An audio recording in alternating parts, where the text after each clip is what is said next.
As soon as the countdown ended, a powerful time-space fluctuation shook the entire Earth. The real world suddenly transformed into a game. A strange attribute panel appeared before everyone's eyes. What the hell is this? What's happening? Is this a three-dimensional projection? No way. A three-dimensional projection could not be this large in scale. Could it be that I'm dreaming? Regardless of what it is, will it affect my monthly salary of 3,000? But it didn't stop there. Strange objects began to appear in the sky. They descended to the ground, bringing with them thick clouds of dust. From within the haze, giant bosses with a level of 200 emerged. Banshee, Fallen Sinner, Exile Evil. These names alone sent shivers down people's spines. They were incredibly aggressive and strong, causing the citizens to panic and flee. Oh my god, what the hell is this? Is this the apocalypse? On May 24, 2024, EarthOL officially descended. However, the people initially thought this was just a scene from a blockbuster movie. Is this being filmed? The set looks so real. Can we really make it onto TV? Getting 100 yuan to be an extra is worth it.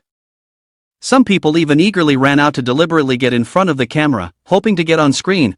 This is my first time on TV, I have to perform well.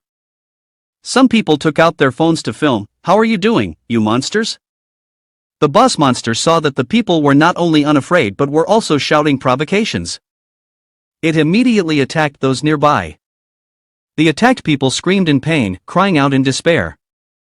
Ah! It hurts so much. This isn't a special effect, these monsters are all real. Vehicles were struck by the waves of attacks and exploded. The people, some fleeing, some being killed. There were those who, in desperation, knelt down to pray. Mom, is this all real? Is this the apocalypse? Who will come to save us? Lord, please forgive us, the innocent sheep. Grant us love, purity, freedom, peace, and strength to fight. Please save us. In the midst of the chaos, some people took advantage of the situation to loot stores. Finally this day has come. I've been wanting to try to take free stuff for a long time. Brothers, let's go. Take whatever you want, if you can't get it, then smash them. The city was in complete chaos at this moment. Yi Wu and the mysterious girl stood still, conversing with each other. She smirked and said to Yi Wu, even if everyone returns to being normal, our side will still have the upper hand. What do you think? Yi Wu calmly replied, oh, really? She continued, her gaze turning icy, don't worry, I won't let the dead souls in this foggy land go to waste. As for you, you're just an 18-year-old boy. How can you possibly take on 3 grown men? As soon as she finished speaking, 3 of her henchmen immediately surrounded Yi Wu. At that moment, a tall, muscular man rushed by, carrying a large television. He shouted, you blind dogs! Don't block my way! I worked hard to steal this screen. If you mess it up, I swear I'll kill you, you turtle-faced punk. Yi Wu's mind raced, that's right. Now that I've become an ordinary person, facing these strong men, I will definitely be at a disadvantage in terms of strength. But my advantage right now is my endurance. Running away might be the best option. Yi Wu immediately turned around and ran as fast as possible. An anxious subordinate shouted loudly, it's not good. The kid of the Lord is trying to escape. The girl immediately commanded, quickly chase after him. Just at that moment, an attack from the boss struck the man, then exploded right in front of them. Thick smoke billowed up, creating an opportunity for Yi Wu to escape. Lord, the kid has disappeared. She angrily shouted, damn it. Find him for me. I must have such a delicious soul.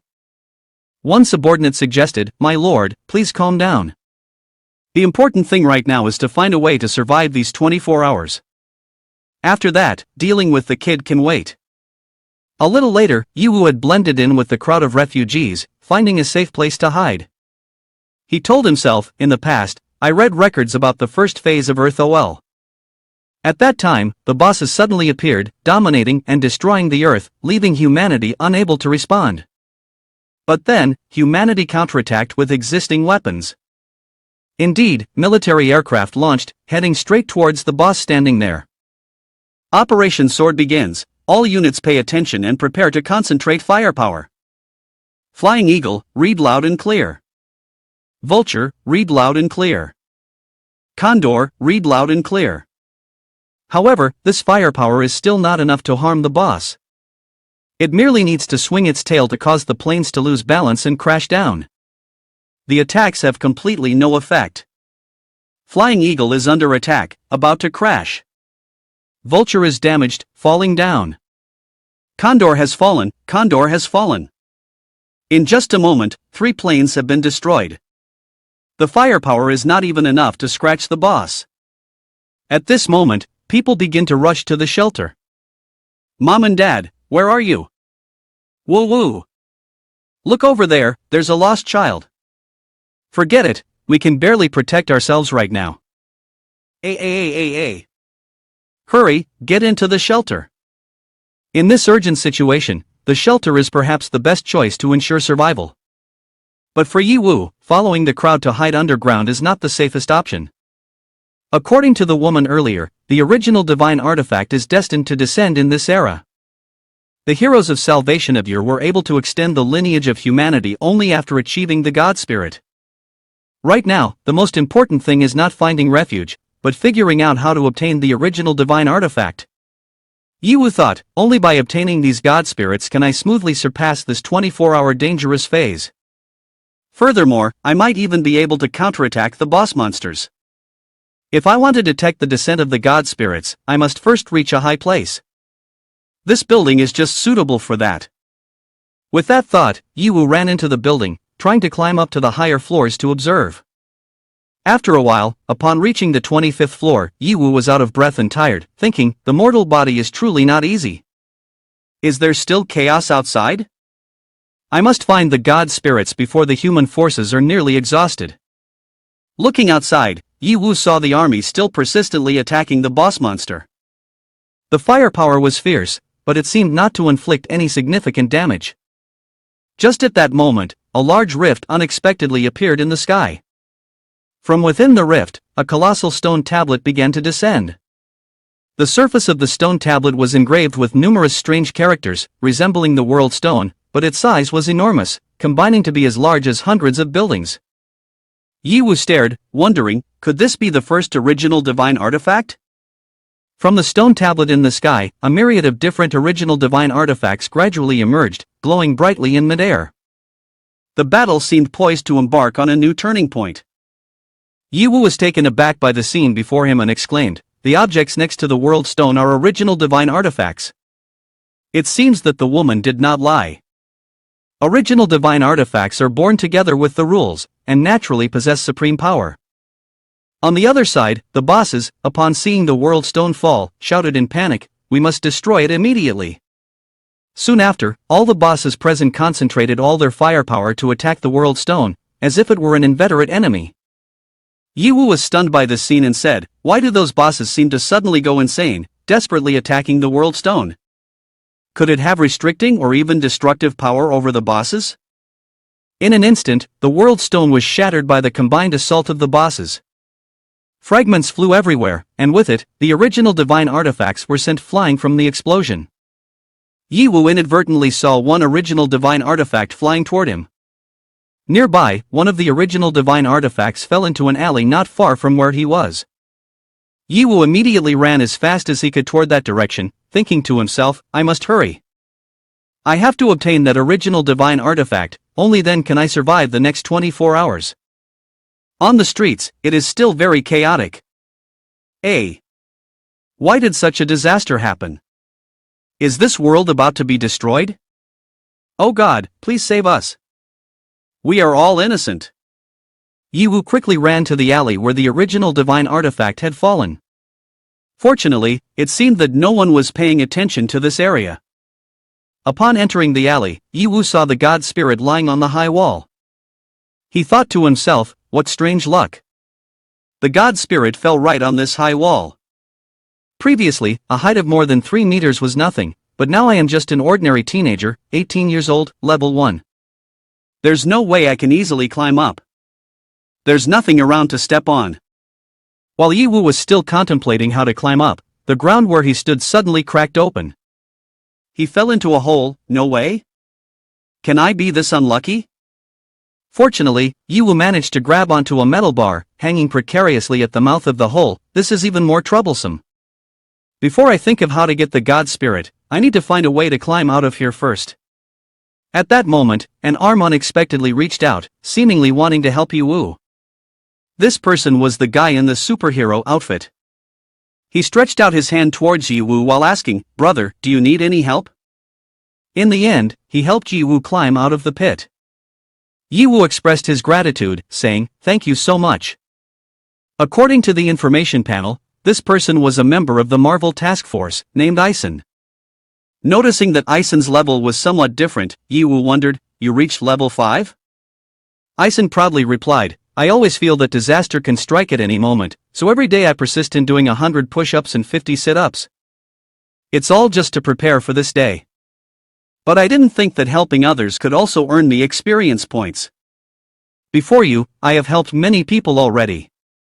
Taking this opportunity, Yiwu asked for another favor. "Thank you. But can I ask you to help me with one more thing?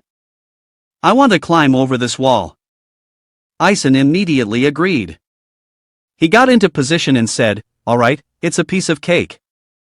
Come here, brother, run up a bit first, then step on my hand. I'll lift you up." Yiwu quickly ran fast to gain momentum. Thanks to Ison's supportive hand, he easily jumped up to the 3-meter-high wall. After standing firm on the wall, Yiwu turned back and expressed his gratitude. "Thank you, Ison." Ison smiled and replied, "There's no need to thank me. Helping the people is the duty of a Marvel agent."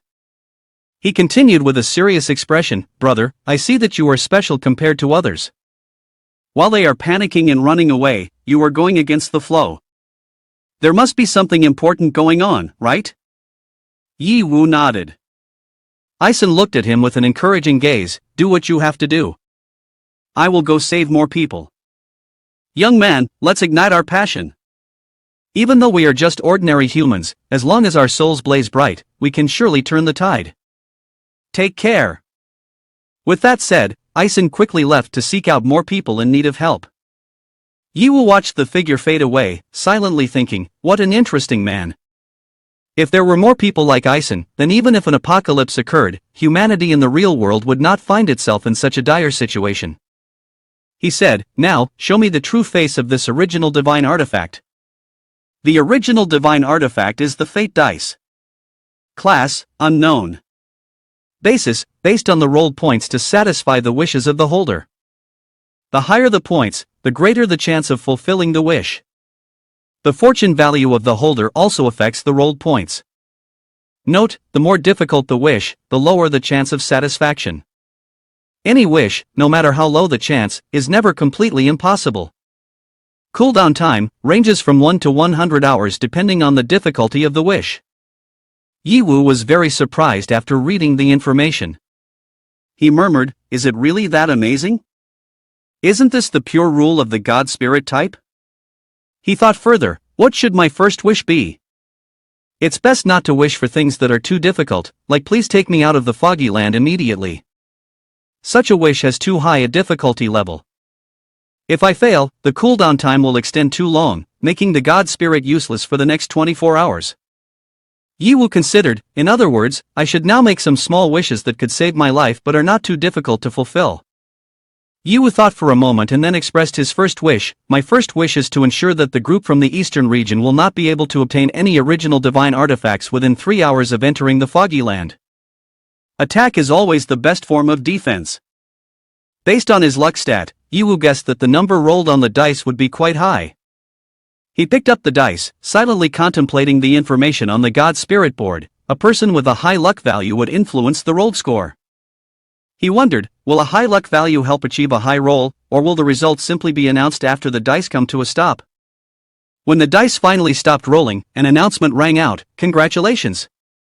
You have rolled the highest score, 20 points. Your wish has been fulfilled 100%. The Fate Dice has a cooldown time of 1 hour. Immediately after, the system checked Yiwu's luck value, 6 points. Final score, 26. The effectiveness has increased, and the target will not be able to obtain God spirits from 3 hours to 6 hours. Yiwu cheered with joy. I knew it. Such detailed descriptions surely aren't simple. It turns out that the luck value of the holder directly adds to the rolled score. After so much pressure, luck has finally sided with me. He immediately began to plan his counterattack. With 6 hours ahead of him, Yiwu was confident that the girl's side would not be able to obtain any God spirits. He prepared to take the next step with an excited spirit. Yiwu thought to himself, if my luck value could be directly converted into points, wouldn't I be able to use that to catch the doll? After the 1 hour cooldown is over, I will pray for my luck value to increase by a certain amount. Then, after waiting for the cooldown to pass, I will use the fate dice to find her whereabouts. Once the cooldown is over, I will curse her to become unfortunate. I can't directly pray for her to die because, 1, such a wish might not come true, 2, I don't want her to die easily like that. Yiwu sneered, last time, she tormented me so much, this time, I will make her suffer just as much. With a 6 hour head start, I can't waste it and must take the initiative to counterattack, hitting her right in the face. Scene change. In another place, the sounds of screaming and slaughter echoed endlessly. Are you all crazy? The apocalypse is here, and you still have the mindset to kill recklessly like this. Ha ha. That's right, it's just chaotic slaughter. It's just a bag of experience running around everywhere. Ha, killing people can also earn experience points to level up. Another person scoffed, that kid is really stupid. First, he thinks about running away instead of harvesting the bags of experience lying around. It turned out that these were the people from the East region. Currently, there were only 3 of them left, and they were madly leveling up by killing countless people. At that moment, a god spirit fell down not far away. The subordinate spoke up, Lord, it seems that a god spirit has fallen over there. The mysterious girl, who had just reached level 6, looked in that direction. She immediately began to run towards the location of the god spirit, killing any enemies in her path along the way, leaving no one alive. She thought, he probably doesn't know that after Earth was OLized, even though the initial damage from the boss is significant, that is still not the true annihilation strike. The real disaster occurs in 20 hours, when a massive force of monsters appears. By 11 p.m., the entire globe will be engulfed by nuclear bombs, resulting in a large-scale human death toll. The next plan is clear, we need to secure at least one original divine artifact, and then strive to find him. After killing him, we need to escape to a safe area before the nuclear bombs go out of control. Fortunately, we belong to the East region. Otherwise, it would be impossible to hold on to this secret information. The other person laughed, that kid surely doesn't dare to kill anyone, so his level will definitely not increase. Running to this place is like searching for death. The country folks will always remain as country folks. How could he possibly imagine the depth of the internal affairs of our East region? One of the 5 great heroes who ended the initial OLization crisis is the founder of the East region. After a fierce battle, the group finally reached the location where the original divine artifact had fallen. One subordinate shouted, Lord, look. The god spirit is right there. Another person laughed loudly, his eyes shining with greed, it's right in front of us. This god spirit will definitely belong to us. They hurriedly rushed towards the ruins to fight for the god spirit. But just at that moment, a bullet flew in from afar, piercing through the head of one subordinate, causing him to collapse on the spot. The other 2 stood frozen, shocked by the sudden turn of events. At that moment, the roar of motorcycle engines echoed loudly. A convoy rushed in, and those on the vehicles shouted, What apocalypse! This is basically our paradise. Another one added, his voice full of excitement, we have adapted to this era very quickly. As long as we kill, our levels will rise. We are so lucky, we can finally do whatever we want. The 2 people were immediately surrounded by a group of level 10 bandits. This group possessed overwhelming weapons and firepower. One subordinate stood in front of the girl, shouting, Lord, you quickly go and seize the god spirit. Leave this place to your subordinates. As soon as his loyal words ended, he was shot through by countless bullets, collapsing right there. The bandits laughed, in this day and age, there are still fools acting loyal. Whether you live or die is determined by us. Ha ha. A robber approached the girl and said, "Oh, what luck! These two grapefruits are round and firm. The figure is so attractive and smooth. Just thinking about it makes my whole body ignite uncontrollably." The girl thought to herself, "Damn it, this crowd is both numerous and dangerous. I can't act thoughtlessly." The robber continued, "Girls, if you were born with such a figure, then don't hide it, it's too wasteful. Let us take a good look at it." As soon as he finished speaking, he lunged forward and ripped the girl's shirt apart. Another one walked by and snatched her mask, laughing, "Huh, brothers, don't hold back. Do whatever you want. Today is truly a jackpot. Seeing such beauty makes me even more excited. This opportunity cannot be wasted. We must enjoy it to the fullest today." The girl struggled, but in front of the large and menacing crowd, she couldn't resist. The situation was more dangerous than ever. Seeing the original divine artifact still lying amidst the ruins, she gritted her teeth and endured, silently thinking, "Endure, I must definitely endure. Once these people have vented their frustrations, I will seize the opportunity to take the god spirit. At that time, I will make them wish they were dead. Even their souls will be tortured." Thinking this, she changed her tone, becoming exceptionally alluring. "Alright, everyone, if you want to be more stimulated, then let's go all the way. A group activity is fine, I will definitely satisfy you like never before, ensuring that you won't forget." Hearing this, one of them laughed and said, "Impressive. I didn't expect this girl to be so depraved." "Ha, that's right," another chimed in, "Brothers, let's choose our positions and see what her skills are." At that moment, a very familiar hand reached out, quickly grabbing the original divine artifact. It was no one else but Yiwu, who had now reached level 15. After obtaining the second god spirit, Yiwu said, "Everyone is really lively. Well, very good. This god spirit belongs to me. I won't disturb the places of work." The mysterious girl from the east region, upon seeing Yiwu acquire the god spirit, was so furious that blood rushed to her head. Everyone wondered, will Yiwu save her? Or will he take action only after letting her be humiliated? When the gangsters saw Yiwu, they immediately fired a shot at him. One shouted loudly, "Where did this kid come from? Daring to ruin our fun. Damn it, I hate the most those pretentious guys." Yiwu only used 2 fingers to catch the bullet. Then, he casually said, "If you want to pretend, you need to have real strength. As for you, you're just not smart enough." The bandits were in a state of panic when they saw that Yiwu's level was 15. They were astonished, exclaiming, How can this be? We clearly kill people quickly and in large numbers. Why doesn't our leveling up match yours?" Yiwu calmly replied, "There's a proverb that goes, 'The horse is a foot tall, but the way is a yard high.' It seems that saving people earns more experience points than killing." The attitude of the bandits changed immediately. One of them laughed loudly, "Ha! What did you say? You look familiar to me, and now I realize you ruthlessly teach me how to be human. It's just like a brother from the same father but a different mother. Look here, it really is the great flood overflows the Dragon King's temple, and people of one family don't recognize each other. Come on. Brothers, we must share this good thing together."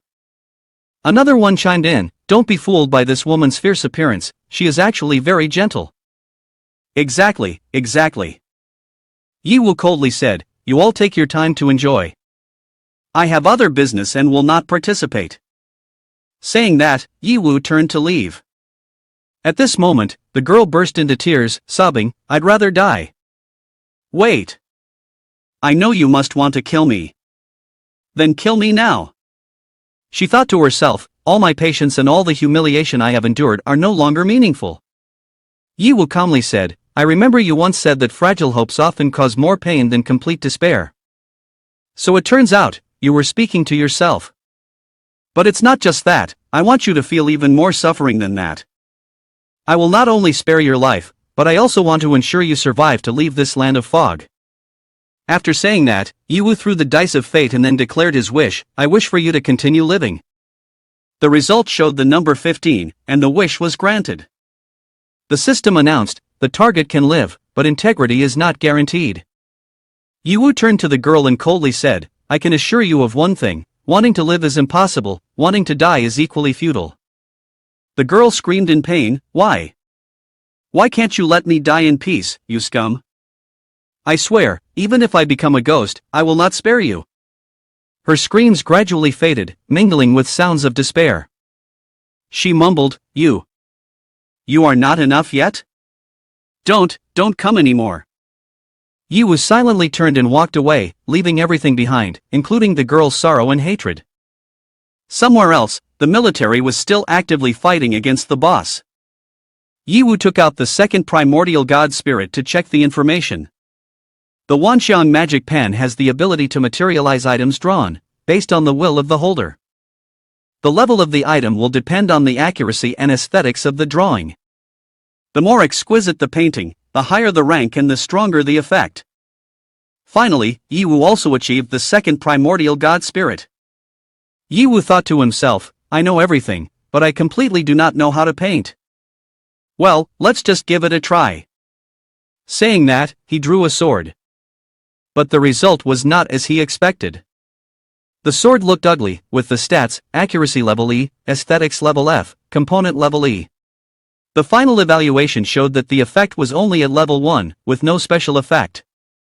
Yiwu looked at the sword and wanted to fall into depression. This is probably only good for peeling oranges, he complained. In the end, Yiwu decided to set this aside and prioritize ensuring his own safety first. He planned to gather a large amount of world stone fragments. If OL represents destruction, then the world stone is undoubtedly the symbol of rebirth. This is also an opportunity to prevent disaster from the very beginning. Yiwu murmured, as long as we can protect the world stone, we can maintain hope. It's just that, in the early stages of OL, the fighting value of humanity is truly too low, unable to stop the boss from destroying the world stone. While thinking, Yiwu suddenly noticed a boy doing something below. 1, 2, 3, 4, 5 still missing. Still missing a lot, the boy mumbled. Seeing this, Yiwu approached and asked, What are you doing? It's very dangerous here. The boy looked up and calmly replied, Today I was at kindergarten. Aha, right here, he continued, but then suddenly there was an earthquake and it collapsed. Except for me, the teacher, and the other little friends, everyone else has died. I'm afraid their families won't find them, so I'm making tombstones for each one. If their families come, they will know where to look. Hearing the boy speak, Yiwu felt a shiver. A small child like this can remain calm in the face of such a great tragedy. Perhaps the disaster came too suddenly, no one could react in time. This is indeed the beginning of the apocalypse.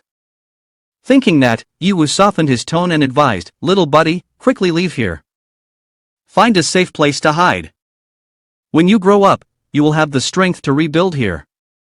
The boy continued to draw on the stone tombs with the chalk in his hand, then responded, I can't grow up here. I know I will be like everyone else, I won't live long.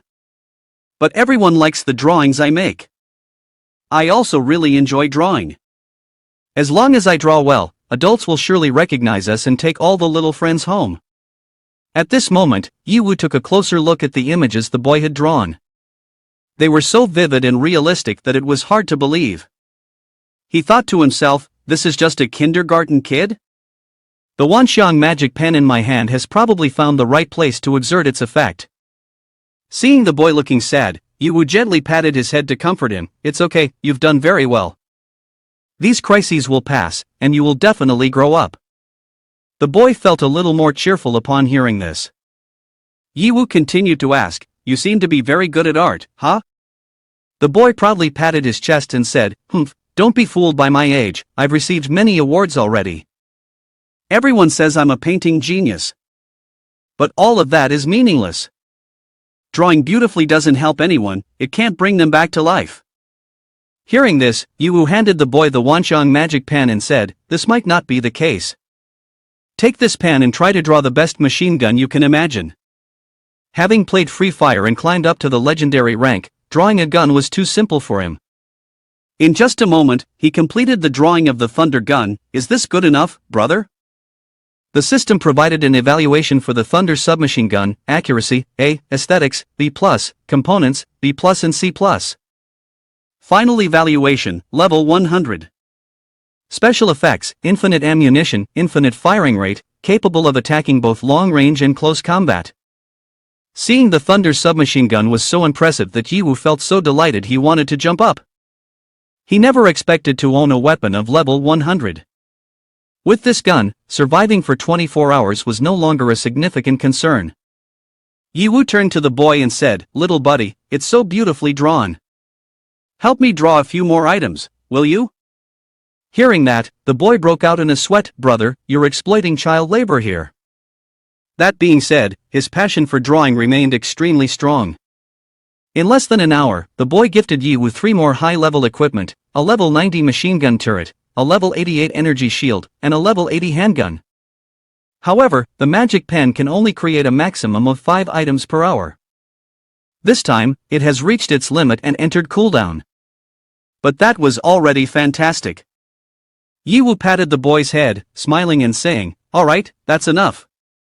Thank you, little buddy." Yiwu silently thought, "With these equipment, I can say I have both offense and defense covered. Surviving 24 hours should definitely not be a problem. However, these weapons have not been tested yet. I don't know how powerful they really are." At that moment, a group of bandits riding large motorcycles rushed in like the wind, quickly surrounding Yiwu and the boy. Looking over, Yiwu recognized them as the ones who had participated in the collective attack on the mysterious girl in the East region. But this time, they had reached level 25. As they circled around, the shaved-headed blonde laughed loudly. "Ha! Kid, you made us waste our time searching for you. Finally, we've met again." Yiwu saw their levels and was slightly surprised. "I didn't expect you guys to reach level 25 so quickly." The shaved-headed guy proudly boasted, "Who said we had good luck? While randomly breaking in, we found an underground shelter. We went in there and killed to our heart's content. Not too many, only about 1,000 people." He laughed maliciously, continuing, "Of course, we didn't just kill people. Before taking action, we also went easy on those women. Ha ha. But your luck isn't as good as ours, kid. Last time you embarrassed us, now I'll shoot you into a mat. Ha ha. Don't blame us. We are just survivalists in reality. To survive, we stop at nothing. Anyone who makes us uncomfortable must die." Saying this, they immediately opened fire continuously toward Yiwu. Yiwu quickly drew out the energy shield, blocking all the bullets. This scene left the robbers stunned. One of them shouted, "How can this be? All the bullets are blocked." Yiwu chuckled lightly, thinking to himself, "It seems my luck hasn't run out yet. I decided to counterattack and test the weapons I just crafted. Bullets fall like raindrops, all beings stand still. Before the 6 barrels, all lives are equal," Yiwu murmured, then pulled the trigger. The rain of bullets from Yiwu's gun turned the robbers into a meat pile. The gunfire ceased, the atmosphere became silent, leaving only the corpses of the unfortunate along with a flood of experience points adding up for Yiwu. He smiled with delight. "Thank you for stopping by to give me a bag of experience. I'm so lucky to have met this little friend." Yiwu looked at the boy, his expression thoughtful. He continued, "It seems like I saved you, but in reality, you are the one who saved me." Saying that, Yiwu took a handgun from his backpack and handed it to the boy. He gently said, "This gun, I give to you. Consider it as a thank you." Then, Yiwu took out the fateful dice. He closed his eyes and prayed, "I pray for this boy to survive safely in this disaster. Even though this wish has a very high chance of failing, I still have to try. If I fail, I'll find another way." After saying this, Yiwu grasped the dice tightly in his hand, his eyes gradually becoming resolute. Notification system, congratulations. You have rolled the highest score, 20. Desire to achieve 100%. The dice of fate, cooldown time, 1 hour, plus the luck stat of the holder is 6. Final score, 26. Additional effect, the target will also survive the next crisis. Yiwu was quite surprised by the result. He thought to himself, rolling the biggest score again. Is this my luck, or is it the boy's luck? Has my action sown the seeds of fate? After ensuring the boy was safe, Yiwu turned to say goodbye. Don't worry, everything will be fine. Next, you will also be safe. Now I have to leave. Having said that, Yiwu turned to walk away. But just a moment later, he looked back and saw the boy quietly following him. He was a bit puzzled. Why are you still following me? If you keep doing so, it will only make you more dangerous. The boy placed his hands on his hips, replied seriously, Boss, don't trick me. Even though I find you very strange, the only way I feel safe is to follow you. Moreover, didn't you say I will be safe next? If I follow you, from a certain perspective, wouldn't you be safer too? Yiwu sighed inwardly, thinking, facing the disaster while fighting against the bandits at the kindergarten, now hearing these words. He wondered, is this boy really just an ordinary child? Or is he someone who has time traveled? No, never mind. If he wants to follow, let him follow. After all, he won't be able to accompany me for long. Within 24 hours, I will leave here. Thinking so, Yiwu continued his journey with the boy to search for the fragments of the world stone. After several hours, they finally found the first fragment. Yiwu stared intently at the fragment, thinking, the writing on this fragment is completely incomprehensible. But I am sure the information on it is very important. And this huge piece, how am I supposed to carry it? Just then, an announcement from the Misty Land rang out. Only 10 hours remain before the OL disaster occurs. Without hesitation, Yiwu continued his journey in the Misty Land. When he touched the world stone, he instantly leveled up to 17. This surprised Yiwu, as he had advanced 2 levels in one go.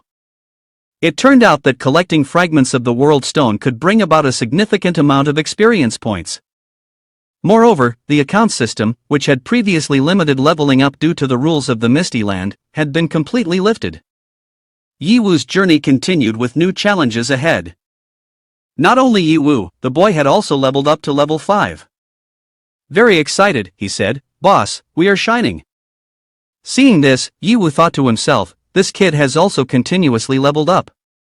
It seems this definitely relates to me. He then said, Kid, you shouldn't keep following me. The road ahead will become increasingly dangerous.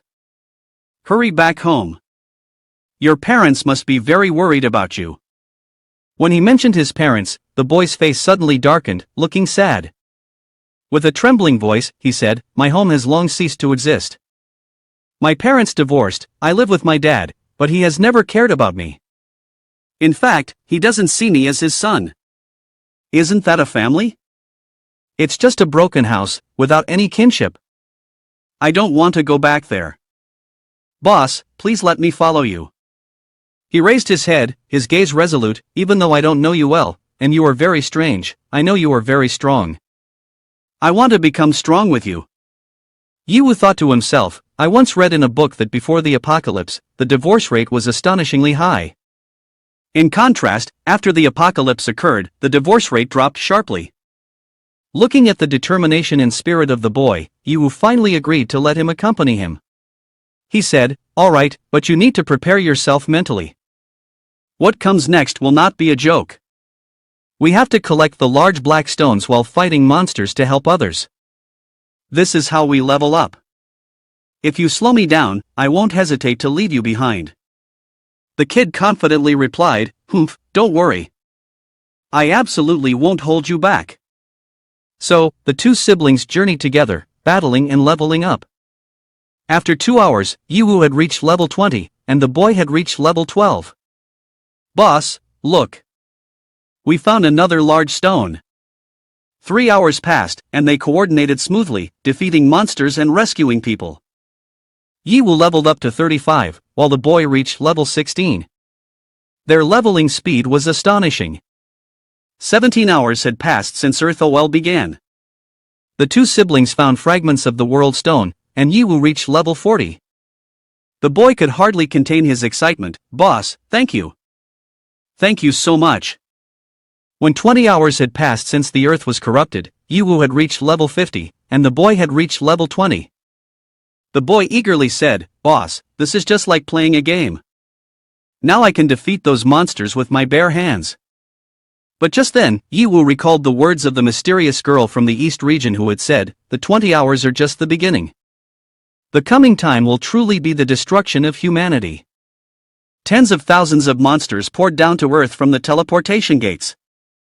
Humanity's current weapons were completely powerless against the high-level monsters.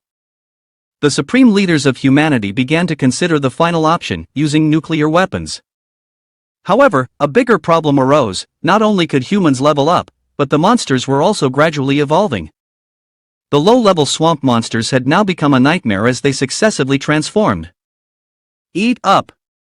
a voice echoed from the level 20 female hawk monster. "Ha ha!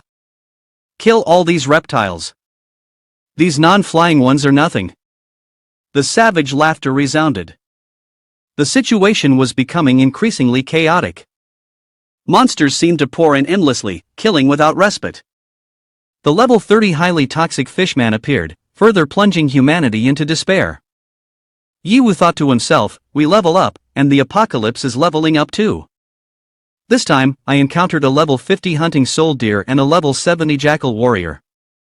Accompanied by a boy, Yiwu fired continuously at them. But it seemed that all efforts were in vain. The monsters were unfazed, growing more ferocious over time. Just then, a boss appeared. The level 120 Blood Spider Queen looked at Yiwu, coldly laughing. "Where do you think you're going? Why not stay here and become my food? This time seems off." Yiwu and the boy have been completely surrounded by the monsters. The boy, on the other hand, shows no signs of panic. He directly fires at the Blood Spider Queen, but the bullet is not even enough to harm her. "Boss, our weapons are ineffective." At that moment, the cooldown of the Wanxiang magic pen has ended. Yiwu immediately hands it to the boy and says, "Next, it's up to you. The cooldown of the god spirit has finished. Use all your imagination to draw an item capable of dealing with these monsters. I will hold them off." The boy takes the divine pen and immediately focuses intensely to create a new weapon. Meanwhile, Yiwu strives to defend and buy time. However, the old weapons are too low level and are easily destroyed by the boss. The Blood Spider Queen scoffs, "Foolish kid, stop wasting your efforts on futile struggles. I will cook you a simple and delicious meal." As soon as she finishes speaking, she launches an attack directly at Yiwu's head. In the moment of life and death, the boy completes his drawing of the weapon. The newly created weapon generates a shield, blocking the Blood Spider Queen's attack, surprising her greatly. "What is this?" Not only that, the weapon that the boy just created also has the ability to generate phantoms of tens of thousands of different swords, blades, and spears. Under his control, countless weapons shot straight toward the monsters, annihilating them entirely, leaving not a single piece of armor behind. Seeing that terrifying scene, Yiwu opened his eyes wide, astonished beyond words. The boy proudly exclaimed, "I drew the props in the game.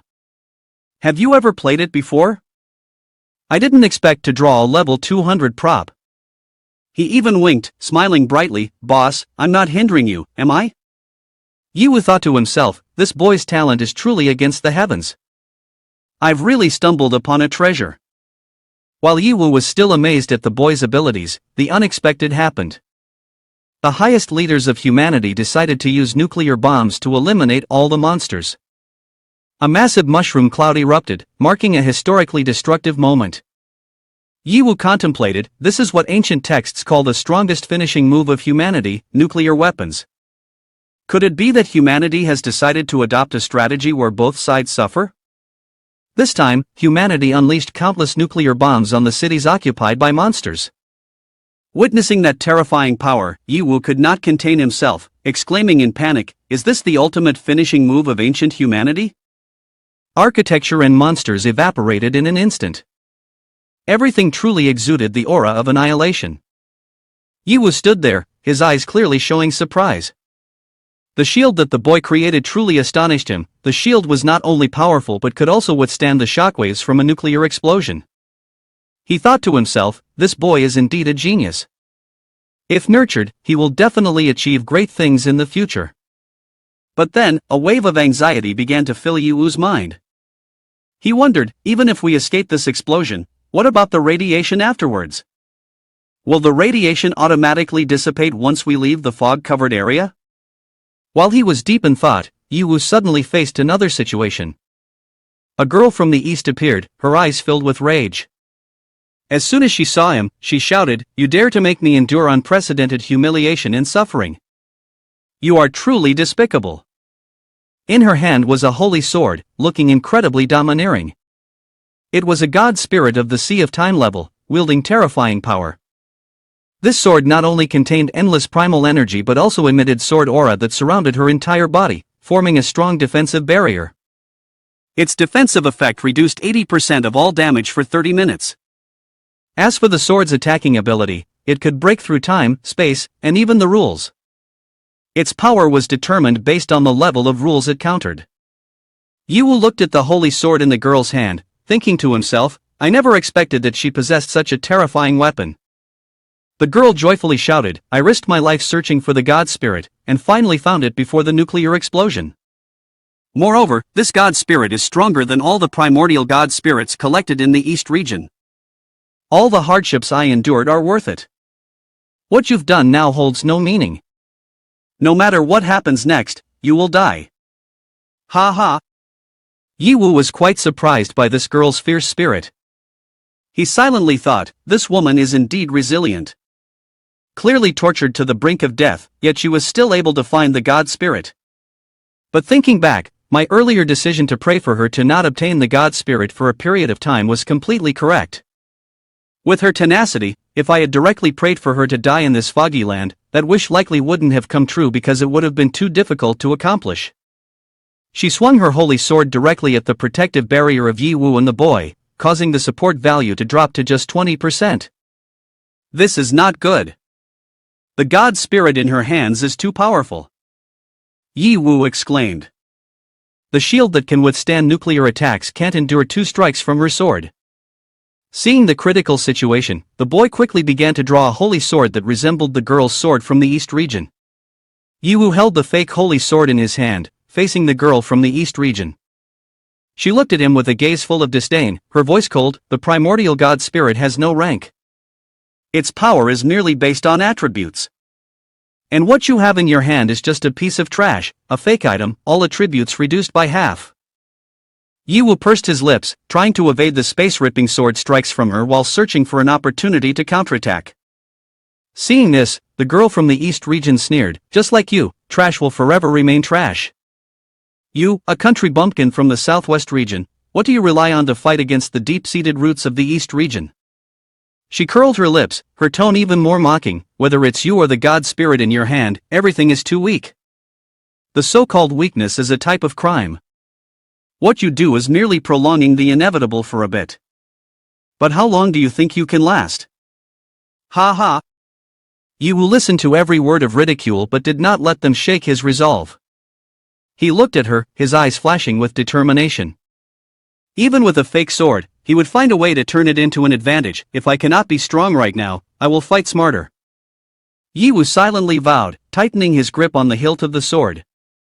Yiwu said, "No need for a long time, just the present is enough." Just as her sword strikes were about to reach Yiwu, the fog land issued a notification, 24 hours ended. Prepare to return. At the same time, 2 beams of light from the teleportation array shot straight to their location.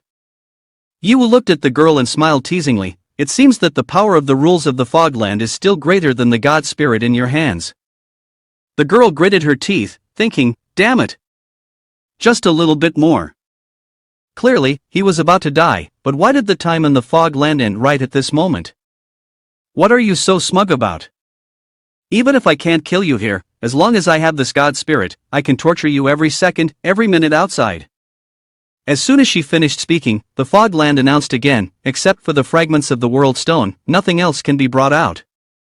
Return immediately." Hearing that, the girl trembled with anger, thinking, "Why? Based on what? Why is it like this?" On this side, Yiwu heard the announcement, threw the god spirit of fateful dice to the boy and said, "This god spirit, you take it. It should help you. From now on, you have to rely on yourself." "Yiwu, thank you. I will never forget your kindness," the boy said. "That's right, my name is Muyu. Don't worry, I will definitely try to become strong and survive. Hearing this name, Yiwu fell into deep thought. Muyu? This name sounds familiar. Suddenly, he was startled, his eyes filled with astonishment. Wait, I remember now. Muyu. Isn't he the leader of the 5 great heroes in legend? This kid has grown to such an extent, it's hard to believe. Who knows how Yiwu will deal with the girl from the East region after returning? The two had now exited the Misty Land. Immediately, the mysterious girl with the god spirit rushed straight at Yiwu to attack. While attacking, she laughed coldly. Even if I can't get the primal god spirit in the Misty Land, I still have this god spirit. And you? You have nothing in your hands. How do you think you can fight against me? I will slowly drain your soul and torture you bit by bit. Yiwu remained calm, chuckling lightly. Hey, what are you daydreaming about thinking I'm that weak? His agility was incredible, he easily dodged her attack and seized the opportunity to grip her wrist tightly. The girl panicked, not anticipating that this surge of strength would far exceed her expectations. Yiwu smirked lightly and said, your previous advantage was merely based on the information gap. I have paid a steep price for my ignorance, but that is where it ends. After 24 hours in the Land of Mist, the tricks you used against me have completely vanished. The woman remained arrogant, shouting in Yiwu's face, so what? You are just a country bumpkin from the southwest. Compared to the inner workings of our East region, you are nothing at all. You are like a pile of garbage buried underground, both useless and wasteful. I have countless ways to kill you. Even so, she still did not understand the issue.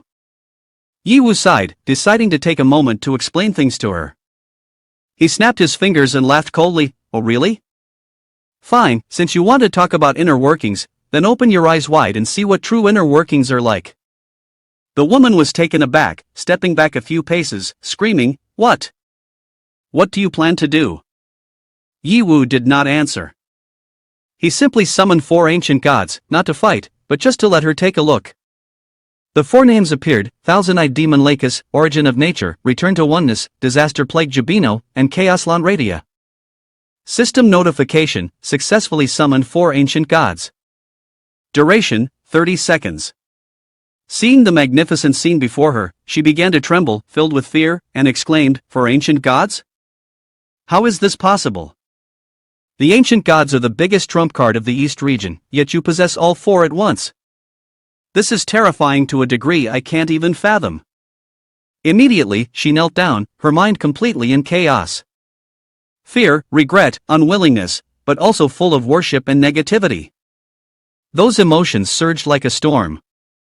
The leader of the East region sent me to deal with you. What kind of monster are you? I even dared to hold on to hope for victory against a being like this. Yiwu stepped forward, seized the god spirit from her hands, and said coldly, You've been overwhelmed by negative emotions and your spirit is in disarray just from a glance? But that's still not enough. In the Land of Mist, your life is spared for this moment. You love to soul drain others, so you should also feel a bit of the pain of having your soul stripped away. Under the influence of her own god spirit, her soul was pulled away bit by Yiwu. She began to go insane, laughing and yelling, Huh? Keep draining my soul like this. Dying like this has no regrets. System notification, the target has had 20 grams of soul extracted, leaving 1 gram. Yiwu coldly said, Die? No, it's not that simple. I will make you live in this pain for the rest of your life. Ugh, it's indeed a way to look down on the male lead, but this ending is too tragic. The scene shifts to safe area number 2. A lowly subordinate reported, Boss, as expected, the people in the Eastern team are indeed foolish. They easily volunteered to be our guns to pursue Yiwu. Vice Captain of the Poison Dragon Mercenary, Lu Huachang, sneered, That woman's team is really impressive, but it has been 24 hours and they haven't returned. It seems Yiwu is not easy to deal with. Xiaomian Mo replied, Haha, who cares about them? This only proves that leaving those women behind was the right decision. While Yiwu is not here, let's go steal some homes. The subordinates immediately flattered, Boss plans like a god. Totally top-notch. Suddenly, the driver pointed outside and said in panic, Why are there suddenly so many lights in the city? Perhaps they see us coming, know they can't resist, so they might be preparing to self-destruct. Just as he had not even had time to rejoice, the convoy was attacked by countless missiles. Damn it, it's us they want to blow up. One of the men in the convoy shouted. Lu Huachang quickly activated the defense shield and ordered, "Hurry up, quickly deploy the energy shield for defense." One of his subordinates, panicking, exclaimed, "Half of our convoy has already been blown to pieces." Lu Huachang remained unfazed and immediately commanded, "You kids, pull the missiles off the vehicles and fire back at them." In an instant, countless missiles were launched toward the city wall, but before they could reach their target, they were shot down by the fortress's anti-aircraft system, leaving nothing behind. His subordinates exclaimed in fear, "Damn it, our missiles have been shot down by the high-caliber artillery on the city wall." Xiao Mianmo calmly said, "What are you panicking for? I'm not unprepared, everything is within my expectations." After saying that, he took out a huge cannon, the super laser siege cannon. He proudly remarked, this is the treasure I bet my entire fortune to buy, just for this siege." The super cannon immediately fired, creating an incredibly powerful energy laser, shooting straight into the fortress's defenses. The drones quickly soared into the sky, forming multiple layers of energy shields for defense. Upon seeing the shield activated, one of the members shouted, "Boss, they seem to have support behind them." The layers of energy shields were erected densely, but they couldn't stop the attacking laser beams. The laser beams shattered the shields and pierced straight into the walls. Xiao Mianmo watched the scene, laughing joyfully, Useless. This big guy of ours is both large and powerful, no matter how many layers, it will penetrate all. Prepare, everyone. After breaching the city, we'll loot money, land, and even women for me. Ha ha. The laser strike flew directly towards the city wall. Expecting a massive explosion, unexpectedly, the wall showed not a single scratch. Seeing this, Xiao Mianmo was horrified, thinking to himself, "What the hell is this?" After breaking all the energy shields, the laser of the treasure lost its effectiveness. But the cooldown time for this weapon was up to 5 hours. Xiao Mianmo exclaimed, "Damn it! What should we do now?" Then he immediately ordered, "Withdraw. Quickly withdraw. As long as we keep the Green Mountains, we won't fear lack of firewood. Wait for the treasure to cool down, and we will come back." As soon as they had run a few meters, Yiwu blocked their path. One of them yelled, "Boss, it seems like there's someone in front." Xiao Mianmo immediately replied, "It doesn't matter if he's a human or a ghost. With this firepower, do we really have to fear just one of him? Just shoot him to pieces and retreat quickly." Yiwu snapped his fingers, a faint smile spreading across his face. "I came here personally to entertain you, don't rush to leave." Immediately, Yiwu summoned his mount, ready to let them see what true power really is. The mercenaries behind had no choice but to concentrate their fire and shoot wildly at Yiwu. "Quick! Focus fire to take him down, we can't let him counterattack." Yiwu smirked, "If you want to leave, then let me escort you for a bit." He immediately exhaled frost, freezing and annihilating all the mercenaries in the east region. The mercenary squad was completely wiped out. The system announcement: the host has earned 10 million experience points, 8 million currency. Received item: super laser cannon, a fortification breaking weapon with extremely high power. Cooldown time, 5 hours. In addition, you will also receive the promotion guide for the mercenary vice captain, a detailed document on fast promotion methods, helping one gain favor with superiors while controlling subordinates. How interesting. Yi Wu smirked, murmuring. The heart points to the compass.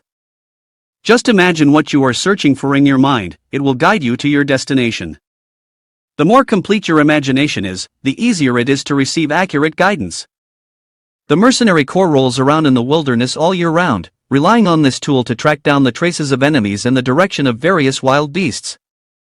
There was a strange prop mixed into this round's rewards. One person scoffed, last time it was the secret of breeding, now it's the secret of simping. Truly helpless. At this moment, Yu Wu looked up at the sky and discovered a strange ray of light. He thought to himself, is that the satellite from the east region? Truly a troublesome existence. I'll keep an eye on it for now. Next, it will be their turn. He decided, this time, I will go directly to the East region to make my mark. In the East region, inside the satellite monitoring room, the staff was working anxiously. A supervisor reported in panic, "Chief, the surveillance satellite is transmitting images.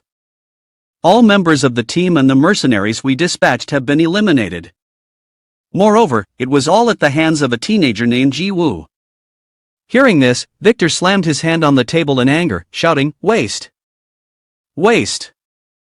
A bunch of wastes! Even such a small matter can't be handled. I have managed the field of science and technology in the East region for years and have never endured such humiliation. Yi Woo, we are not done with each other." He thought to himself, initially, dealing with the southwest area was the main objective. But from now on, I will prioritize eliminating Yi Woo. Soon after, he ordered his subordinates, "You all continue to monitor the movements of the southwest area. I will discuss the next actions with the higher-ups." Understood. A short while later, at the high-level meeting of the East region, everyone voted on the resolution to continue pursuing Yi Woo. The result was 4 abstentions, 1 approval, and this resolution was not passed. Seeing this, Victor tried to persuade them, "You all. Those country bumpkins in the southwest area are relying solely on Yi Woo to dare to sever ties with us in the east. If we don't eliminate this person, he will definitely become a major disaster in the future."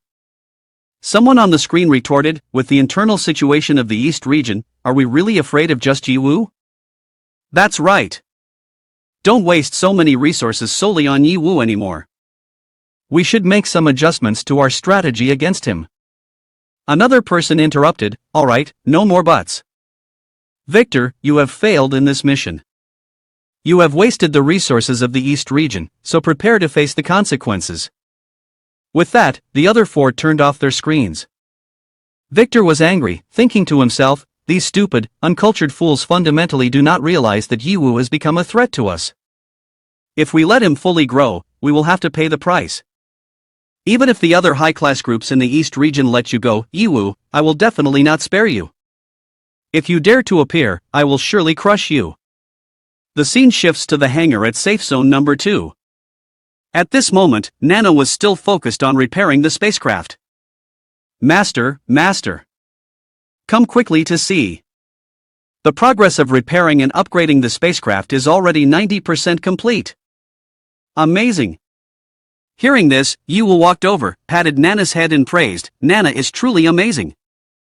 Nana was both happy and thought to herself, "You stinky Yi Woo, always breaking the rules, just keeps patting my head. But considering your honesty, I won't hold it against you."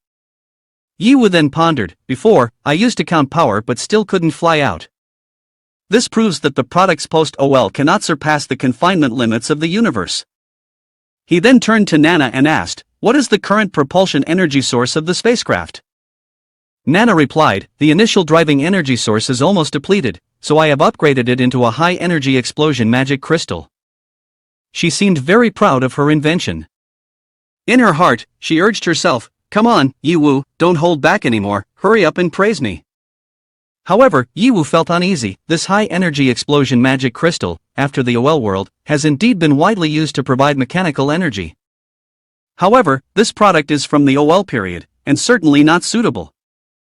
If not, the technological advancements of the East region would have soared to the skies, and they wouldn't need to restore technologies from before the OL period.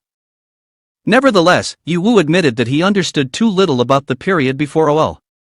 He thought, it's better to ask the principal. As he thought this, he turned and left without saying a word. Nana was furious, thinking, Yi Woo is so annoying. Why did he leave like that? Where's the praise for me? Where's the admiration he has for me? If he wants to go, then go. I don't need him to compliment me anyway. The next day. At Yi Woo's old university, a crowd of students was buzzing. Hurry up, look. Isn't that the legendary figure of our academy? That's right, it's him. Why is he back here? I wonder if this time there's a chance to ask for a senior's autograph? The principal gathered everyone today to welcome Yi Woo. It feels like this is a rare opportunity to meet a superstar. When the principal solemnly announced, "Everyone, please welcome the legend of our academy, the pride of the Southwest Safe Zone Yiwu. Welcome back to your old school, Yiwu Senior."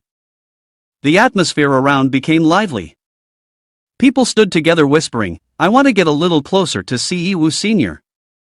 Hee, be careful not to fall." Another excited student squeezed into the crowd, "Senior, can you sign for me? Or say something to encourage us would be great." A new student, full of excitement, shouted, "Senior, I am a new student. I admire you so much. Just hearing legends about you is astonishing, and today I finally get to meet you in person." Yiwu was surrounded by students to the point that he had to turn to the principal and ask, "Principal, what's going on?" The principal laughed heartily, "Ha, I intentionally arranged this for you. You are the pride of our academy, deserving of such treatment." But Yiwu seemed overwhelmed by everyone's enthusiasm. He forced a smile and quietly said to the principal, "Principal, we should find a quiet place to discuss business." A little while later, in the principal's office, he asked, "So, the reason you came to see me this time is what?" Yiwu sighed with relief, thinking to himself, "Finally, I escaped the crowd. Everyone is just too enthusiastic." The principal, hearing this, immediately questioned, "Fossil fuels? What are you doing with such an inefficient energy source?" Currently, the use of magic crystals to manufacture energy cells has far surpassed the efficiency of fossil fuels. Yiwu calmly replied, "I have a specific purpose. In short, if you know anything, please tell me." The principal stroked his beard, deep in thought. This matter is indeed not simple. For hundreds of years now, people have stopped using fossil fuels, so no detailed information about it has been preserved. Even on the Muwei map, there are no relevant markings. However, based on my knowledge, around the ancient ruins that few people visit, there may still be some remnants of fossil fuels. This is the quickest and simplest method. But if your demand is greater, you will need to seek out the reserves deep underground. This will definitely take much more time. Yiwu thought to himself, so my next plan will be to search for fossil fuels. After a moment of contemplation, he asked further, "Principal, do you have any information about Muyu, one of the 5 great heroes?" The principal immediately said, "Muyu is indeed a hero who resonates with heroes. A new talent like you has begun to pay attention to the legends of ancient heroes. He stands at the top of the 5 great heroes, a superpower strategist, and has never suffered defeat in his life. This ability is said to stem from 2 miraculous artifacts he possesses." Yiwu was taken aback when he heard the principal mention the 2 god spirits. 2 miraculous artifacts? Previously, in the Misty Land, I had given Muyu 2 primordial god spirits, and he truly inherited them. Could this affect the current timeline? It seems that the time rift in the Misty Land is completely different from the dungeon. It can connect with real time and space. I have changed the timeline without realizing it, which is somewhat troublesome. Matters related to the timeline are always very headache-inducing. The principal continued, "I suddenly remembered something. Muwei seemed to have told me before that Muyu is his ancestor, and moreover, Muwei also said that his ancestor did not die and is still alive. At that time, I thought Muwei was just joking, and since it was a joke that lasted for 2 days, I didn't pay much attention. I wonder if this is useful information for you." Hearing this, Yiwu felt extremely shocked. Muyu and Muwei are blood relatives? Moreover, they are still alive. But with such a time gap, how could he live that long? This completely surpasses the lifespan of a human. What on earth has happened? Yiwu pondered, if Muyu meets again and recognizes me, what will happen? At this moment, in safe zone number 2 in the southwest, Yiwu had begun to implement the plan to search for fossil fuel energy. Everything was prepared. Finally, he could set off before the OL process took place. However, the principal's words still echoed in Yiwu's mind. "Yiwu, fossil fuel may not be enough to meet your goals. I advise you to consider using nuclear energy. However, before OL, humanity only holds a small part of nuclear energy. Anti-gravitation nuclear technology is not yet widespread. If you develop it, it will surely be much more effective than fossil fuel." Hearing this, Yiwu thought to himself, nuclear energy? The principle makes sense. But nuclear materials are much rarer than fossil fuels. For now, to save time, I might prioritize searching for fossil fuel first. At that moment, Yi Yunfei's younger sister and Shi just arrived. Yunfei said, "Wow, you made this airplane really big. Are you preparing to go far from home again?"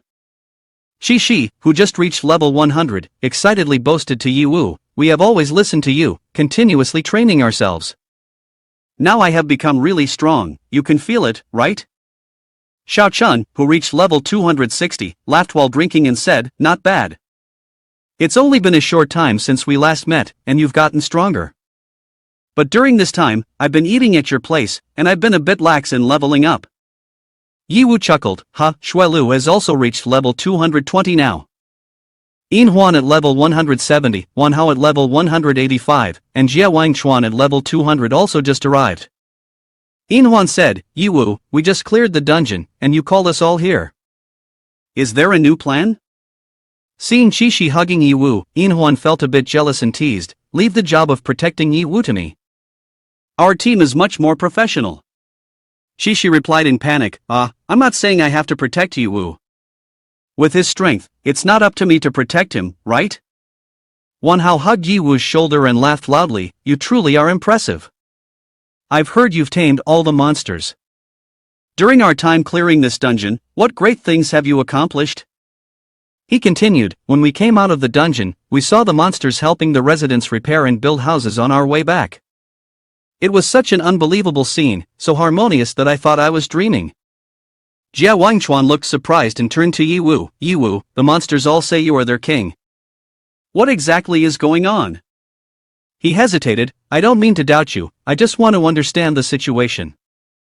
After all, taming all the monsters is really hard to imagine. I hope you can understand that." Yi Wu replied calmly, "Yes, I understand. However, I will explain it more clearly when I have the opportunity.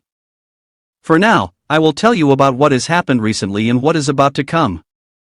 A moment later, Yi Wu recounted the entire story to everyone. They exclaimed, "What are you talking about? During the time we were grinding in the dungeon, so many earth-shattering events occurred.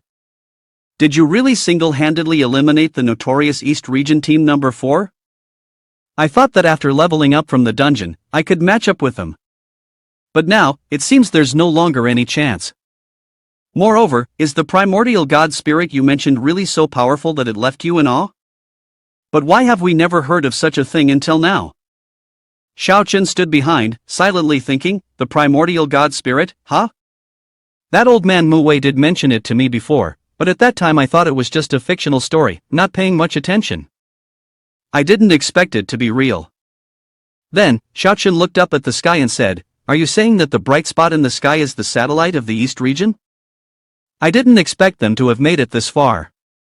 So now that we are gathered here, aren't we clearly visible to them?" Shi spoke up, "If that's the case, we should find a more secretive place." Wan Hao, quite combative, loudly said, "What's there to be afraid of?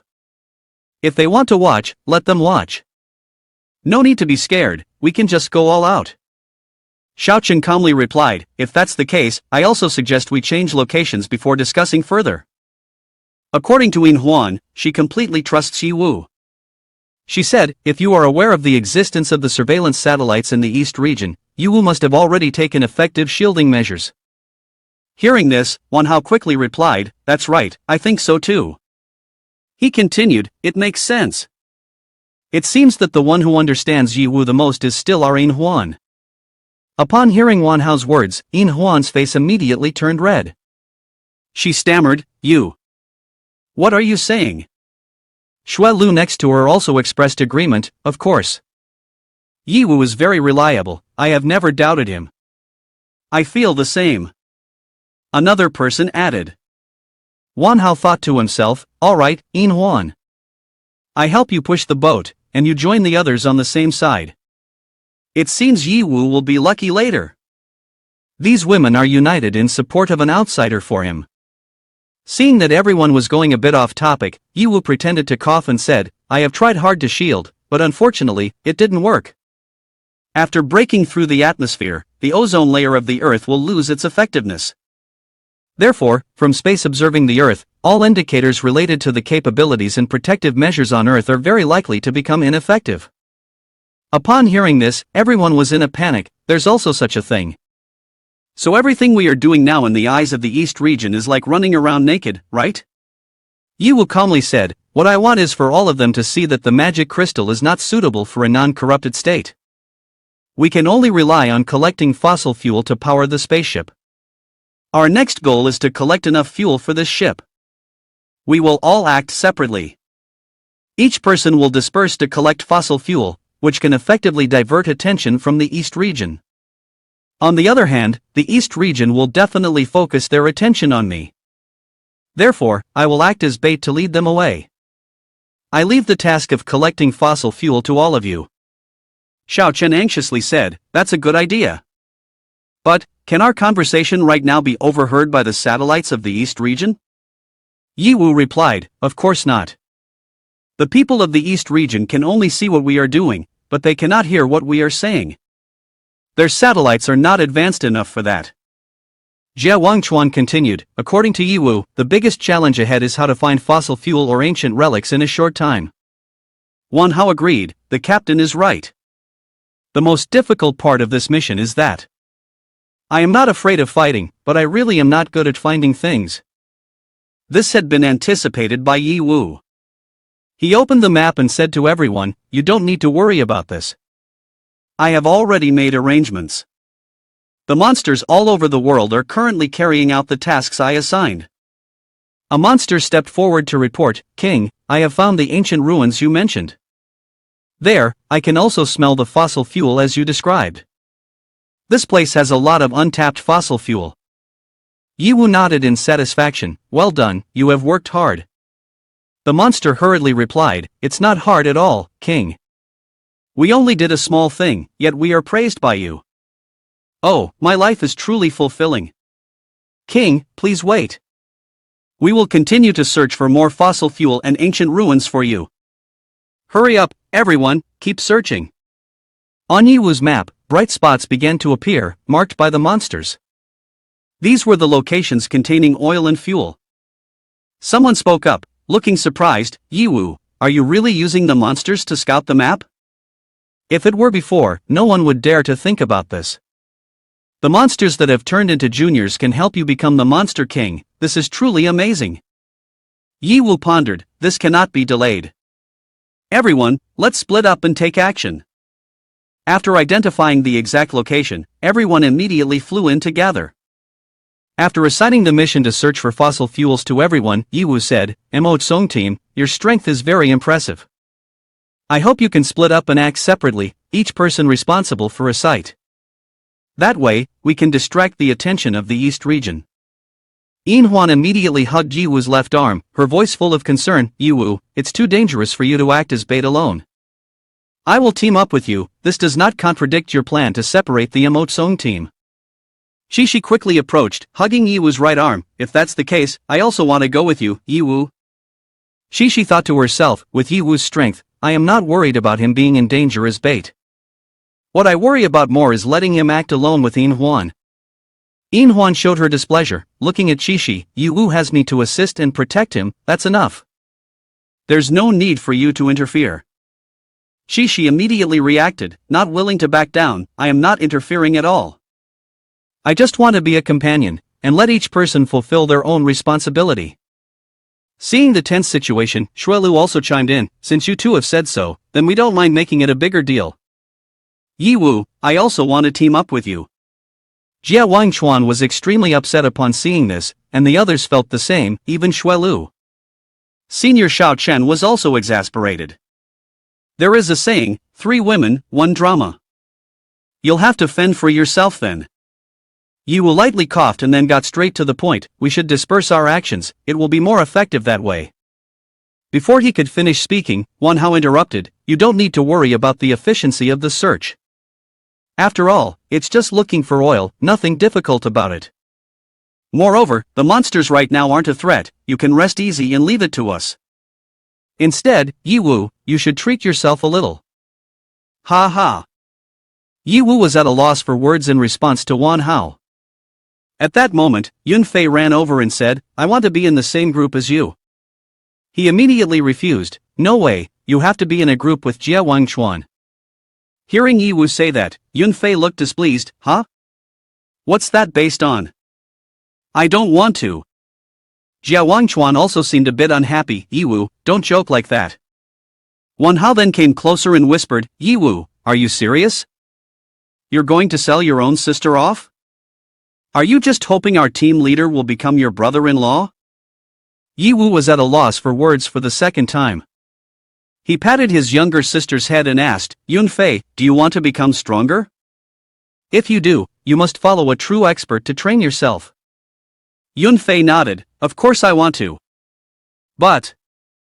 Yiwu interrupted, there are no buts. If you stay by my side, I will only keep you shrunk down, unable to progress. Having said that, he turned to Jia Wangchuan and said, please take care of my sister a bit. Consider it a favor I owe you. Yiwu thought to himself, it is not safe at all for me to act as bait, allowing Yunfei to follow. It's better to let her stay with someone capable of protecting her. Jia Wangchuan replied coldly, she can follow me, but I won't purposefully take care of her. Hearing this, Yunfei angrily retorted, who needs you to take care of me? I can take care of myself. Jia Wangchuan shrugged, that's for the best then. Yunfei became even more furious, what is your attitude? If it weren't for my brother's arrangement, who would want to follow you?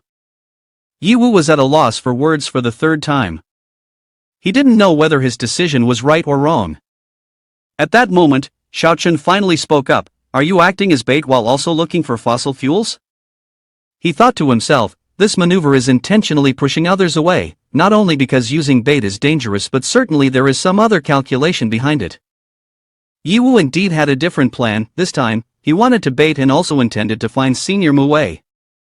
This surprised Xiaochen greatly, and he actively offered to go along, I will go with you. After all, that old man is considered my mentor. Yiwu agreed, yes, if we're looking for someone, having an acquaintance along is definitely the best. Scene changes to the East Region satellite surveillance. A staff member reported, boss, the group in the Southwest region has already set off. They probably have some scheme in mind. Should we continue monitoring? Victor replied, there's no need to focus too intensely. Just keep close tabs on the kid named Jiwoo. Wherever he goes, we follow him.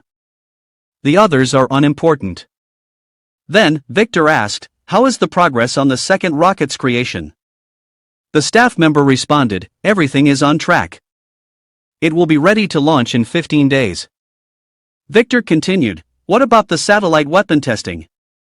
Sir, the testing is ongoing continuously. The laser power has been enhanced. From low Earth orbit, we can accurately strike any target on the ground, as long as we reach the required energy level. He said, good, continue to accelerate the progress. Letting the Southwest safe zone betray us again. Killing the people I sent. Yiwu, you won't be able to enjoy your victory for long. Just wait until the satellite weapons are ready, all your constructions will be destroyed in an instant. By then, even you won't escape death. When returning to safe zone number 2, someone asked, the others have already set off. How can we find Muwei? Yiwu replied, Uncle, don't worry. I have my own way. He silently thought, previously, I tried using the mind compass but the system indicated that the target's level was too high to lock on. It seems like I have no choice but to use this trick once more. After that, Yiwu used the skill of greed perception to pinpoint Muwei's location, but failed. He questioned, strange, why can't I sense Muwei's whereabouts? Not giving up, Yiwu summoned the greed demon. As soon as it appeared, the demon laughed heartily, ha, Yiwu, you called me here, you must be greedy for something again. Yiwu asked, why can't I sense anything when I use the greed perception ability? The greed demon replied, greed perception is a passive ability. When you develop a strong enough desire for something, this ability will automatically sense the necessary direction to satisfy that greed. If you cannot sense anything, it only means your desire is not strong enough, my dear. Suddenly, Shishi took the initiative to hug Yiwu from behind. She softly said, Yiwu, after a long time of training, I finally understand that my greatest ability and value is my capacity to enhance. Through multiple real battles and leveling up, I can now turn this passive ability into an active one. Yiwu looked at Shishi and nodded to signal her to continue. Shishi said, right now, I can help you maximize your greed, but you need to prepare yourself really well. Yiwu replied, I am ready. Immediately, Shishi activated her skill, helping Yiwu reach the limit of his greed. The feeling of greed within him began to explode without bounds. The things that were once mere small desires now transformed into intense cravings. He laughed, ha, here it is, this is the feeling.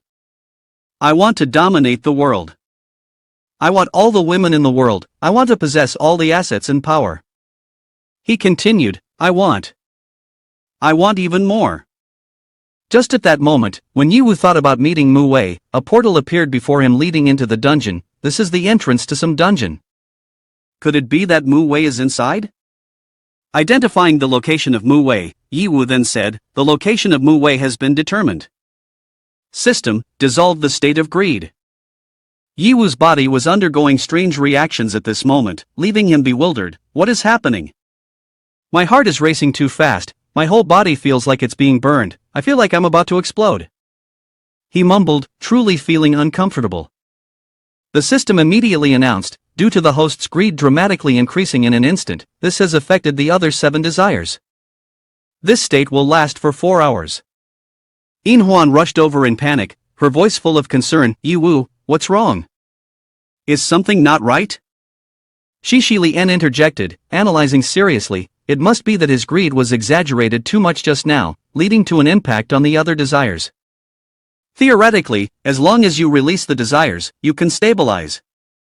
Hearing this, Yiwu immediately hugged both girls tightly, thinking to himself, really, I can't stand it anymore. Realizing the situation, Inhuan quickly understood. She whispered gently, Yiwu, I understand now. You don't have to suppress yourself.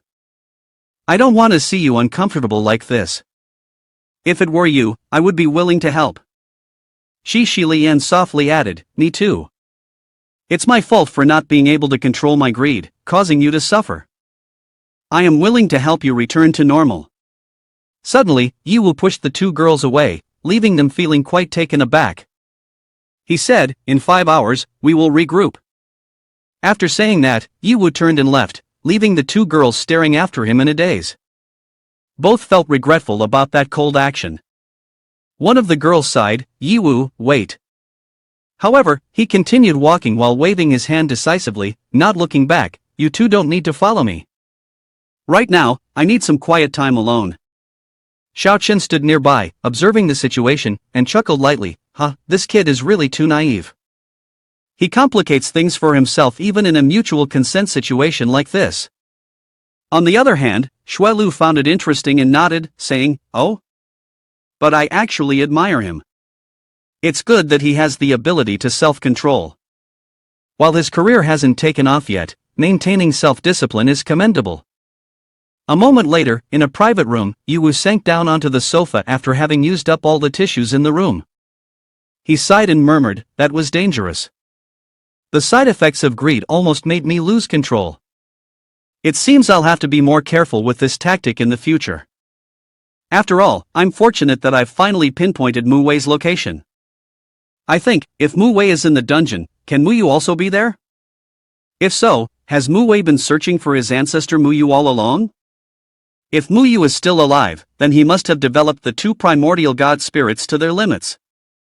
Could these 2 god spirits have an impact on the current world? But the biggest question right now is, after all this time, will Mu Yu be a friend or a foe?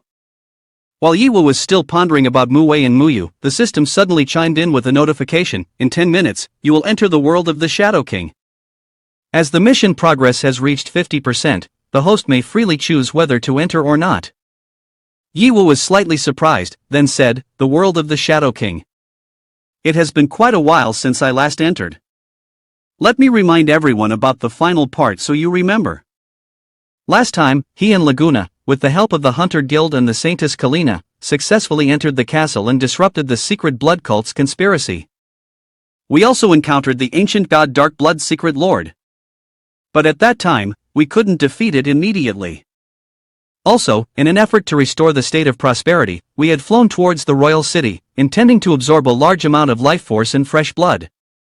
To help Laguna absorb power, the Shadow King's consciousness had been stimulated by malicious greed to ignite his desires. Before I withdrew, Laguna, in a state of dark transformation, killed the undead of Christina and father, ultimately absorbing the remaining consciousness. This time, I intended to gather the ancient god baby, then use it to absorb the spreading plague and heal that world.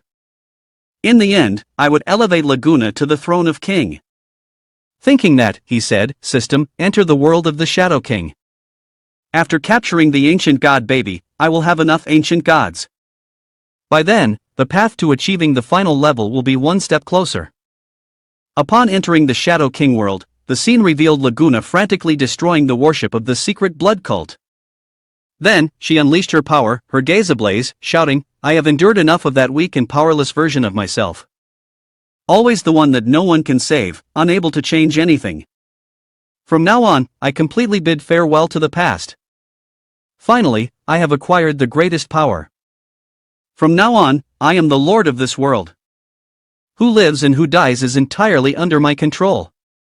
Turning to me, Laguna said, "Yiwu, let's go. I can't wait any longer. I want to destroy that ancient god special fellow, avenge Christina, and seize this decaying world to break it down and rebuild it from scratch." Seeing the current image of Laguna completely contradicts the weak and timid Laguna from before, Yiwu thought to himself, this Laguna's greed is vastly exaggerated. Could it also generate side effects? Nevertheless, her determination is not bad, perfectly aligns with my goals. Just as the two were about to take off to the royal city, Kalina unexpectedly ran after them, calling out loudly, "Wait a moment, I will go with you to the royal city." Kalina, the saintess of the Hunter Church, was crying uncontrollably as she said, "Sister, the people, they're suffering. I must take revenge. If we are to kill that ancient god who holds special powers, I must have my part." Meanwhile, in the royal city, the ancient god Dark Blood Secret Lord was spreading a plague, transforming people into beasts and forcing them to slaughter each other. The bloodshed was already abundant, but he wanted even more. The cries for help echoed everywhere, "Help! Someone, please save us!" Those transformed into monsters were devouring humans. Thus, the catastrophe continued to spread unchecked. The army was struggling to resist the ancient god, but it was like grasshoppers trying to move a stone.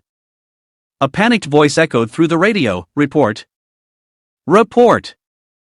The entire Air Force has been wiped out in an instant. Ugh! No need to report anymore. The destroyer god has descended. In front of it, we are so small. Death! We all must die. Ah!" In the royal city, the cries of despair and hopelessness echoed incessantly, further delighting the ancient god. "Ha, wonderful! Your wailing is a mesmerizing melody. Let all of your blood flow. The more fresh blood, the quicker I recover. The greater the death, the stronger I become. I am thoroughly enjoying these bags of blood from you all. Ha ha! In this world, no one can stop me anymore." At this moment, inside the royal palace, chaos erupted everywhere. Many people scrambled for treasures, each seemingly driven mad. One panic-stricken person exclaimed, "I've heard that the army outside has been completely annihilated. The entire royal city has fallen. Let's quickly grab some valuable items and flee." The princess of the royal city collapsed to the ground, tears streaming down her face. She choked out, "Why? Why has everything turned out like this?" Just then, the palace guards appeared. They quickly dealt with the looters.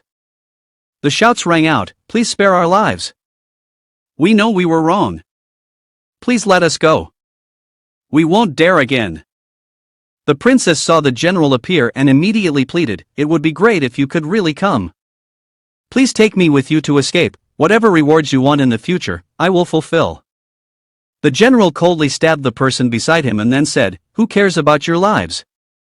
This bloodshed is for our brothers." His eyes were filled with ruthlessness as he turned to the princess, "Your Highness, do you misunderstand something? This is the apocalypse, the royal power is no more. What royal rewards are you talking about?" As he spoke, he delivered a punch that knocked the princess to the ground. His voice was full of mockery. I can vent my anger on you, but you are a good person. In the past, you were not bad to us. My last piece of advice for you is, stay in the palace, do not go outside to die.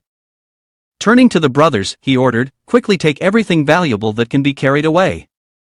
The princess lay on the ground, bitterly wondering, why? Why has everything suddenly turned out like this? Is this country really finished? Like that, she gradually fell into a state of unconsciousness. A few hours later, the princess woke up. Did I just faint? Oh, my head hurts so much. Struggling to stand up, the princess stepped outside to see the situation. Before her was a scene of desolation, not a single person in sight. Has everyone run away? Who will come to save me? Whoever it is, please come. The princess stepped outside the door. As she looked up at the sky, she was instantly overwhelmed by a horrifying sight. A gigantic monster was hovering in the air. Her face turned desperate as she realized it was the demon god, the one who had destroyed the royal city. At that moment, the princess knew for certain that she could not escape her tragic fate. She drew her sword, her voice trembling yet filled with determination. No one can save me anymore. This nation has completely collapsed. As a princess, I also have no way out, nothing left to lose. But just as the sword touched her neck, the princess instinctively halted. In the sky, 3 strange glowing lights gradually descended. Her eyes sparkled with a glimmer of hope, and she knelt down, fervently praying, "O divine beings, finally you have sent your messengers. Please save us, the innocent people.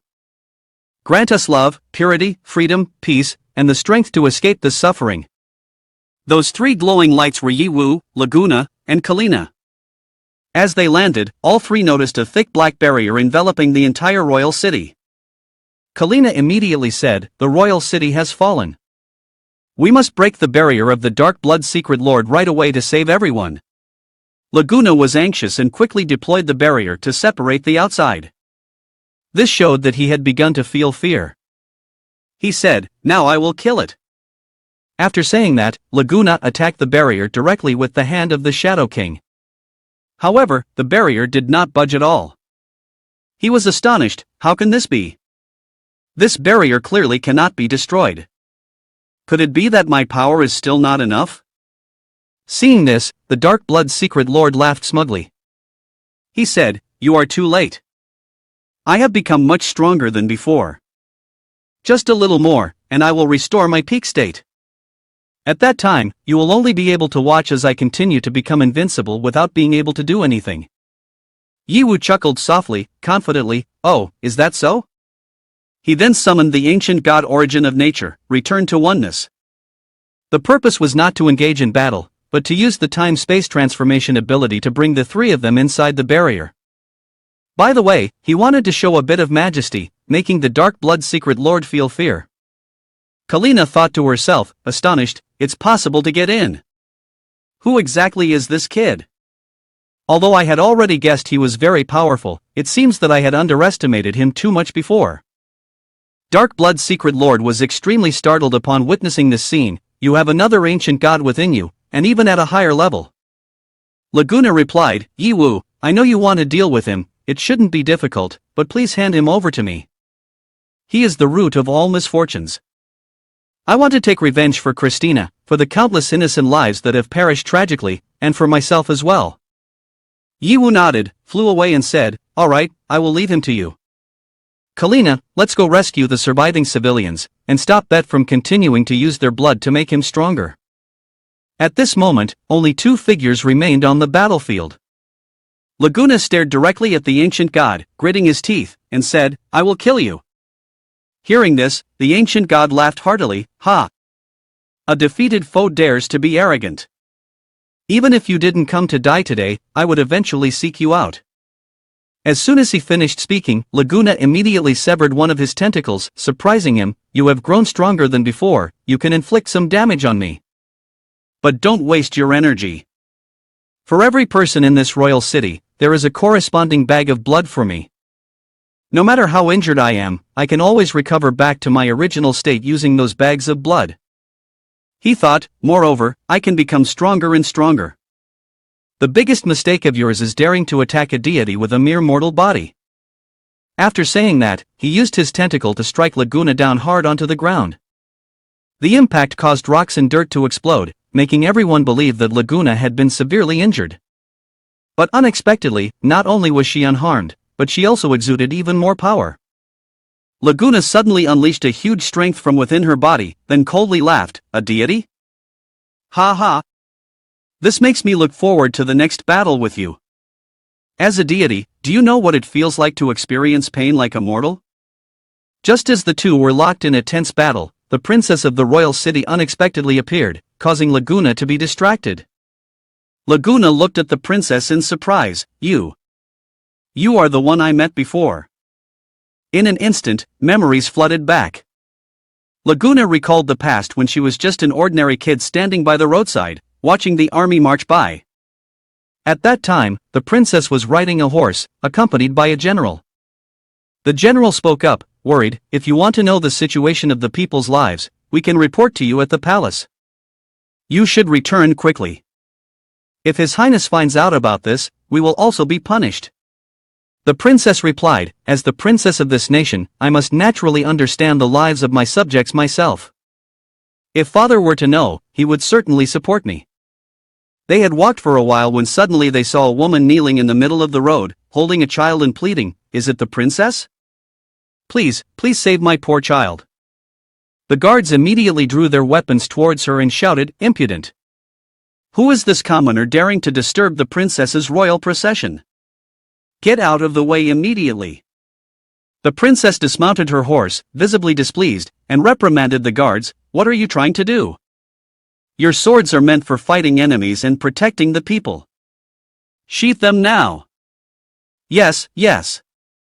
The princess gently spoke to the woman, "Don't worry. Let me see the child's wound." As she spoke, the princess reached out to touch the child. The woman instinctively recoiled and said, "Your Highness, please don't. We are filthy. It's better to send someone else." The woman sobbed and recounted the situation. "We were attacked by wild beasts outside the city. My husband, in order to protect us, died. It was with great difficulty that I managed to bring the child back to town. But the doctors see the child's wounds as too severe and refuse to treat him.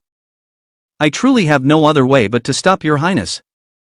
The princess suddenly drew a knife and cut into her own hand. This action startled the woman next to her, who immediately exclaimed, "Your Highness, what are you doing?"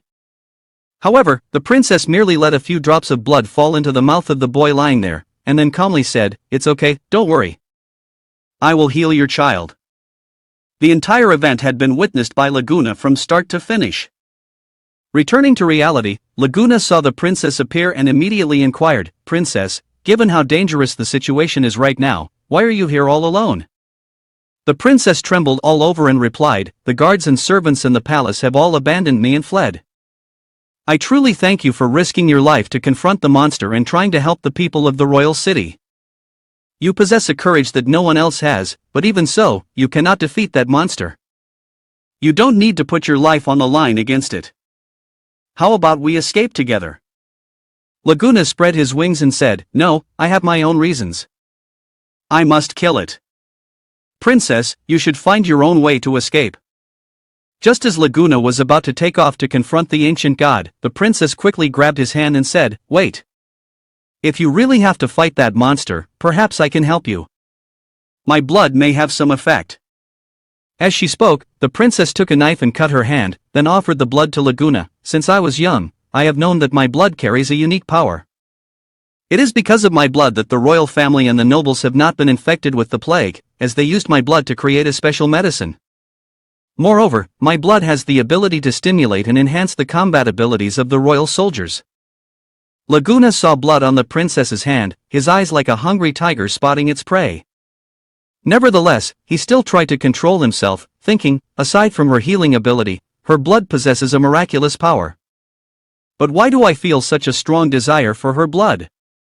Without hesitation, Laguna tore a piece of his clothing to refuse the princess's blood, then wrapped her wound, saying, "Thank you for your kindness, princess, but no matter what, I cannot accept harming you in exchange for power." This small act, though insignificant, moved the princess deeply. She thought to herself, what is happening to me? I have never felt anything for those royal nobles before. But this person in front of me makes my heart flutter, as if even the blood in my veins is drawn to him. After bandaging the princess, Laguna spread his wings, preparing to fly off to face the ancient god. Before leaving, he turned back and said, Princess, please find a safe place quickly. The princess stood still for a moment, clasping her hands in prayer. O divine being, if you truly exist, please protect him and keep him safe. In another place, Yiwu was still looking for ways to support Laguna in this perilous battle. Regarding this, on NGH, PHI Berer Cho Laguna TMNH on TVI Ancient God Hoen THNHNHIMV.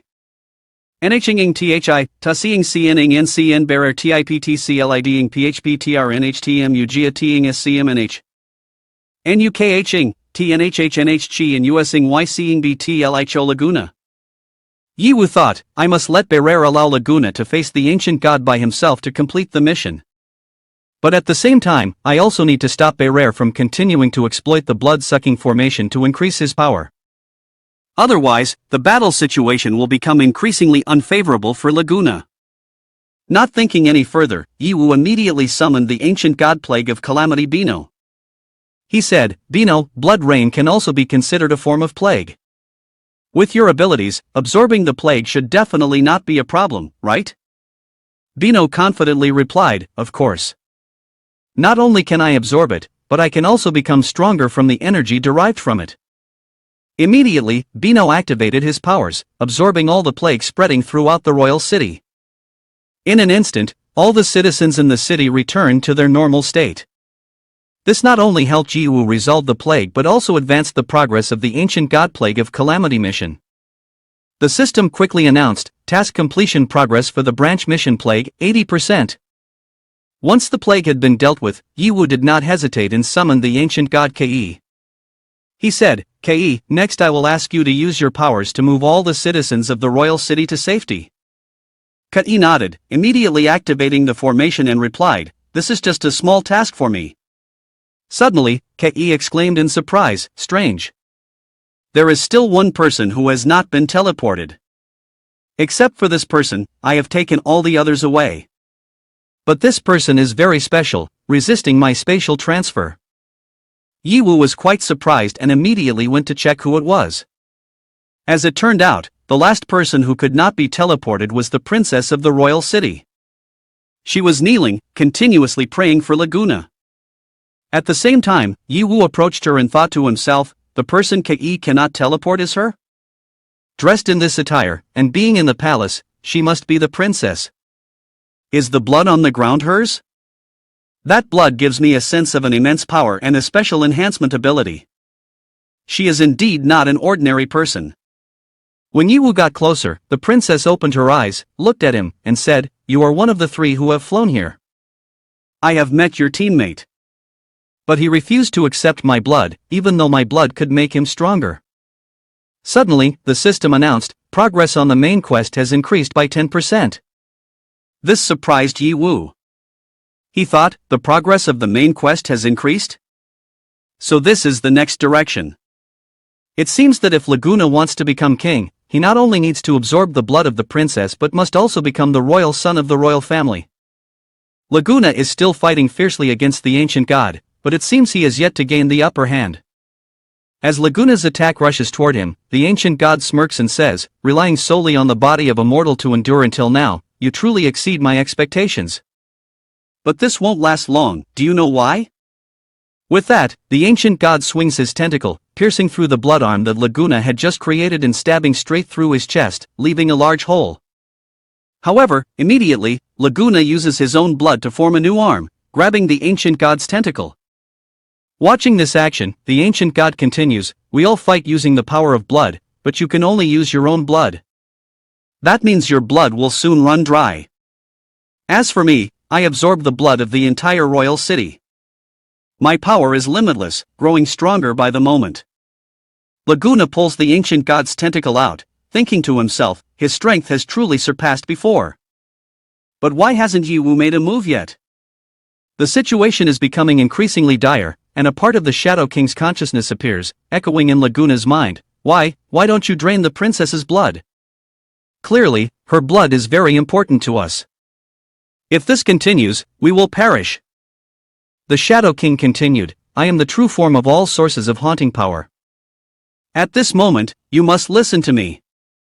Laguna, despite being in a perilous situation, resolutely held firm to his decision and replied, enough, do not tempt me any longer. I am acutely aware of the importance of that bloodline, as well as the extent of my own craving for it. It is precisely because of this that I am all the more aware that if I cross this line, I will find it difficult to control the thirst for fresh blood within me. When that thirst arises, all I see in the future is destruction, ruins, corpses, and blood, nothing but that. I am certain I will fall into an abyss of eternal damnation. I do not want to become that, and I will absolutely not let it happen. The voice in his consciousness echoed again, filled with persuasion, is it possible that your concerns are more important than revenge? Think of the people who matter most to you. Shouldn't they deserve to die pitifully in vain? Your dearest ones are already dead. To you, are others really that significant? Laguna gritted his teeth and stood up, continuing to charge at the ancient god, his heart filled with conflict, secretly thinking, the voice in my head is not without reason. If I do not use the power of that bloodline, relying solely on my current state, I fundamentally cannot defeat Berer. My loved ones certainly should not die in vain. But do others deserve to become victims in my quest for revenge? The attacks from Laguna were becoming weaker, while the ancient god remained completely unharmed. The tentacles of the ancient god continuously pierced through Laguna's body, making the situation increasingly unfavorable. The consciousness echoed again, trying to persuade, Laguna, don't hesitate any longer. Even if you don't absorb that bloodline, this world will still be destroyed by the ancient god. This destruction is predetermined. So why don't you do it? Use the power of that bloodline to take revenge. We will achieve this goal together. Watching from below, Yiwu couldn't help but feel anxious, thinking to himself, is Laguna still hesitating and confused? If he doesn't make a final decision, he will never be able to defeat the ancient god. Upon hearing this, the princess beside him softly spoke, so his name is Laguna? He is not hesitating or faltering, instead, he is showing an incredibly firm will. Earlier, I could clearly sense his intense desire for my bloodline. But he restrained himself and even gently bandaged my wounds. Although we have just met for the first time, I can deeply feel the strong will radiating from that person. Listening to these words, Yiwu was quite surprised, silently thinking, it seems Laguna has recognized the special nature of the princess's bloodline. He is trying his best to resist this fate, isn't he? But Laguna's destiny has already been predetermined. On the battlefield, Laguna was torn apart by the ancient god, blood flowing copiously. The consciousness within was extremely anxious, loudly urging his uncle, you can't hesitate any longer. You won't be able to endure for long. You still have a choice. Before complete failure, quickly drain the blood of the princess. But Laguna remained adamant, refusing to listen. He tried to heal his wounds and continued to charge forward to attack, responding, no, that is not a choice. I yearn to grow stronger, not to be controlled by fate, but to change it, to seize my own destiny. I will never bow my head to anything. No matter the outcome, I will not give up. Laguna was once again torn to pieces by the tentacles of the ancient god just before he could reach him. Seeing the situation deteriorate further, Yiwu below grew increasingly anxious. He silently thought, this is the final stage. Laguna cannot change the course of the impending fate. No matter how hard he fights, it is all in vain. The ancient god looked at Laguna continuously recovering his body and suddenly spoke, oh, it turns out there is still another source of power within you. No wonder you have been able to endure for so long.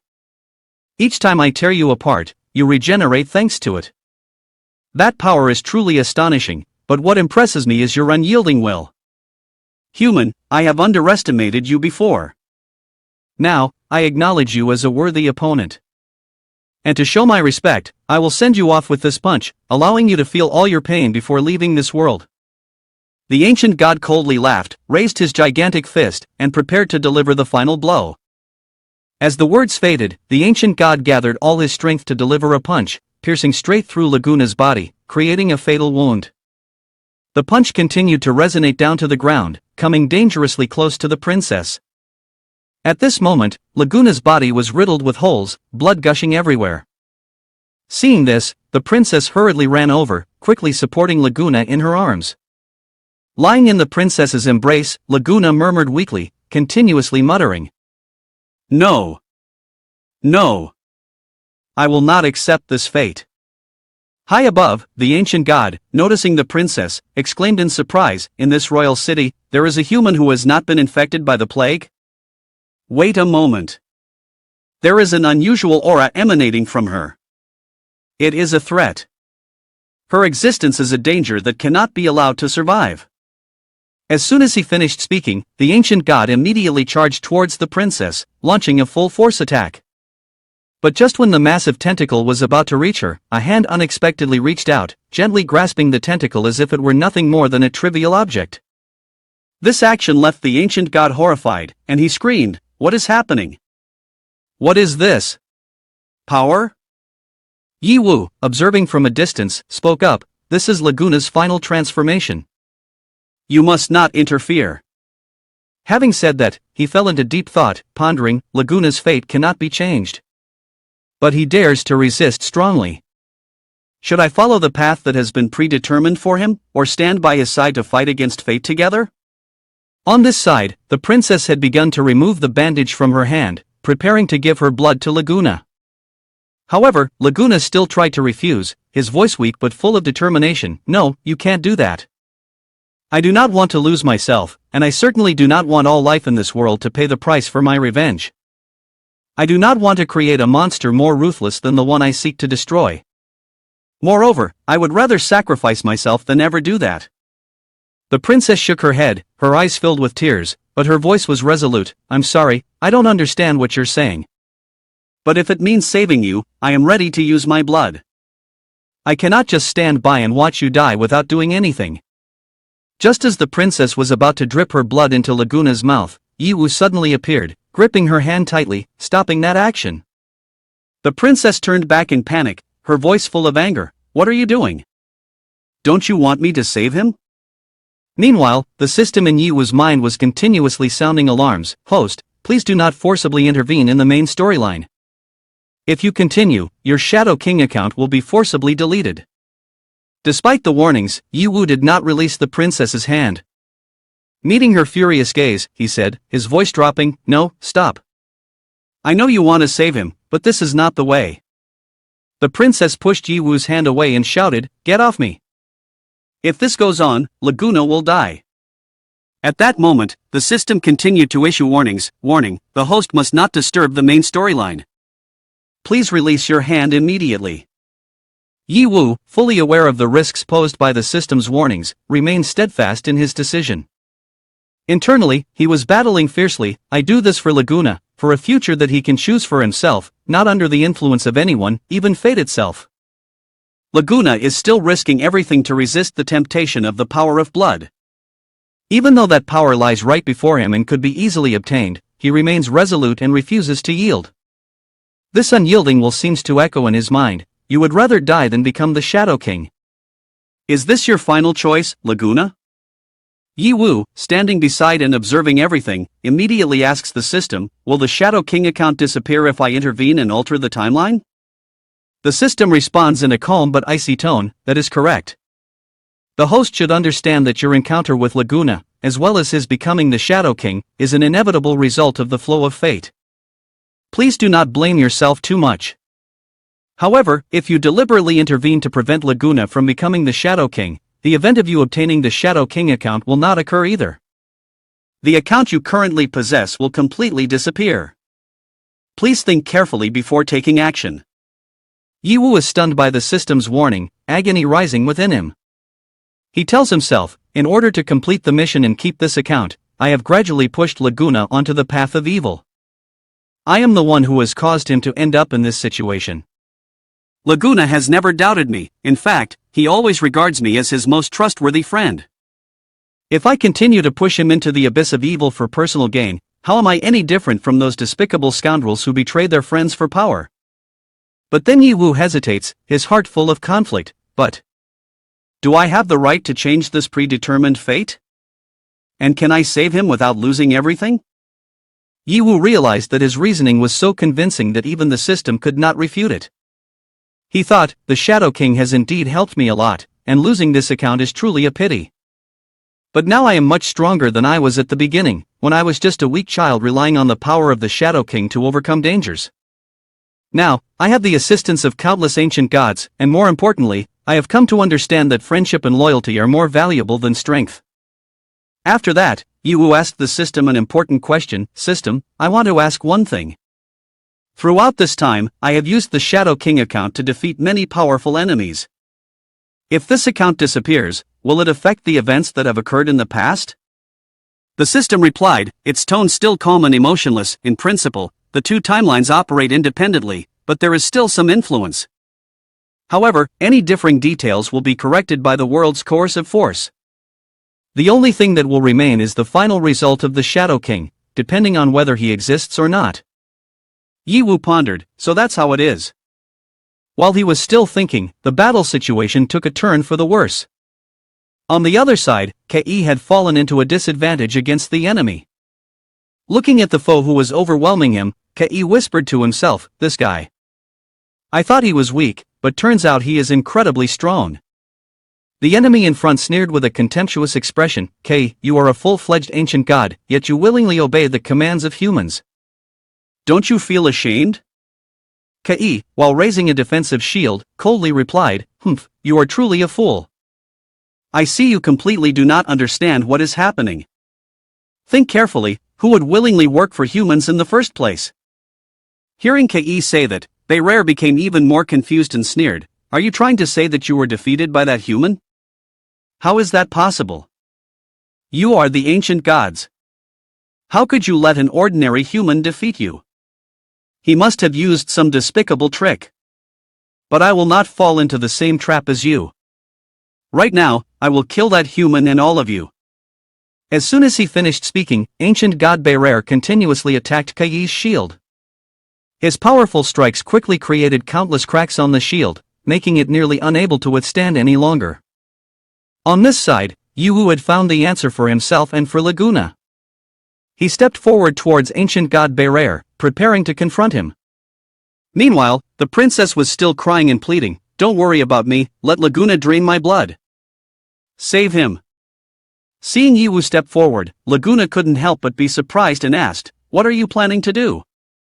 Yiwu turned his head back, his eyes full of determination. If you have decided to fight to the end against this damned fate, then how can I stand by and watch you bear it alone? You have done enough. The rest, let me handle it. At that moment, Kei's shield finally shattered, and he was defeated by Beirere's relentless attacks.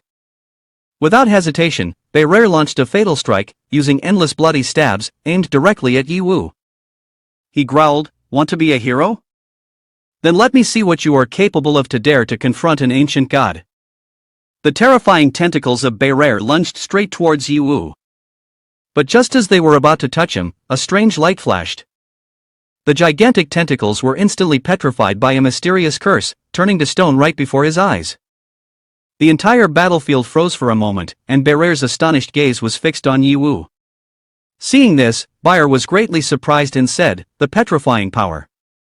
Among the ancient gods that can turn others to stone, there is only Larkin, it really is you. Larkin looked at him with countless eyes and coldly said, Gulululu. Beirere immediately severed the petrified tentacles and then stepped back, saying, alright, all of you are nothing but hunting dogs for humans, truly disgraceful for the ancient gods. Today, I will clean up the traitors on behalf of the ancient gods. As soon as he finished speaking, Beirere used the anime blood control move to attack Yiwu, causing the male lead to lose a significant amount of blood. He then sneered and said, no matter how you can control the ancient gods, in the end, you are just a mortal body. As long as you have a drop of blood in your body, killing you is as easy as turning over a hand. He continued in a harsh tone, go to hell. Like a typical villain, he died from talking too much. Before he could lay a hand on Yiwu, he was infected by the virus from the ancient god plague of calamity and was completely controlled. Huh? My limbs. Why won't they obey? Beirere was astonished, then realized, it's the power of the virus. This time it's you, Bino?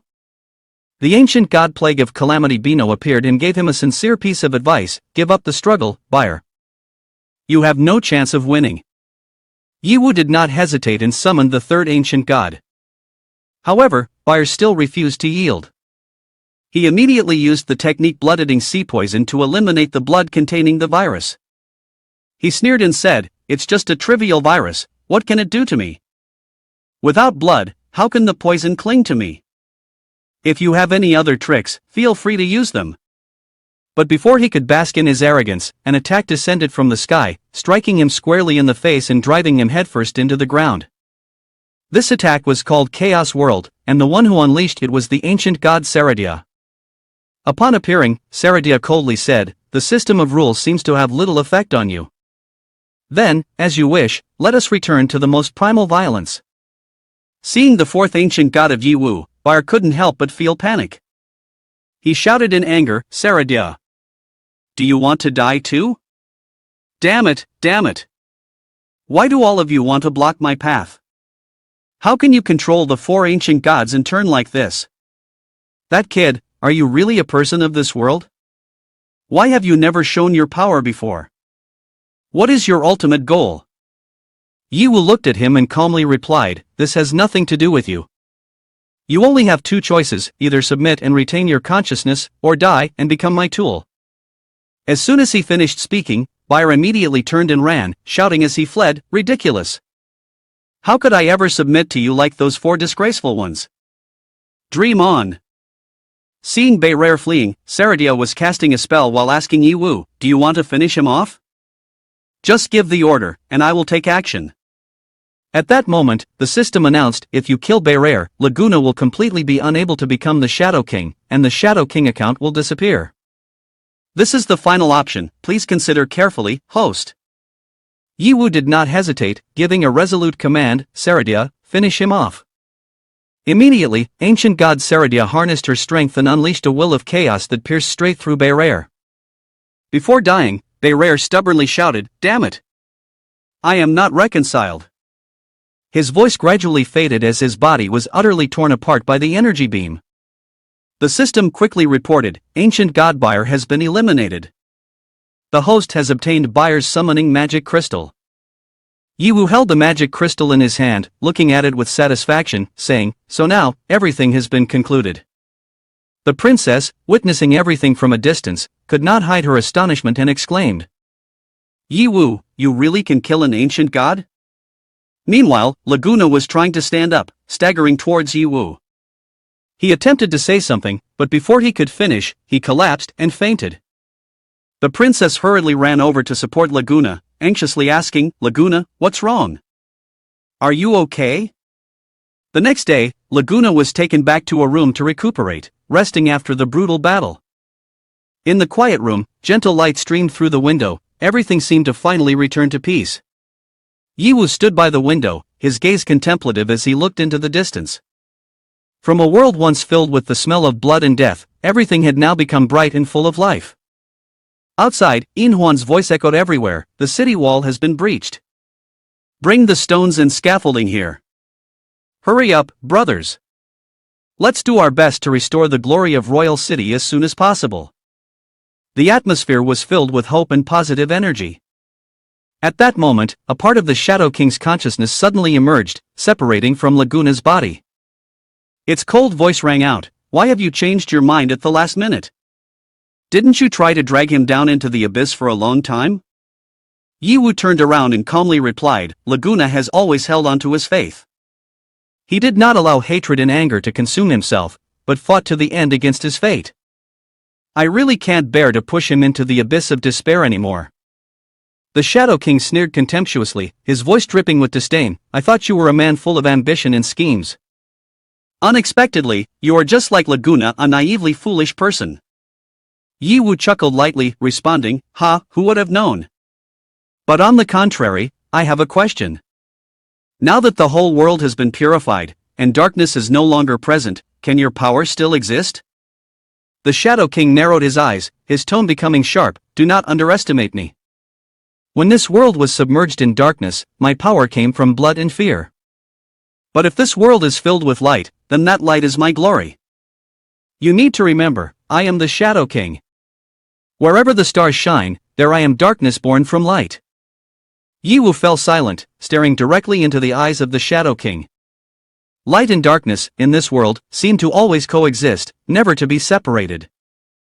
Yiwu said, no wonder you are the Shadow King, this aura has never diminished. The Shadow King asked back, I sense a strange spatial fluctuation. Are you planning to leave? Yiwu nodded and replied, goodbye here. We will never meet again. At that moment, the system announced, the dungeon task has concluded.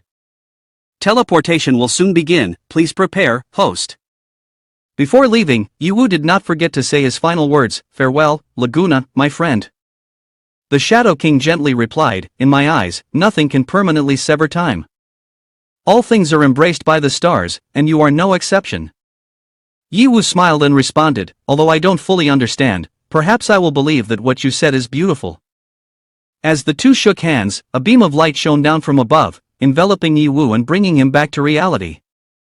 When Yiwu returned, the Shadow King account he had once used was also gradually vanishing. Yiwu quietly said, I'm back, yet you still haven't disappeared. Were you specially waiting for me to say goodbye? He smiled and continued, then, farewell Shadow King. Thank you for taking care of me all this time. Suddenly, the system announced again, warning. A powerful and unknown force is interfering. The account card is undergoing anomalies. Shortly after, another announcement appeared, the Shadow King account is about to be upgraded to a completely new Shadow Lord account. Yiwu suddenly exclaimed, what? The Shadow King account has broken the shackles of fate, leveling up to become the Shadow Lord, controlling the mental power over the long years. He has stepped through the stars, venturing to the ends of the universe, just to seek the whereabouts of a beloved acquaintance he deeply misses.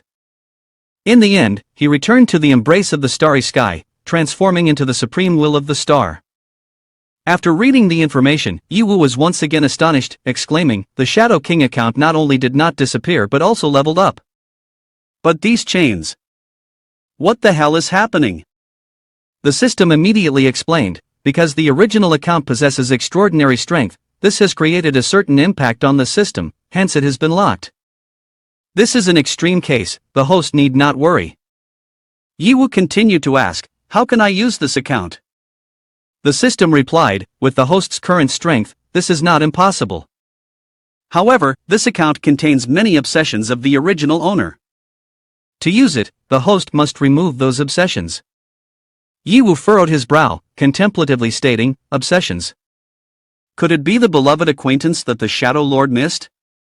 Could it be Laguna? Perhaps he wanted to see me one last time but couldn't, so the obsession was born. The system continued, that's correct.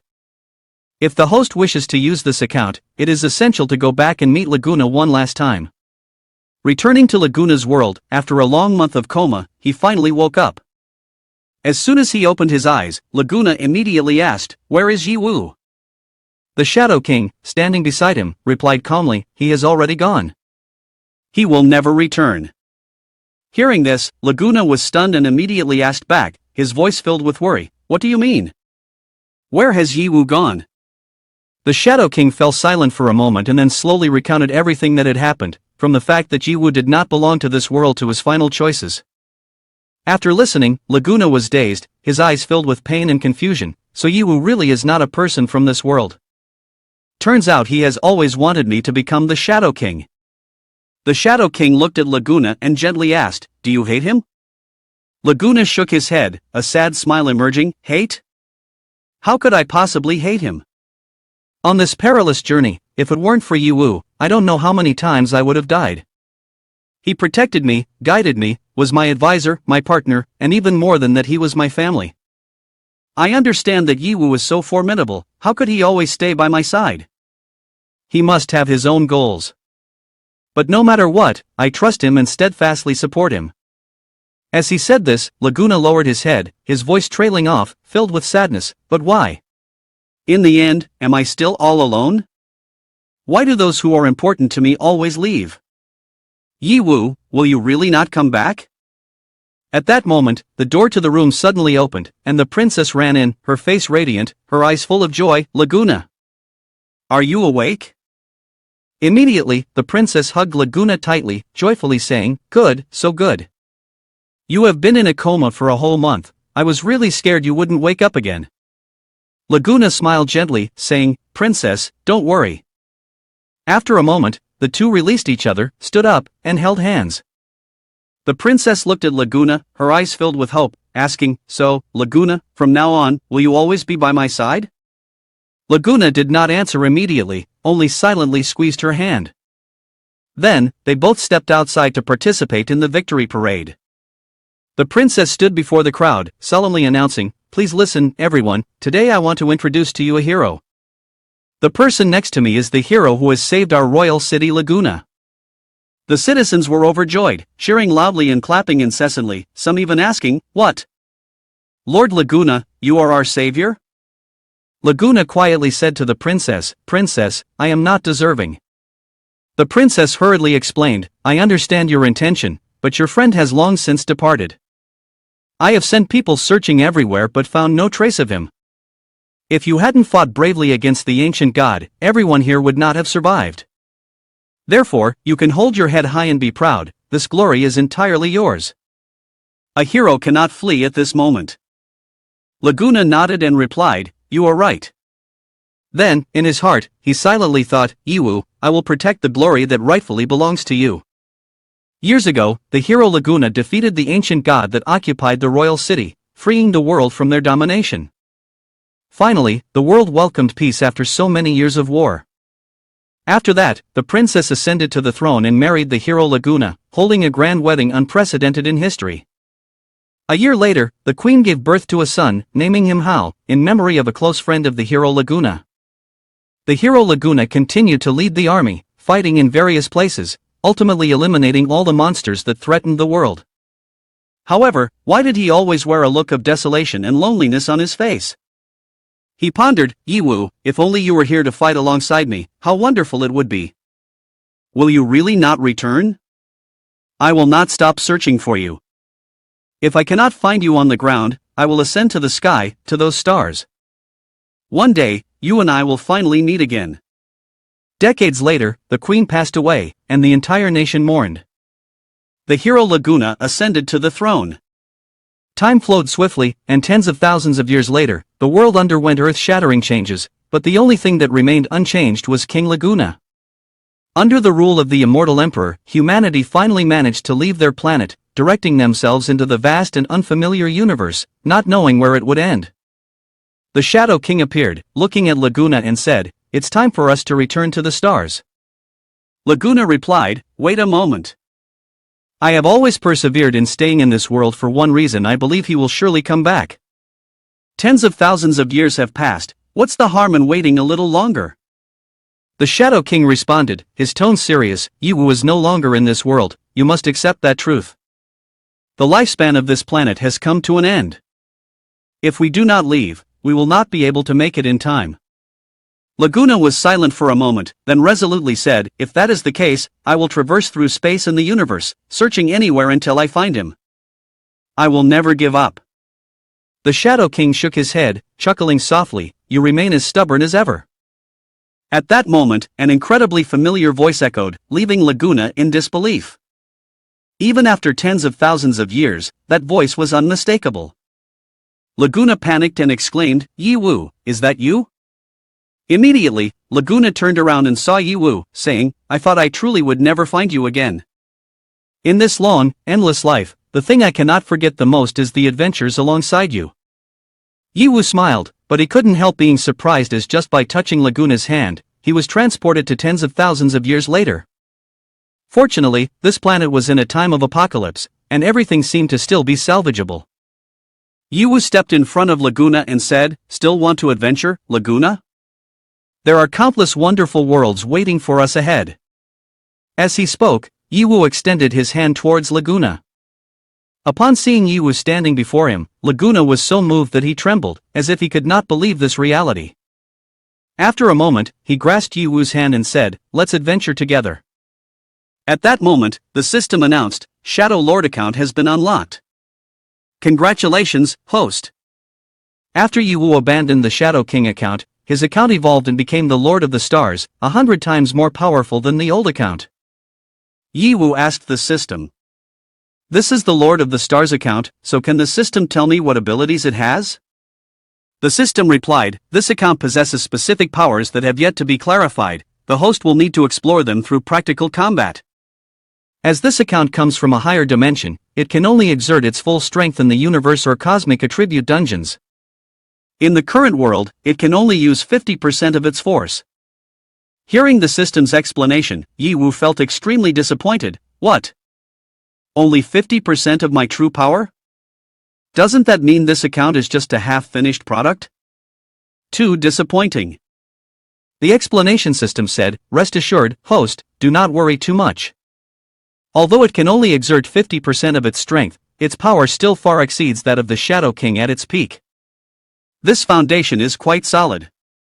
Hearing this, Yiwu was extremely pleased. So strong? Just at 50% and already more powerful than the Shadow King, without any strange side effects. Truly worthy of the Lord of the Stars. However, he thought cautiously, everything should still be approached with caution. I recall before, I had soared to a certain height, and then the ability of the account suddenly vanished. The universe seems to have certain restrictions on the system. Can this reason be explained? The system replied, based on observations, there is no powerful force in the sky that we do not know. However, from the information gathered, we can determine that the farther away from the ground, the stronger the effect of this force. Yiwu said worriedly, even the system cannot clearly understand this force, this is really difficult to address. The system continued, there is no need for the host to worry too much, as the power of the Lord of the Stars account can completely handle this situation.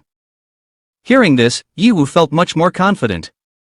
His concerns about the universe lacking a trump card to respond began to fade away. He smiled and said to himself, then, Laguna, let's move forward together. Introducing the account and the reason for becoming the Lord of the Stars, the endless darkness was born as his veil, and the radiant stars were his arms, placing all things under his shade and protection, leaving behind the illusion of the constellations at the farthest reaches of the universe.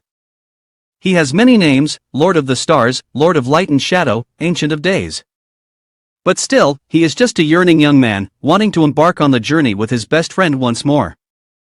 Moments later, at Yiwu's fortress, everyone had returned and was preparing to begin their quest to find the Elder Muwei. Xiaochen spoke up, everyone, I have returned, welcome back, master. Xiaochen continued, I cannot believe you suggested looking for that old fellow, and even brought along so many beautiful women. Uncle, I might as well follow you and have some fun. Yiwu replied, to find Muwei, Uncle is the most important person. Without Uncle, we cannot proceed. Shuelu chimed in, moreover, not only Muwei, you even mentioned wanting to find the legendary hero Muyu, is he really still alive? Inhuan also said, Yiwu, you mentioned meeting Muyu in the mist when you were young, and even entrusted him with 2 divine artifacts. It's truly astonishing. If you hadn't said it yourself, I would really not be able to believe it. Shishi said, Shishi is not quite sure what everyone is talking about, but if it's something Yiwu wants to do, Shishi will definitely support it with all her strength. After walking for a while, they arrived at Nana's place. When Nana saw Yiwu, she joyfully ran over and said, Master, this way. Yiwu stepped forward, patted Nana's head, and praised her, you've worked hard lately, I'll come to see your masterpiece. Nana proudly replied, Master, rest assured, Nana guarantees that this aircraft will far exceed the technological level of Earth. You will definitely be amazed. Yiwu then switched to the ace pilot account Shemhui and said, Nah, I trust your skills, and I'm really looking forward to it.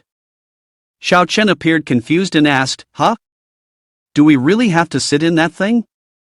Yiwu asked back, What's wrong? Are you afraid of airplanes, uncle? Xiao Chen laughed and said, Aha, that's right, if not, you guys go ahead, I can go there by myself. Immediately, Nana rushed over, grabbed Xiao Chen by the collar, and angrily shouted, Huh? Do you dare to doubt my skills? Don't compare your pile of scrap metal from LCHU to the advanced technology of my royal model. We solved the issue of airplanes 800 years ago at a technical level. She growled, If you don't believe, can't you just sit down and find out for yourself? Nana said, Today, I absolutely won't allow you to leave with doubts. Sit down, you have to sit for me today. Xiao Chen helplessly replied, I'll sit, is that not good enough? Oh, let go of me. After everything was ready, Yi Wu announced, it's time to depart, let's board the aircraft. Before leaving, Yi Wu did not forget to remind Nana, take care of the house, okay? Nana replied, don't worry, master, I will definitely protect this place well. Saying that, Yi Wu hurriedly set off, flying towards the dungeon where Mu Wei was located. Safe travels, master. This action of Yi Wu was detected by the satellites in the East region.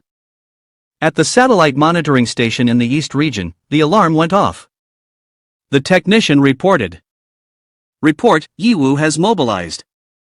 Victor gritted his teeth and said, monitor him closely with the satellites, lock down his trajectory for me. I want to know even where he goes to the bathroom. The technician replied, yes, sir. Suddenly, a technician shouted in panic, but Yi Wu's aircraft looks very strange. Its flight path completely violates the laws of physics. Victor exclaimed, what the hell? Throw the monitoring video onto the big screen for me to see, wait a moment. After the screen was projected, seeing the terrifying speed of Yi Wu, Victor exclaimed in panic, damn it, what kind of insane speed is this? Can the technician keep up with the recording? The technician replied, we've pushed to maximum capacity, but we can only barely track the target for a bit more than 3 seconds. Victor said, 3 seconds? So that means the technology of this fighter jet has already surpassed multiple generations of ours? How is that possible? Moreover, he's performing acrobatic maneuvers at such a high speed. If it were an ordinary aircraft, the person inside would have been turned to fragments long ago. But looking at those fluid movements shows that he fundamentally has no problem at all. Is this some kind of terrifying anti-gravity design? At that moment, the technician added, the analysis results of the flight trajectory have just come in. Yi Wu executed high-difficulty maneuvers while drawing a picture in the sky. Victor inquired, drawing what? Pull the lens back so we can see what he is drawing? Yi Wu continued to sketch a hand raising the middle finger. This made Victor furious. He shouted, damn it, he did all those moves just to flip someone off. As he spoke, he slammed his hand down on the table. This kid is too arrogant. Although I have no idea where he got a high-tech aircraft, if he thinks he can use it to provoke the East region, he is completely mistaken. Victor immediately ordered to increase the speed of building the fortress. Right now, he hated nothing more than to blow that kiddo to smithereens. Victor thought to himself, just wait and see, kid, you will pay for your arrogance. Meanwhile, Yi Wu was checking the aircraft's features while also taking the opportunity to provoke the East region a little, thinking to himself, it's time to get down to business now. Half a day later, they finally arrived at their destination. Xiao Chen was still sound asleep at that moment. Yi Wu called out, Uncle, it's time to wake up. After everyone had disembarked, Xiao Chen yawned and said, Uncle, I really am getting old, just a little while and I fell asleep, not like you young ones. Yi Wu replied, come on, I think Uncle is just resting and recuperating. Xiao Chen then jumped to the ground, saw the door leading to the dungeon ahead, and asked, is that the destination of this trip? Yi Wu answered, exactly. How was it? Was Nanana's aircraft comfortable to sit in? Xiao Chen happily replied, not bad, not bad, it's rare to be able to take a good nap on an aircraft. I really need to properly apologize to that girl when we get back. Ha ha ha. Shui Lu then spoke up, no matter how difficult the maneuver is, there is not the slightest ripple. In this world, it is unlikely to find a second aircraft as formidable as this one. However, the main reason is still that Yi Wu has exceptional flying skills, which I have recognized long ago. Hearing Shui Lu's words, both Yin Huan and Qi Shi were extremely shocked. Yin Huan thought to herself, so Shui Lu has flown with Yi Wu before. I thought we were all here for the first time. This woman is too cunning, scheming behind our backs. Qi Shi then said, Yi Wu, why didn't you take Qi Shi along before? Qi Shi was unhappy and kept snorting. The two suddenly sulked and looked at Yi Wu with very scary expressions. Seeing this, Xiao Chen came over to tease Yi Wu. Although I was prepared, but the Shura field of your kiddo came surprisingly fast, just got into the dungeon and even before we could settle in, it was already set up. Yi Wu, feeling embarrassed, said, Uncle, please don't laugh at me anymore, it's time to go to the dungeon, let's go. As he spoke, Yiwu hurriedly stepped into the dungeon to avoid the topic. In Huan thought to herself, "Humph, letting him escape again." In the end, the 5 of them stepped inside. When they saw the scene before them, they were all very surprised, exclaiming, "Is this paradise?" Information about the dungeon The Realm of Fallen Angels is proposed with levels ranging from 150 to 250. After the Yiwu group entered, they found that this dungeon contained fallen angels. She pointed ahead and said, "Look, they have wings, could they be angels?" In Huan replied, "The dungeon is an extremely rare mythical setting, the enemies ahead are definitely not simple." Yiwu looked at the castle in front and thought, "Is it the heavenly realm again? I wonder if this place is related to the divine domain, the realm of the gods, at least I can feel it. A strange aura emanates from that castle." Xiao Qin immediately asked Yiwu, "Do you feel it too?" Yiwu replied, "Yes, but since we are here, we can't go back empty-handed. Everyone be careful, we will continue to explore." Suddenly, at that moment, the dungeon's gate disappeared. Shui Lu exclaimed, "Oh, it's closed, the dungeon has vanished, everyone be careful." As soon as the door disappeared, the dungeon system immediately announced, "From now on, missions for players will be assigned. Please explore the entire Fallen Angel Realm dungeon, try to collect enough key clues. Help the fallen angels defeat the light angels. Only after completing the above mission can the traditional gate of the dungeon be opened, otherwise, players will be permanently trapped in the dungeon.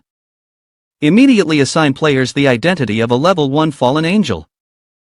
As soon as the announcement of the uncle's conclusion was made, everyone was downgraded to the lowest level and was gifted a pair of black wings along with a halo. Oh, and there was also the fallen angel job title. This left everyone in a state of confusion. She also sprouted wings, but they emitted a dazzling light, as if it were an energy that could not be touched. Yiwu thought to himself, "The fallen angel here indeed reveals an unsettling aura, we must remain vigilant." Shuelu then said, "This is our first time encountering a dungeon that forcibly changes job classes, it's somewhat interesting. But if it means we have to assist the fallen angel, does that mean we are to become the villains?"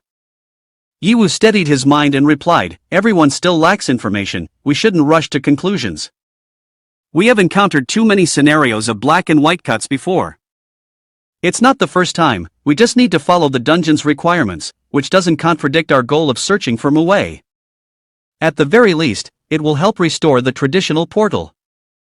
Shuelu nodded, ensuring a way out, and said, "That makes sense, I'll follow your lead." As he spoke, Yiwu took the lead and flew towards the castle. Everyone followed behind, but she seemed to be struggling to take off. "Oh no, these wings are really hard to use, I can't maintain my balance." Shuelu flew over to grab her hand and said, "The quality of this level 1 wing is a bit lacking.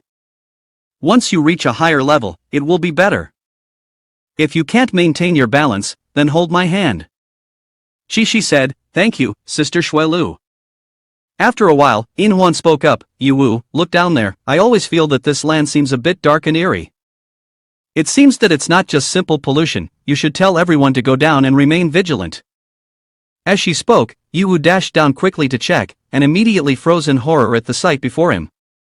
It was unexpectedly the corpse of a fallen angel, an incredibly gruesome scene. Beneath the ground, blood flowed like a river, corpses were piled up, and the air was thick with the smell of decay. This made Chi unable to bear it, she immediately covered her eyes and shouted, too terrifying." Yiwu flew over to support Chi, while also warning everyone, "Be careful, keep away from these corpses." In Huan said, "It seems the battle situation was quite tragic, we cannot underestimate the enemy." Shuelu added, "Now we start to understand why we had to play the role of fallen angels." Suddenly, a weak cry for help rang out, "Help me!" Xiao Chen heard it and said, "Yiwu, it seems there are still survivors over there." Yiwu volunteered, "Everyone, step back, I will go check it out." After speaking, Yiwu immediately flew to the source of the sound, then grabbed the moving arm and pulled the person out from the pile of corpses. After holding him tightly, Yiwu placed him on a rock and said, "Alright, you're safe now, thank you." Looking at his frail and emaciated body, with tattered arms, but as the sunlight shone down, he gradually began to recover. Yiwu was surprised to realize, is his body recovering quickly thanks to the effect of sunlight? Once fully recovered, the person stood up and said to Yiwu, "I've finally recovered, thank you for saving me. At this moment, he took a closer look at everyone's levels and exclaimed in surprise, looking closely, I see that you are all level 1 little guys, yet you survived that great battle, your health is really good. Yiwu replied, no, we just arrived. Hearing this, the person panicked and exclaimed, no, you are not fallen angels, you are humans. Yiwu was also surprised that he knew this and asked, do you know our identity? Have you met other humans before? The person suddenly became emotional and said, it's not just meeting, I used to be a human. Everyone was extremely shocked to hear this. He continued speaking, when I was still a human, I accidentally wandered into this dungeon. Because I could not complete my mission, I was imprisoned here. I don't remember how long it's been, perhaps over 100 years. I have forgotten that I was once human. The longer the time, the more I became like a fallen angel. Yiwu immediately asked, fallen angel? In mythological stories, fallen angels are usually villains with the intention of disrupting the order of heaven or destroying the world. Why does this dungeon design conditions to assist the villains in winning? He responded, do you really believe in those fabricated legends? Don't be fooled. The ones in the city of the angels today are not the native inhabitants of this place. They are just a bunch of evil beings that fell from the sky, taking over the nests of the birds. The doves took over the nests, while the guests were the ones who drove out the native people who once resided in the city of the angels. But this is a long story.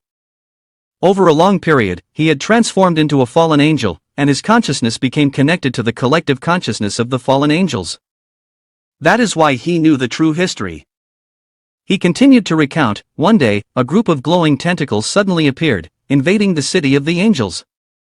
These monsters were extremely powerful, the angels rose up to resist but still could not match them, suffering countless casualties. In the end, they could only be forced to leave the city of the angels.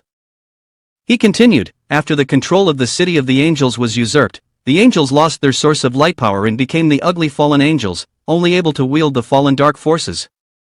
Those tentacled monsters transformed into light angels, openly replacing and occupying the city of the angels.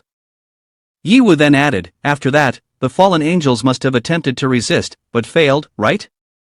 He replied, that's correct. The fallen angels once rose up in rebellion, even nearly regaining the center of the city of the angels. But when the seraph appeared on the battlefield, the battle changed immediately. The power of the angels is divided into 9 ranks, and the seraph is the highest rank and strongest. The fallen angels, after their fall, could no longer use light power, and therefore fell into a disadvantage. Facing the attacks of the Grand Archangel, they could no longer muster the strength to resist. This is the strongest ability of those monsters, the ability to fully replicate the rank, skills, and appearance of the targets. However, only the leader among the monsters can achieve perfect replication. The other subordinates can only replicate the appearance and part of the power, otherwise, they become difficult to deal with. With the joining of the Archangel in the battlefield, the result was set in stone.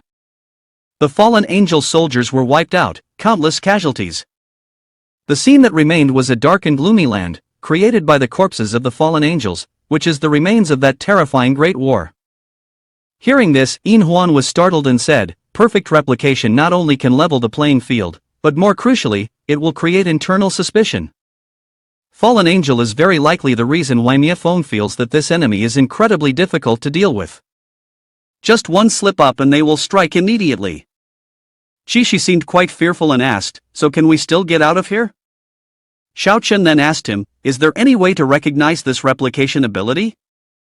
For example, using tools or skills? He shook his head, helplessly saying, it's useless.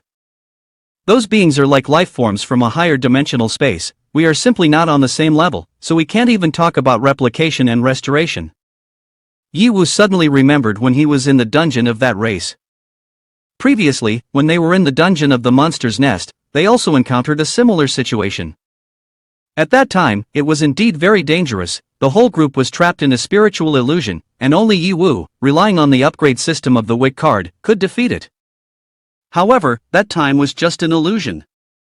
This time, they were in reality, and Yiwu knew he had to find a way to prevent the indistinguishable true-false situation from occurring. After thinking for a moment, Yiwu took out the picture of Mu Wei and asked him, by the way, have you seen this person? He must have been to this dungeon as well. He replied, I can't remember clearly, I've been in this dungeon for too long. Occasionally, some humans come in, but either they die or they are assimilated into fallen angels. The person in the picture probably met a similar fate. Yiwu thought to himself, Muwei must still be alive, but right now, there are no other clues. I must complete the main quest first, and then I can search for him. Thinking this, Yiwu flew straight to the location of the City of the Angels and said, let's go, we need to meet this fake light angel for a bit. Xiao Chen followed behind, advising, proceed with caution. At the City of the Angels, the fallen angels were still fiercely battling the fake angels, but the situation didn't look very optimistic. The group of fallen angels was quickly being wiped out, leaving only a few captives. A third-level fallen angel was slaying other fallen angels while exclaiming, why do you need to resist uselessly like this? Your duty as low-level beings like you is to be eliminated by us. You. Immediately, he seized a very young angel, tightly gripping the boy's head, lifting him up, and asked, do you think this way? The boy, despite being squeezed tightly, showed no signs of fear. He bravely shouted, if you want to kill, then kill, we will fight to the end. The angel was tightly bound, unable to bear the scene before him. He shouted, let him go, if you want to kill someone, kill me. The boy continued to struggle, saying, Captain, don't worry about me, just run away. The false angel replied, such friendship is truly touching, very well, you can take your good friend and go. As he spoke, he pulled the boy in front of Captain Fallen Angel. Then, he acted ruthlessly, laughing loudly and saying, ha ha ha, fool, do you really think you have the right to bargain with me? I have already said, your fate can only end in death at our hands. The captain could no longer endure it, immediately exploding with power, breaking the chains and shouting, you bastard, I will kill you. Instinctively, he drew his sword and charged at the false angel, roaring, die, monster. No matter how resilient Captain Fallen Angel was, in the face of absolute power, all resilience became meaningless.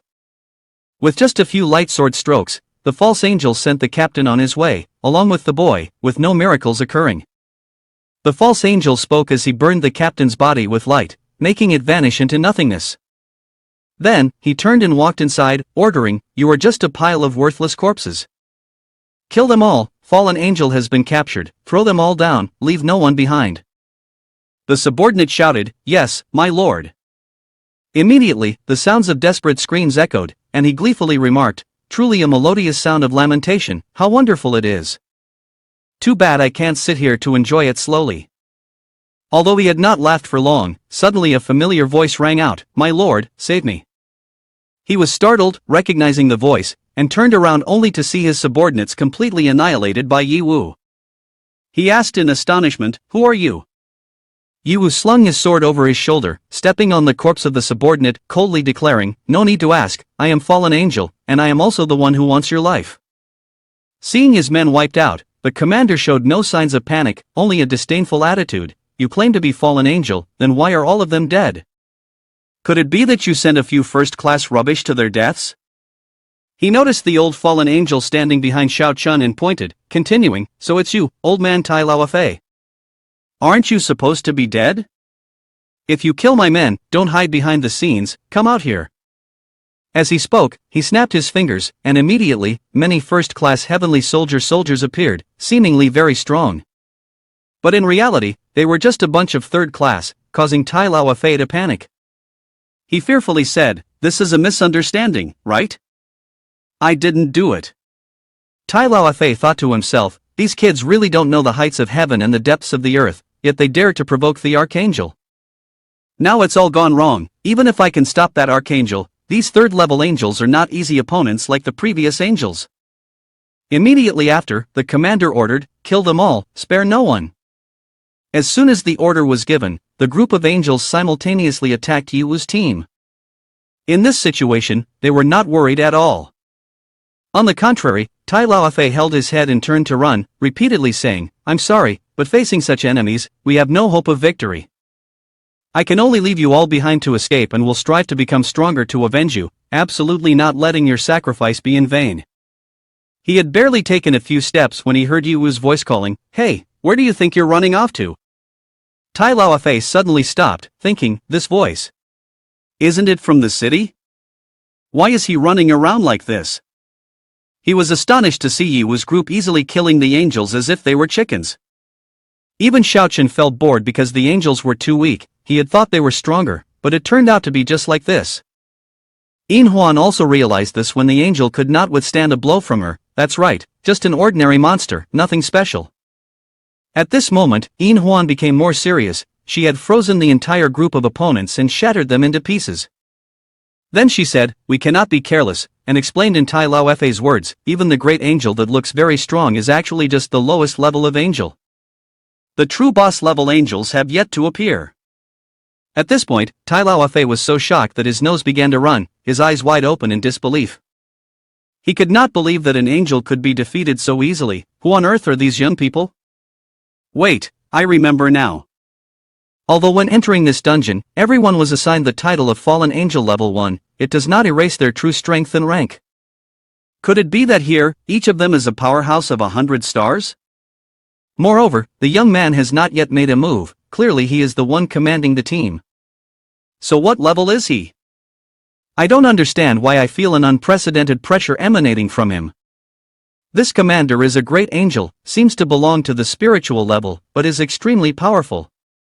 He became furious, thrusting his sword into the ground, using all his strength and shouted loudly, "A bunch of ants dare to stand before me? Then I will personally intervene to deliver judgment, you will suffer punishment." As soon as he finished speaking, he immediately swung his strongest sword, charging straight towards Xuelu with incredibly fast speed. Xuelu thought to herself, "So fast, I can only resist." Before she could finish her thought, Yi Wu appeared, blocking his attack and saying, "You want to kill my teammate, but have you consulted me first?" His speed was so fast that in the blink of an eye, he appeared right in front of Yi Wu, swinging his sword down. He coldly laughed and said, "If you're in such a hurry to meet God, then I'll give you a ride part of the way." After blocking the attack, Yi Wu immediately flew up high and said, "Your equipment is quite good, but do you really think you're an angel? If God truly exists, the first thing he would do is eliminate monsters like you." He immediately flew after her, swinging his sword in attack while saying, "It seems you are the strongest among this group of fallen angels. As long as I kill you, the others are not worth worrying about." Yi Wu replied, "Then we'll see if you have the ability to do so." And just like that, the two continuously fought in mid-air, appearing to be evenly matched. Tai Lao Fa looked up in astonishment and exclaimed, "He can actually fight evenly with the great angel." Then, he turned worryingly to Xiao Chen and said, "Are you all going to just stand there and watch? Aren't you going to help?" Xiao Chen remained calm and said, "There's no need, that kiddo Yi Wu doesn't even use 1/10 of his ability. Just stand there and watch the show." She continuously encouraged Yi Wu, "Yi Wu is the strongest, take him down." Tai Lao Fa was stunned, thinking to himself, these people are really not worried at all. Could it be true what they say, that Yi Wu really has hidden strength? At this moment, Yi Wu had played enough. He said to Tai Lao Fa, "Thanks for the practice with you, now I'm completely familiar with fighting in the air with the wings of the fallen angel. In the upcoming battles, I'll be able to handle things naturally. Thank you." Hearing Yi Wu's words, Tai Lao Fa felt like he was merely a tool for Yi Wu's training, and he got angry, changing his weapon to a bow and arrow and said, "Do you dare to look down on me? Then I'll use this move to eliminate you. Holy Arrow of Forgiveness." As he spoke, he drew the bow, aiming precisely at Yi Wu, and shot the arrow with tremendous force. If it were an ordinary angel, they would definitely not be able to withstand this move. But this was Yi Wu, who calmly said, "System, switch to the star's main account." Immediately afterward, the arrow struck Yi Wu. The attack unleashed a blinding light, and at the center of the light, there was only a pair of wings remaining. He saw this and was overjoyed, laughing loudly, Let's see if you dare to say any more arrogant words. These things will be blown away into nothingness." Tai Lao Fa, seeing this, panicked and shouted, "It's over, the one named Yi Wu is no more, we must flee." Xiao Chen reminded him to be quiet for a moment, then said to Yin Huan and the others, "You all see it, right?" Yin Huan replied, "Of course, it must be him." Keiki exclaimed with excitement, "Yi Wu." Yi Wu Xuelu said, "This kiddo truly wants to astonish people even more." Tai Lao Fa genuinely did not understand what everyone was talking about, so he asked, "What are you all talking about?" Hearing but not comprehending at all, Shuelu pointed towards the bright spot and said, "Look closely, deep in the center, the stars are twinkling." Immediately after, the night sky was illuminated by millions of stars, like sparkling jewels on a black cloth, gradually revealing the light from the distant universe, forming a breathtaking picture that contained the mysteries of the cosmos. The angel watching this scene was startled and cried out, "What has happened? Just a moment ago it was clear and sunny, why has it suddenly turned into night?" Yiwu immediately showed his brothers the notification system. Yin Huan explained, "This account is too powerful, its full potential can cause the entire dungeon to collapse. Therefore, the current ability of the account is limited to 10%, and the host can adjust it at any time. To deal with this rabble, 10% is enough." The false angel was furious, his body shaking as he tried to create an air of mystery. "Stop the pretense. Accept your fate, you little ant." Immediately, he unleashed his power, breaking all limits of himself, and then used his fastest speed to charge upwards, swinging his punch at Yiwu. However, Yiwu did not counterattack, merely using his hand to cushion the blow. Seeing this, he broke into a smug villainous smile, and then instantly used his extreme speed to unleash a series of rapid punches at Yiwu. But Yiwu still did not fight back, just standing there to endure. He continued to use his wings to launch countless sharp feathers at Yiwu. This move created a horrific explosion, shaking the entire area. A few seconds later, the smoke began to clear, and Yiwu's silhouette gradually emerged, but he was no longer intact. It seemed as though his body was disintegrating little by little. Seeing this scene, the celestial being was greatly amused and laughed loudly. I thought I was encountering a formidable opponent. Turns out it's just this. You've disappointed me." In reality, Yiwu was merely playing around with him, mainly to familiarize himself with this new account. Now, Yiwu was ready to take action, his body gradually converging back to its original state. Seeing this, he said, "Do you still want a performance to thank Hualei before you die? I must admit, you are much more interesting than the other fallen celestial beings." Yiwu took on the title of the Star's Mane, commanding the stars beyond the universe to pierce through the void, descending to this place, igniting the evil world in the stellar realm and shattering the dawn. Immediately, countless stones received orders from Yiwu and rushed down like rain. The system announced, "Star Realm Dawn Break, power limit 10%. The signature skill of the Star's Mane summon world stones, unleashing explosive power. Since these summon objects were entities and not composed of magical energy, their force was immense, capable of directly destroying planets if fully unleashed. Thankfully, only 10% of the power was being used, hence only stones were falling. Otherwise, the planet would have truly been destroyed. Note, stone refers to the remnants of meteors from the space between planets. When they enter the atmosphere, part of them burns up, and the remainder falls to the Earth's surface. The explosion was so massive that Xiao Chen and the others had to flee to a safe distance and hide behind a large rock to avoid danger.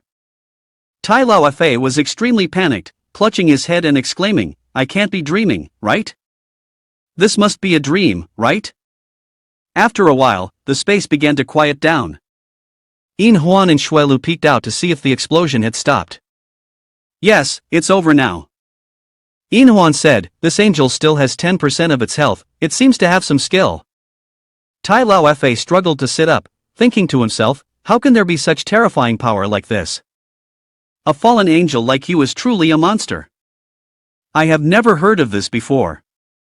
Yiwu looked around at the devastation inside. Just with 10% of its strength, it has been able to wreak such destruction. Laguna truly lives up to his reputation as a brother. At this moment, Xiao Chen flew over and reminded Yiwu, "Yiwu, you should control your force a bit, don't drag us into this." Yiwu turned back and said, "I'm sorry, it's my first time using this and I'm not very skilled yet." But while the two were talking, the angel had time to unleash its trump card Holy Light Summoning. He shouted loudly, "Indeed, you have some skill, but don't get too cocky too soon." Suddenly, he summoned 6 small angels, but it seemed he was not using them to attack Yiwu, but had another purpose. From within his body, countless tentacles began to spread out, wrapping around the angels and draining their energy. He completely transformed into a grotesque tentacled monster. He then said, "Your luck has come to an end." Before he could finish speaking, numerous strange objects began to appear around him, and instantly exploded, causing his body to shatter into pieces, fragments flying everywhere. In an instant, his blood volume was reduced to only 0.9%, experiencing immense pain. Damn it, how could there be such terrifying power? He thought to himself. Yiwu left him a few last drops of blood and asked, "What are you creatures? Why do you want to invade the city of angels?" Not only was he not afraid, but he also smugly replied, "On what basis should I tell you? You are indeed very powerful, frighteningly so, but fundamentally, you cannot kill me, for we are immortal and indestructible." "Ha, is that so?" Yiwu responded, immediately causing the last orb to explode. The result was just a pile of minced flesh. Tai Lao Fa, witnessing this scene, sweated profusely and said, "What in the world is this technique?" Xiao Qin immediately said, "Old man, don't just stand there, after the fight, it's your turn to lead the way." Suddenly, Tai Lao Fa spoke up, "No, it's not over yet, because these monsters essentially lack a physical form." Xiao Chen was startled and asked, "What do you mean?" Tai Lao Fa pointed at the wisps of smoke rising and explained, "You see, that stream of energy is their true form. Although these energy bodies cannot attack, as long as they parasitize other bodies, they can influence the world. That is why, when they parasitize the angel, they can take on their current shape. This difficult-to-resolve characteristic is the reason the angels were defeated. The angels have tried many methods, but any attack that strikes at their bodies has no effect, and it is impossible to completely destroy them." As soon as he finished speaking, the golden smoke began to enter the body of the sixth angel that he had summoned earlier, then immediately rushed into the city and laughed loudly, "Ha, we have said it before, we are immortal and indestructible, and no tricks can destroy us. You are fundamentally no match for us." Yiwu's gaze suddenly flashed with killing intent as he said, "Huh? Want to escape?" In the blink of an eye, Yiwu seized his neck and tightened his grip. He struggled and said, "It's useless, even if you destroy this body, I still won't die." Yiwu only needed to think for a moment, and his body gradually turned the color of the star realm.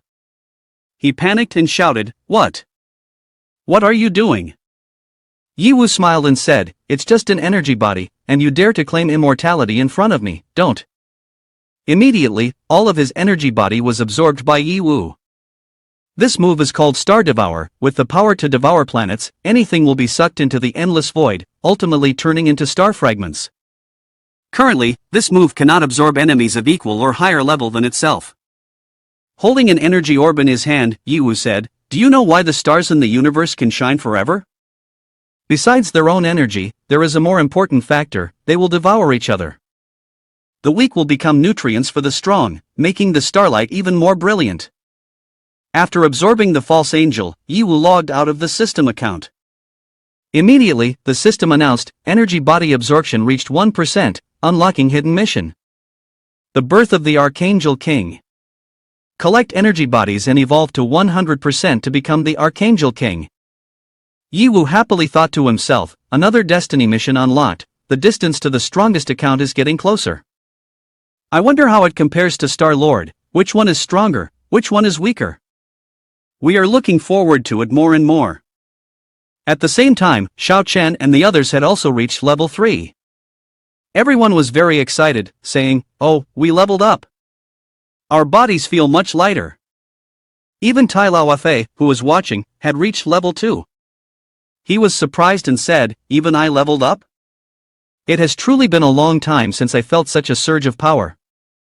Yiwu walked over to everyone and said, "It seems that killing ordinary monsters is enough to level up. How does everyone feel?"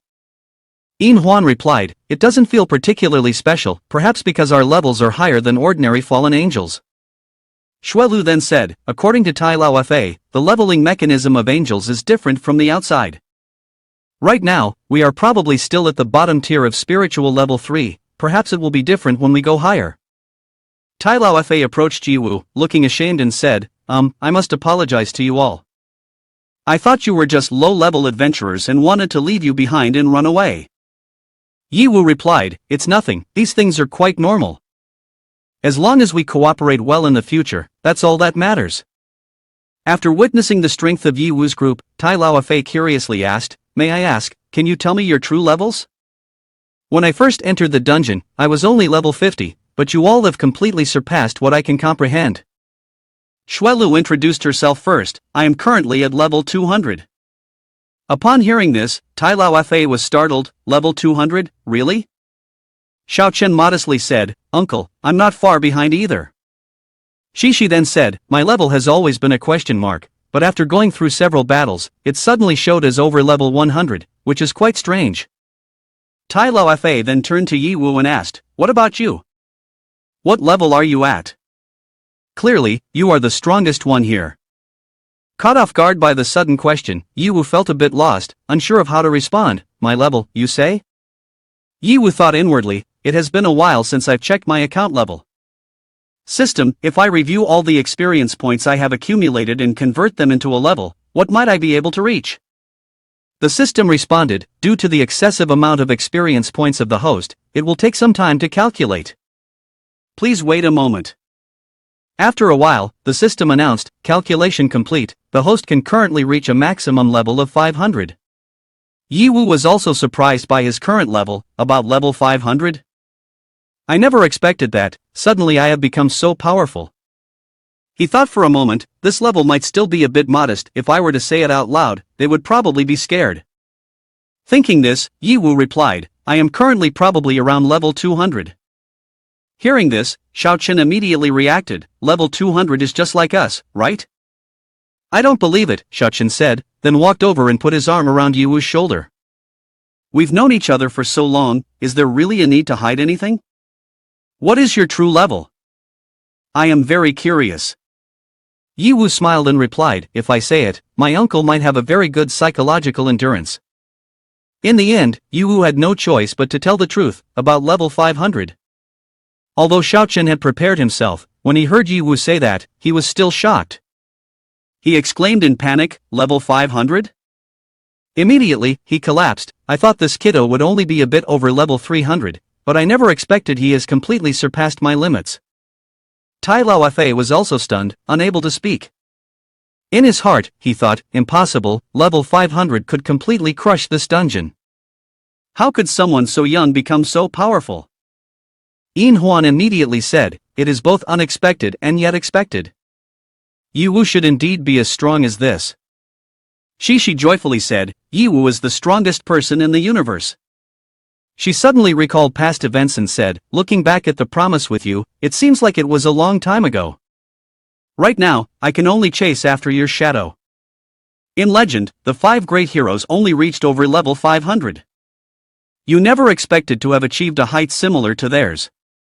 Xiao Chen was so shocked that he nearly lost his mind, promptly taking a gulp of wine to regain his composure, then said, but thinking back, it's not surprising. Everything that happens to you, kiddo, can be monstrous enough to leave a deep mark in history.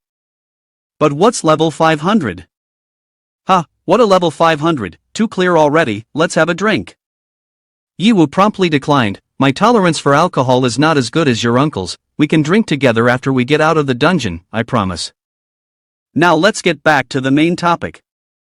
Yi Wu then asked Tai Lao Fa, I remember you said that angels had once attacked the central area of the City of the Angels, but why is it not as strong today as it was before?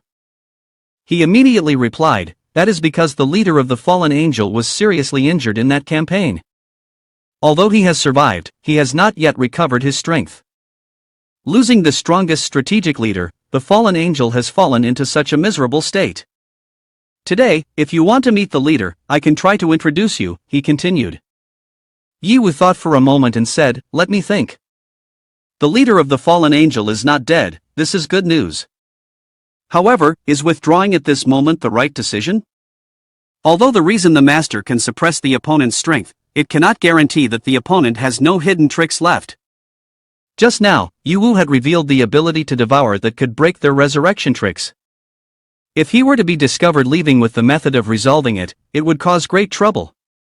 Therefore, Yi Wu thought to himself, I must take advantage of the opponent's moment of inaction and press forward. It would be best to resolve this all at once so that I won't have to worry later. After defeating the fake angels, the villains would be eliminated, and the mission regarding the fallen angel would surely be completed smoothly. After thinking for a while, Yi Wu made his decision and announced, I have decided, we will. Before he could finish speaking, a sudden voice rang out, are you the despicable ones from the holy city? Everyone was taken aback. Yi Wu immediately asked, is the holy sound coming from within the city? Tai Lao Fa trembled in fear, stammering, this could it be? Yi Wu responded, that sound. Indeed. Who are you? Why do you hide in the city without showing yourself? Are you afraid? The figure replied, this provocation is truly tedious, how could a deity possibly pay attention to the tiny insects beneath their feet? On the contrary, you all, if you have already killed the guards, why not directly attack? Are you afraid? Or have you exhausted your feeble strength and realized you cannot break through the city gates? That voice advanced again, accompanied by an incredibly strong force, causing Tai Lao Fa to fall to the ground. Yin Huan then warned, be careful, this sound carries magic power. Tai Lao Fa broke into a sweat, trembling as he said, I cannot be mistaken, this voice belongs to Seraph, we have been discovered by him. Yi Wu switched to the Star's main account and asked him again, the door, where is the door? As soon as he finished speaking, Yi Wu immediately used Cosmic Spatial Attack, firing a strike at the city gate. With just a single move, the city gate was shattered, leaving only fragments behind.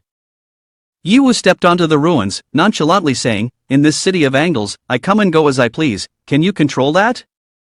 The other person, upon hearing this, fell silent and dared not utter another word. Xiao Chen, standing beside him, chuckled joyfully, ha, Yi Wu, this time you really shut him up, that's so cool. Tai Lao Fa also rejoiced, the city gate has been destroyed, this is great news. We should hurry back and report to the leader.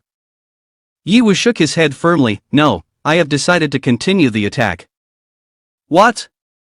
Not only Tai Lao Fa but everyone was incredibly excited by this decision. Xiao Chen stepped forward, agreeing, I also support this. Let's take advantage of their weakness, we can't let these monsters have time to recover. Shui Lu chimed in, exactly, I'm all in, let's seize this city. Seeing the spirit of the group, Tai Lao Fa regained his confidence. He thought to himself, although it feels a bit reckless, with this group, who knows what might happen. If it succeeds, I might finally be able to leave this damned dungeon. The whole group, led by Yi Wu, surged into the city with high spirits. They advanced cautiously, but everyone within was burning with determination. It was thought that within the city there would be many brilliant angels, but on the contrary, there was not a single soul. Yi Wu said, originally, this was a holy and solemn city, but now it only leaves a sense of gloom. Tai Lao Fa was indignant, those disgusting monsters fundamentally do not know how to govern. After conquering the city of angles, besides slaughter, they do nothing else. Don't you all feel that this place is too quiet? Indeed, not even a monster is visible. Could it be that they are all afraid that Yi Wu has escaped?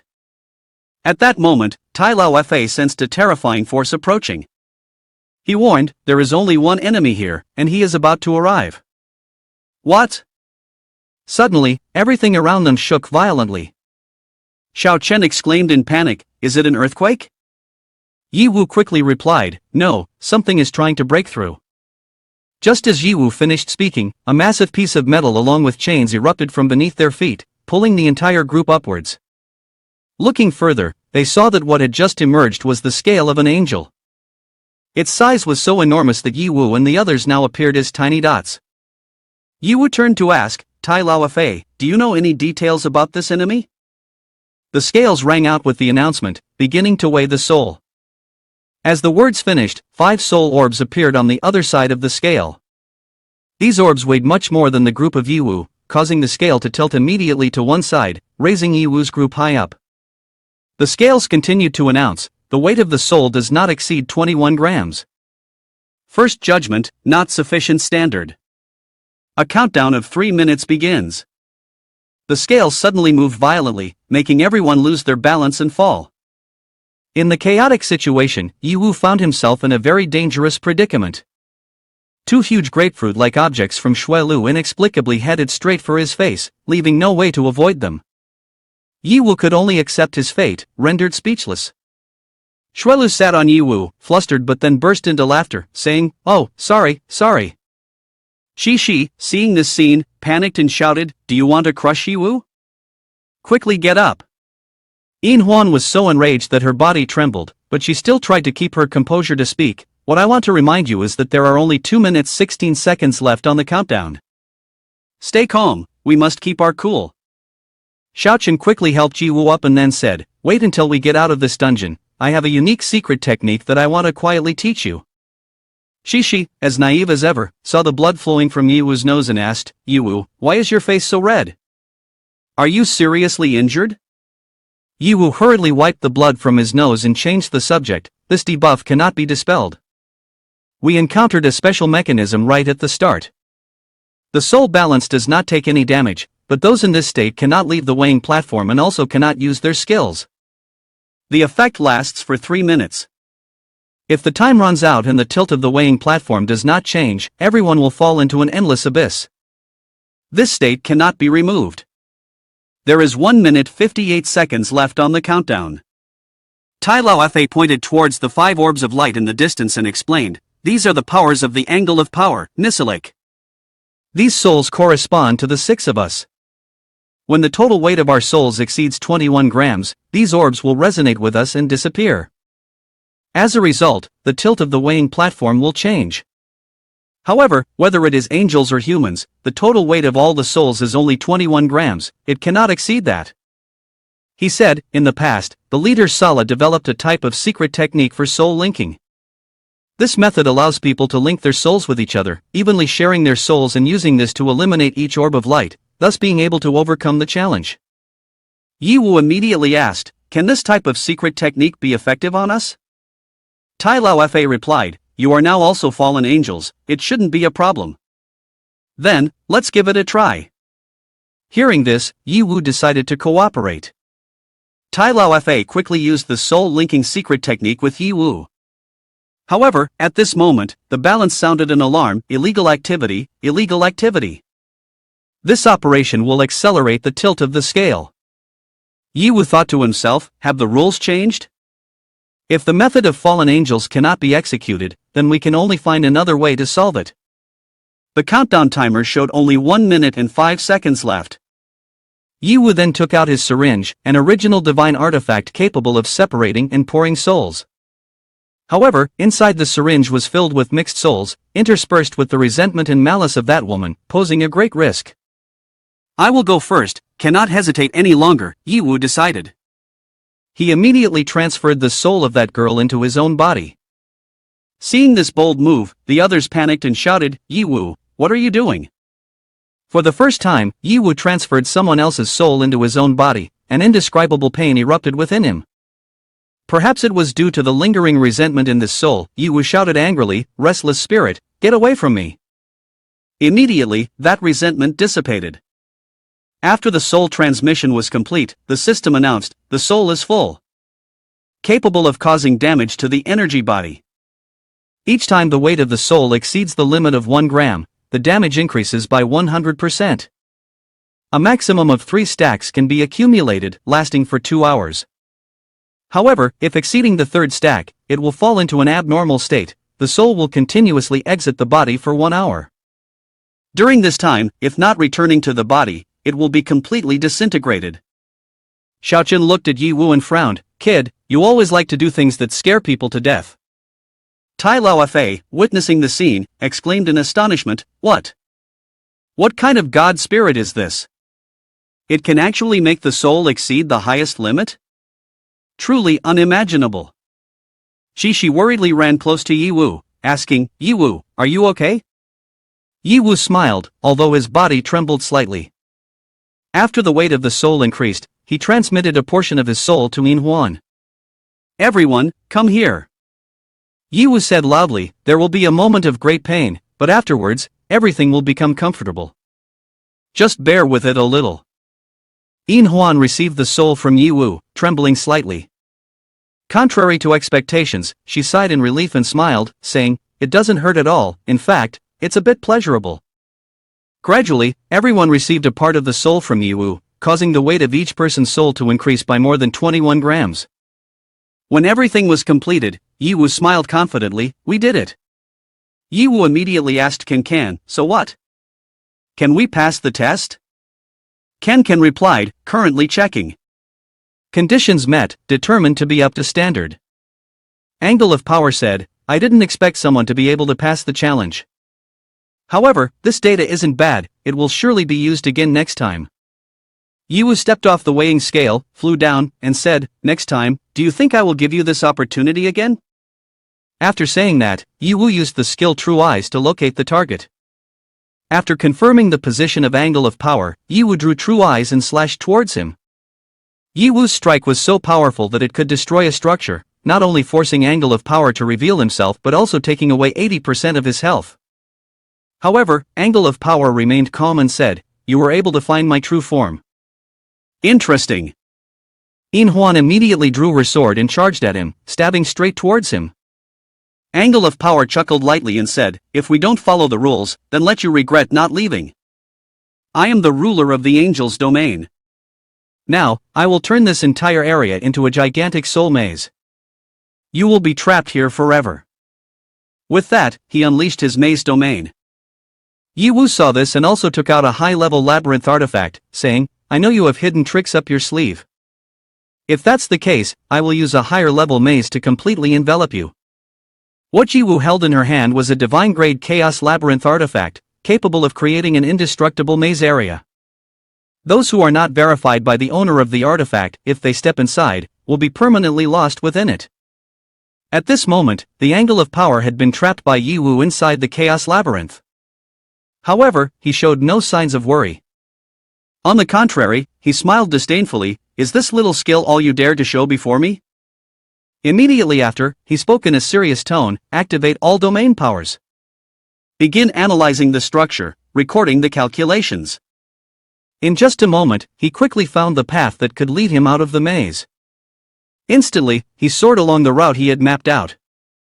Feeling smug, he shouted, "Ha, is this all you've got? What is called a divine-grade artifact is only this much." However, life is not as dreamy as one expects. He had only flown for a few seconds when he encountered a wall blocking his path right in front of him. With no way out, he stood dumbfounded. A dead end? How can this be? His face began to contort. In anger, he shouted, "No way! My calculations can absolutely not be wrong. What on earth went wrong?" He said, "This maze is definitely hiding something, I must investigate it clearly." After that, he immediately transformed into a form similar to that of a human for easier movement. Having said that, he lunged forward to find a way out. However, despite trying hundreds of paths, he still could not find an exit. He murmured, "Not here, not here. Didn't I just pass through here?" He stopped, pondering, "Wait. Could it be that this maze is not only designed in a 360-degree spatial structure but is also continuously changing randomly?" He began to calculate and realized, according to my reasoning, every 10 seconds, the initial structure of the maze is completely shattered. This type of change has no rules at all. In the end, how many possible calculations can there be? Despite trying to calculate millions of outcomes, he still found no solution. Losing control, he shouted, "It can't be calculated. This maze has no way out." His anger erupted, and he yelled, "A. If there's no way out, I will destroy this space." Having said that, he unleashed an extremely powerful attack toward the opposite wall. But unfortunately, it caused no damage at all. He gritted his teeth and yelled, "Damn it! If so, then I will try to break through from above." After saying that, he flapped his wings hard and flew straight up into the sky. The angle of power rose up, but just after a mere 10 meters, he was seized by countless hands, pulled back into the labyrinth. Like this, he plunged headfirst into the ground, completely unable to resist. The angle of power screamed helplessly, "You bastard! Labyrinth designs must adhere to basic rules, right? A labyrinth without an exit, what kind of thing is that? Don't you have rules to follow?"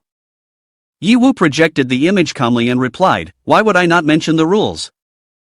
In this labyrinth, my rules are the rules. I didn't say anything when I weighed your souls just now.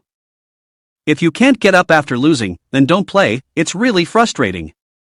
The angle of power continued to scream in despair, forever unable to escape. But in reality, what was trapped in the labyrinth was only his consciousness, while his body remained motionless outside. Xiao Qin curiously asked, "What happened to him? Why is he suddenly immobile?" Yiwu coldly replied, "His consciousness has been completely trapped in the chaotic labyrinth and will never awaken again. I have accepted his soul. As he spoke, Yiwu used the God Spirit syringe to extract the soul of the Angle of Power. Immediately, the system announced, "Congratulations, host. You have defeated the boss Angle of Power. Rewards received. Experience, 10,000. Wealth, 2 million. Divine Magic Crystal level 200x99. The wings of the Angle of Power have been damaged. The once pristine white wings are now tattered beyond bearing, yet still retain a trace of divine power." Yiwu thought to himself, perhaps after repairs, it can still be used. This may well be a high-level alternative version of the angel's wings. I wonder what special effects it will bring after restoration.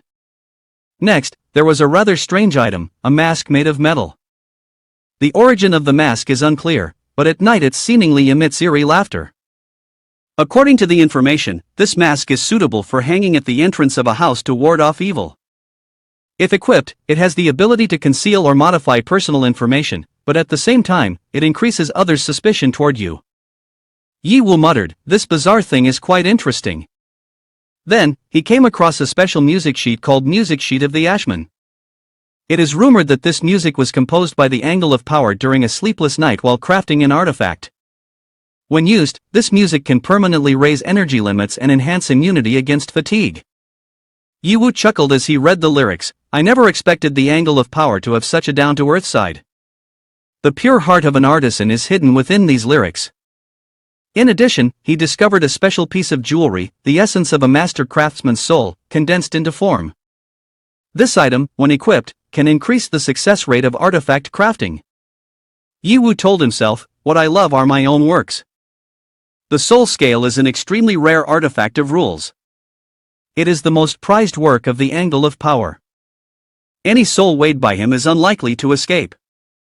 However, in pursuit of fairness, he has left a small flaw, which ultimately led to his defeat.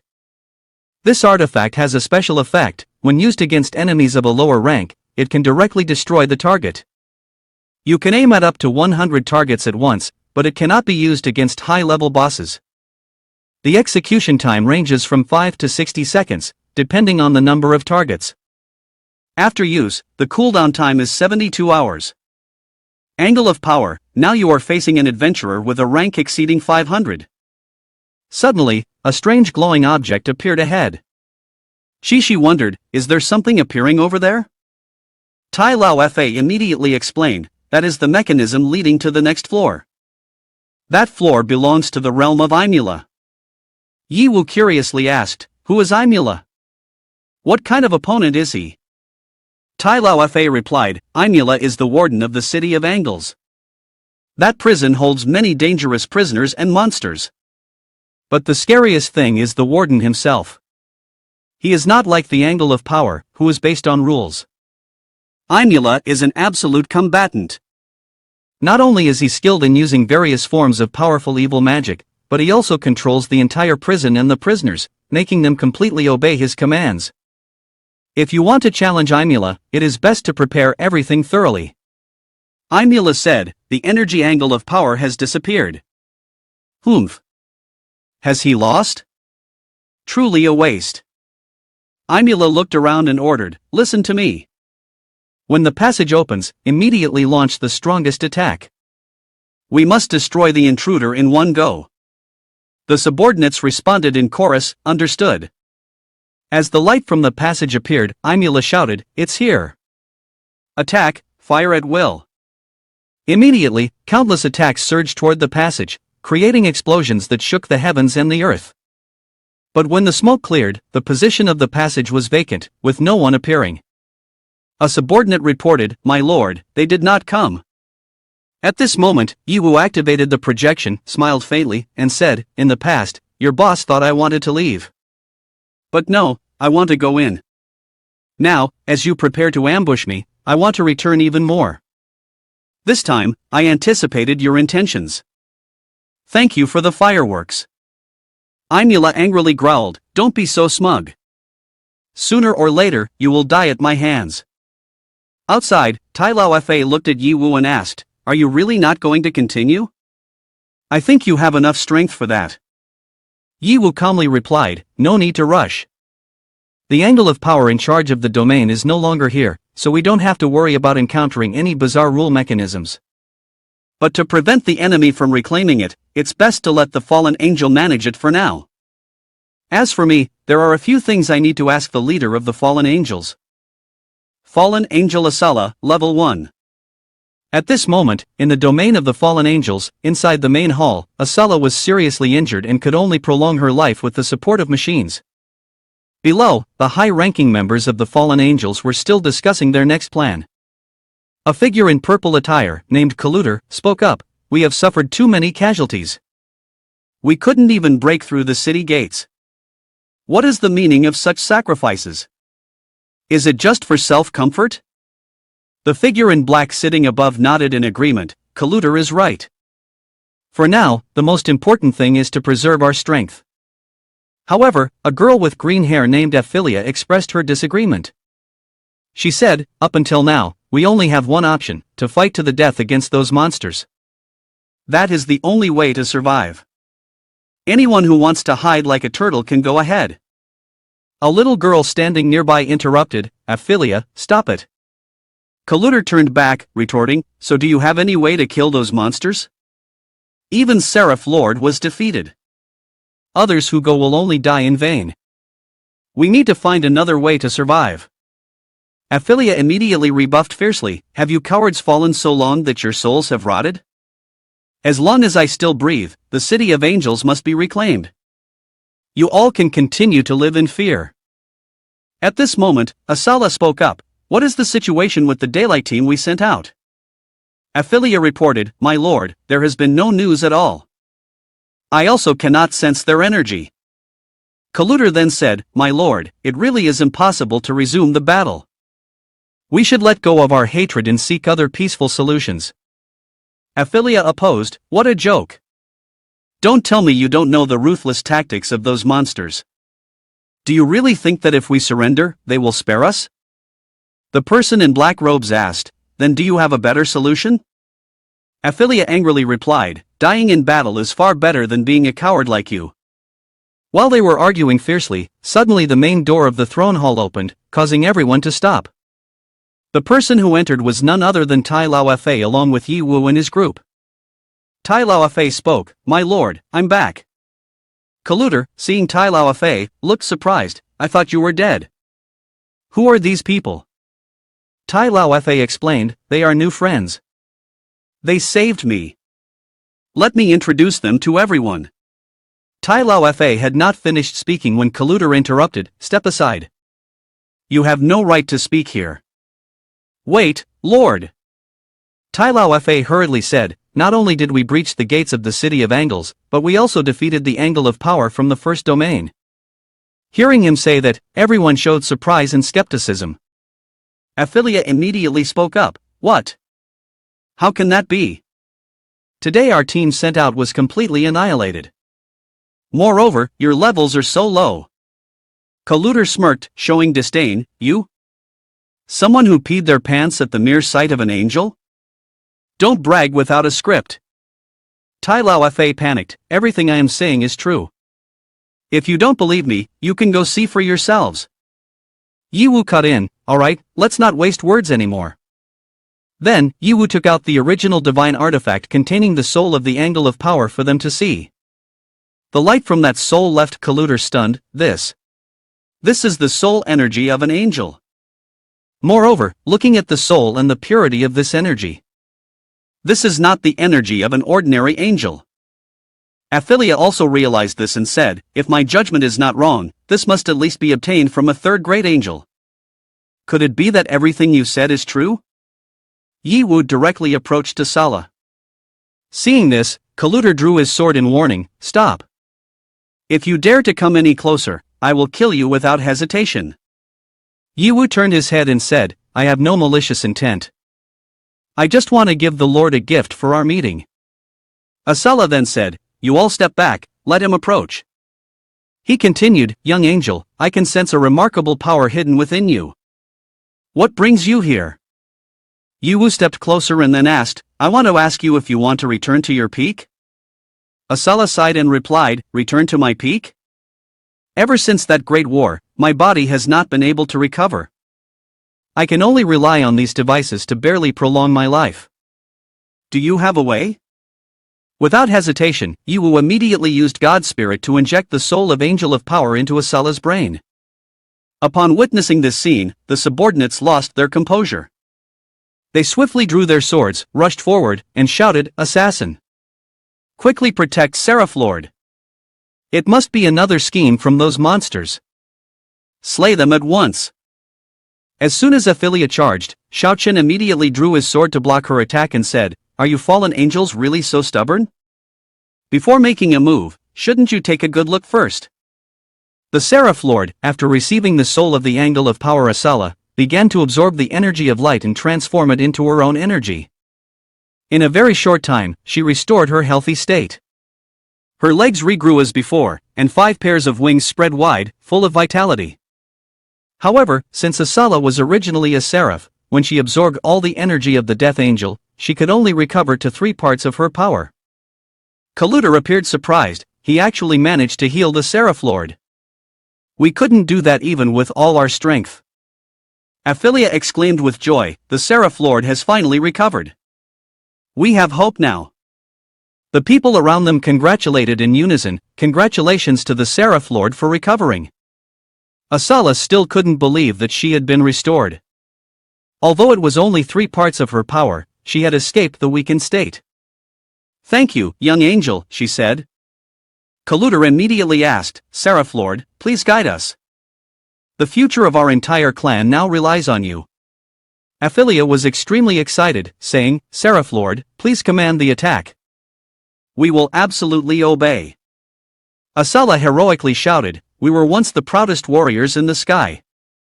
But today, faced with desperate circumstances, I see in your eyes a flood of doubt and fear. Remember, we have not lost everything. Our strength, faith, and willpower still remain. In the end, we will reclaim our home." He then turned to Yiwu, saying, "And you, young angel, if you have any requests, feel free to speak. As long as it is within my capability, I will surely fulfill it." Yiwu replied, "I have 2 things. First, now that the Angle of Power is dead, the first tier of the Angel City is unguarded. I hope you can promptly send troops to occupy that place before the enemy can rearrange. This could be a foothold for future advances." Upon hearing this, Asala commanded, "Kalutar, you are responsible for this arrangement." "Yes, my lord." Kalutar responded. At this moment, Yiwu took out the portrait of Mu Wei, showed it to Asala, and continued, "The second thing is, have you ever seen this man? His name is Mu Wei." Looking at the picture Yiwu presented, Asala suddenly appeared extremely alarmed. Not only he, but his subordinates also turned pale, sweating, and said, "That person is not. Kid, why are you looking for him? Even if you are the benefactor of the Lord, it shouldn't be." Asala immediately interrupted, "Silence. It seems there is something complicated in this matter." Yiwu asked in confusion, "What do you mean?" Asala continued, "The name Mu Wei you mentioned is currently the leader of the false angel in the City of Angles, the Seraph of Light."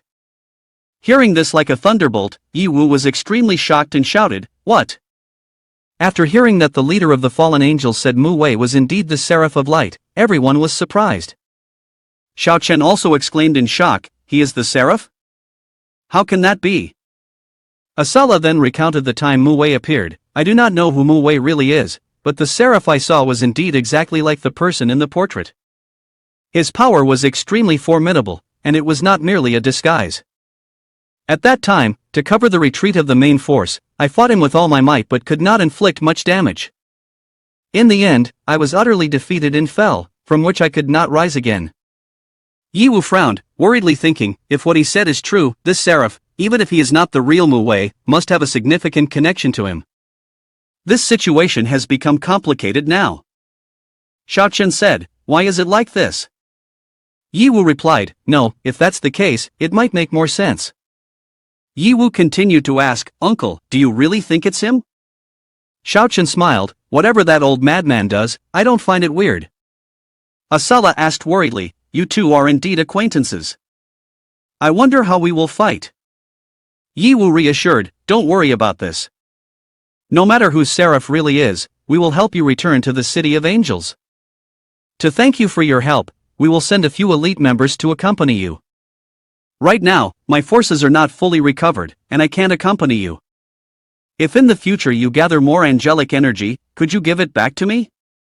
Once I recover, I'm sure I will become a strong support for you. Asala finished speaking, and suddenly the system announced, the choices before you will affect the faction's reputation. Please be cautious, host. Currently, the reputation of the Fallen Angel faction is at a neutral level. Yiwu replied to Asala, of course, there's no problem. Then, Yiwu thought to himself, the main storyline task that involves helping the Fallen Angels is all related to reputation. So why think too much? However, I shouldn't rely on someone who is only at level 250 as support. The system announced, the favorability of the Fallen Angel faction towards you has increased. Your current reputation with this faction is at a friendly level. After a while, outside the main hall, the Fallen Angels saw Asala step out and shouted, the Seraph Lord is outside. Lord, please lead us. Yin Huan remarked, it seems this Fallen Angel is quite well liked. Shuelu said, to them, this world is nothing short of an apocalypse. The Fallen Angel is their savior. Shishi quietly thought, when the Fallen Angel appeared, in an instant, I felt the despair and sorrow in everyone's hearts dissipate, as if they had been cleansed. Asala approached Yiwu and asked, have you encountered the guardian angel of the second level? Yiwu replied, you could say we have. Asala continued, you were able to avoid the evil magic bombardment from him, you truly are impressive.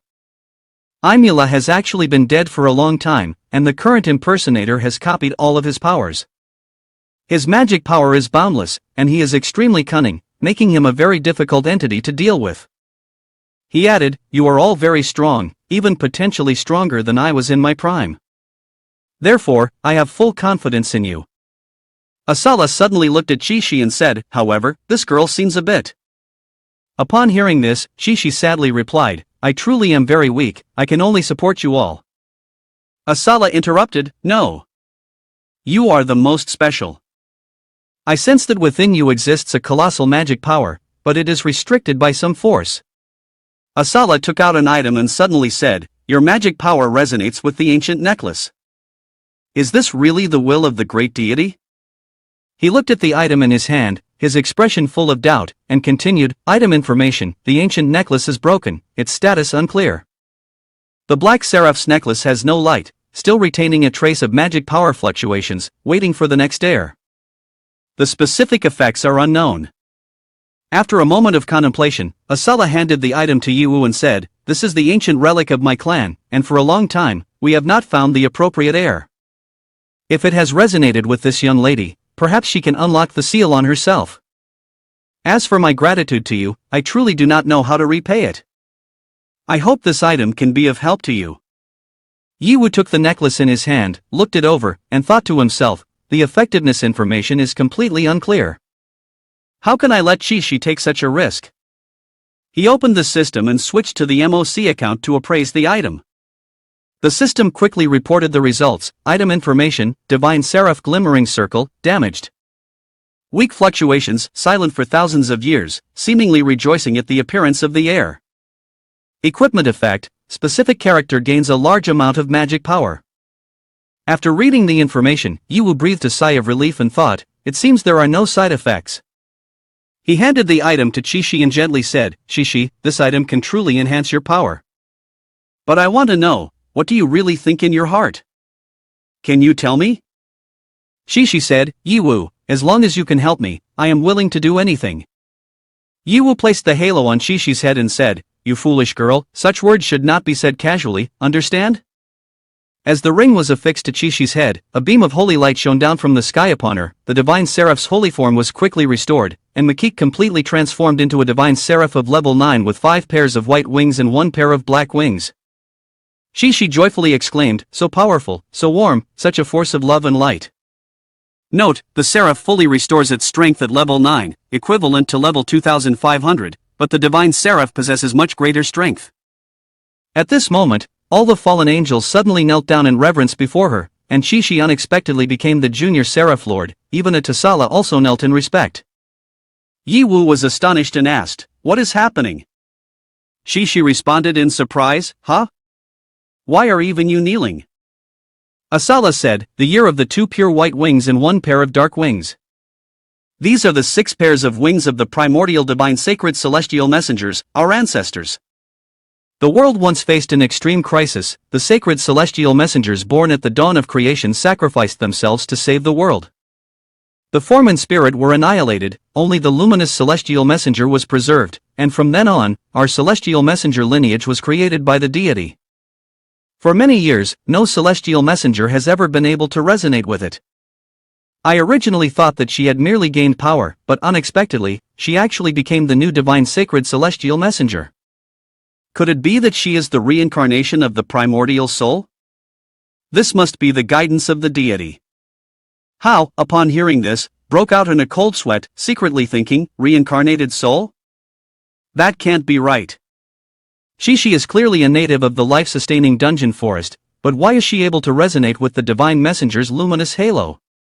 Could it be that the sacred celestial messengers didn't actually die but merely dispersed, then manifested within the dungeons, ultimately becoming Shishi? But this hypothesis seems a bit insane. Shishi, filled with joy, ran to embrace Yiwu tightly, saying, I have become stronger now. That means I can help you better. Yiwu looked at Shishi, her innocent sparkling eyes making him smile. He patted her head, like he would a younger sister, and said, of course, Shishi is the best. Shishi beamed with joy. Xuelu beside her interjected, even with powers, Shishi will always be Shishi. Inhuan let out a soft sigh, her voice tinged with emotion, I'm really happy for her, but I can't help feeling a bit envious. If only I could be embraced by Yiwu like that. She thought to herself that she must find an opportunity to do something similar. However, Inhuan quickly regained her focus, reminding them, time is running out, let's go. Towards the city of Angles. Yiwu led the fallen angel army towards the city of Angles. This time, he was determined to eradicate all the false angels and reunite with Muwei. At the city of Angles, in the second realm, the angel sat high above, her cold voice echoing, still no news from those intruders? A subordinate bowed to report, none. The patrol team sent to the first level detected nothing unusual. Imula smirked, her tone full of disdain, it seems they are just a bunch of fallen angels putting on a show. The subordinate immediately flattered her, they must have seen the majesty of the Lord and fled in fear. Imula sneered derisively, then spoke sternly, indeed, especially that brat from yesterday. I've had my eye on him for a while. If he really dares to come here, I will be the first to strike him down. As soon as he finished speaking, a subordinate was instantly pierced through by a beam of attack. The male angel shouted loudly to warn, there is an enemy ambush. Everyone prepare for battle. Yiwu stepped out from the gate, smirking as he said, the kid you all consider a treasure has come to your doorstep. Who dares to kill me? The male angel immediately ordered, everyone charge. Leave no one alive. Kill. Xiaochen laughed loudly, rushing forward, come on. Let's fight to our heart's content. Xuelu and Inhuan also charged in from behind, one on the left and one on the right, holding nothing back. After a fierce battle, only the male angel remained. Yiwu looked straight at his opponent and asked, what's wrong? Aren't you going to make a move? The male angel chuckled softly, feigning confidence, no need. Clearly, you are the core of this team. As long as I defeat you, the others are not worth worrying about. Come on. Let's solo, kid. As he spoke, he prepared to attack. Yiwu calmly replied, thank you for valuing me so much. But your opponent is not me, it is her. As soon as Yiwu finished speaking, Shishi flew out from the gate. Upon seeing a high-level 6-winged angel appear, the male angel was stunned, exclaiming in horror, a 6-winged angel? How is that possible? I have never heard of any 6-winged angel other than in Atazura. Shishi stepped straight in front of him, pointing her spear at the opponent and said, stop it, Seraph. We don't need to fight. For a moment, a thought suddenly surged in his mind, oh, what a holy light, as if my soul has been purified. But immediately, he was startled and came back to his senses. He quickly distanced himself from Shishi, thinking to himself, she makes me lose my fighting will for a moment. This opponent is even harder to deal with than I thought. Without hesitating any longer, Imula immediately unleashed the Dark Oscillation skill, creating countless deadly rays attacking towards Chi-Chi. However, these rays did not distinguish between friend and foe, causing many of his subordinates to be annihilated. "My lord, don't let us be hurt innocently," one subordinate shouted in panic. Aphilia saw this and reminded, with Chi-Chi's super speed, these attacks cannot possibly touch her. Xuelu standing beside added, "Beautiful Chi-Chi, all attacks have been evaded." Tai Laofe chuckled lightly, no matter how powerful Imula is, he is still no match for the Holy Seraph. Hearing this, Imula showed disdain and replied, "Oh really? Then let me show you my power." Saying that, he used magic to attack Chi-Chi. First was Ice Seal, which restricted her flying speed. Then, he continuously used Flame Explosion to cause eruptions, and finally Thunder Strike to bombard in rapid succession. Chi-Chi could not avoid these techniques, continuously being buried under the pile of magical attacks from her opponent and disappearing. The threefold calamity created a terrifying power, to the extent that everyone around could not stand firm. The male angel, feeling pleased, said, "No one can survive after facing my supreme evil magic. Even if you are a seraph, you are no exception." However, as the smoke dissipated, Chi-Chi remained unharmed. She was enveloped by radiant wings.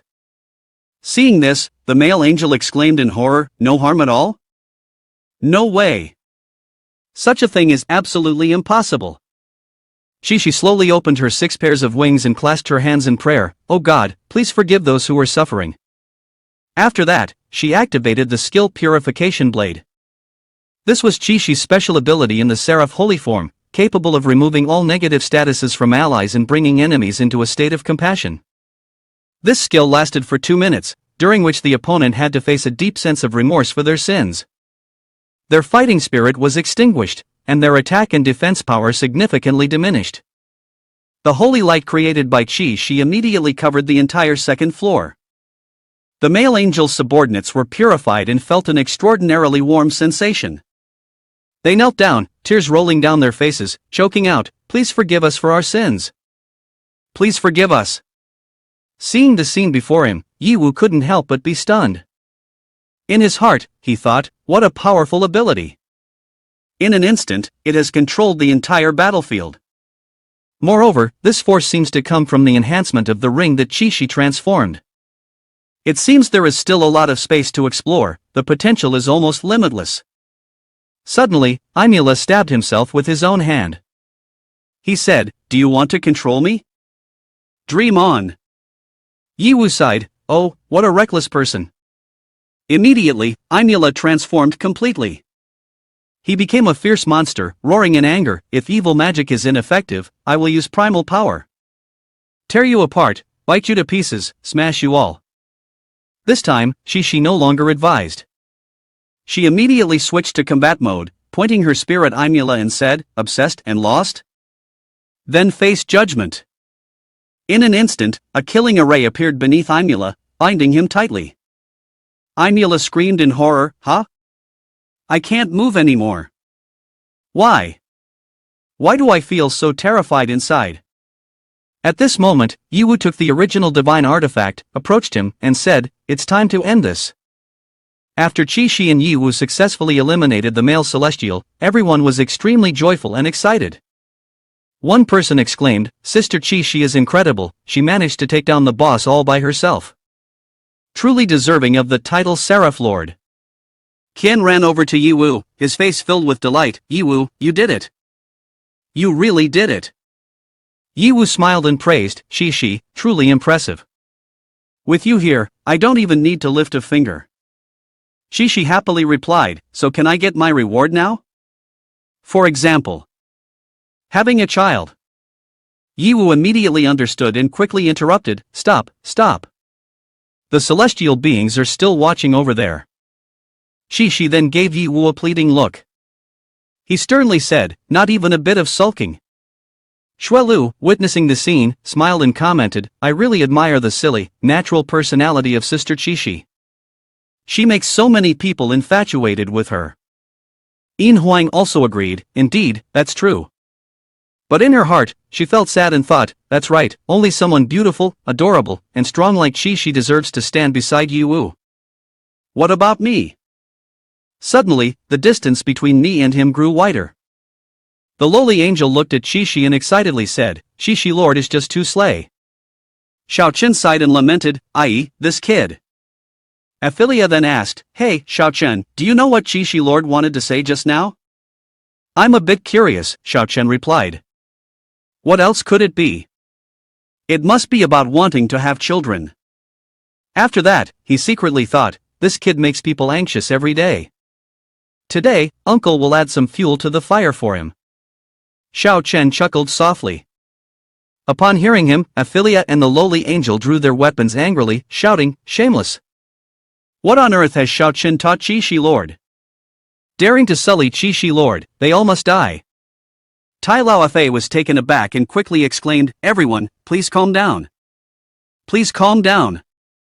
Xiao Chen took a sip of wine, secretly telling himself, although I'm just an outsider without the right to comment, Yu exerting influence over the hearts of so many girls is indeed quite pitiful. If he doesn't make a decision soon, he will surely be punished by heaven. Contrary to Xiao Chen's thoughts, Yu immediately changed the subject, everyone, quickly gather the loot and let's go up to the next floor. Hearing this, Xiao Chen sighed and rubbed his face, secretly thinking, he will be punished by heaven. Congratulations, host, for defeating 5 angels, achieving 20 million experience points, 2,100,000 legendary magic crystals and supreme magic stones. The gems that the supreme magic evil magic possesses have almost limitless magic power. It is said that there are a total of 6 supreme gems in the world with different attributes, and if gathered together, will achieve ultimate power. Their features include reducing mana consumption of spells by 90%, increasing strength by 100%, and bypassing magic resistance. Additionally, when casting 3 different attribute spells consecutively within 5 seconds, a special effect will activate. Randomly, a divine level spell will be unleashed, and the target, whether learned or not, as well as the level of everyone will be increased by 1 level. Shuilu then said, level up again. This time, she clearly felt her power increasing, only Shishi did not level up. She asked, but I haven't changed. Xiao Chen replied, your level in this dungeon is not low, it's considered one of the highest levels already. Yin Huan felt very uncomfortable at the moment. She looked at her own level and thought, not enough. Still far from enough. If I want to stand beside him, I have to become stronger. After that, she went straight to the door leading to the 3rd floor and said, this prison isn't comfortable to stay in. Let's go, take advantage of the time to reach the next floor. Okay, let's go. Yi Wu walked while secretly thinking, why does Yin Huan seem a bit strange? Is it my illusion? When they arrived at the 3rd floor, Yin Huan breathed a sigh of relief, finally out. Xiao Chen stood nearby, looked around and said, there seems to be some rule in the city of angles that prevents us from flying too high. Otherwise, we wouldn't have to expend energy passing through each door like this, we could just fly straight up to the top to find the seraph. The 3rd area, the golden arena, appeared before them. In front of them were golden statues, all showcasing their muscles in various poses. Aphilia stepped forward, bowed, and said to Shishi Lord, this place was originally a resting place for the angels. According to current intelligence, there may be a heavenly messenger stationed here. You must be careful. This heavenly messenger is extremely sinister. Many female angels have suffered from his poisonous hand. Even I almost didn't make it out. Shishi immediately asked, poisonous hand? What do you mean by poisonous hand? Aphilia turned her face away, shyly saying, in short, you'd better keep your distance from him later. Let us handle the fighting. Yi Wu immediately understood Aphilia's point. He thought, this style is so obvious. Xiao Chen sighed, isn't this just a self-centered pervert? Shuilu quickly covered Shishi's eyes, Shishi, don't look. Your eyes will get dirty. Aphilia looked at the statues in front of her and shouted angrily, damn pervert. Come out here. I will return 10, 100, 1,000 times the humiliation you have given me. The statue spoke up, waking up after a long sleep, so many beautiful women have come to visit, could it be that I'm still dreaming? If this is a dream, please don't let me wake up. Let me play with these beautiful girls in this dream, enjoy the sweet melodic distance. Yiwu drew his sword and coldly said, unfortunately, this is reality. Revoke that interesting yet wicked thought immediately and show yourself. Otherwise, I won't hesitate to turn this garden into a pile of ruins. The statue looked at Yiwu with disdain. Huh? What the hell are you talking about? Did I allow you to speak? Cursed man, get out of here. As soon as he finished speaking, he snapped his fingers.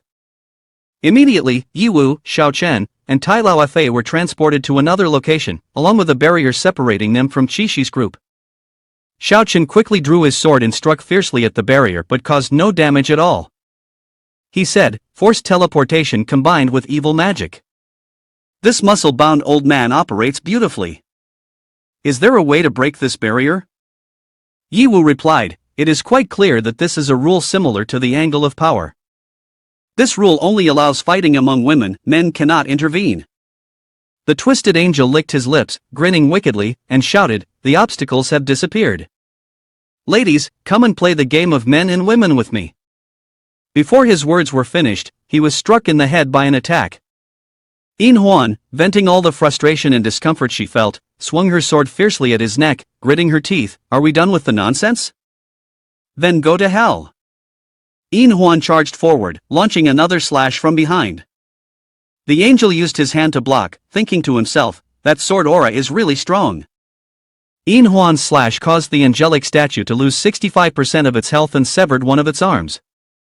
Nevertheless, he continued to laugh heartily, joyfully saying, this girl is really fierce, I like it very much. Yin Huan thought to himself, this statue truly has tough skin and thick flesh. I have launched a full-force sneak attack, combined with the power of the dark special demon sword along with the angel, yet I still couldn't kill it. Immediately after, the other statues charged forward to attack. An excited girl exclaimed, these girls are so hot. Everyone, let's go. The more fierce, the more fun. Beautiful lady, I'm coming over. Xuelu swung her sword repeatedly at one statue and said, this one is mine. The statue was blocking Xuelu's sword strikes while thinking, this woman is even stronger than the previous one. At the same time, another statue rushed toward Qixi, sinisterly laughing, little beauty, come on and touch my big muscles.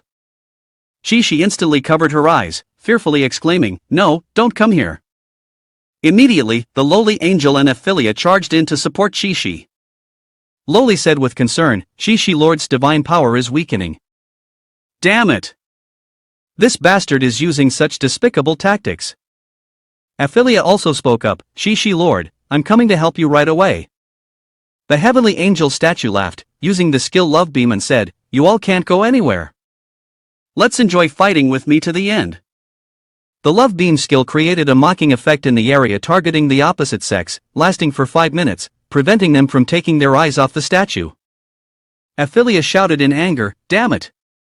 Why use such dirty and lowly tricks? On the other side, Yin Huan and Xuelu were still coordinating their battle.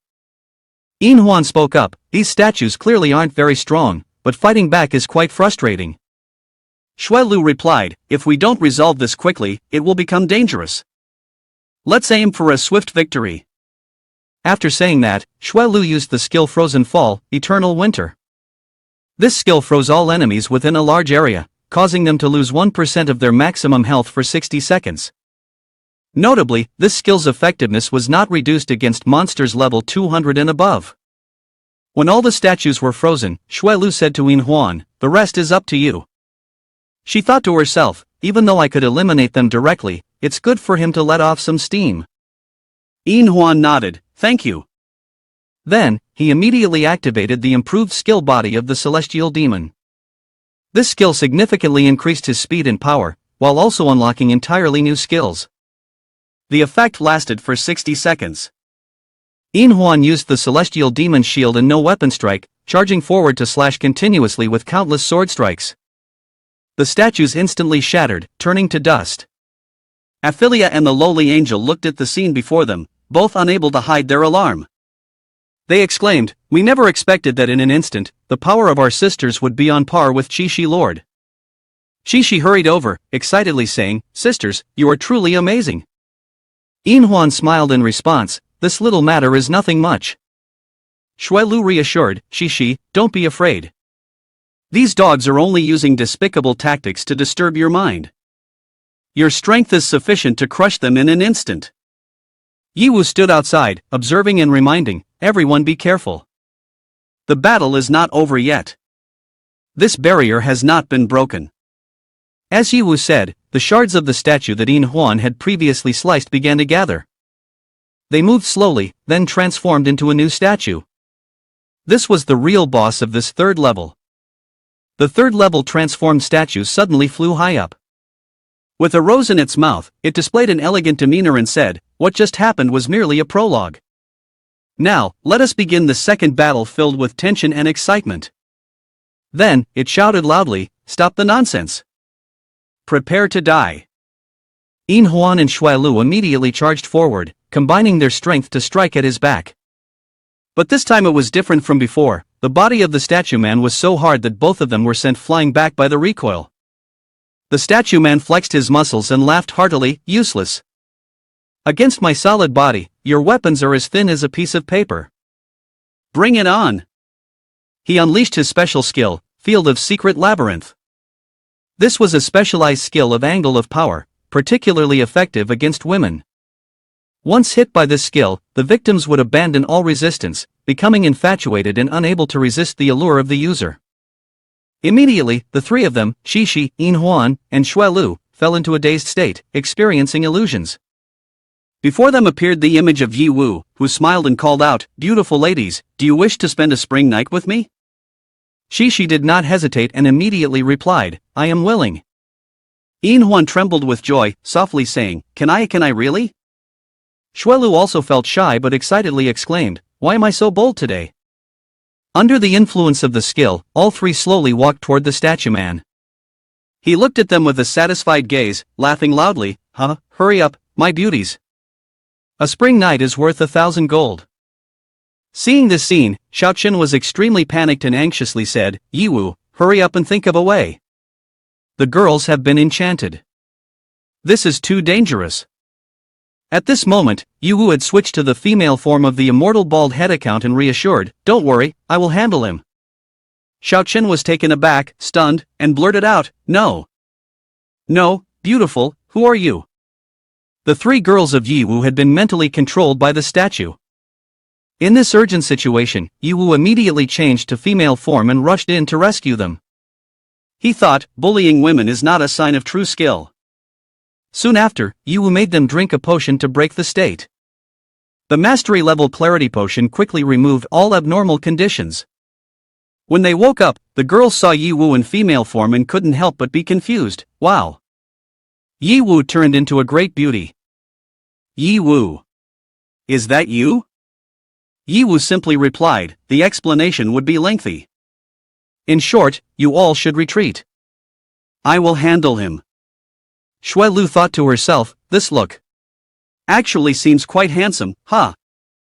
Yin Huan immediately spoke up, let me continue to fight. Yiwu, not everything can rely on you. Yiwu approached, gently patted Yin Huan's head, and softly advised, be a good girl, this time the opponent is too despicable, not following the normal rules. Take good care of yourself. Yin Huan blushed, her whole body trembling, nodded, and silently thought, clearly, I decided not to rely on him anymore, but I still feel very happy. Angle of Power was so angry that he trembled, bitterly saying, I can't believe I'm witnessing this display of affection right in front of me. If it were just a pure love between two girls, that would be acceptable. But you, neither male nor female, what exactly do you consider yourself? He continued, his tone full of disdain, my sacred realm can contain opposite gender love, same gender love, but it cannot accept a transgender person like you. After finishing, Angle of Power charged at Yiwu, repeatedly punching him. Yiwu quickly grabbed his fist and calmly replied, you are a damned pervert, what right do you have to babble? Finishing his words, Yiwu delivered a powerful kick, sending Angle of Power flying hundreds of meters away. The impact with the ground caused dust and debris to scatter everywhere. However, Angle of Power still stepped out, as if completely unharmed.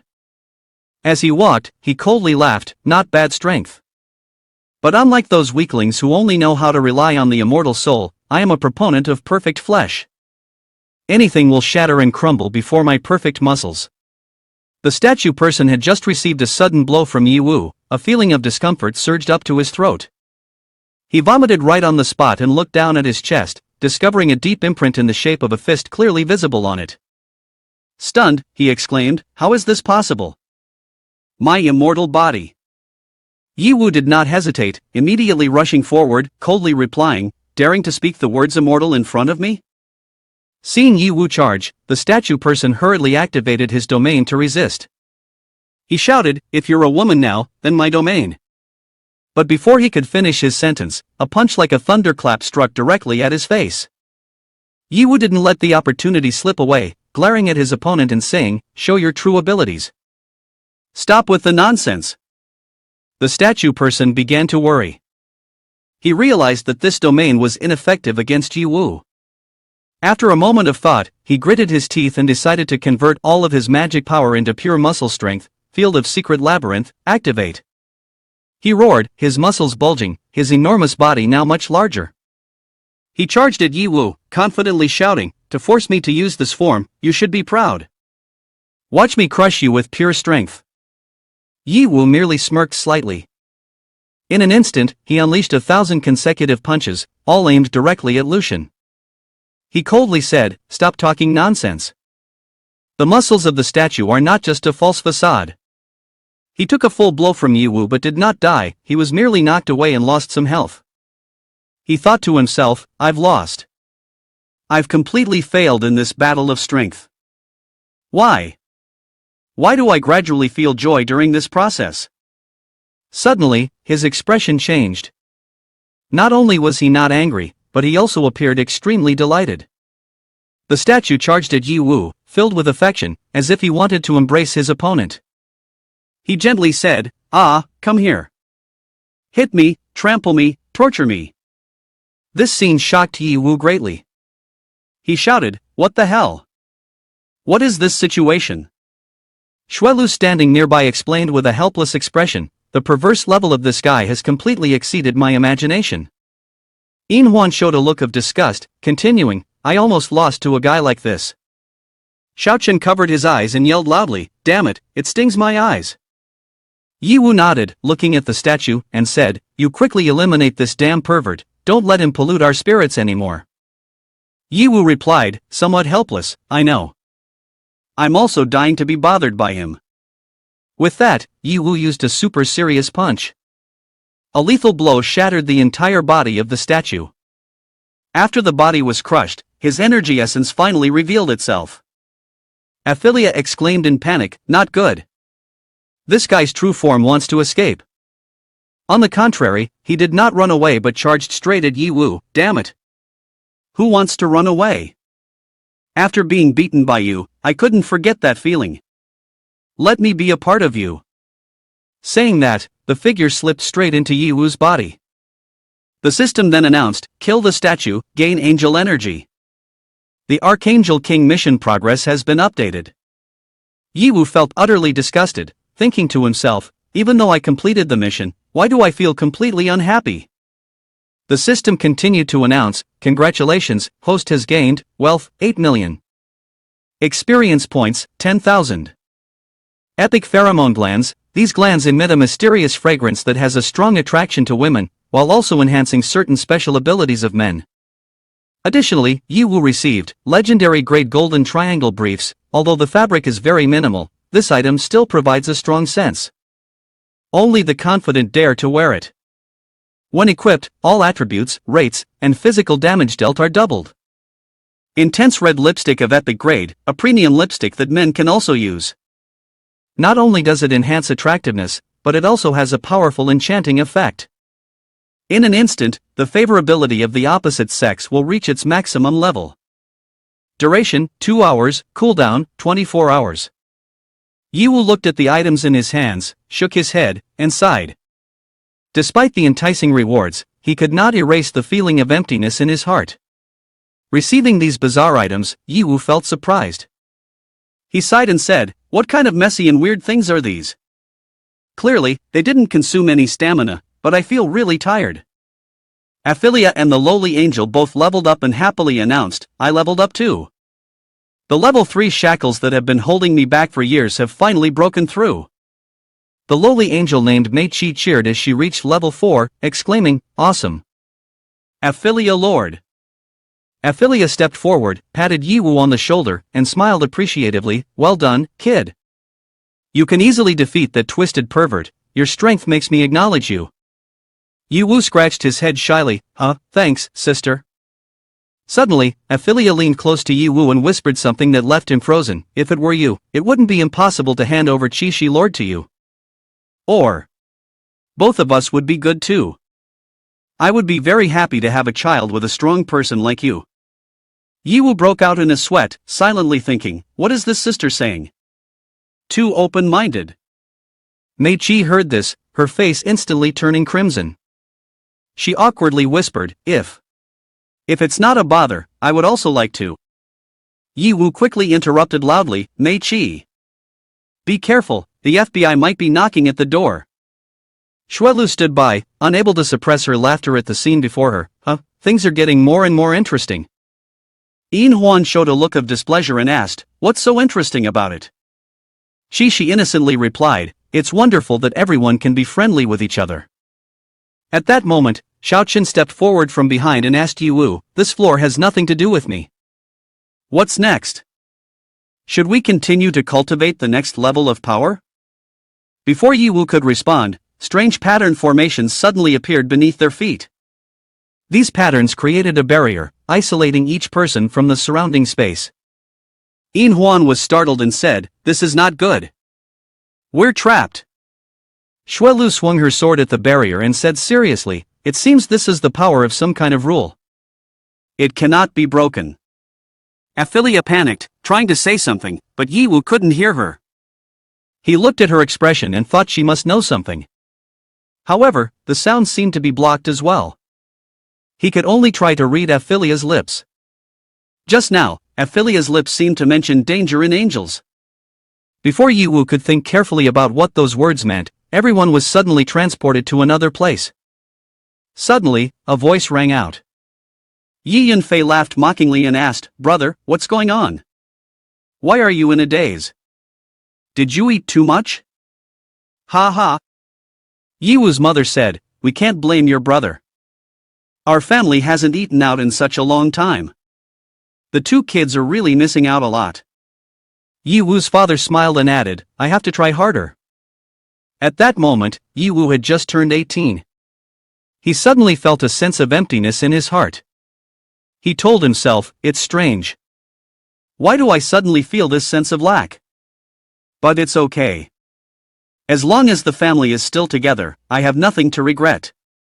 Just then, a portal suddenly opened. The people around panicked, screaming and running away. "The teleportation gate has been activated. Oh no, a magical beast has appeared in the safe zone."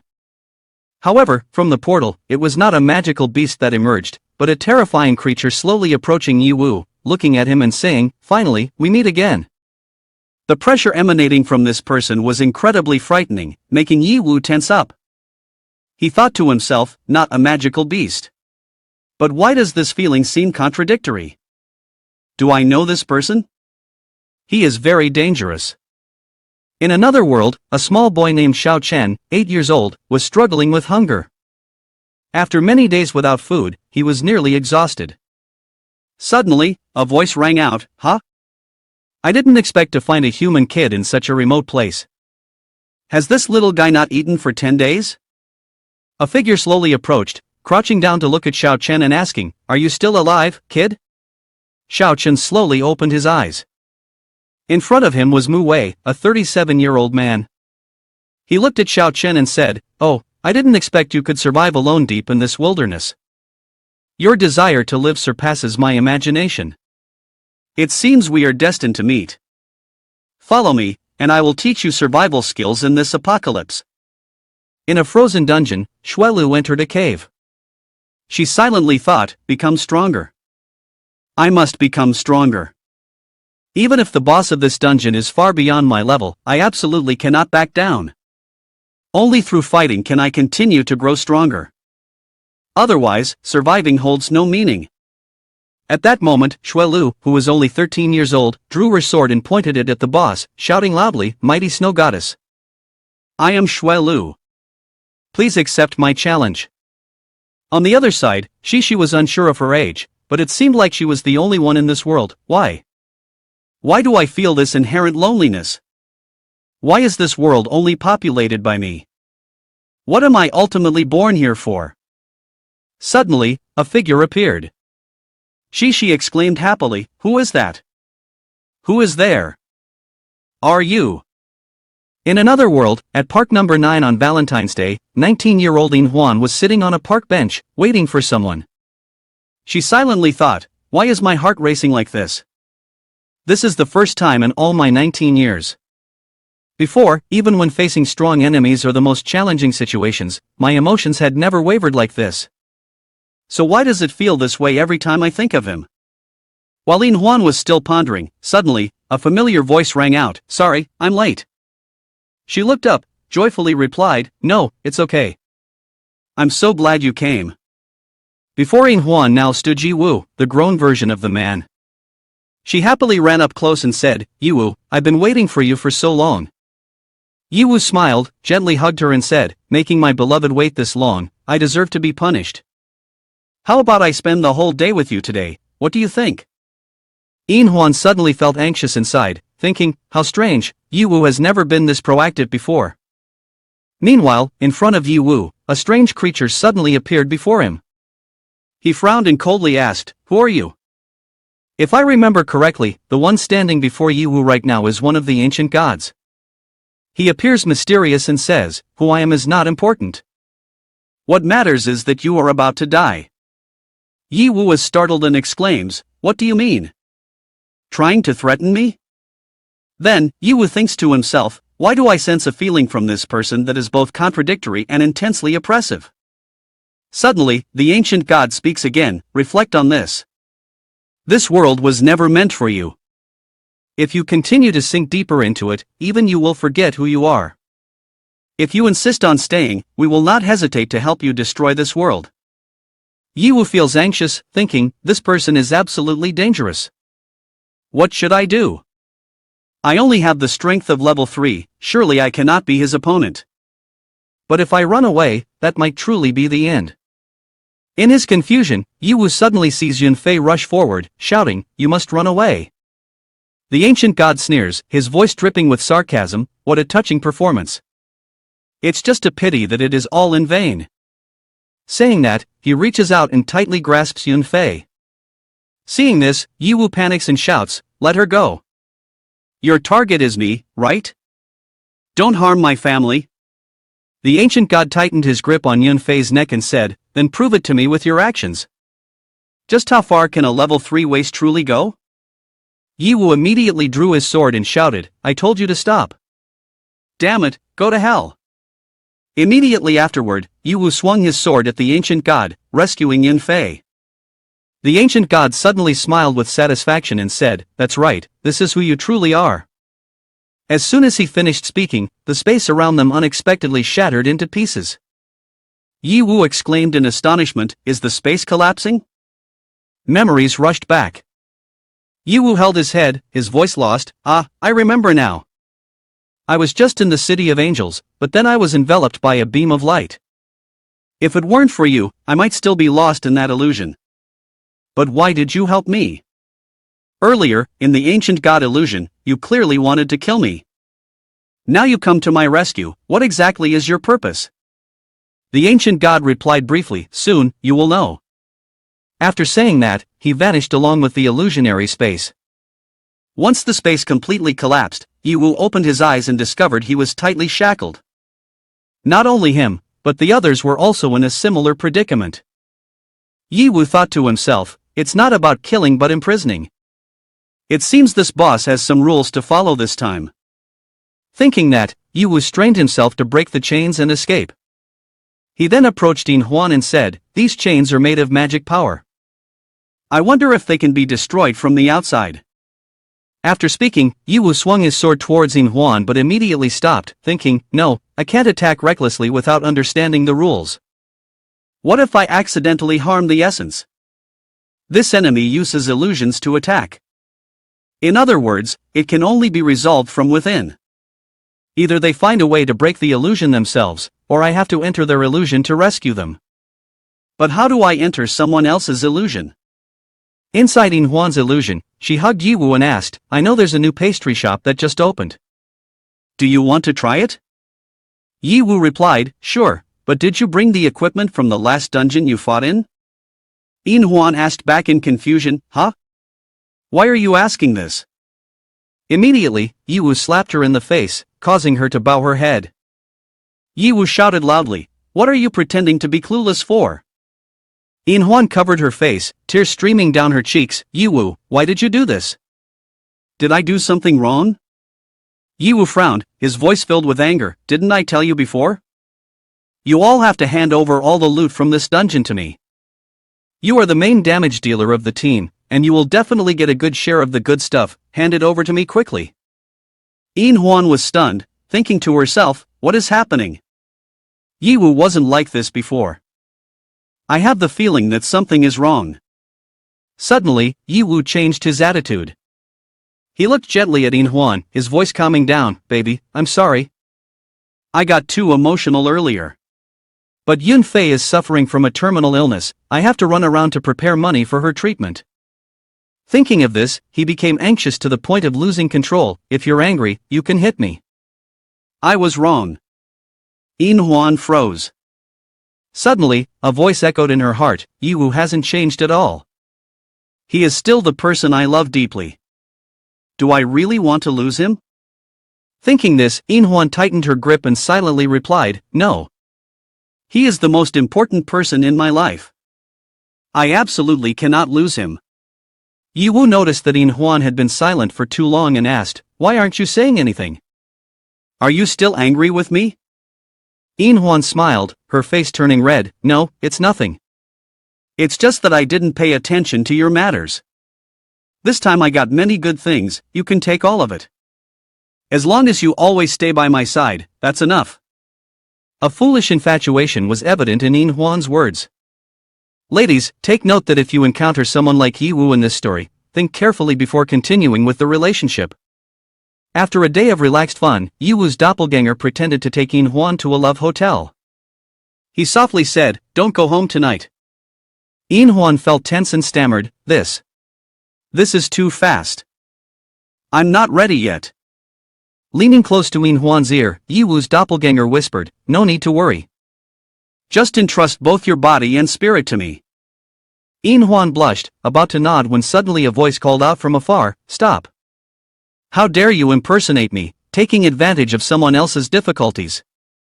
You're truly despicable. The real Yiwoo appeared, bursting into In Hwan's illusion, looking at the imposter with anger. In Hwan asked in surprise, who is he? Yiwoo's doppelganger sneered, speaking with disdain, I don't know, maybe it's just a foolish kiddo who can't stand seeing our happiness, so he came to ruin it.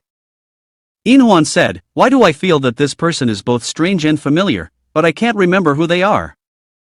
Yiwoo thought to himself, it seems that In Hwan has also fallen under the spell. The perception is distorted, so they don't recognize themselves anymore. The fake Yiwoo pointed directly at the real Yiwoo's face and shouted, get out of my way. Don't obstruct me from doing serious business. Otherwise, I'll beat you to death first. Hearing that, Yiwoo stepped closer and replied, stop talking nonsense. He cracked his knuckles, looking at the opponent threateningly, oh, not running away? Instead, you're coming toward me? Fool. It seems you still don't know who I am. I am Yiwoo, the hero who saved this entire city. Even the world boss is no match for me. Just based on you. Before he could finish his sentence, he was struck straight in the face by Yiwoo. The punch landed like a thunderbolt, sending him crashing headfirst into a trash can. Yiwoo coldly stated, the name Yiwoo is not something just anyone can use. The fake, leaping out of the trash can, brandished a long sword and thrust it straight towards Yiwoo, shouting loudly, you wanna die. But with such clumsy agility, he couldn't inflict any harm on Yiwoo. With just a slight sidestep, Yiwoo easily grabbed his hand and broke it like snapping a dry twig. Yiwoo pretended to be in pain and shouted loudly, my hand. Then he turned to shout at Yin Huan, "What are you standing there for? Hurry up and take action. Kill him for me." Yin Huan was confused, thinking to herself, what is going on? Why is Yi Wu struggling like this? Is this still the Yi Wu I know? Within her, a voice rang out, he is Yi Wu. He is in danger right now. Aren't you going to help him? Don't you love him the most? Hearing this, Yin Huan shifted into a battle stance, drew her sword and charged towards Yi Wu, forcing him to release his grip. Yi Wu, unexpectedly, said, "Yin Huan." He spoke while trying to dodge her attacks without harming her.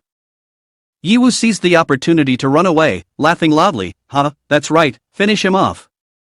Yin Huan saw that Yi Wu was only dodging and not fighting back, and she said in confusion, "Why aren't you fighting back? Show me your moves." Yi Wu thought to himself, since the moment I received help from the mysterious being, it seems that within the illusion I cannot directly awaken Yin Huan.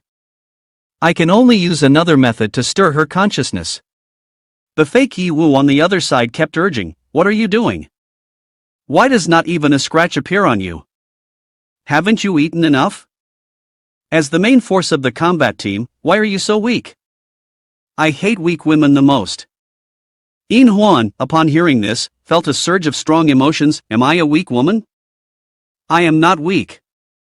She screamed in her mind, her anger rising, "Die, die." Yin Huan's mind began to spiral into chaos. If she did not receive timely help to awaken, she would gradually lose her ability to control and sink deep into illusions forever. At this moment, Yi Wu quickly switched his account to the Qian Emperor. He rushed in at great speed, approached the fake Yi Wu, and said, "If you provoke her one more step, her mind will lose control. Surely, you are the key to breaking this situation." The fake Yi Wu exclaimed in panic, "What?" Before he could react, Yi Wu threw a powerful punch at him, hitting while saying, "Now I can hit you without any reservations." The fake Yi Wu was severely injured, spitting out a mouthful of blood and revealing his true form. Yin Huan saw this scene, her heart began to panic. Why is Yi Wu growing wings? What the hell is this? Wait a minute, angel wings? My mind is getting more and more confused. Meanwhile, Yi Wu on this side was continuously punching the fake Yi Wu, causing him pain, fear, panic, and he screamed, "Stop, help! Don't kill me! Ha!" He immediately knelt on the ground, begging, "I was wrong, please spare my life. I know the eldest miss of Han Mo Group, I can give you many benefits, please spare me." Yi Wu sighed, thinking, this guy. He then took out a mirror and said, "If you consider yourself Yi Wu, then don't mind looking at your current appearance to see if there is any point that resembles Yi Wu?" The person glanced at himself in the mirror, panicking and shouted, "No, no, this is not me. I am Yi Wu, the great hero saving this city, not this kind of monster." Immediately, Yi Wu swung his sword, chopping him into 100 pieces, turning him into a miserable shadow. Yin Huan finally remembered everything, collapsed to the ground, trembling. She cried out, "I made such a disgraceful mistake again. Not only did I forget the real Yi Wu, but I even drew my sword against him. I am like this. I am unworthy to be by Yi Wu's side." Yi Wu rushed to embrace her, gently comforting her. "It's not your fault, it's the enemy who is too deceitful, skillfully slipping into the gaps in people's hearts. Even I almost fell into their trap." She choked up, "But, I..." Yi Wu wiped the tears from Yin Huan's face and warmly said, "I have never hated you, Xiao Huan." These words deeply moved Yin Huan, and in her heart, she thought, "Oh God, if this is also an illusion, please let me sleep forever, never to wake up." After Yi Wu entered, Yin Huan's illusion was rescued, and she awoke. Yi Wu smiled and said, "Welcome back to the real world." Yin Huan looked around and then nervously asked, Did I do anything weird just now? How could you enter the illusion to save me?" Yi Wu pointed to the ancient god Fall and said, "Illusory spirit is the specialty of the big eyes. With this level of illusion, it's just a small matter for me." For the first time, Yin Huan was in close contact with the ancient god like this, and she exclaimed in surprise, "Is this the ancient god that you manipulated? So impressive."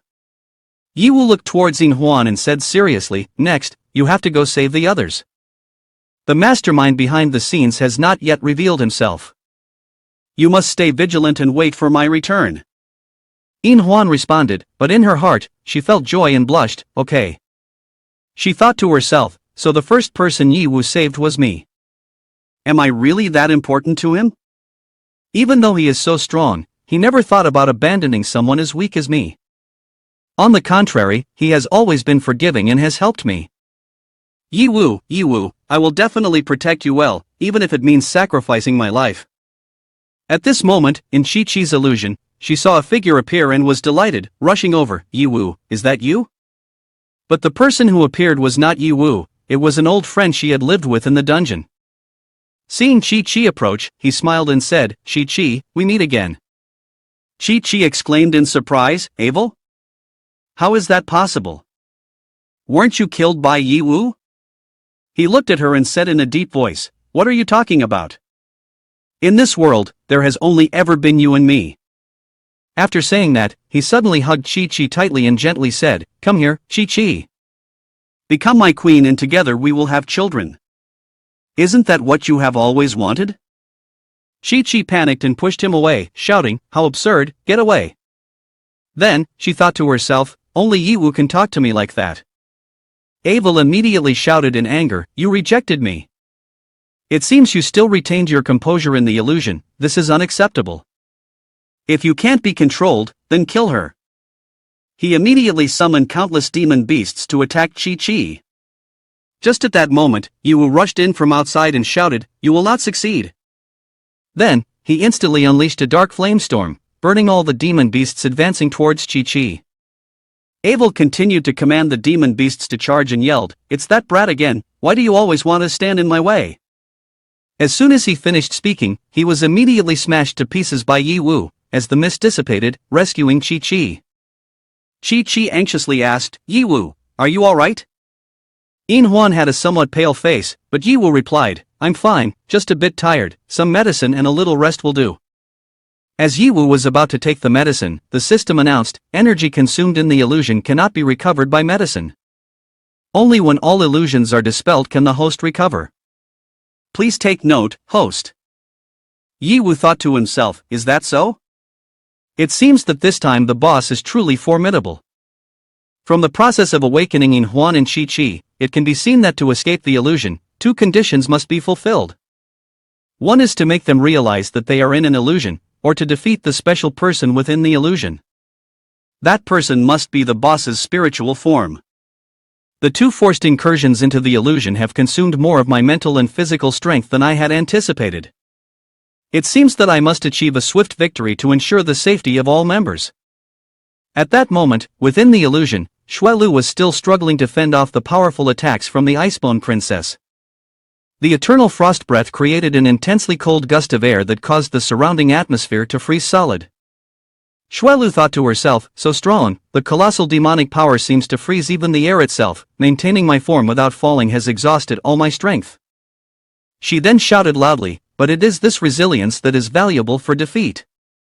The Icebone Princess sneered, you do not know your own limits, you are already half dead yet still cling to me, truly a source of annoyance. It is time to send you off to the underworld. Finishing her words, she immediately shot a spear of ice towards Xuelu with extreme speed and force. Xuelu thought to herself, I cannot dodge it, can I withstand it head-on? No, I must stop it.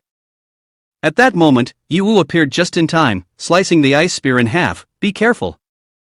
The Icebone Princess was in complete panic, thinking to herself, this dark flame can actually destroy my ice, my demonic power is even letting out a whimper.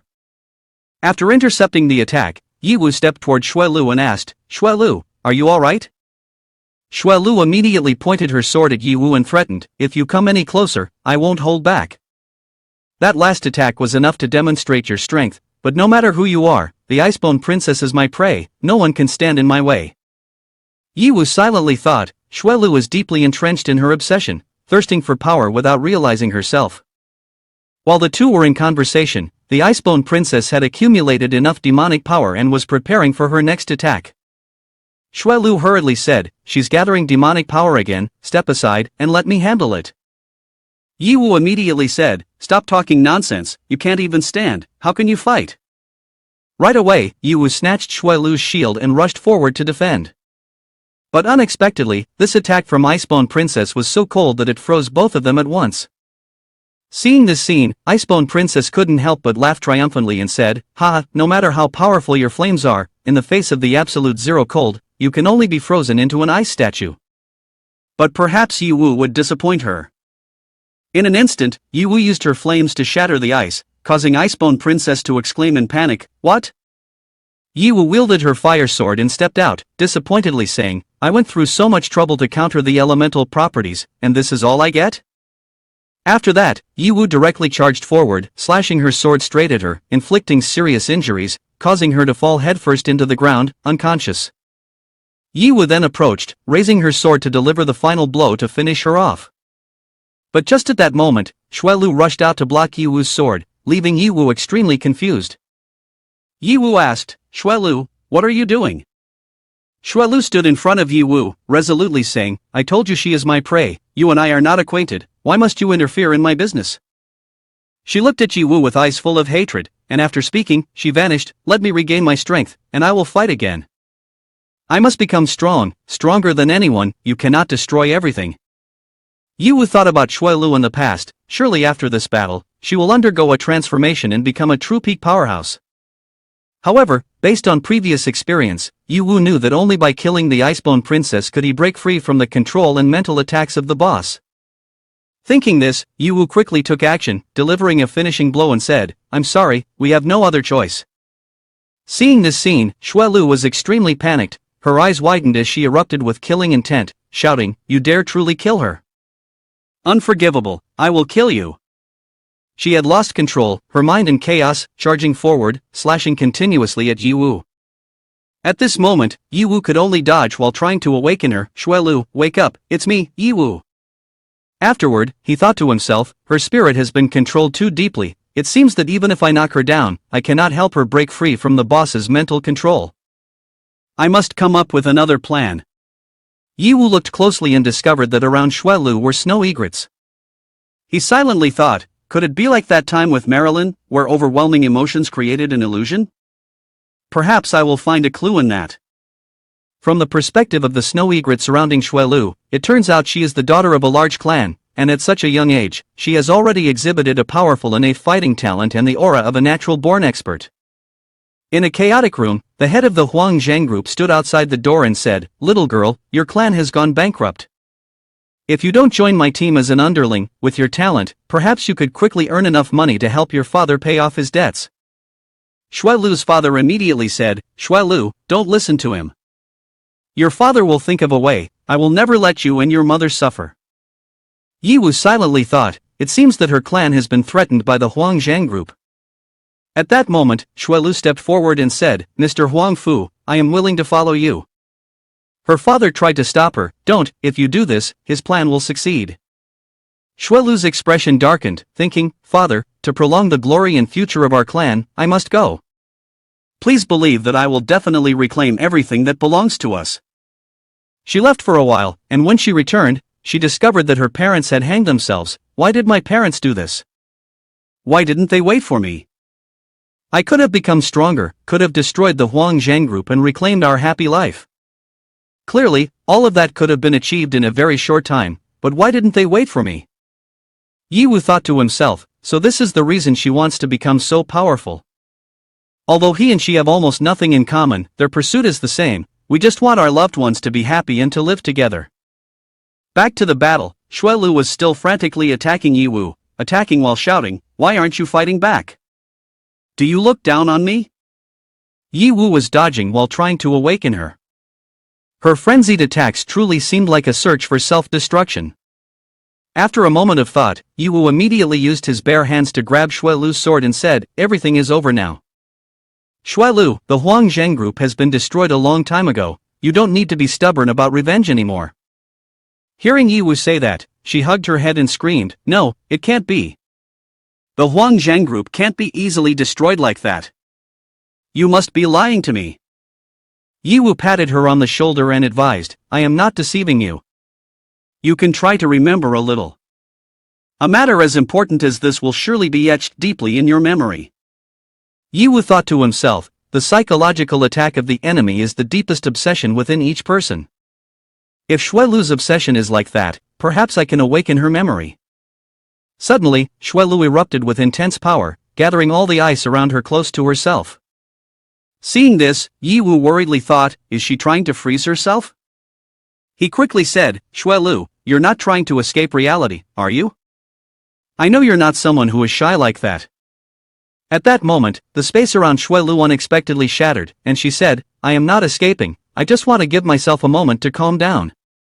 Yiwu then asked, so have you regained your memory of those fading fragments? Xuelu broke through the ice surrounding her, then flew in front of Yiwu and said, I have fallen deep into the illusion of the enemy again, and I am bothering you especially to come and save me. It's really too embarrassing. Yiwu reached out his hand toward her, joyfully saying, there is nothing to be embarrassed about. It is the enemy who is too cunning, attacking the deepest weaknesses within us. Welcome back. Xuelu replied, yeah, I am back now. Like that, the two of them held hands and stepped out of the illusion. After waking Xuelu, they held hands and walked out. Yiwu said, we're back. Chi-Chi joyfully ran to hug Xuelu and exclaimed, Sister Xuelu, I'm so glad you're okay. Xuelu patted Chi-Chi's head, smiled, and said, I made you worry. While everyone was rejoicing, Yiwu stood silently in one spot. Inhuan wondered and asked, Yiwu, what's wrong with you? Suddenly, Yiwu collapsed onto the ground, causing everyone to panic. Yiwu, what's wrong? Yiwu sat on the ground and said, it's nothing, just the use of ancient god has consumed a lot of mental energy, I just need to rest a bit. Inhuan worriedly stepped forward and said, don't push yourself too hard. Xuelu then asked, can't the ancient god take us in together? Yiwu got up and replied, no, you just escaped the illusion, your spirits are exhausted, the danger is too great. Just leave it to me. Hearing this, Chi-Chi felt very sad, thinking, if only we were stronger. Yiwu patted her head and comforted her, there's no need to worry, I am the contract holder of the ancient god, how could I not endure? Rest assured, leave it to me. The ancient god arrived at Xiao Chen's place and spoke to Yiwu. Yiwu mused, next it will be Uncle's turn. Based on previous patterns, his illusion should also be related to his past. Perhaps we will get to see that person, who knows? At this moment, in Xiao Chen's illusion, he and Mu Wei were in a cave, roasting meat and enjoying their meal heartily. While eating and laughing, Xiao Chen said, delicious, so delicious. Seeing this, Mu Wei advised, eat slowly, don't choke, there's plenty of meat left. Xiao Chen smiled and replied, it's fine, I have a big stomach, I can hold it all. Then he curiously asked, Master, it has been half a year since you saved me. Although during this time I have eaten well, stayed warm, and have no worries about clothing and food, why haven't you taught me any martial arts? Didn't you say you wanted to make me strong? Mu Wei handed him another piece of meat and smiled as he said, no rush, no rush. Cultivating martial arts must be done gradually. First, you need to nourish your body well, then you can slowly practice later. Xiao Chen thought to himself, really? Why do I remember it differently before?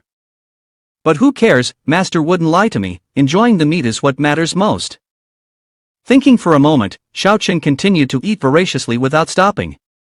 Day by day, time passed, while Mu Wei hunted beasts and killed monsters, and Xiao Chen stood by cheering, Master, you are so impressive.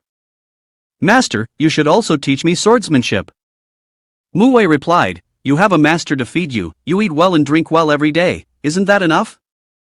Why do you need to hunt beasts and kill monsters? Xiao Chen cheerfully responded, wow, there will be delicious food again. Thus, day after day, Xiao Chen continued to eat until he became as plump as a pig, unable to walk. Phew, Master, I can't walk anymore, I want to rest a bit. Mu Wei answered, alright, I will go ahead to see the situation, you rest for a while.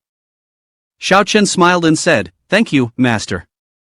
Xiao Chen sat by a tree corner, resting while joyfully saying, I wonder what delicious local dish Master will catch today. Suddenly, Yiwu appeared from the bushes and said, is it really good like this? Xiao Chen was startled and shouted loudly, oh heavens, who are you? Yiwu stepped out and said, who I am is not important, what matters is your current situation. Don't you find it strange? Mu Wei has taken you in for so long, yet he hasn't taught you anything, hasn't let you do anything, just raises you like this. Do you really think it's fine to continue like this? Look at what you've become, can you still say you are the same person you were before? He then looked at himself in the puddle and raised his head to say, "Is there a problem? I have been orphaned since childhood, nearly starving to death. Master La saved me, without needing any repayment, and has always found ways to protect me. He is like a father to me. Right now, I feel very happy. Instead, you seem suspicious. Why do you want to stir up trouble in our relationship?" Before Yiwu could say anything more, Mu Wei immediately appeared, slashing with his sword and shouting, "Whoever it is, stay away from my disciple." Yiwu dodged his attack and said, "I didn't expect to meet you this way." Mu Wei replied, "Knowing my title and still daring to pay attention to my disciple, if you kneel down and beg for forgiveness, perhaps I might spare your life." Yiwu immediately switched to the account of the Qian Emperor and said, "Ha, just a phantom bold enough to speak nonsense, but even if it's just a phantom, I still have to thank you. It's just that, to help Uncle regain his composure faster, I can only invite you to leave." Mu Wei charged forward to attack and said, "Then we'll see if you have the capability." Xiao Chen saw two people rushing to fight each other. He panicked and shouted, "Stop, don't fight anymore." No matter how Xiao Chen pleaded, the two continued to clash violently. Yiwu received countless attacks from Mu Wei but still calmly said, "What's wrong? Is this the level of a legendary hero? The sword techniques are not sharp, and there is no willpower at all. Indeed, you are just a soulless puppet." After saying that, Yiwu threw a punch into Mu Wei's stomach, then gripped his neck tightly, forcefully slamming him down onto the ground, causing dirt and rocks to fly everywhere. Xiao Chen hurriedly ran over and shouted, "Master!" He then knelt down, begging Yiwu, "Please don't kill my master, I beg you, please don't kill him." Yiwu said nothing, immediately raising his sword to finish off Mu Wei's shadow. Yiwu said, "I'm sorry." Xiao Chen broke down in tears, screaming loudly, "Don't! Why did you awaken me? I finally received a bit of warmth from my family, and now you want to leave me all alone? Why are you so cold, Yiwu?" Yiwu looked surprised and said, "Uncle, so you have always been awake? Is this really the life you hoped for, Uncle?" "Ah, back again." Returning to reality, Xiao Chen was still tightly gripping Yiwu's shirt, his face unusually sad. Seeing this, Yiwu immediately said, "I'm sorry." After Xiao Chen recovered from that state, everyone rushed over to see what was happening. Yin Huan asked, "What happened in the illusion?" Shi Qi ran over and said, "Everyone, don't argue." Suddenly, Xiao Chen burst out laughing, leaving everyone utterly confused. "Haha." He patted Yiwu on the shoulder and said, "I'm sorry for making everyone worried. Don't worry, I'm fine. The illusion is just a falsehood, I'm not that weak." Yiwu could only muster a forced smile, but before he could say anything, he suddenly collapsed to the ground, causing everyone to panic. "Yiwu, what's wrong?" The system notification said, "Due to multiple uses of ancient god to break into the illusion, the mental burden of the host has exceeded the limit. Please take note to rest. Abnormal state, all attributes reduced by 50%. Lasts for 10 minutes. Xiao Chen immediately helped Yiwu up and asked, "How are you? Can you still hold on?" Xuelu anxiously said repeatedly, "After so many invasions into the illusion, I'm afraid Yiwu's mind has." Yiwu tried to reply, "I'm still okay. Perhaps for the upcoming battles, I can only rely on everyone to hold the line." At that moment, a converging source of energy appeared from above, surprising everyone as they exclaimed, "Everyone look, what appears as Archangel Lord Damalisi from level 3. He immediately shouted angrily, "Damn it, damn it, damn it! You dare to repeatedly destroy my illusion. My illusion was supposed to be perfect, absolute art. It's all your fault, you filthy worm, ruining my masterpiece.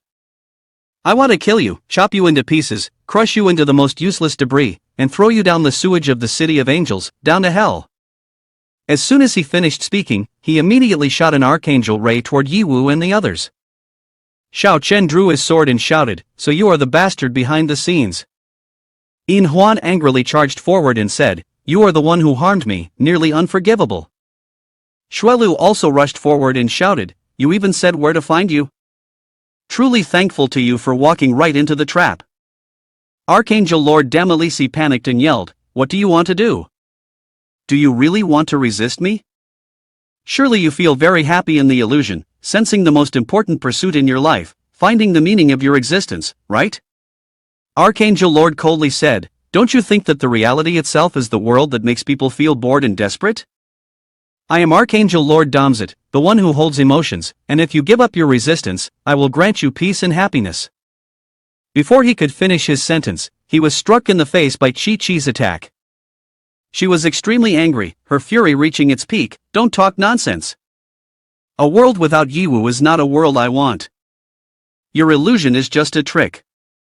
If you claim to have the power of emotions, then you should understand that right now, we have only one emotion, and that is anger." Xuelu shouted angrily, "Monster, don't toy with my memories, die." Yin Huan, enraged, declared, "I will regain my strength in the illusion and use your body, enjoy this feeling." Xiaoqian said, "Little sister is right, it's time for us to unleash our anger." With that, the three of them charged together to attack. Xiaoqian used Crescent Moon Slash to strike at his head. Yin Huan repeatedly thrust the Stargaze halberd into him, while Xuelu employed Ice Bone Dance to freeze him. In a very short time, the Archangel Lord was beaten to pieces, powerless to resist. Yiwu approached him and said, "Women are truly terrifying when provoked, of course, men can be too. You should use your next life to comprehend this kind of emotion." "Archangel Lord, don't, please." Yiwu immediately used the original divine artifact to extract the soul of the Archangel Lord. The system notified that the essence energy of the Archangel Lord had been collected, and the progress of the Archangel King mission reached 60%. Yiwu thought to himself, "Finally, it is about to end." After the Archangel Lord was defeated, the Affiliate group also escaped from the illusion and woke up. Chi-Chi said, "You all are awake, that corrupted angel has been defeated by us." Tai Laofei stood up, holding his head and said, "I dreamed that I became human again, returned to the safe zone, reunited with my family, and was admired and pursued like a hero. If you all hadn't defeated the boss, I might have remained in there forever and never woken up." Affiliate looked at Yiwu and asked, "What's wrong with the little cool guy? He looks a bit off." Chi-Chi replied, "Because Yiwu has been going in and out of the illusions to save us, the energy consumed has been too great. Right now, he needs to rest well." Affiliate then stepped forward to hug Yiwu and said, "You have sacrificed so much for us, I really don't know how to express my gratitude. How about repaying with your body?" The lowly angel then said, "I too." Yiwu, not wanting to receive help from the outside, immediately declined, "That is really not necessary." Suddenly, a strange phenomenon appeared in the sky. Yin Huan exclaimed in surprise, "Is the sky breaking apart?" Xiaoqian then said, "This place is the territory of the Archangel Lord, it seems we are in a large-scale illusion. If that guy is dead, we should also return to the true reality." Affiliate shouted in panic, "No, this presence is him, he is coming." Seeing her strong reaction, Yiwu questioned, "Him?" Affiliate replied, "It is the Seraph, along with the intelligent Archangel and the seated Archangel. I didn't expect them to appear at the same time. The one leading is the Seraph, a third-tier saint with an unknown identity. The girl with the sword is the intelligent Archangel Tylo, a third-tier saint, and the girl with the spear is the seated Archangel Sazoni, also a third-tier saint. These are likely the three heads of the City of Angels, which is why we are so panicked." The intelligent Archangel then said, "Even the Archangel Lord has failed. It seems that I cannot deny that the threat you pose truly exceeds my expectations. But it should stop here." The seated Archangel added, "Because next, we will not hold back and will completely annihilate you." Tai Laofei trembled in fear, saying, We should run, facing three holy archangels, we definitely have no chance of victory." Affiliate gritted her teeth and shouted, "Damn it, I clearly resolved to fight them to the death, but why does my soul keep trembling like this?" Standing before the three most powerful archangels here, Xiaoqian confidently said, "It's not certain that we have no chance of victory. We also have a divine being, Seraph Chi-Chi." Xuelu immediately said, "Chi-Chi, leave the Seraph to you, we will handle the other two." Chi-Chi responded, "I will give it my all." Yin Huan looked at Yiwu, thinking, these archangels each possess special abilities, defeating them won't be easy, but as long as we wait for Yiwu to recover, we will surely win. The intelligent archangel sneered in disdain, "Humph, it's futile to struggle." The seated archangel took a defensive stance, preparing to attack, saying, "Then let's begin, the feast of slaughter." Suddenly, Yiwu's voice rang out, "Wait a moment, since you can send all three holy archangels at once, it seems we do have some standing." If you value us so much, why don't we try talking a bit, to see if there's any way to negotiate? Yi Wu thought to himself, my condition is deteriorating, and there is only about 3 minutes left. I can only extend this for as long as possible. The intelligent archangel immediately realized Yi Wu's scheme and said, do you think I can't see that you are stalling for time? You can single-handedly destroy the archangel's gate, yet now you are scared and timid like this, it is nothing short of laughable. Hearing this, Yi Wu broke out in a cold sweat, thinking, damn it, have I been seen through? No wonder they call him the intelligent archangel. At once, Yi Wu changed his approach, alright, it seems that I am doomed this time. Before I die, I have one request, could I possibly see the visage of that seraph? Upon hearing this, the intelligent archangel's eyes turned red, and he shouted, impudent, no one can. The seraph then commanded, Diabola, step back. What do you want? I understand. She was somewhat indifferent, yet she complied. As the seraph removed her mask, she spoke, with your power, you are indeed qualified for this. However, those who have seen my true appearance are all dead. I wonder if you wish to become another exception.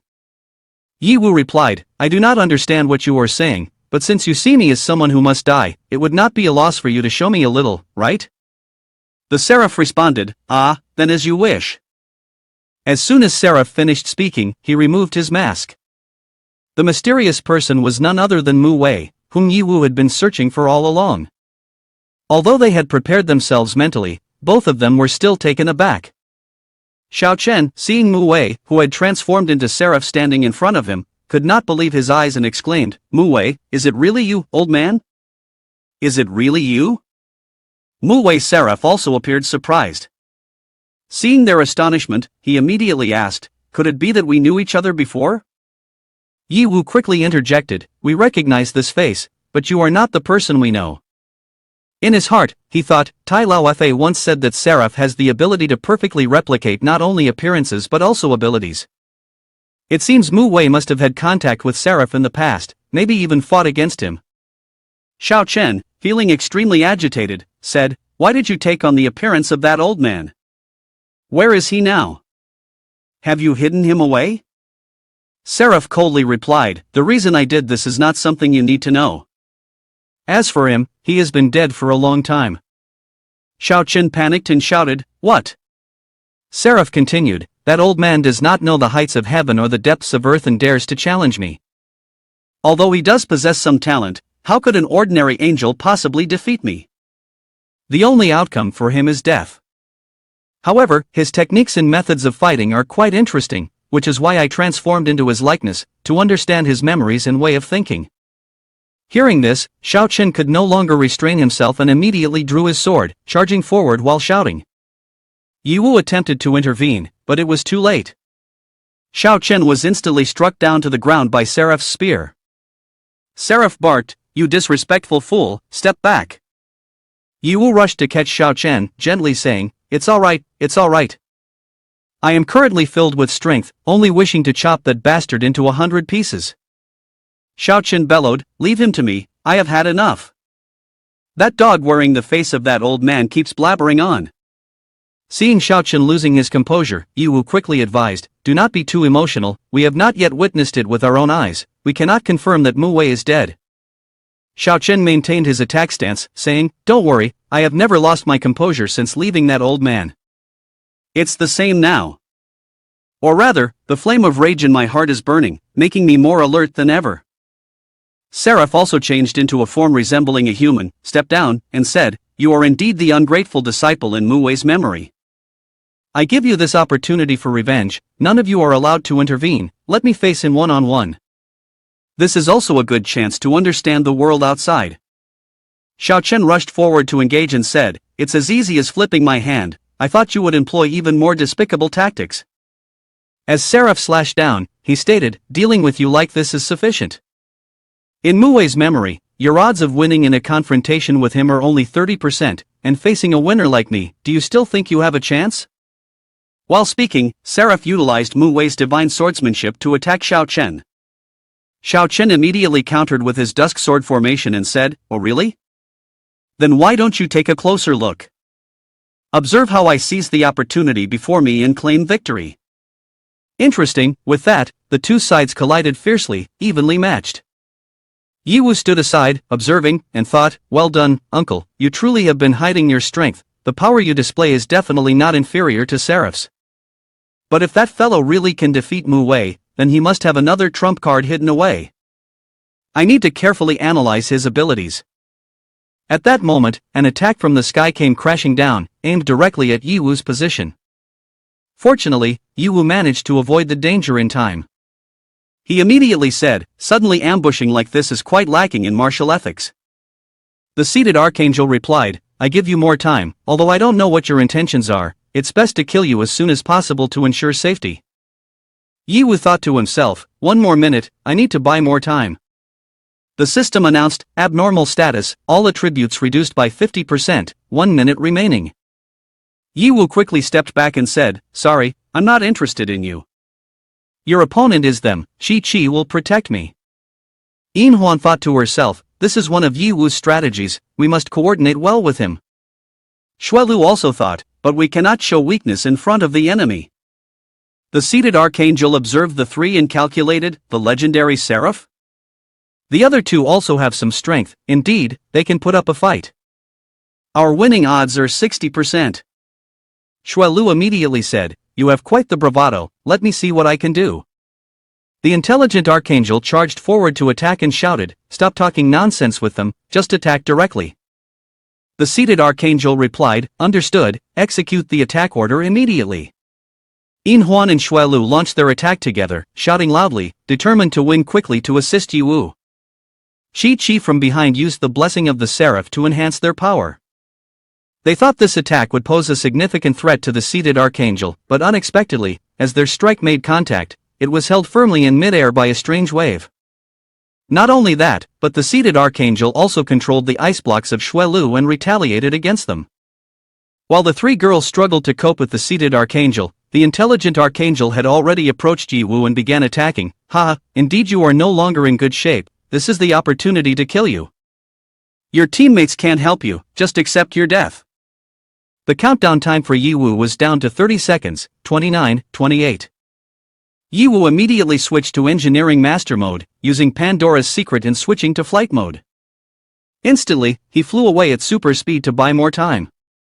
The intelligent archangel followed him and said, mechanical, huh? Yiwu thought to himself, in this weakened state, he could not use other abilities, he could only borrow the engineering master power to extend his time a little longer. Intelligent Archangel, standing behind, used the skill of demonic power analysis and said, with such a high accuracy system, of course, it requires demonic power assistance, and as long as there is demonic power present, its composition can be analyzed and destroyed. The system of the armor promptly informed, the self-destruction process is about to initiate due to the intense demonic power interference from the robot. Yiwu exclaimed in panic, what? At this moment, the remaining countdown was only 15 seconds, 14, 13. Just as there were 12 seconds left, Yiwu's armor suddenly exploded in mid-air, causing him to fall straight to the ground in a terrible situation. His health was down to 10%. Intelligent Archangel stepped closer and said, my ability is to analyze all things containing demonic power, no matter what tricks you use, I can easily handle it. It's over. As she spoke, she placed the crystal tip against Yiwu's neck, preparing to strike the final blow in this life and death moment. Yiwu suddenly replied calmly, yes, indeed, it's finally over. The countdown has 3, 2, 1. Just as the abnormal state was cancelled, Yiwu immediately switched to the star's main account, unleashing an immense power that shocked Intelligent Archangel. What? From within the thick clouds of dust, Yiwu emerged strongly and said, it's time to end this. With only 10% of the power of the star's main, Yiwu could completely crush them. After switching accounts to the star's main, the force that Yiwu unleashed left Intelligent Archangel extremely surprised and panicked. Is this the power of a single strike that can annihilate the angelic city gate?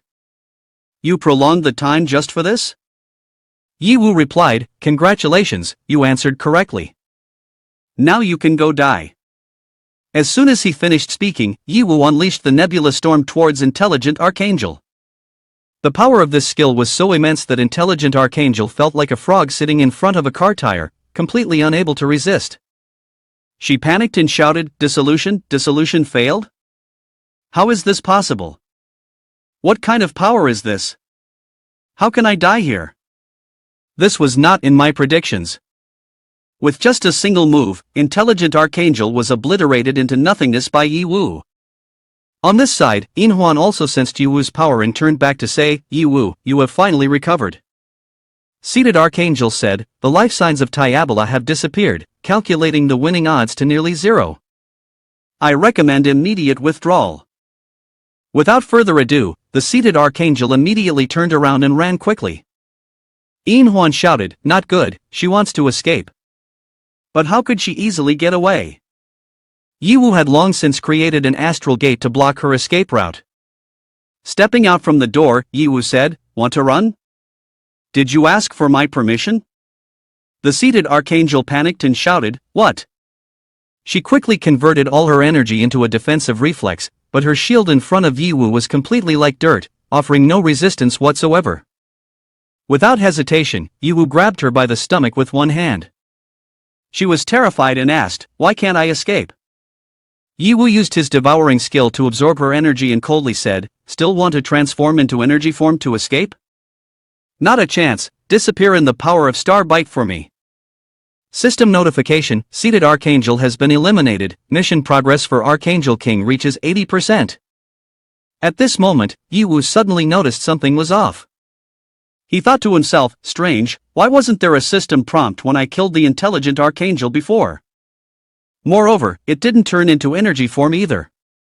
At that moment, a loud explosion occurred on Xiao Chen's side, causing Yi Wu to turn back in shock, exclaiming, Uncle.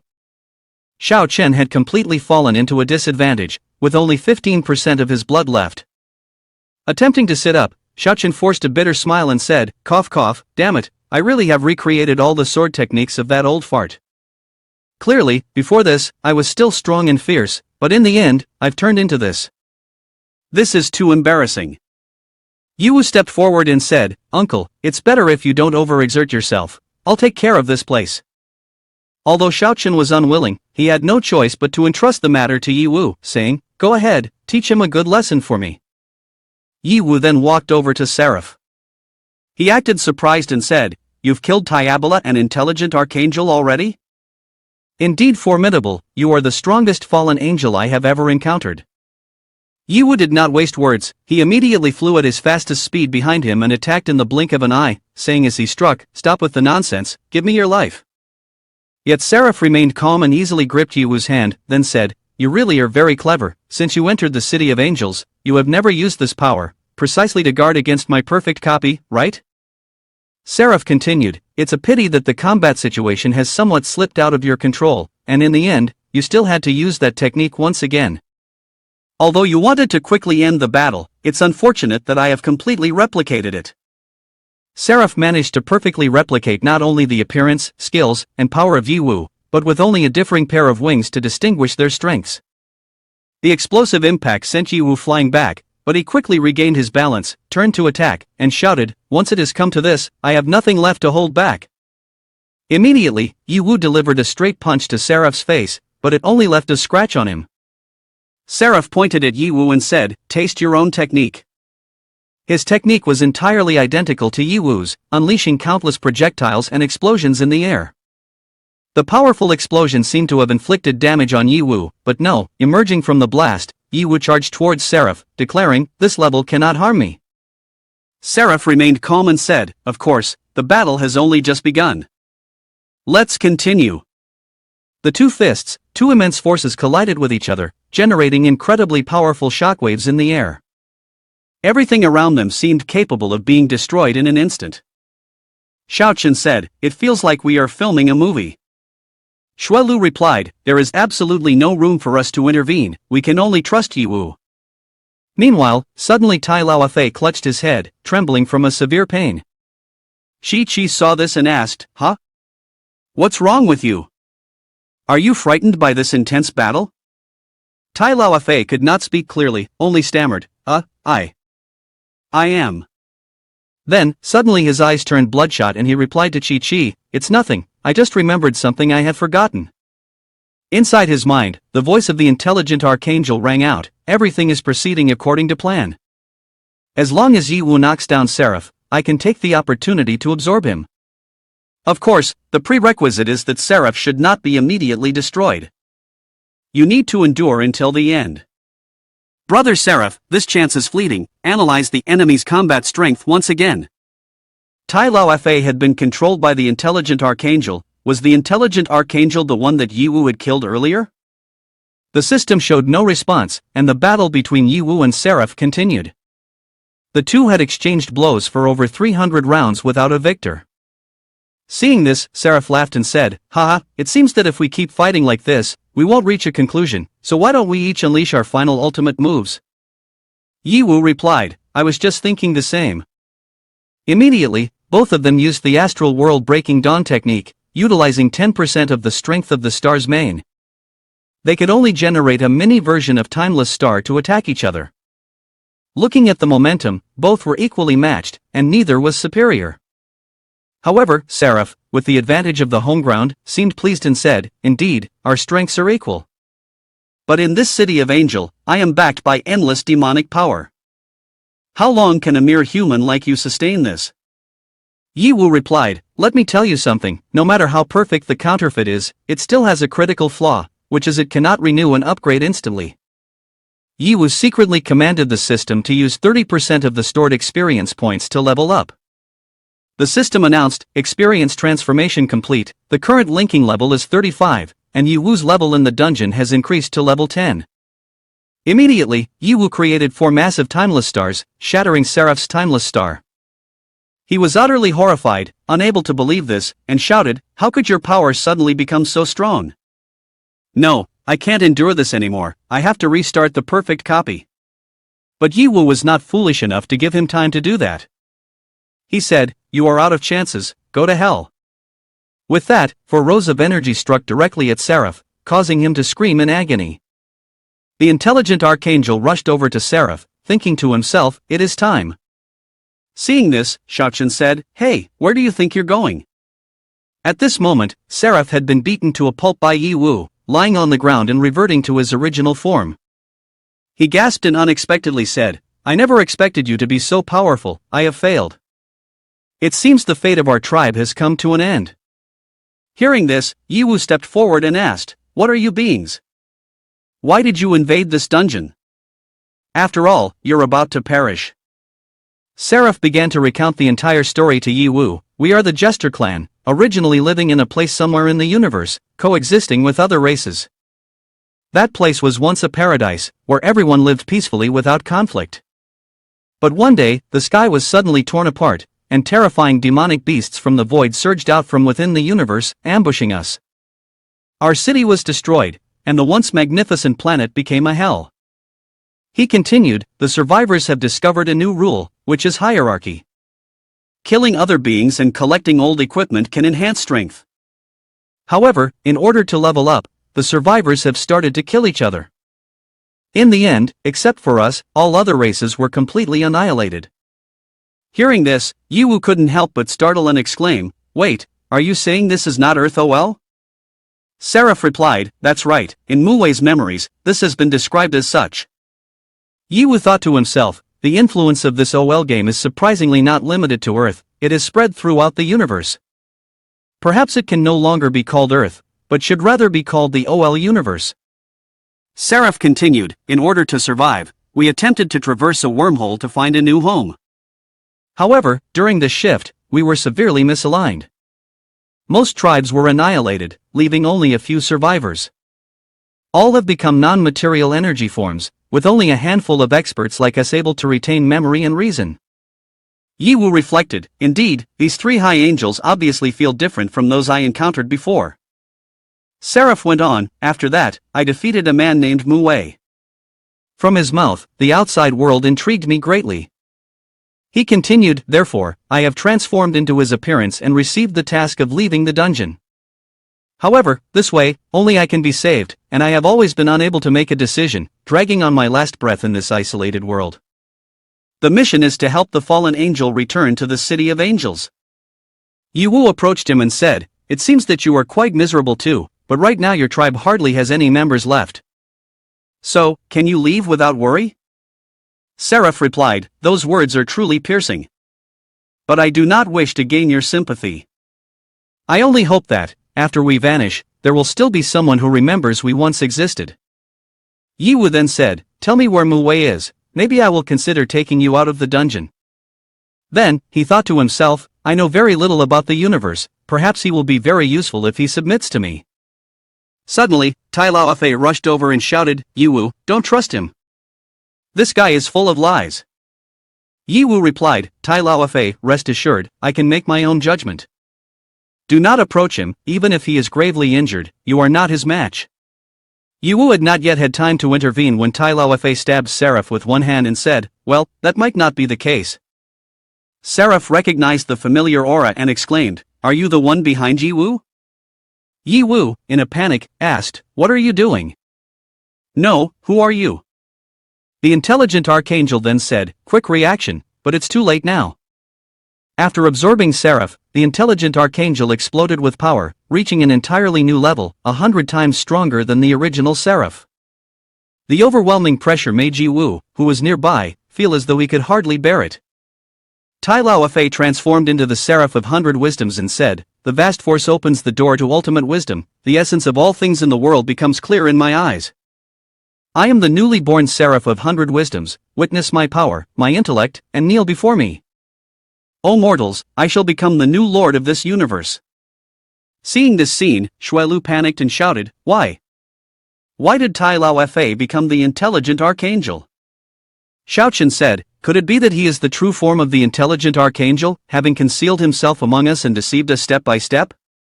The dungeon system suddenly emitted a warning notification. Due to a breakthrough factor, the difficulty of the dungeon has significantly increased, requiring players to reach level 350 or higher. Everyone panicked. What? After absorbing Seraph, has his power surged to this extent? Xuelu worriedly said, "This is terrifying, the aura he exudes is truly frightening." "Yiwu, you must be careful." Yiwu calmly replied, "Tai Laofei. No, Seraph of 100 Wisdoms, have you been planning this from the beginning?" Tai Laofei smugly laughed, "Ha, that's right. To celebrate my becoming a true god, I will use you as a sacrifice." As soon as he finished speaking, he unleashed a powerful attack towards Yiwu. Yiwu immediately soared into the air to evade it and said, "Is it really necessary to use such a powerful move right from the start?" Tai Laofei sneered, "What you call a powerful move? The spectacular parts are still to come." While speaking, he conjured countless chains to bind Yiwu, alongside a barrage of swords aiming straight at him. The supreme wisdom will structure the stairway leading to victory. Extreme power will suppress all rebellious wills. Disperse the myth of destruction. In an instant, Yiwu was pierced by countless swords. Yiwu immediately braced himself, shattering all the chains and broken swords. He then used the move Nebula Storm and shouted loudly, "Give it a taste." However, the other man also used the exact same technique as Yiwu and smugly said, "Ha, I know this move too." Just like that, the two of them fought fiercely in the air. The crowd below could only gasp in astonishment and exclaim, "Their powers are equal, and even Yiwu was at a disadvantage." No matter how Yiwu attacked, his opponent was always able to counter him perfectly. Xiaochen said, "He hasn't shown his true ability yet, but I suspect the same goes for the opponent. This battle is unpredictable."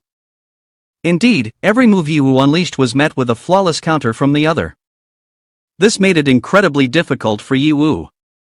Seraph of 100 Wisdoms gleefully proclaimed, "Useless, useless, useless. Your attacks are all seen through by me." Yiwu yelled, "Stop being so smug. You schemed for so long, do you only intend to seize the perfect copy of Seraph? Your entire clan is dead, what's the meaning in doing this?"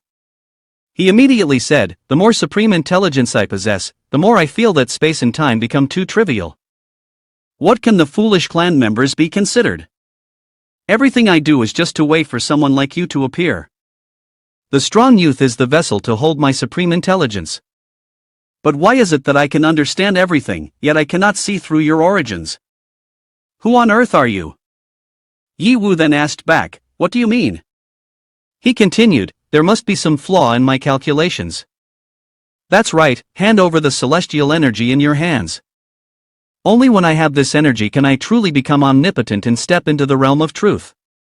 Yiwu replied, "Don't dream fanciful dreams," and then pushed him away forcefully. He then said, "A dead duck quacks loudly, so why don't you show your true abilities and fight with me to determine the victor, just like the last time when you defeated Seraph? You surely still have a trump card hidden." Yi Wu pondered and calculated silently. This person was indeed a more powerful version of Seraph, a perfect copy with greater strength, plus extremely accurate analytical and predictive abilities. If he used experience points to enhance his strength, it was very likely that in an instant, he would replicate and redo his tactics in a way that Yi Wu could not anticipate. He thought further, to defeat him, I must definitely use an unexpected move. Moreover, there is only one chance. Indeed, is that the only move I can use? Fine, as you wish, I shall show you a glimpse of my true power. Yi Wu prepared to unleash his trump card. An intelligent archangel was extremely pleased, saying, "So you've finally made your decision? You truly are a master of concealment. Throughout the journey, I have repeatedly wanted to probe into your background. I even used the illusionary power of the archangel but only saw a mind full of infatuation, a stubborn individual, a pitiful person. The most crucial point is that you have not revealed any information to me. Therefore, I am truly looking forward to what you will bring to me when you reach your limit." Yi Wu coldly replied, "You will know soon enough." He silently calculated in his heart, "The reason for your dramatic increase in strength, I have already analyzed clearly. You have taken advantage of some means to store experience points and used them powerfully. Although perfect copy is only effective when the opponent is within sight, I have firmly concentrated your aura. No matter how you react, in front of my absolute intelligence, everything is useless." After Yi Wu finished his preparations, he said to the Seraph of 100 Wisdoms, "Let me show you what a surprise truly is." Then, Yi Wu secretly ordered, "Remove account restrictions." The Seraph of 100 Wisdoms thought that Yi Wu would rush in to fight as usual, but unexpectedly, Yi Wu vanished strangely before his eyes, causing him to exclaim in astonishment, "He's disappeared. Why can't I sense his aura? The space around me has suddenly vanished as well. What I'm seeing now is a vast universe of innumerable stars. Space magic? What benefit is there in changing to another space?" Yi Wu suddenly appeared in a gigantic form, saying, "No, you are mistaken. This is not space magic, my body is the cosmos." Yi Wu's current state was the star's main, shadow starry sky. In front of Yi Wu, the Seraph of 100 Wisdoms looked no more than a mouse. Nevertheless, he still spoke with bravado, confidently saying, "So you finally revealed yourself, huh? No matter how you change, you cannot escape my perfect copy." After saying this, he used the skill perfect copy, but it had no effect whatsoever. This left him in a state of panic. Activation failed? How could this happen? He charged forward, swinging his sword towards Yi Wu and shouted, "Don't get too proud, die already." Countless powerful sword strikes were unleashed, but they seemed to chop into thin air, completely unable to touch Yi Wu. Yi Wu suddenly appeared, smirking, and said, "Oh, are you angry now? You are now completely unrelated to the divine or wisdom." The Seraph of 100 Wisdoms was bewildered, still not understanding what was happening. All attacks are ineffective? Yi Wu rushed in, grabbing him and squeezing tightly. He continued to use his perfect copy ability and said, "Why? Why can't I replicate? My ability should be perfect." Yi Wu replied, still not understanding. "You have the ability to replicate, but only as an individual. How could you replicate this vast essence?" The Seraph of 100 Wisdoms was not convinced and used his analysis skill, saying, "Don't think that this means victory." Then he thought to himself, "Analyze the decryption structure, I don't believe you won't have a flaw." After finishing the analysis, he saw Yi Wu's smaller figure amidst his larger form. "Found you, perfect copy starting." However, before he could replicate, the space around him suddenly turned a deep black. He was startled and exclaimed, "What is happening? Where is he? What kind of illusion is this?" Right after that, the ancient gods of Yi Wu appeared one after another in front of him, causing him to panic. Ancient gods? Why are they appearing here? Where exactly is this place? Yi Wu coldly replied, "Pitiful being, you delude yourself into thinking you have glimpsed the truth, yet you are utterly unaware of what awaits you beyond the door of truth. It is the abyss, despair, or destruction." Facing the overwhelming might of the ancient gods, he screamed in fear, This is ancient god star's destruction. How is this possible? How can someone simultaneously possess these two extreme powers? No way. Humans absolutely cannot accomplish this, it's impossible. Before he could say another word, the ancient god immediately reached out to grab his neck and squeeze tightly. A cold voice echoed, "You have learned too much." He thrashed in panic, shouting, "Wait! It can't be." But the pleading could not change the outcome. Yiwu did not hesitate, ending him in an instant. The final boss had been completely eradicated. However, due to using too much power simultaneously, Yiwu felt a bit exhausted, sighed, and said, "Indeed, a tough opponent. But it's finally taken care of." Looking up at the vast sky, Yiwu briefly pondered, even their planet had long been destroyed. The enemy's strength in this universe likely exceeds what we can imagine. We must prepare a countermeasure plan soon. Suddenly, the system rang out an alert, because the powerful host has lifted the restrictions of the star's main, the dungeon is about to collapse. Please evacuate as soon as possible. Yiwu exclaimed, "What?" As the space of the dungeon began to shake violently. Rocks and debris collapsed, the sound of cracking echoed everywhere, causing everyone to panic. One person shouted, "Ah! Not good! Yiwu, hurry up and think of a way. This space is about to be destroyed." Yiwu was extremely worried, his mind immediately spinning, considering possible solutions. He thought to himself, although I knew the consequences early on, I didn't expect it to be this serious. Should I forcibly open a passage to leave here? But if I do that, this dungeon will be completely destroyed, Mu-Wei and other important clues will be cut off. Damn it! There's no other way. In the end, to protect everyone's lives, Yiwu had no choice but to accept the final plan. He turned back to announce, "I will break the barrier of space. Everyone gather close to me." Just at that moment, a voice suddenly rang out, cold yet full of authority, "There is no need to do that." Yiwu was startled and turned back, his gaze directed towards the source of the voice. In the distance, a strange beam of light was shining. The light became clearer, carrying a mysterious power. Yiwu suddenly recognized it and exclaimed, "It's a fragment of the World Stone." The light from the fragment of the World Stone shone wherever it touched, and the space in that area was instantly repaired.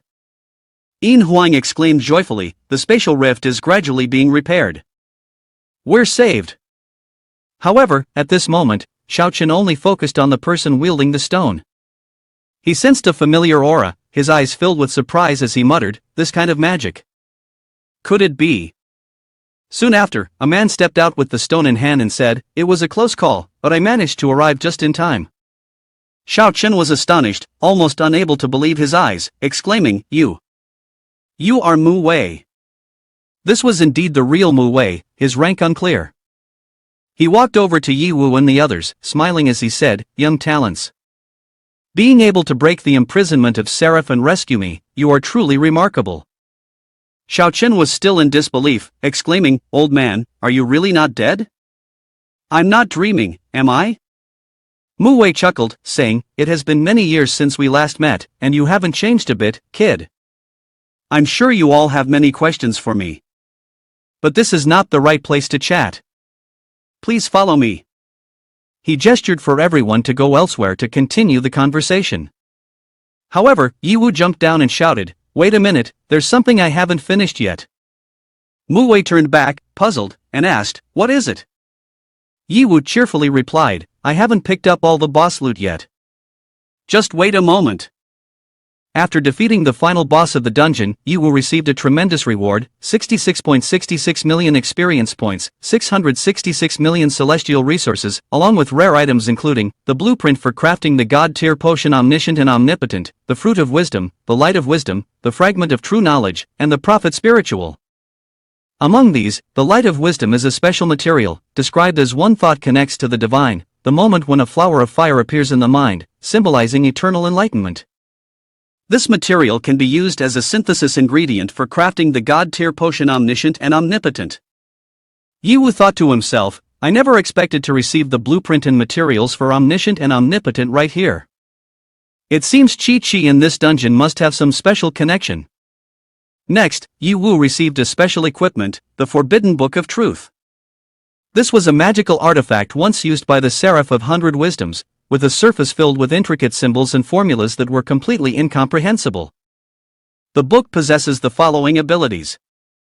Passive, 50% of the damage dealt by magical attacks will be converted into pure damage. Future prediction, a mysterious ability with an unclear mechanism of operation. Looking at the book, Yi Wu thought to himself, what kind of cursed artifact is this? Even a scholar like me can't comprehend it at all. And what is this ability future prediction supposed to be? The final item was the energy essence, a shining, radiant body of energy. The system promptly reminded, this item can be activated when certain specific conditions are met. Specific situations, please explore on your own. Yi Wu had defeated all the opposing high-ranking angels in the dungeon and received the title of Fake Archangel King, with the current mission progress reaching 99%. The system announced, effect, the initial favorability of the angel race towards you increases by 1 level. Your words towards low-ranking angels have a certain degree of coercion. After reading the announcement, Yi Wu was extremely astonished, thinking to himself, what the hell is this? What does it mean? The system immediately explained, this dungeon is just the beginning. The main mission and the remaining clues have been interrupted. The host needs to explore on their own. Yi Wu frowned, muttering, I thought I could easily unlock the new sovereign title. It seems that this Archangel King is indeed not simple. At that moment, Mu Wei saw the energy essence in Yi Wu's hand, and he expressed his astonishment, saying, you got this again? Yi Wu asked, do you know its origin? Mu Wei nodded, if you don't mind, try injecting a bit of angel energy into it. Yi Wu raised an eyebrow, slightly hesitant, here? Nevertheless, he followed the instructions and injected angel energy into the energy essence. Immediately, the energy essence shone brightly, emitting a small explosion. Boom! In front of Yi Wu appeared a tiny creature, transforming into a mini seraph. Yi Wu was astonished, exclaiming, this is an angel pet? The mini seraph looked at him and asked, you are my contract holder, right? Yi Wu replied, yes. What is your name? Seraph Mini immediately said, I do not clearly remember my name, as many parts of my memory are lost. I only vaguely remember 2 names, Yi Wu and Mu Wei. If you are Yi Wu, then I must be Mu Wei, right? Yi Wu was surprised and replied, wait a minute. First of all, I can affirm that you are not Mu Wei. Secondly, who exactly are you, Seraph or Intelligent Archangel? Seraph Mini responded, of course, I am Seraph. More specifically, I am the last of the Jester clan, transformed into Seraph. According to the remaining memories, my soul has almost been fully absorbed by the Intelligent Archangel. But then he unexpectedly suffered a severe mental attack, which allowed me the chance to separate from his soul. Upon hearing this, Yi Wu was astonished and exclaimed, huh? Mental attack? Where did that mental attack come from? At this moment, Seraph Mini calmly replied, the sparkling brilliance. Crackle, crackle. Isn't that a mental attack? Yi Wu was sweating, mumbling, maybe that's not it. He then thought to himself, a mental attack? In fact, I had vaguely sensed something unusual before, but I didn't pay attention at that time. Could there be some hidden truth in this matter? Just at that moment, Seraph Mini suddenly transformed into a stream of sparkling light and said, the low-function body is about to enter a state of hibernation. Contract holder, see you next time. Yi Wu thought to himself, although I am not sure why Seraph has turned into this form, for now, it probably won't pose a threat. Next time we meet, I might find a way to extract more information about the universe from her. Mu Wei suddenly turned to Ophelia and Mei Qi, saying, there's not much time left, we have to go now. However, I ask you two not to follow. The 2 girls immediately showed their displeasure and responded loudly, huh? Why should we listen to you? Qi saw the situation and stepped forward to mediate, come on, the fighting here is over. Please go and inform the fallen angel. Mu Wei nodded and replied, got it, we will leave right away. A moment later, at the chapel located within the City of Angels, their group had gathered. Mu Wei asked, his gaze sweeping across the space around, is it here? The chapel was once the place where the Angels of Light held mass, conferences, and various other activities. Although it had been abandoned for a long time, the magnificent splendor of its past still lingered in every detail, like a faint trace of history. Xiaochen couldn't help but be curious and asked, "Why must we talk here?" "In this dungeon, besides the fallen angel NPCs, there is no one else." Mu Wei sighed and replied, "Don't always question everything, think carefully for yourself." Xiaochen grumbled inwardly, "Humph, that picky old man is still the same, not changed at all." Suddenly, Mu Wei turned his gaze towards a large statue in the room and then asked the group, "What do you think about this statue?"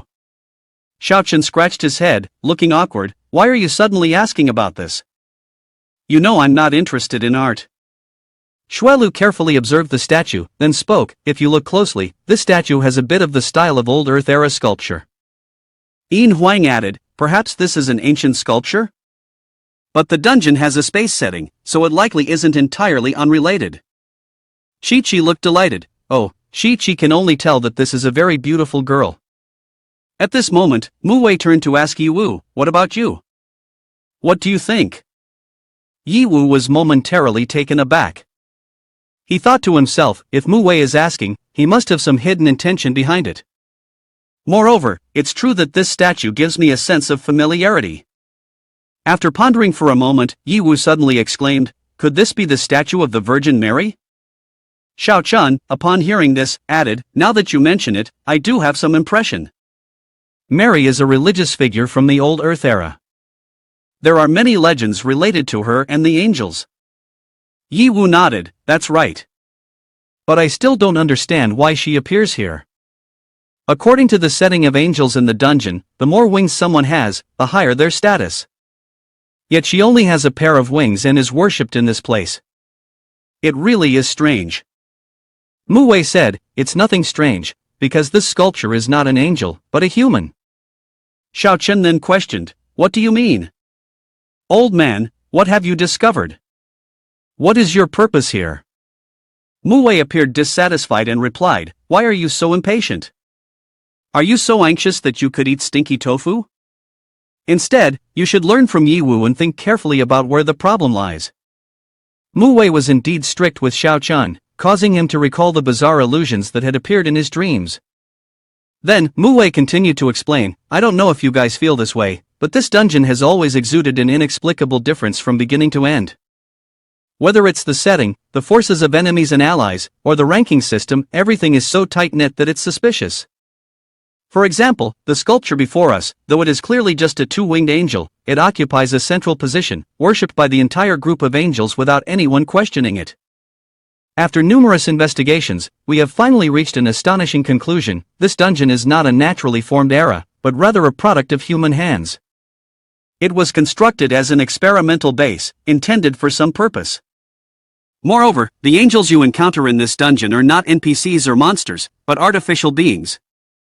Yi Wu immediately panicked and loudly asked, "What? This is truly hard to believe. But I trust that Senior Mu Wei would not joke about such matters. But who exactly is responsible for this? And what is the purpose of creating this dungeon? Could this be related to the reason you came to this dungeon?" Mu Wei calmly replied, "Young man, have you ever heard of the 333 minutes before the apocalypse?" Yi Wu shook his head and responded, "I have never heard of it. I kindly ask for your guidance." Mu Wei began to explain, "In fact, before the Earth underwent the process of olization, humanity sent a huge fleet into space to explore. However, the entire fleet was ultimately annihilated. Before dying, the fleet commander sent a final message. He said he had seen angels.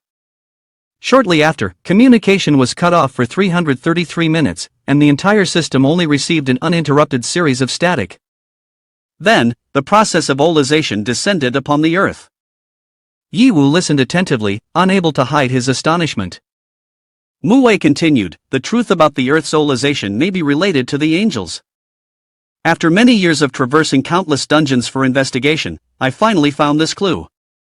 This is the reason I came to this dungeon. But I did not expect that this place would be the angelic dungeon. It seems that someone had known this secret even before me and had even carried out relevant experiments a long time ago."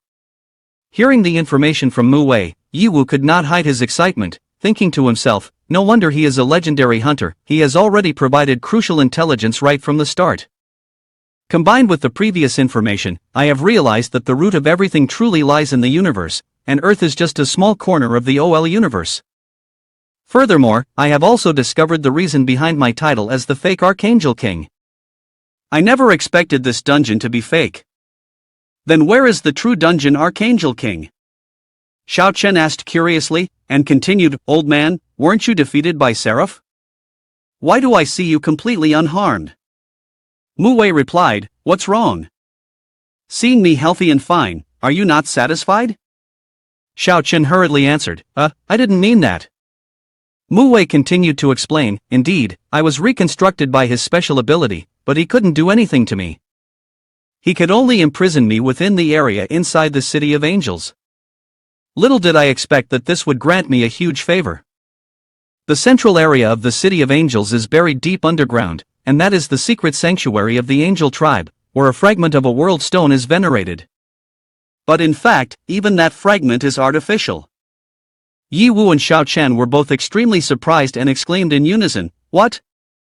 Yi Wu immediately asked, so what did you just use to repair the space? Mu Wei replied, it belongs to me. On that fake stone, there is fundamentally no energy oscillation at all, perhaps when it was used to create the dungeon, it exhausted all its energy. It's quite pitiful for those angels, they have no idea that when they were driven out of the city of the heavens, they were merely facing a shattered stone. They want to reclaim their holy land, but how can they? It's just a futile dream. Take it and return it to them. Upon hearing this, Chi asked, is that why you let those two go? Mu Wei replied, some truths are too cruel, it's better for them not to know, it will hurt less. Yi Wu asked again, if it's related to the world stone, and you just mentioned 333 minutes until the apocalypse, could it be the restarters doing? Mu Wei answered, that's right, and it is very likely the work of the Northern Great District. Yi Wu was quite surprised to hear this, the Northern Great District, really? Xuelu interjected, I know that this safe zone exists, but I rarely hear news related to it. Yin Huang also added, the Han Mo group has sent people several times to scout for intel, but without exception, all have failed and returned empty-handed. To this day, we still haven't grasped much information from them. Mu Wei continued, for decades, I have roamed across the continent, but I have only entered the Northern Great District once.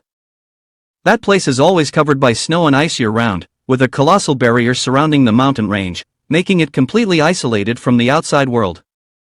The people there worship the famous goddess Frieza, governing through religion and considering other safe zones heretical.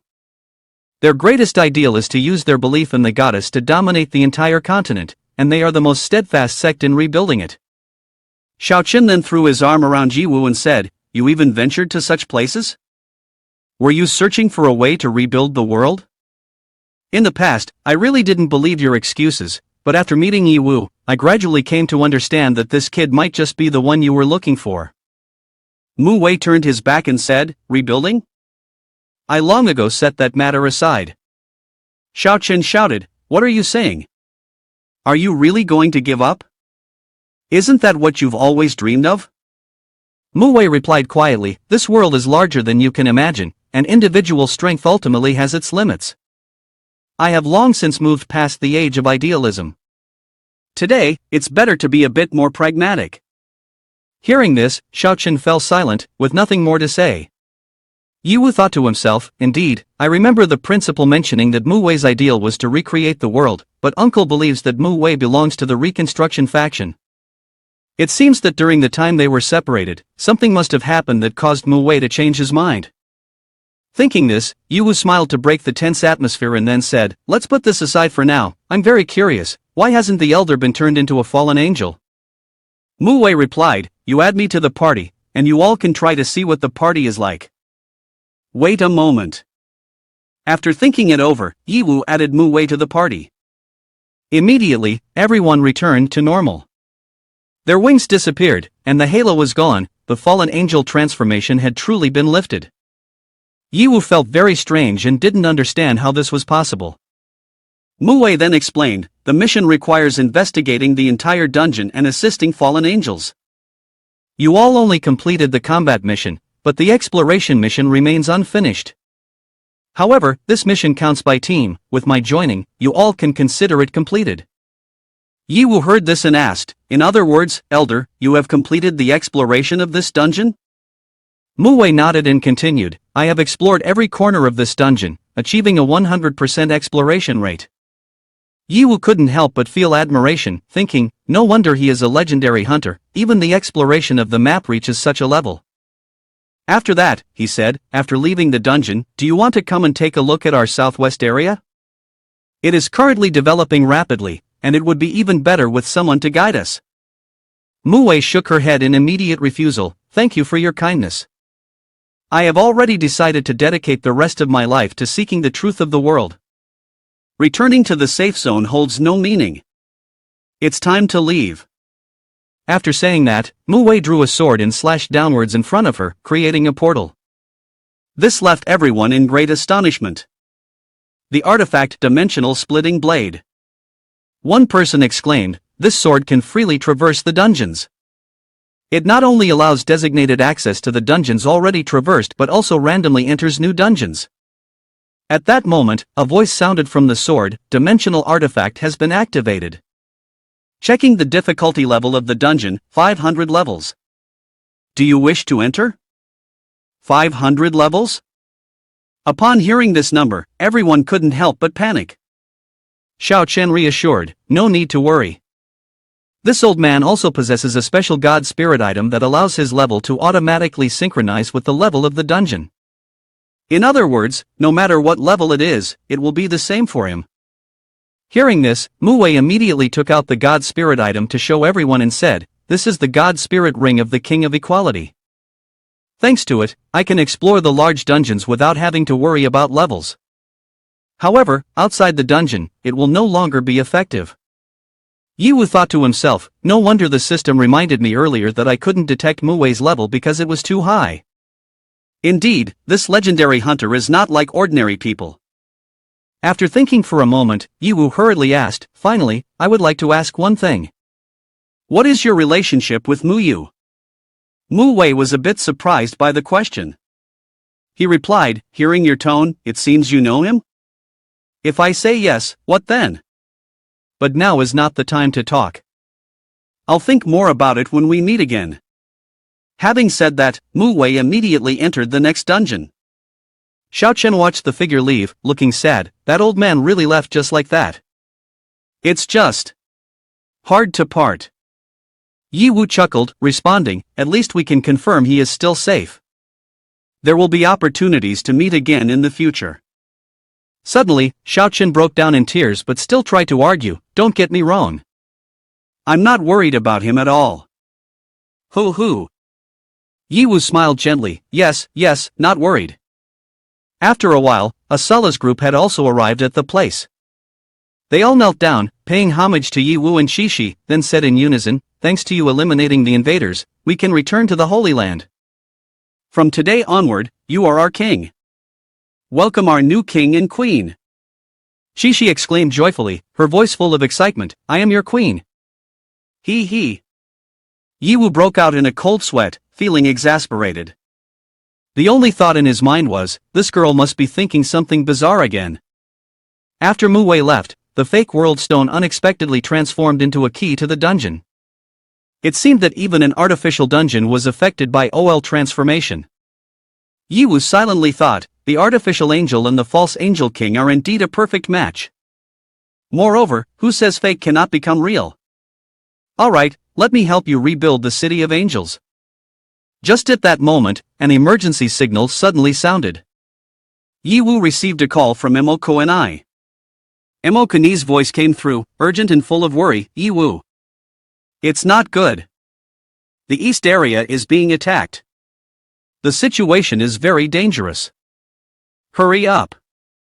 The signal was abruptly interrupted and then completely lost. Yiwu shouted in panic, Ku-en-I. Ku-en-I. Looking at Yiwu's expression at that moment, anyone could see he was extremely worried. Not long ago, at the headquarters of Han Emo Group before the incident occurred, Emo Zunlong, the father of Emochi and Emoko and I, had a meeting with a distinguished guest from the East region, Mr. Hua. Having traveled such a distance, what kind of cooperation are you preparing to bring to us this time? Mr. Hua replied, Mr. Mo is indeed straight to the point, so I won't beat around the bush either. Today, the Southwest region is developing with great momentum, and of course, I want to deepen our cooperation and exchanges with you. Mo Zunlong responded, we naturally hope to continue our good cooperation, but the recent satellite launch in the East region has indeed caused some anxiety. Mr. Hua said, actually, not long ago, the high-level conference in the East region rejected Victor's proposal to continue targeting Yiwu. I believe that he should be a little subdued these days. Hearing this, Emochi couldn't help but burst out laughing. That bearded man looked so arrogant last time, and now he has to back down. At this point, Mr. Hua got to the main issue and asked, why don't we see Yiwu? Emoko and I replied, he has some personal matters to attend to. If you have any questions, I can convey the message on his behalf. Mr. Hua immediately stood up, walked over to Emoko and I and smiled, saying, oh, I've heard early on that the relationship between the young lady and Yiwu is not ordinary. I wonder how far the two of you have developed. Emoko and I immediately blushed with embarrassment, stammering in reply, why you? Please don't tease me anymore. Meanwhile, in the East region, the group was continuously monitoring the situation of Zunlong's men through satellite surveillance. Victor, with a serious expression, turned to the technician and asked, what is the status of the energy cannon? The technician reported, super deployment has been completed, and the energy charge rate has reached 50%. Victor nodded and calmly ordered, as expected. Then, fire a shot first to test the power. The technician looked a bit anxious and asked again, but didn't the senior directors instruct that we should temporarily avoid causing trouble for Yiwu? Doing so might. Before he could finish his sentence, Victor frowned, clearly displeased, and said, the leadership only said not to bother Yiwu. When did they say not to touch the Southwest region? The technician still hesitated, wanting to add, but still, this method may be excessively advanced. Without letting the technician finish, Victor suddenly exploded in anger. He grabbed the technician by the collar, pulled him close, and shouted, are you teaching me how to work? The technician, frightened, trembled as he replied, I dare not. Please spare me. Victor showed no signs of calming down. He angrily threw the technician aside and roared, it's too bad that Kid Yiwu isn't here. This time, let's take the Southwest region and those guys Zunlong as a target for the blood sacrifice. Immediately after, he contacted the Shadow Troopers, is there any problem, Black? Shadow Trooper Black level 280 replied, don't worry, I won't fall into the same trap as the Shenlong Rangers. Victor then said, I hope so. The ground attack will be handed over to the commander. Now, let's start a 10-second countdown. As soon as he finished speaking, the power system began the countdown. Right when the countdown ended, the electronic cannon system on the satellite signaled. Power charged, adjusting the angle towards the southwest. The Hermos electronic cannon fired, and immediately, it unleashed a beam of terrifying power straight towards the position of Mo Zunlong and his group. They were utterly panicked as they witnessed the bright flash. What? Be careful! The explosion that ensued was more powerful than an atomic bomb, almost leveling a vast area of the city, causing all construction and defensive equipment to collapse completely. The explosion was so immense that it could be seen clearly from hundreds of miles away in Medik, like the sun had just fallen. Kanchi and Lai Jiasi immediately contacted Medik to report the situation. A large number of enemy forces equipped with heavy weapons have appeared around the safe zone. Our defense systems have been completely paralyzed. The enemy air force has breached our airspace and is advancing straight to the first zone. We need urgent support to restore the core of the defense system at the Han Mo Group skyscraper. Just now, that beam of light destroyed more than half of the core. Medik was extremely alarmed and couldn't help but shout, damn it! This is definitely a meticulously planned attack. Lai Jiasi, immediately find a way to repair the defense system as soon as possible. Kanchi, send someone to contact the headquarters for me. I need to know the situation in Zone 1. If anything happens to Mo young lady, I won't know how to explain it to Yiwu. Yes. Kanchi answered, then quickly went to carry out the orders. Outside the first safe zone, Victor's soldiers had begun their assault, charging forward while laughing loudly. Your defense system is finished. Let's see who can save you this time. Victor stood behind, his voice deep as he commanded, occupy the southwest area first. Wealth and beautiful women are on the table, brothers, just go ahead and do as you please. Kill them all for me. He turned around, emphasizing to his subordinates, the second zone is to be handled by the ground troops. As for us, let's go to the first zone and see if we can take back Mo Zunlong's corpse for credit. If his daughter is still alive, that would be even better, it would bring some joy to the boys. Ha ha. At that moment, their airplane was unexpectedly cut in half. A voice of astonishment rang out, what? The Mo Zung team is still alive? Jia Wangchuan raised his sword to the sky, angrily shouting, the minions of the East region dare to commit such madness. Wan Hao, go rescue the young lady. The rest of you, follow me to fight. Yes. Wan Hao replied, immediately rushing to the Han Mo group tower to rescue Kuei and the others. He had to lift countless concrete slabs to find them, and then shouted, Chairman. Young lady. Is everyone okay? Fortunately, Mo Zunlong and his group had been protected by a barrier. Mo Zunlong breathed a sigh of relief and said, thanks to the secret treasure of Mr. Hua, we were able to survive.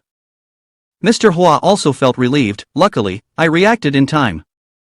Otherwise, the consequences would have been truly unimaginable. Thank goodness. I will take everyone out immediately. After the group safely emerged from the rubble, Mo Zunlong immediately asked, what is the damage? Have we identified the enemy yet? Wan Hao reported, his voice filled with anxiety, our headquarters has been completely destroyed. The surrounding damage situation is still unclear. As for the enemy, they are likely from the East region. Lao Jia is currently fighting them. Hearing this, Emochi could not contain his rage and shouted, what? How dare those bastards? Mr. Hua said seriously, it must be Victor. We have underestimated his madness and determination. In such a short time, he has created satellite weaponry. It seems he truly will not allow any of you to survive. Emoko and I shouted in anger, the ground enemy's assault has been temporarily halted by the second safe zone, but the airspace is completely dominated. We still have to worry about sudden devastating attacks from above. This situation is more intense than ever. But I have contacted Yi Wu. As long as he returns, he will definitely have a way. We must endure until then. Suddenly, a dark figure rushed in. Black from the shadow troopers appeared, seizing the opportunity to stab Mo Koenai from behind. Black coldly said, too bad, you won't be able to wait for him. Black's speed was so fast that Wan Hao did not have time to react. Mo Zunlong immediately rushed over, panicking and holding his daughter, Koenai. Black stood amidst the encirclement, creating countless clones that surrounded everyone, with a derisive laugh, you don't need to know who I am. The leaders of Han Mo group will die here today. Return to the dust. Wan Hao panicked, shouted loudly, damn it. We are far too outmatched strategically.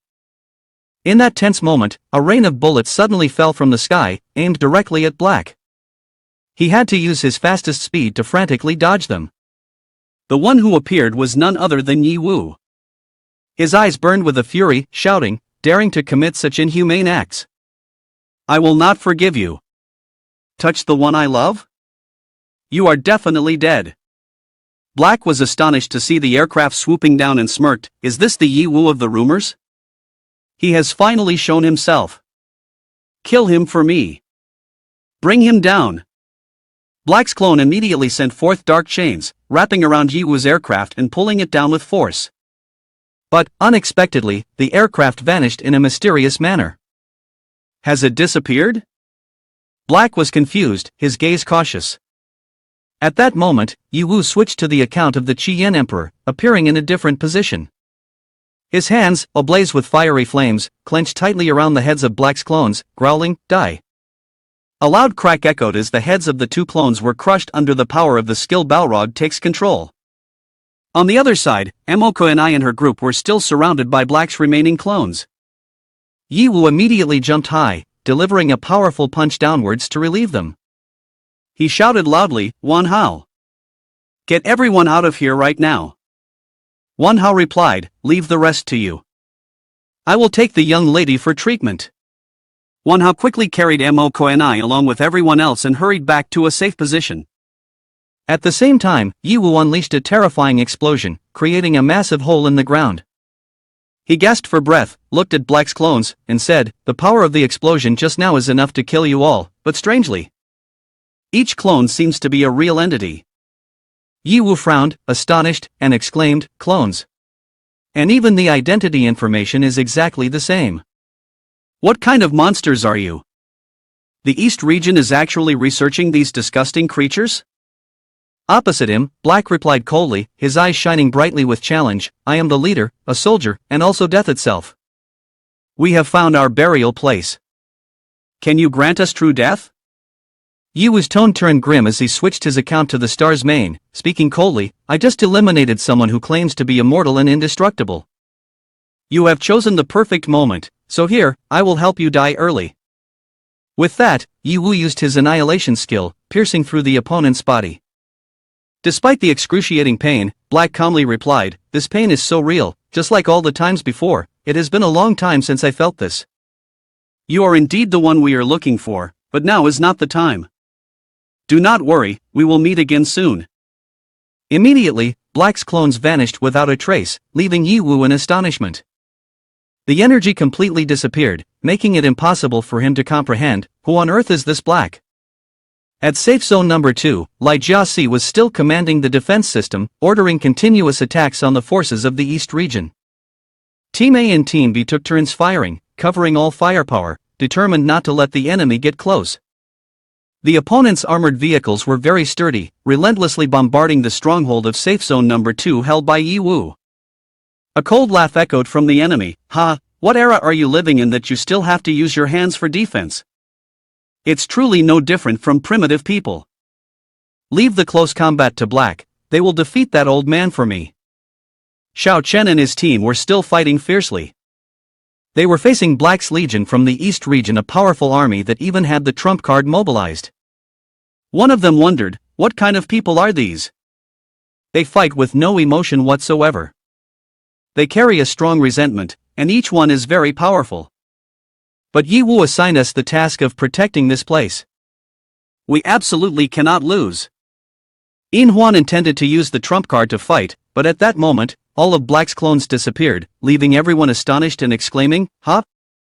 Yiwu must have done something. Are we not fighting anymore? Why the sudden change? Ha!" The armored troops yelled out loud. What the hell is going on? Why did Black suddenly retreat? Quickly contact Victor, this is not what was discussed. Just then, an extremely powerful attack came from behind Yiwu, sending all the armored vehicles flying, scattering everywhere. Get lost! Yiwu roared, using his area-wide explosive skill, creating a fiery whirlwind that swept away all the armored vehicles, reducing them to ashes. No one had ever seen Yiwu this furious. In Huan hurriedly rushed over, worriedly asking, "Yiwu, did you get there quickly? Is Sector 1 okay?" Yiwu hesitated for a moment before answering, "Moko and I. I'm afraid it's not going to be okay." Upon hearing this, In Huan's face turned pale with panic. She immediately ran alongside Yiwu back to Moko's location. There, the doctor reported with a worried expression, "We tried our best. But neither the master-level doctor nor the highest-level recovery magic could bring her back to consciousness. Young lady, Ms. Moko and I has passed away." Mo Zunlong could not stand steady, his hands and feet trembling, holding his face in despair, exclaiming, "How could this happen? Maiku and I." In Huan stepped forward to take a look and said, "Young lady, how could this happen?"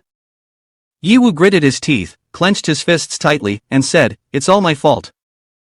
In my haste to find Mu Wei, I completely underestimated the madness level of the East region. They actually dared to kill." Mo Chi, while supporting her father, said, "No, don't blame him. It's us who have relied too much on him. I shouldn't have provoked Victor at that moment, I should have been more rational. It was me who caused young Master's sister to die." Suddenly, Yiwu patted Emochi on the shoulder and exclaimed, "Cheer up, now is not the time to give up hope, there is still a way to save Emoko and I." Emochi was astonished and said, "What are you talking about? Ko-ni is clearly dead." Yiwu took out an object to show Emochi. This is. Yiwu said, the divine revival potion, the blueprint for resurrection. As long as we find the other two materials, we can create it. We still have hope, Ko and I will definitely save you, wait for me. After hearing Yiwu mention a method to save Emoko and Jie Wangchuan stepped forward to ask again, do you have any leads on the rest of these materials? Yiwu said, not at the moment. Lai Jiasi opened the data and checked, then said, there is no corresponding information in Han Mo Group's database. Can we only randomly choose the dungeon to search for a needle in a haystack? Wanhao showed signs of frustration, holding his head and said, surely our documents are not in the dungeon, but rather hidden somewhere else. At that point, we'll just be futilely busy, lacking clues. Suddenly, Seraph Mini popped out, yawning as she said, I haven't had enough sleep yet, have I? Yiwu was quite surprised and asked, why did you suddenly come out here? Seraph Mini replied, isn't it because your negative energy makes me uncomfortable? Clearly, there are clues in the documents. Yiwu was astonished and exclaimed, what clues? Be more specific. The girl answered, it's the very bizarre name. Today, that dark name surely has clues about the supreme high-level energy. Hearing this, Yiwu quickly asked back, is it that name Black? Seraph Mini replied, think about it, that name Black looks quite mysterious, maybe it actually is a special existence with supreme high-level intelligence, looking at his expression, he is not trustworthy at all. Yiwu sighed, really? Are you serious? Seraph Mini pouted and said, being serious is a given. Moreover, after entering the death era, it is actually a kind of special state. In addition to using divine-level medicines, there are also other special methods that can allow a person to come back to life. Yiwu looked quite skeptical, stroked his chin, and asked, this is the first time I have heard this, but how do you know? Seraph Mini replied, I don't know, I just have a vague feeling about it. When the energy is insufficient, and the contract is broken. We'll talk more about it next time we meet. Hearing that, Yiwu pondered, then said, okay. After that, Seraph Mini once again fell into a deep sleep. Yiwu hurriedly exclaimed, hey, why did you only say half of it? Emochi asked, did she just speak the truth? Yiwu answered, well, her abilities are not yet complete, but after all, she is the inheritor of Seraph's powers, so she should be trustworthy. Then, Yiwu thought to himself, the knowledge of Seraph Mini is equivalent to a simulation, this time, the chances of saving Emoko and I are much higher. Suddenly, Victor called and said, so the dog from Han Mo Group is just gathered here crying, huh? I thought you guys had run off to the wilderness. Emochi shouted, Victor. He immediately provoked Emochi, I heard that you were previously vying for power and profit with your sister, right? Now that I help you kill her, how should you thank me? Emochi angrily shouted, you bastard, I will kill you. Yiwu quickly intervened, calm down, don't let him provoke you. He then broke into a wicked smile and said, I'm not here for idle chatter. In 5 minutes, the cannon trajectory will initiate the second round of bombardment. This time I will have no reservations, 100% output will turn the entire southwest area to ashes. What? But I don't want to be so ruthless, if you are willing to hand over Yiwu, then I will generously spare you. How about it? His target was actually Yiwu. Mo Zunlong spoke up, you're dreaming, father has finally awakened. The southwest area will stand with Yiwu, existing together until you are ground into dust to be offered to the spirit of my daughter in the sky. Victor concluded, well, in that case, you all will be buried with Yiwu. After he hung up, Yiwu immediately rushed outside and said, there's no time left, I'll attack right away. Xiaochen then asked, do you have a way to deal with that satellite weapon? Yiwu said, if you can't even handle this little thing, how can you save Ko and I? Leave it to me. 1 minute later, Yiwu had climbed onto the aircraft and shot straight up into the sky, breaking through the atmosphere to enter space at the fastest speed. The system immediately announced, warning, approaching the previous maximum altitude, account power will soon become ineffective. Please pay attention, host. Yiwu then switched to the star's main account and said, the universe is your stage, show your true power. Swapping to the star's main account, Yiwu quickly reached the orbit of the satellite, but his face was extremely tense. He thought to himself, although the power of the star's main has greatly increased the efficiency of the combat aircraft, losing the power of Mu Wei means I have a bit less control over this super advanced combat aircraft. At the most difficult moment, Nana appeared just in time and said, Master, I will assist you from a distance, you just need to go ahead and destroy that aesthetically unpleasing chunk of metal. Yiwu exclaimed in joy, the support was perfectly timed, thank you, Nana. Thus, they continued to dash straight toward the satellite of the East region, but suddenly saw a flash of light. Is that the signal of an orbital cannon? Not even 3 minutes in, and that old fox Victor has already launched it? Victor below watched the camera and shouted loudly, 90% energy, that's enough. Of course, you can dodge, but that way the southwest region behind you will be completely destroyed. What will you do? Yiwu, contrary to his thoughts, took the initiative to attack back. Nana, I will concentrate all my power on the cannon's targeting. It's up to you, let them experience the strength of the mechanical monarch. Understood, defeat them, Master. On this side, the electronic cannon of the satellite had also fired its second attacking beam. The Hermos orbital cannon fired, and Yiwu's aircraft was fully charged, immediately firing towards the satellite. The stellar cannon, 2 beams of light instantly collided in the middle of space. But Yiwu's beam was much stronger, directly pushing back the satellite's beam and destroying it in a single shot. Seeing his satellite completely destroyed before his eyes, Victor was overwhelmed, panicking as he shouted, how could this be? Yiwu then leaned into the camera and said to him, next is you, Victor. And this was also Yiwu's declaration of war against Victor, as well as the East region. Hearing Yiwu say next is me, Victor was terrified, shouting, how could this be? Could it be that I will lose? He asked, where is Black? Quickly call him over for me, as long as Black is here, there is still hope to turn the tide. The technician replied, after the shelling ended, we could no longer contact him. What? Just then, a mysterious figure contacted them on the screen and said, of course you can't reach him, because I have revoked your authority. Upon hearing this, Victor was extremely panicked and shouted, what do you mean, revoked? The mysterious figure replied, I had you target Yiwu, limiting the development of the southwestern region, but you not only activated the satellite weapons but also unilaterally deployed the Black Unit Legion. Not only did you achieve no results, but you also caused devastating losses. Victor angrily shouted, clearly, I was following your orders, now you want to make me a sacrificial pawn? The mysterious figure said, you have gone beyond your limits, and the entire system has been shut down. Wait, hold on, the power is out, Victor, what should we do now?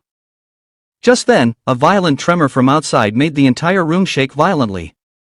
What's going on? The cameras are down, we can't investigate. Victor yelled, what are you panicking for? Come outside with me. They immediately donned combat armor and rushed outside.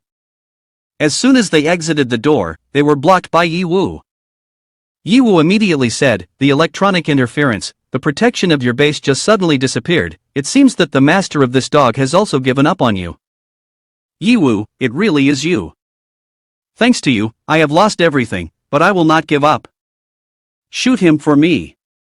After saying that, they immediately opened fire on Yiwu, but it was completely ineffective against the energy shield created by Yiwu. Yiwu then swung his sword and effortlessly sent them flying.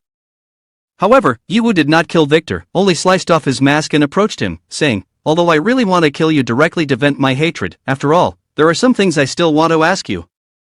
If you confess honestly, I will let you go. At that moment, he still kept his mouth shut, insisting, damn it, I won't say a word to you even if I die. Yiwu directly grabbed his head and shouted, that is not up to you to decide. What? Yiwu used the skill of brainwave resonance to hypnotize him. Tell me, what exactly is the background of that black guy? Where is he now? Victor then said, the intelligence related to the Black Unit Legion is classified as the highest SSS level, belonging to the management of the Ancient God Department. Our technical department knows very little about this. Everything is carried out according to the orders of. He hadn't even had time to issue a command before a wisp of black smoke emerged and silenced him. Yiwu suddenly exclaimed, so you've finally shown up? Black. The black smoke gradually coalesced into a complete human figure. Hearing Yiwu call him Black, he replied, to be precise, you should call me the representative of Black. Yiwu immediately took up a defensive stance, ready to attack, and shouted, are you the one controlling Black and Victor? He gently responded, calm down, I'm not here to fight you, instead, I'm here to negotiate peace. Yi Wu sneered and said, now you still want to negotiate peace? What a joke. The recent attack on the Southwest was entirely Victor's autocratic decision. As for Moko and I, young lady, we are deeply regretful. Today marks the first day of atonement, we will promptly expedite compensation and assistance thereafter. So, could you please stop? Yi Wu replied, that's quite a calculation. Why not ask Victor, who has just been silenced by you, if he believes your reasoning? Let's assume for a moment that you didn't publicly command him to act, but you also turned a blind eye to his misdeeds. Am I wrong? He immediately asked, so what do you want? Yi Wu then put forward a condition, bring Black out here, I have something to ask him. The other side refused, unfortunately, that is not possible. If it were another condition. Yi Wu did not hesitate, instantly slashing at him and shouting, then no need to talk any further, I will personally go meet him. Alright, we look forward to your visit. After saying that, he gradually vanished into thin air. Yi Wu said, new ancient god? Such a strange ability, the next battle needs to be prepared thoroughly. At this moment, the system announced, you have killed Victor, gaining 130,000 experience points, 580,000 in wealth, super alloy armor that is praised for its versatility. All automatic control regardless of gender or age, as long as one wears it, they become the strongest warrior. There are no level requirements, defense capabilities and maximum health greatly enhanced, elemental damage reduced. Yi Wu thought, no level requirement, that's very appealing, a good item. Master level engineering, from beginner to mastery, anyone at the pinnacle of engineering must read books, but for someone already at the top, it's just a stack of useless paper. Function, increases the loyalty level of the structure by 1 point, does not require a rank, the maximum defense index increases broadly, elemental damage is reduced by half. Yi Wu thought to himself, the advantage of self-learning is that there is no need to read textbooks, the energy core is compressed, this is not a cookie but the core, a small block of compressed energy can blow away 10 buildings, or even 9 shops. The continuous energy supply function can double the energy immediately when switching to overload mode, but the consequence is that the core will be completely damaged. Yi Wu wondered, the effect is very good, but why is it a net shop? At this moment in the East region, area number 11, the Cellar Test Base, 17 floors underground, scientists were studying and discussing clearly existing biological features that could prove the stable state of the soul, a deep sleep without abnormalities, good particle disorder status, and normal mutation reproduction speed. The manager of Black had just returned when the mysterious man asked, back already? The manager of Black replied, the fragment has been retrieved, good. He then handed the fragment to the mysterious man and said, Victor, that waste almost caused me a huge nuisance, consider it a use of the fragments to create, but if accidentally the subject's consciousness awakens, it could be troublesome. Those above really are something, this kind of valuable material should not be casually given to others. A scientist approached and asked, Directors, Victor has died today. If that Wu continues to pursue, will he be met with retaliation? The other person replied, if he dares to come, it couldn't be better. I have long wanted to meet him once, and besides, Black, you must also want to meet your relatives, right? The immortal ancient god Fight appeared, and strange creatures surrounded him. The East region seems to be quite dangerous now. After dealing with Victor, Yi Wu returned to Safe Zone 2 to attend an emergency meeting. Mo Zunlong immediately asked, Yi Wu, you're back. What is the situation? Yi Wu replied, Victor has died, but I'm afraid there's a hidden hand behind this. Mo Zunlong said, I also thought of that. It's possible that today, war is just a thin layer of paper away from us. Although I, Mo Zunlong, am not one to fear death, to be honest, if a battle starts, even if you, Yi Wu, manage to win in the end, the Southwest region may very well cease to exist after this conflict. Yi Wu raised his hand to show determination, I understand your concerns. This incident has also been a wake-up call for me, I must not underestimate any opponent, and moreover, must firmly hold the initiative in my own hands. Xiaochen then said, that's reasoning, but do you think you should do something? After so many battles, the East region must be very clear that your strength to play the fool to catch the wise cannot be realized. Mei Deke then said, the defense system of the East region is not Infinity City. There's no way to infiltrate it like last time. Yiwu, sitting with his legs crossed on the chair, calmly replied, No, you're wrong. We basically don't need to hide, rather, we must confidently enter. Hearing Yiwu say that, Mochi was extremely startled. Isn't that just walking into a trap? Or are you saying you have a plan?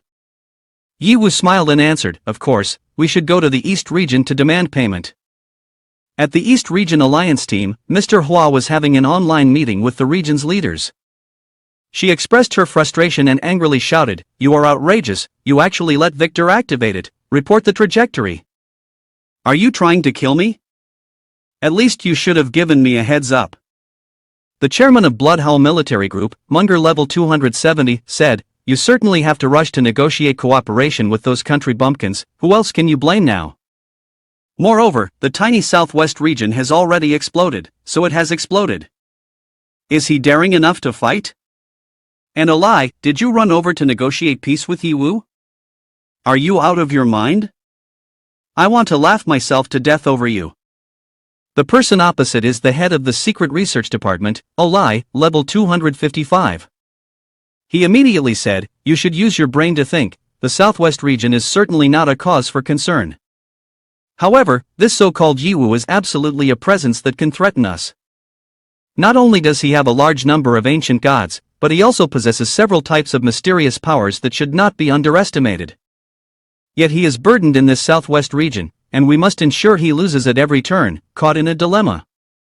The peace negotiations are merely a facade meant to mislead him and slow down his pace, while I will take advantage of this time to make thorough preparations, to eradicate any uncertain factors completely, laying out a net of heaven and earth, until we achieve complete victory and devour everything. This is my doctrine. Munger laughed heartily, That's why you let Victor run rampant, distracting that kid into protecting his home. Olai replied, It seems your small brain contains some nourishment after all. Mr. Hua disdainfully said, I say you all are here loudly scheming in secret, won't you fear that things might not go as planned in the end? Olai said, You need not concern yourself, instead, perhaps you become too intimate with the southwest region? I hope you clarify your stance. Mr. Hua replied, The world is vast, and everyone is concerned about profits. I'm just an ordinary businessman, not calculating like you all. Suddenly, at this moment, someone hurriedly called in to report, No, it's not good. Yiwu. Olai immediately asked, What's wrong with him? He has already arrived at the border gate. What? At this moment, the image of Yiwu was projected. Hey, that black guy, are you looking at me? Open the door quickly, I'm here to collect the compensation we agreed upon. I've recorded everything, don't think of changing your mind. As he spoke, Yiwu played the recorded message, Regarding the matter of Emoko and I, young lady, we are very sorry.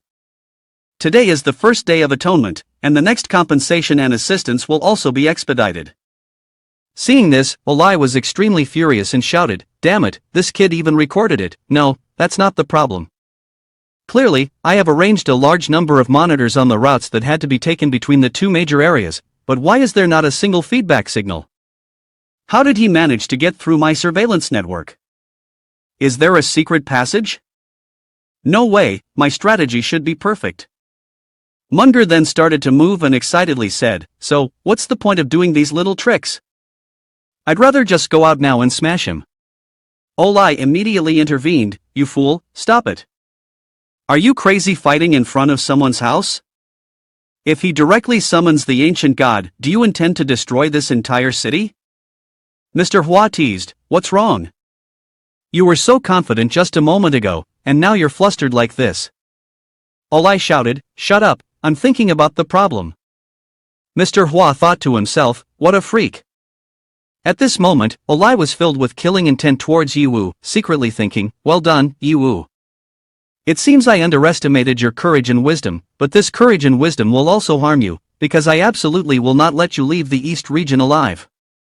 Munger said, If you want to get involved with the Southwest region this much, then you go and fetch the person yourself. Mr. Hua turned and said, Whatever you say, I'll see you later. Munger then turned to signal Olai, This woman who bites the hand that feeds her is. Olai replied, Don't think she is that simple, besides, the angel realm still has utility, so keep her for now. Wait until we can squeeze her dry, then you can deal with her as you wish. Munger expressed his delight. I've wanted to play with her subordinates for a long time. After a while, Yiwu's group successfully entered the East region. They really let us in, just as Yiwu said. The other side doesn't dare to make a move, but this place is, after all, the enemy's stronghold. We must remain vigilant and not be careless. Mr. Hua called and said, Yiwu, I have sent you the coordinates, just send that address over here. A little later, Yiwu's group met Mr. Hua. She immediately asked, is this the place? Tell me how you managed to get past the surveillance. Yiwu replied, wilderness used to be a no-signal zone. I have the ability to restore signals, and of course, I can also disable and block them. Those who want to surveil me are thinking too much. Impressive, impressive, I am increasingly in awe of you. Mr. Hua led them into a room. Olai and Munger were already waiting there. He turned back and clapped his hands, saying, daring to come here in person, I admit you are indeed very decisive, all smart people. I won't beat around the bush. Tell me, how much do you want? Yiwu cheerfully held up one finger and said, great, then 1 trillion. Even Mr. Hua and Mochi could not believe their ears. Munger immediately slammed his fist on the table and shouted, damn it, why don't you go rob a bank instead? Yiwu smiled confidently and said, you are the real robbers, what do you think I came here for? After hearing Yiwu quote a price of 1 trillion, Munger immediately drew his weapon and charged at him, shouting, I see you came here to die. Yiwu swiftly drew the king's sword to defend himself and replied, I haven't finished speaking yet, this guy is as hot-headed as a pepper. Munger continued to attack with a drill while shouting, kiddo, I'm going to rip your mouth apart. Yiwu used the shape-shifting ability of the king's sword to transform it into an adjustable wrench and said, your weapon is too bulky, let me streamline it for you. With that, Yiwu moved at lightning speed to modify his weapon, making it much more compact. He panicked and yelled, my armor, it's vanishing. Before he could even process it, Yiwu swung the adjustable wrench and delivered a solid hit to his face, sending him crashing into the opposite wall. Yiwu seemed to be playing with him rather than fighting.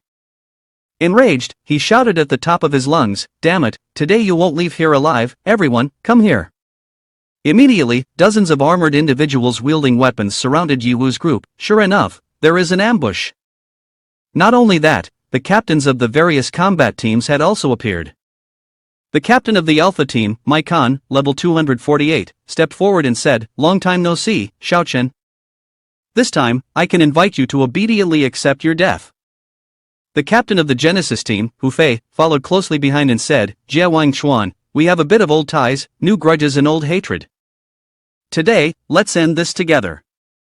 The girl behind was the representative captain of the Phoenix team, Mu Zi, level 195, who then said, Yiwu, we meet again. Jia Wangchuan looked at Hu Fei and smiled, saying, I told you we wouldn't meet. Turns out this guy has joined the East region. Xiaochen spoke to Mai Kan, it seems you were still unsatisfied from last time you lost. So this time, I will totally make you accept it. Yiwu slung his sword over his shoulder and said, calling so many people like this, are you all that scared of me? Come here and lend me your courage, let's duel one against a whole bunch. Munger shouted loudly, damn it, I really can't listen to this anymore, someone shut this kid up. Just as they were about to engage in battle, Olai intervened and said, everyone stop, there's no need to pay attention to this low-level provocation. Yiwu saw Olai using his power and exclaimed, the black energy, what is your connection with black? Olai replied, I don't have to answer you. Stop beating around the bush and tell me your true purpose. Yiwu walked over, took a seat, and said, it's very simple. The conflict between our two areas has become almost irreconcilable, and once a full-scale war breaks out, there will undoubtedly be heavy casualties. I'm someone who values peace, and I hope to minimize bloodshed as much as possible. Therefore, let's settle this with a duel. We can each send out a strong man to represent our respective regions in battle, the winner takes all, and the loser withdraws. How does that sound? Olai asked. In return, a small safe zone in the southwest, I could crush it with just a flick of my finger. Why should I play this duel game with you? Yiwu placed his feet on the table and casually said, from the moment I appeared here, you have no other choice. Do you believe that I won't just explode you right now? Olai summoned his power and responded, although I do not want to fall into a situation where both sides suffer losses, I won't accept threats of this level. In other words, the advantages you're offering are far from enough. Just as he finished speaking, Yiwu immediately summoned the entire image of the ancient god for him to see. So, is the ancient god enough? Here it is. The pressure emanating from the ancient god made the members of the battle team unable to stand firm. Damn it, my body won't obey. I never expected to summon so many ancient gods at once. Munger spoke in fear, is this your trick? Olai replied, that's not the true body of the ancient god, just a shadow projected into the present world, but even so, it's no trivial matter. Yiwu snapped his fingers and then said, if I lose, all these ancient gods will be yours, but in return, you have to hand over Black and the remaining ancient god. Furthermore, the East region will be incorporated into the Southwest from now on. This is my demand. Olai said, 6 ancient gods are indeed a very tempting condition. But why shouldn't I just directly capture you and force you into submission? No matter how strong you are, once combat begins, not a single person beside you will survive. Of course, Imochi immediately shouted, although I am quite weak, I am not a coward who fears death, nor will I hide behind the scenes for a lifetime protected by others. Yiwu, you don't need to care about us, just go ahead and fight. Olai pondered for a moment and then said to Yiwu, this matter is significant, and we still need to negotiate further. You all can rest for a night, and tomorrow we will provide you with a convincing answer. Yiwu stood up and left, saying, alright, we'll talk tomorrow. After stepping outside, Mr. Hua said to Yiwu, if not, you can come to my villa. My house is quite large, and it's not a problem to have a few more people staying. Yiwu replied, no need, Sister Huayu. There's an embassy office in the southwest area, we can stay there. That's fine. See you tomorrow then. Inhuan expressed her doubts, saying, it seems like you're still wary of Mr. Hua. Yiwu responded, after all, she's from the East region. I'm not naive enough to let my guard down. Shuelu added, I'm actually very curious. If you had unleashed the ancient god for battle back then, what were your chances of winning? Yiwu replied, using the ancient god is a huge strain on my spirit. Unless absolutely necessary, I don't want to reveal this trump card. Moreover, the other side also has an ancient god, so it's better to be cautious, especially since I have to be responsible for everyone's lives. Shuelu said, you still think things through thoroughly. Now we just have to see what cards the other side plays tomorrow.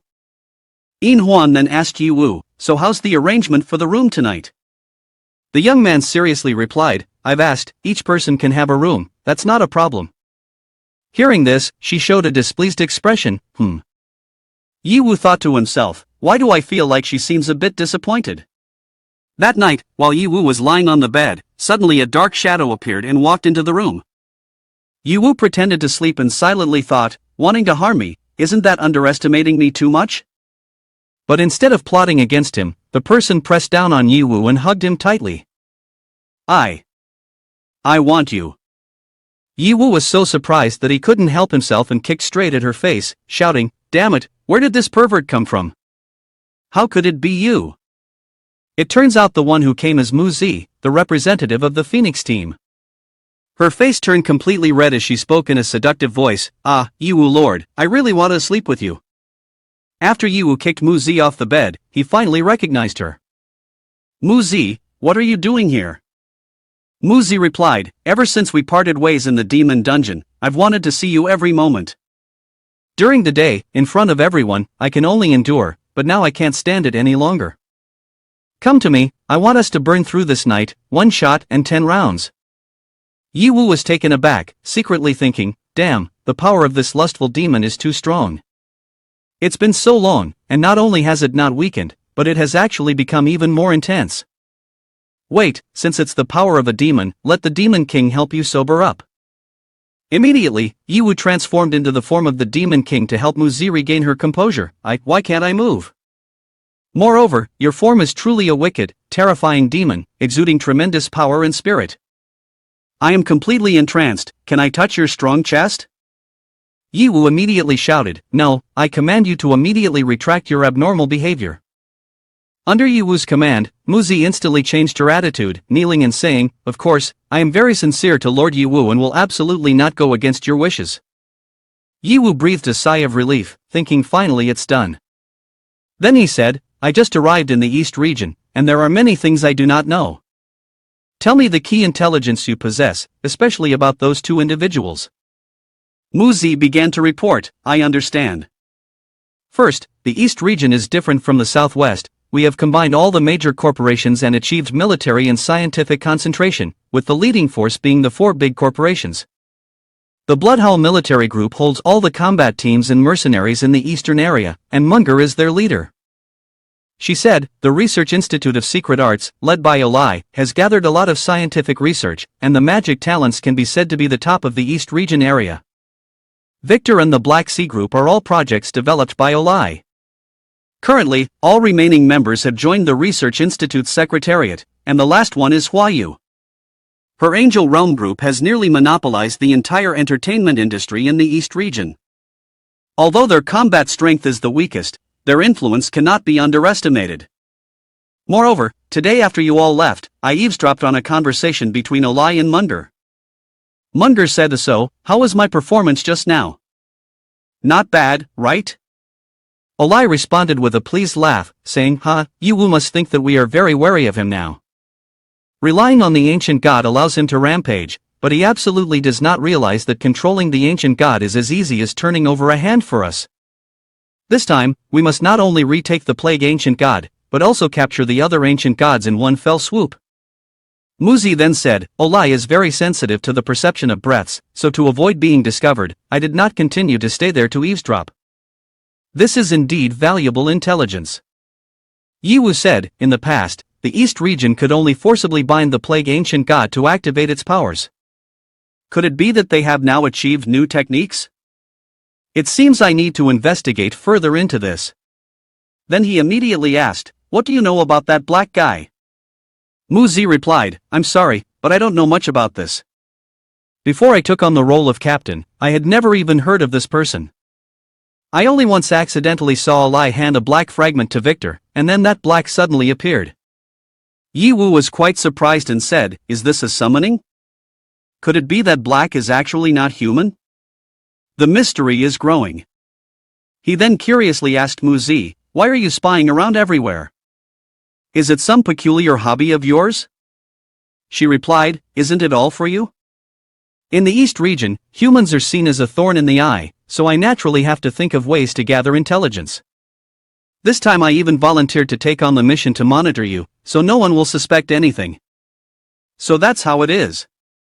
Suddenly, Muzi rushed forward and gave Yiwu a kiss, then turned to leave and said, "Then I will take my leave now. As long as you want, Muzi can always be at your service." After she left, Yiwu sighed, "The two consequences I've sown can be seen as both beneficial and harmful. Since I've gained intelligence, I should take the opportunity to investigate a bit at night." After going outside, Yiwu contacted Muzi. "Yiwu Lord, why are you outside? Are you here to find me?" Yiwu said, "I'm planning to investigate a bit to see what secrets the East region is hiding." Muzi immediately said, "Then I will synchronize the surveillance network for people. You need to be cautious and avoid it." Yiwu interrupted, "No need." Then thought to himself, if they want to watch, then let them watch to their heart's content. Yiwu used True Eye to look at them and said, "Hey, what's the point of watching men strolling around the streets late at night? There were people hiding behind the chimney, next to the trash can in the alley, and others hiding behind the tree on the other side. I advise you all to hurry back home and sleep." They were startled and exclaimed, "What? How can he accurately pinpoint our location? Lord, what should we do now?" Olai said, Only Muzi hasn't been discovered yet? Then you stay and continue to monitor, everyone else withdraw. What a bunch of rubbish." Yes. Muzi thought, Yiwu Lord must be doing this on purpose. He. After they retreated, Yiwu opened the map and said, "The stalkers have been dealt with, but what exactly is happening in this area on the map? Even True I cannot see through it. Muzi, do you know?" Muzi replied, "Over there is the old town. There should only be a group of poor people living there. Olai ordered that the old town and the new city must not communicate. I have never been there. Yi Wu thought to himself, very suspicious. Let's go take a look. As he approached the border, he discovered many machine guns from the Secret Techniques Research Institute. Yi Wu contemplated, with such tight defense, although it's not too difficult to sneak in, doing so would easily alert them. Even with true eye, I can't find a way in. Suddenly, a little girl named Elisa, level 1, approached and said, "Brother, do you want to go to the old town?" Yi Wu turned around in surprise and asked, "How did you know?" Elisa replied, "Because brother has been staring at the isolation gate from the very beginning." Yi Wu thought, I completely didn't detect the energy of the little girl. Elisa continued, "Let me tell you secretly, actually, I came here by illegally immigrating from the other side. I also know a secret passage, do you want to go with me?" Yi Wu decided to follow the girl and asked while walking, "You lived in the old town before, do you know why they isolate both sides?" Elisa answered, "Because there are bad people. They trick everyone into going to the research institute for work. They can make a lot of money, but the uncle and aunt next to me didn't come back after going, they must have been harmed by bad people." Yi Wu immediately asked, "So you've run over here?" "Yeah." After arriving at a manhole, Elisa said, "Here it is, we can get to the old town through this drainage." Yi Wu suddenly drew his sword and said, "To think you would hide in a place like this. But your little act is about to come to an end, isn't it?" Black. Elisa stopped pretending and turned back to ask, "How did you see through it?" Yi Wu replied, "Although I don't know how you disguised yourself, the information about you has always been clear to me." He then said, "Indeed, you have some skill, no wonder we all find you interesting." Yi Wu looked quite surprised and said, "What do you mean by we? Are you saying those who appeared earlier in the southwest area were not avatars? Were they all you? How is that possible?" He then took out a scythe-like weapon and said, "Ordinarily, this would be impossible, but the ancient god has never adhered to what is normal." Yi Wu exclaimed, "So you are the one controlling the ancient god in the east region, sealing off the space? You want to fight here, huh?" He immediately replied, "It's just that I don't want to be disturbed. Moreover, you may be mistaken about one thing, I am not the one manipulating things, it is the ancient god." As soon as he finished speaking, he charged forward to attack Yi Wu. The girl Anissa immediately wielded her scythe to charge at Yi Wu and shouted, "I am the ancient god. Ha, struggle some more. Your power isn't just this, is it? Don't disappoint me, or you'll die." Yi Wu evaded for a while, then she used her arm to attack her, but due to Black's peculiar nature, she instantly transformed into a dark shadow to evade Yi Wu's strike. In an instant, she appeared behind her to launch a surprise attack. However, Yi Wu had anticipated this and swiftly grabbed her with another arm. She gasped in surprise, "You have more?" Yi Wu responded, meaning 3 times, "Do you think I would be unprepared for such bizarre abilities? You claim to be the ancient god, but I don't feel you are that strong." Elisa shouted angrily, "Looks like you don't understand at all." Then she deliberately took a strike from Yi Wu to launch a surprise attack. What? Her scythe grazed Yi Wu's face, and although it was just a small wound, it transmitted an excruciating pain, causing Yi Wu to scream loudly. Anissa smugly stepped forward and said, "It hurts, doesn't it? We have to endure the torture of this fatal curse every day. I thought someone who could subdue an ancient god like you could handle it, but it turns out you were just an ordinary human after all." At that moment, Yi Wu switched to the star's main account, and she immediately recognized the familiar force and exclaimed, "This massive energy, is it possibly the same as before?"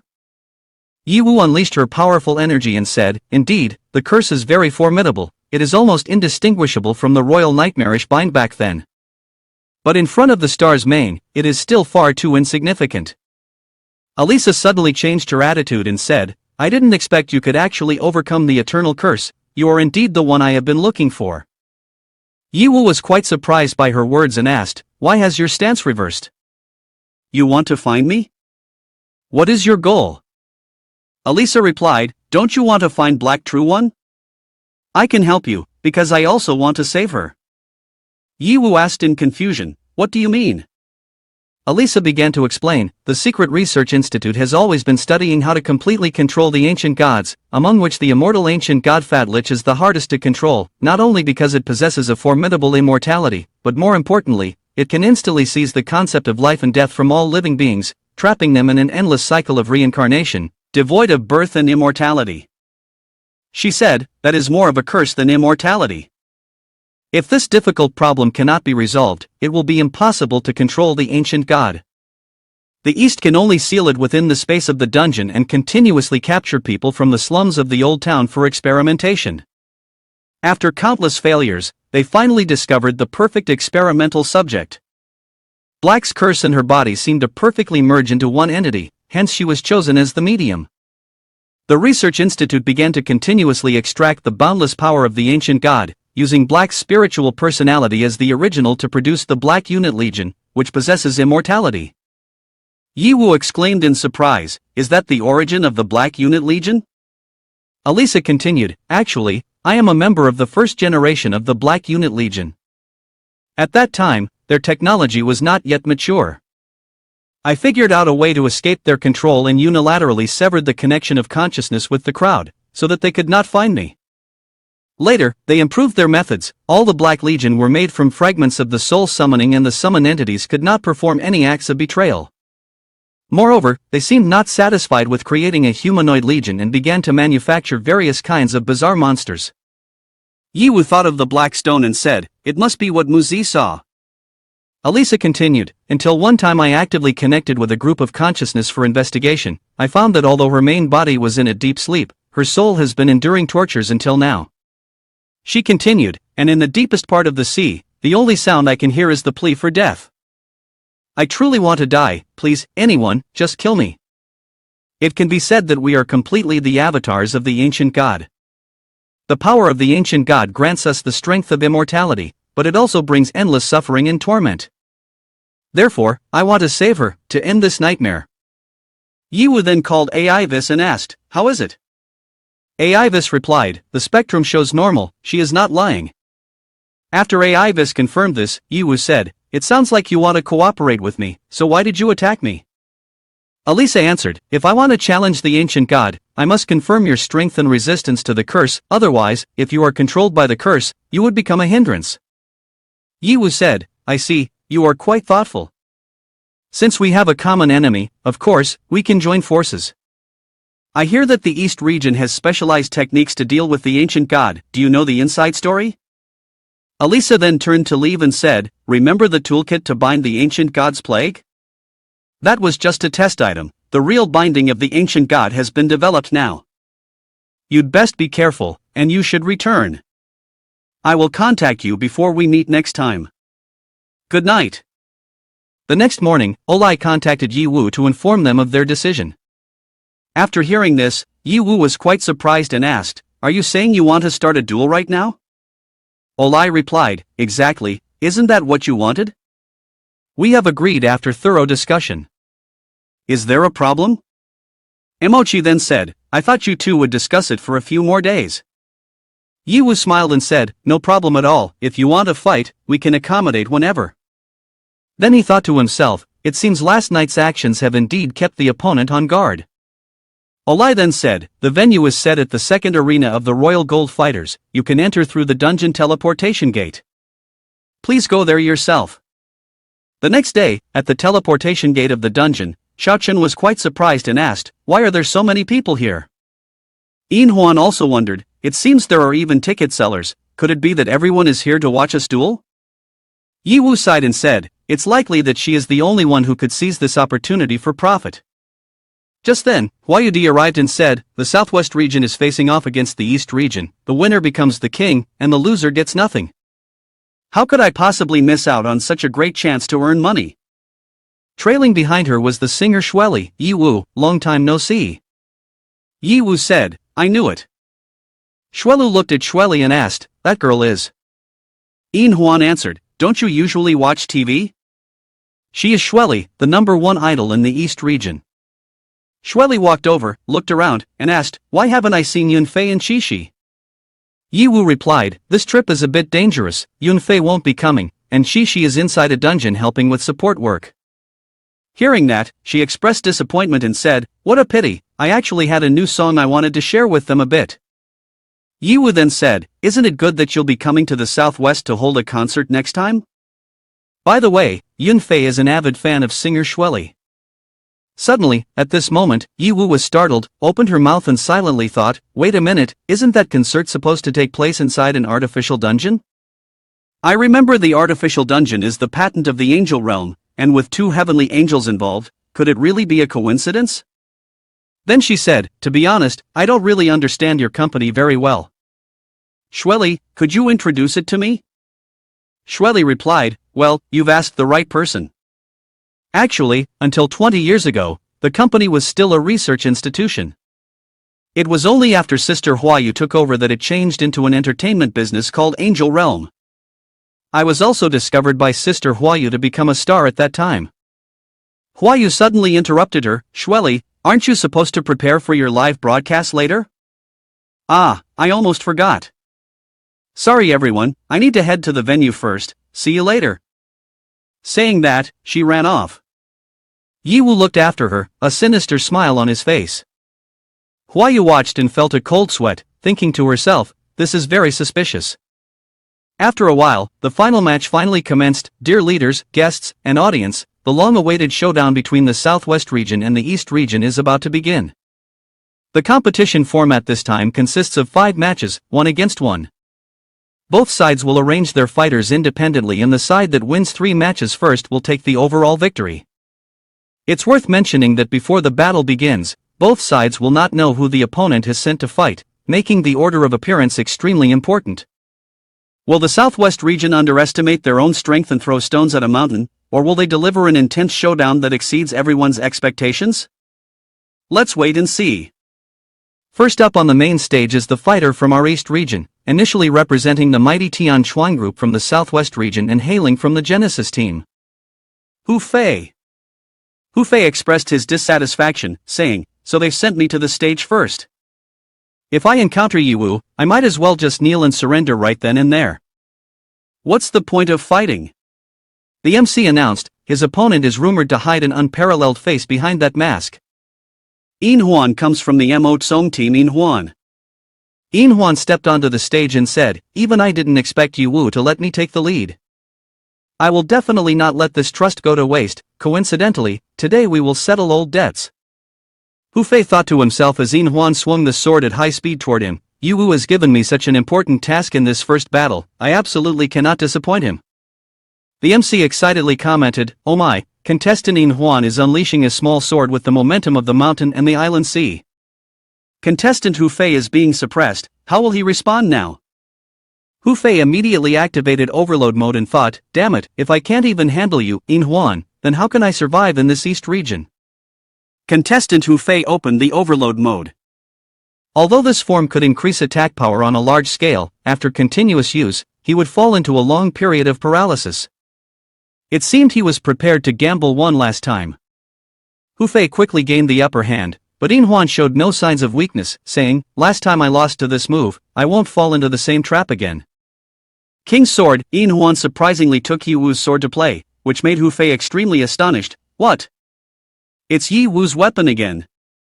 Immediately, he was sent flying into the air by Yin Huan. Taking advantage of this opportunity, she charged up to use her ultimate skill. The Leaf Silver Wind, a combat technique creatively devised by Yin Huan, employed 2 swords to unleash continuous attacks, creating high-speed strikes that threw the enemy off balance. Meanwhile, she herself was enveloped in an invincible state. Hu Fei faced a crushing defeat, and as he fell to the ground, he cursed, damn it, you only know how to rely on men. Yin Huan replied, how fortunate it is to have someone to rely on, someone like you who only knows betrayal will never understand. The first match in the Southwest region was a victory. As Yin Huan stepped down from the arena, Yi Wu expressed his admiration, congratulations on your victory. Was that a new technique? Very beautiful.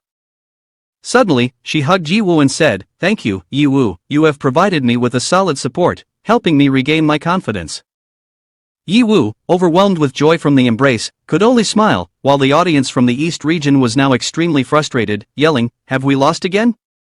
The Southwest region isn't just a bunch of weak chickens? How could this happen? It was Hu Fei who was too weak, he is after all the useless one from the Southwest region.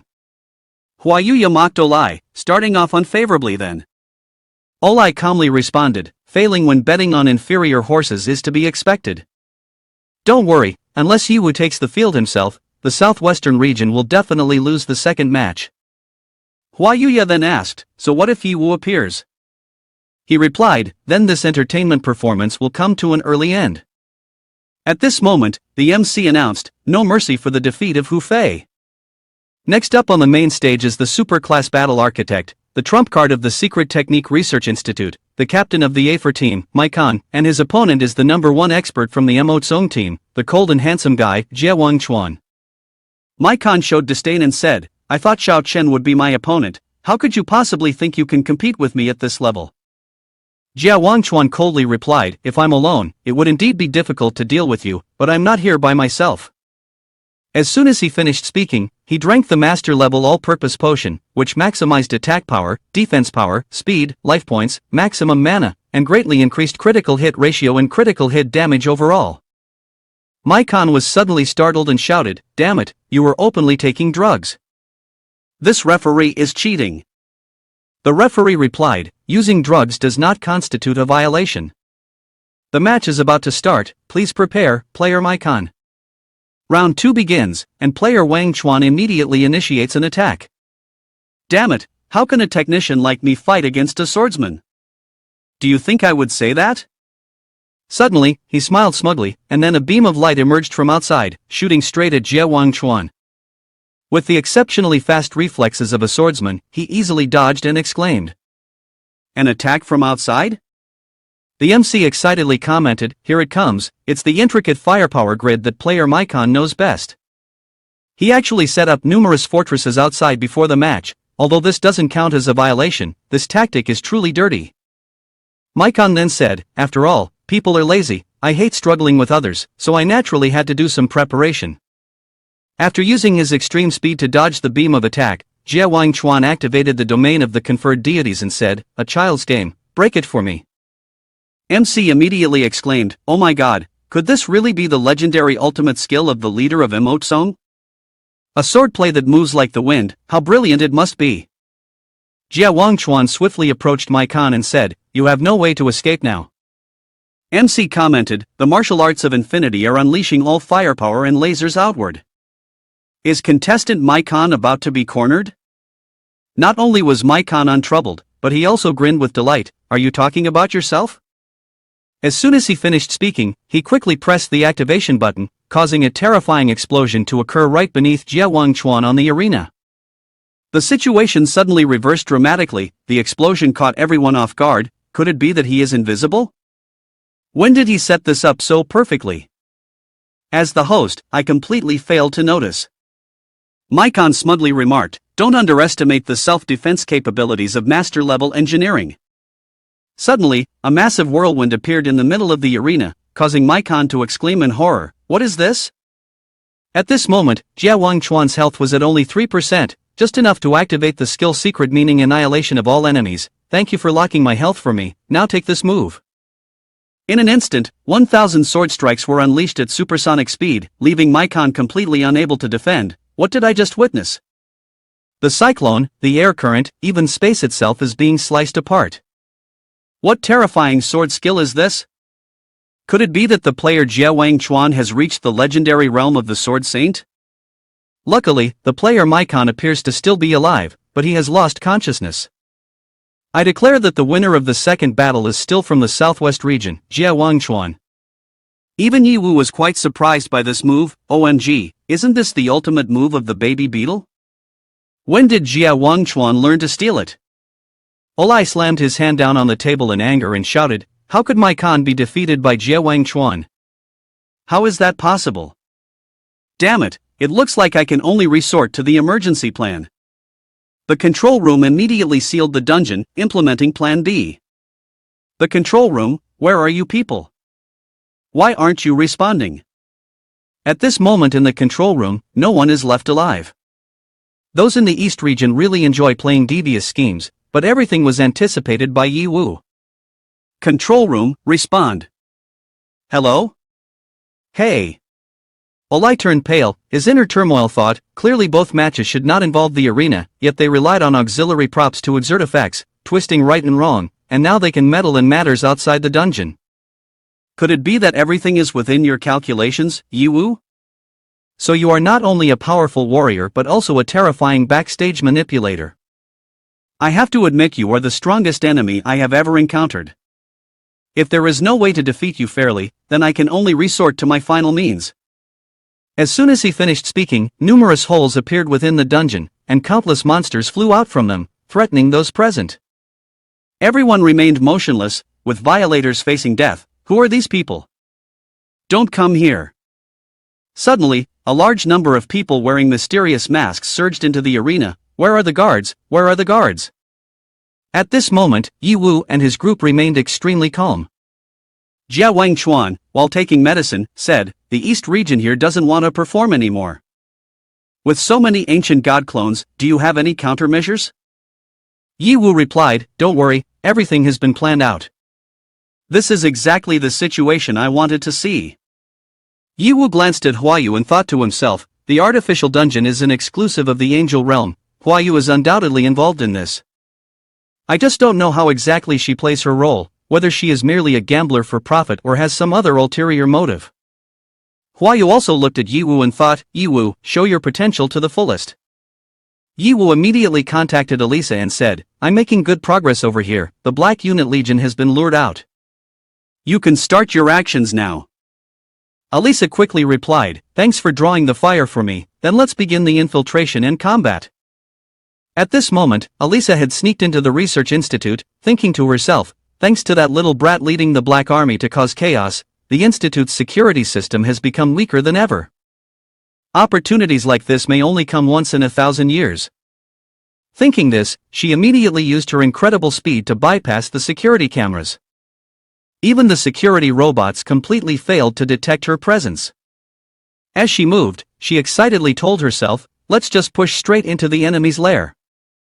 However, just then, a laser barrier appeared in front of her. Elisa exclaimed, what is this? With her superior agility, she quickly made it past the first laser obstacle. But the problem didn't stop there.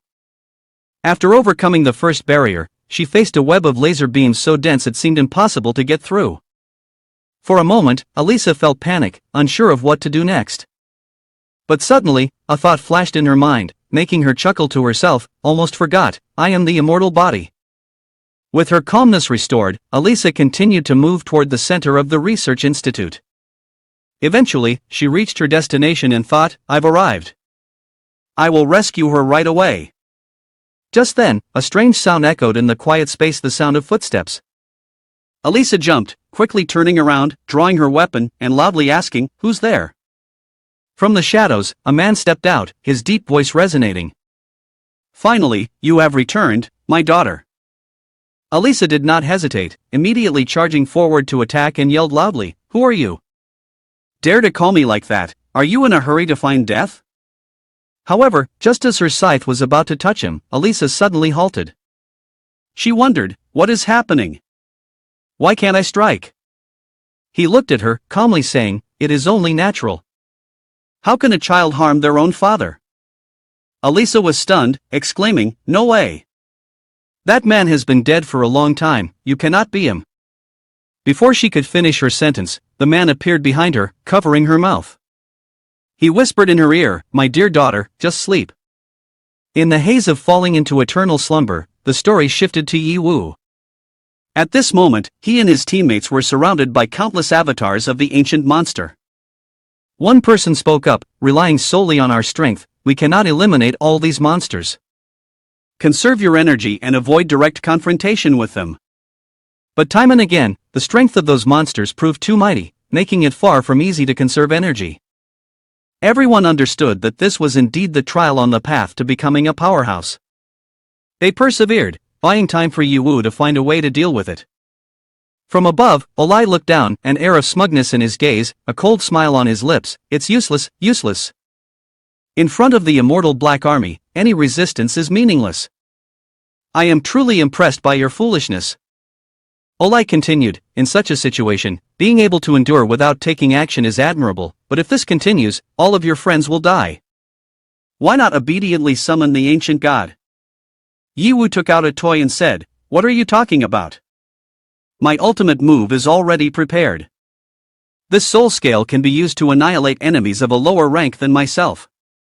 It has the ability to directly eliminate, capturing up to 100 targets at a time, but it cannot be used against boss-level enemies.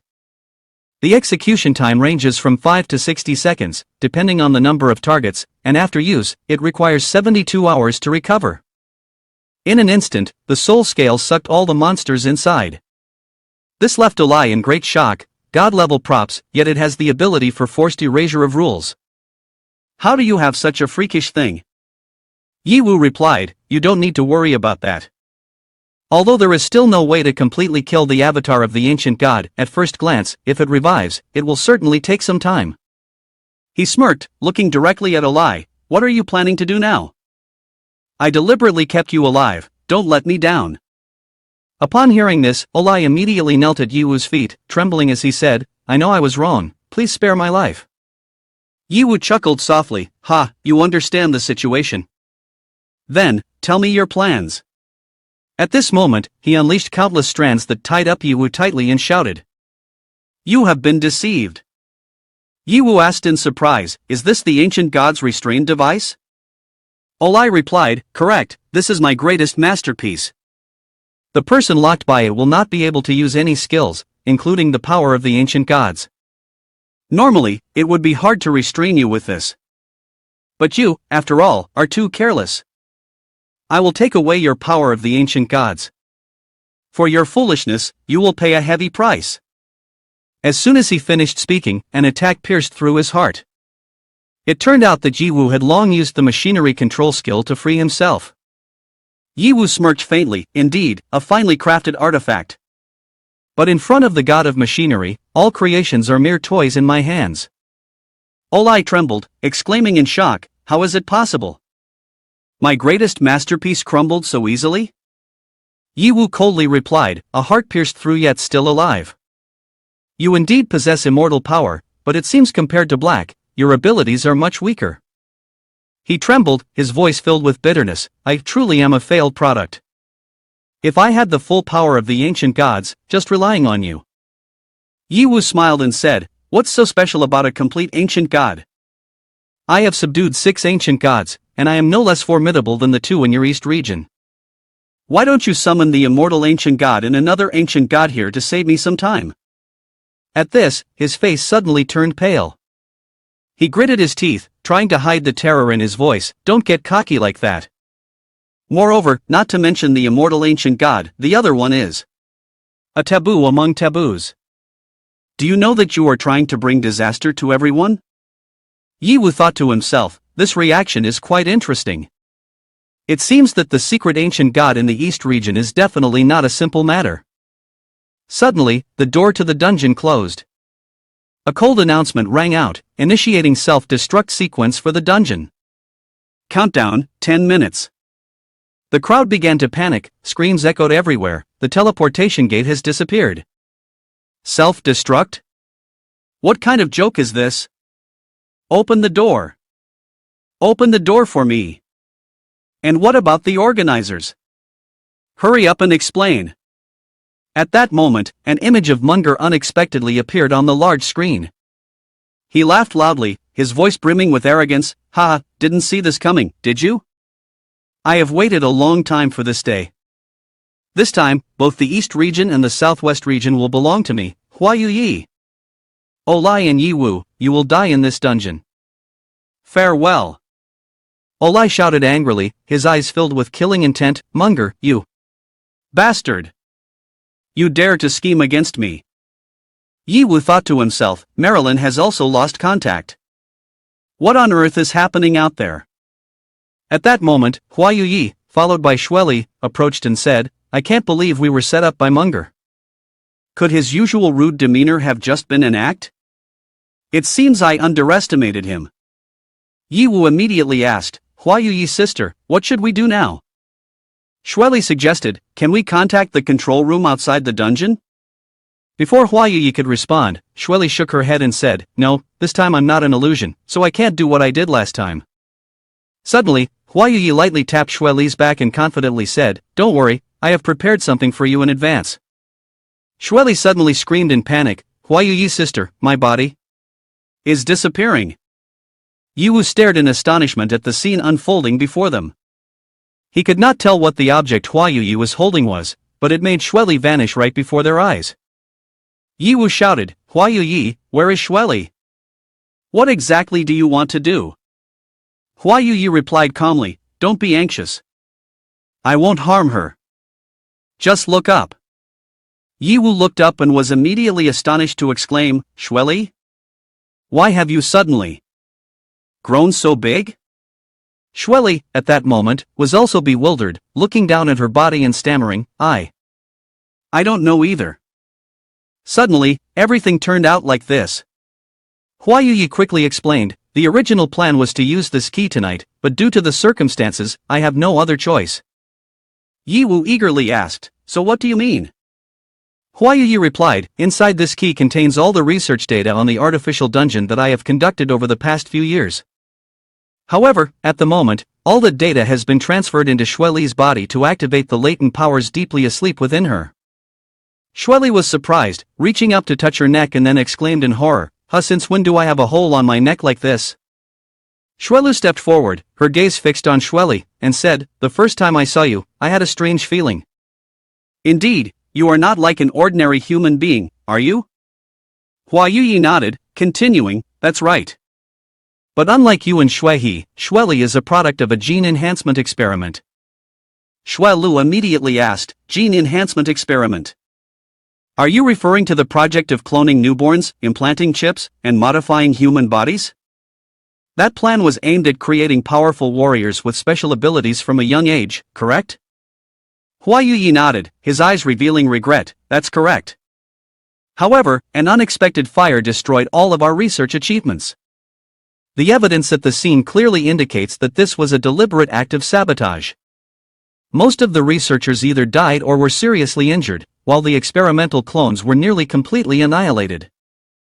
Huayu continued, "Xueli is the only survivor. She lay collapsed in the ruins, as if suspended between the boundary of reality and illusion. The places scorched by fire had turned into nothingness. Though it seemed difficult to explain at first glance, in that moment, I realized that it was the power of the dungeon transformation. Such a miraculous ability, how could it fall into the hands of others? Therefore, I deceived the other high-ranking leaders, secretly rescued her, and simultaneously sealed all her past memories. From then on, Xueli took on the identity of a music star, beginning a new life. Not only did it help the company generate income to operate, but it also allowed us to quietly research her unique ability, hitting 2 targets with 1 arrow. The so-called dungeon is, in essence, a different space created based on a certain special rule. Xueli's ability is to transform her body into a different space, capable of absorbing fire and avoiding harm. She took out a small object, held it up, and said, "Do you remember this? It's the mini dungeon generator. Thanks to the temporary dungeon space created by this device, we survived under the bombardment from Victor's orbit. This is the result of the combination of Xueli's power and the artificial dungeon technology we developed." Hearing this, Olai couldn't help but speak up, "So that's why you stole that precious experimental object? No wonder we've been searching to death without finding it. Turns out, it was always right in front of us, huh?" Huayu immediately spoke up, "Is the so-called darkness under the lights really like this? Moreover, the more famous Xueli becomes, the harder it is for you to compare her to the lab rat of yours." Xueli suddenly hugged her head and said, "Finally, I remembered. That fire had you, Huayu sister. I am very grateful to you for saving me and giving me a new life. But in your eyes, am I ultimately the singer Xueli or the experimental subject X486? Huayi gently smiled and replied, "At first, I only saw it as finding a precious lab rat, taking good care of it just so I could use it thoroughly later on. But as I watched this lab rat grow day by day, somewhere along the way, it left me with many cherished memories. By the time I realized it, I could no longer look at it with the cold eyes of a researcher. This is called kinship, isn't it?" Hearing that, Xueli was deeply moved, choked up and speechless. At that moment, Yiwu suddenly appeared, interrupting their gentle atmosphere as he spoke, apologizing. He said, "As far as I know, the artificial dungeon technology comes from the northern region. Do you have any relationship with them?" Huayu unexpectedly responded, "How did you get this kind of information?" The matter of the northern region should have been completely sealed off. Xiaochen was sweating and said, "Can we wait until we get outside to talk about this? There are only 3 minutes left before the dungeon gets destroyed." The time until the dungeon is destroyed was down to 3 minutes. Hua Yuyi calmly replied, "Don't worry, Xueli has now merged with the dungeon, she can directly bypass the external control to open the exit." Suddenly, Xueli shouted, "Wait a minute. There are too many symbols and numbers, I completely don't understand this information. Hua Yuyi's sister, please help me." "Oh no, it's over," Yi Wu said with exasperation. "I told you, did you only focus on the experiment and not teach her how to apply her abilities?" Xueli turned back, stuck out her tongue, and rolled her eyes at Yi Wu. "Did I mess things up?" Yi Wu shouted, "Think of something fast." A few minutes earlier, outside, Marilyn was still intensely fighting against the Black Army. However, no matter how much she slashed, they just wouldn't die. They clung to Marilyn's legs and repeatedly said, "Stop the mission. System notification, there is 1 minute left until the dungeon is destroyed." Realizing there was not much time left, Marilyn angrily shouted, "These monsters won't die no matter what." She had not yet had time to act before being bound tightly by the energy ropes. Instantly, Munger's men approached her. Marilyn screamed, "Let me go." Munger smirked sinisterly, "You are Marilyn, Yi Wu's summoned beast, right? What a strong woman you are." As he spoke, he moved closer to her, his tongue flicking out hungrily. "Anyway, in just a minute, that foolish Yi Wu will be gone, so why don't you just come with me? I will love you day and night, give you pleasure, and bring you to the heights of ecstasy." His perversion made Marilyn lose all restraint. Rage surged within her, and she switched to a state of frenzy. "No, I cannot forgive." Munger was thrown back, startled, and shouted, "What?" Marilyn couldn't control herself, she unleashed utter devastation. With a single slash, she wiped out Munger's soldiers in an instant. Marilyn screamed, "Die, die." The sword energy slashed out, tearing Munger's clothes to shreds. He panicked and yelled, "The Black Army and my men were annihilated in the blink of an eye. How is this possible? Monster, what? What kind of monster are you?" At that moment, Marilyn had lost all reason, with a killing intent surrounding her. She shouted, "Kill, kill, kill. Anyone who dares to harm Yi Wu will die." The group of Yi Wu had just successfully broken out of the dungeon and escaped. Yi Wu smiled, exclaiming, "We finally made it out. Thankfully we had everyone's help." Hearing Yi Wu's voice, Marilyn turned around and hurriedly called out, "Yi Wu." Yi Wu immediately asked, "Marilyn, why did you end up like this? I'm sorry for making you worry." With just a touch from Yi Wu, Marilyn instantly returned to her normal state. As long as you're okay, that's good." At this moment, Olai and Munger had also been tied up. Hua Yuyi stepped forward and mocked. A schemer filled with plots, and someone who thinks they're a sparrow picking up seeds, yet in the end, both became prisoners. How does it feel? Olai shouted, "Shut up, traitor." Munger angrily said, "It's all your fault for interfering, otherwise, my plan would have succeeded." Hua Yuyi confidently replied, "Why bother being so belligerent? After all, this is a world where the strong are respected, I simply chose to invest in the stronger side." Yi Wu sighed and added, "But in reality, you bet on both sides from the start and only decided to stand by me in the end." Hua Yuyi shot a glance at Yi Wu, then gently said, "Although an excellent merchant doesn't easily wager everything, I have always been very supportive of you." Yi Wu thought silently, "I don't know how much of this is true or false, but right now, I can probably confirm that she is my ally." Suddenly, Olai shifted into a strange state. His eyes turned bloodshot, a creepy smile spread across his face as he said, "Speaking as if you have already won, you have never even seen the true darkness of the East region, and you are making a fatal mistake." With that, he unleashed his undying power, piercing through Munger's body. "Gah! What are you doing? Let go, let me go." Olai pulled out 2 black stones, grinning ominously, "Feel the true power of death." Immediately, the two of them merged into a monster. Olai and Munger fused, Soul of Death Fusion level 300. Olai laughed loudly, "Ha, this is the power of death, the power of the ancient god. I am no longer a failure. I have reached the pinnacle of perfection." I will devour all of you, absorb your strength, and become the new ancient god. Yi Wu shouted, no matter how you look at it, you are still a failure. A failure should not dream of stage 2, just vanish quickly. At that moment, another wave of energy came from behind Yi Wu, accompanied by the voice of Hua Yi ringing out, wait, leave this to me. Yi Wu was taken aback, huh? Hua Yi, level 290, since you've made your stance clear, let me also show a bit of sincerity. She stepped forward, leaving Yi Wu in astonishment, you are Hua Yi? I can't believe it, even in a battle state, you still look so beautiful. Seeing Hua Yi in a different form, everyone was stunned and couldn't help but exclaim, this must be her true self, right? So beautiful. Hua Yi approached Olai and said, I haven't worn this outfit in a long time. Let's see if my skills have diminished today. Olai was also taken aback, realizing that the person before him had always hidden her strength. He chuckled sinisterly, however, this light cannot compare to the darkness of death. Let's see if you can withstand it or be annihilated by this wave of curses. As soon as he finished, he unleashed a wave of fatal energy, shooting straight toward Hua Yi and Yi Wu's group. Xiao Chen and Shueli panicked as they realized, this contains a very strong curse, we can't move anymore.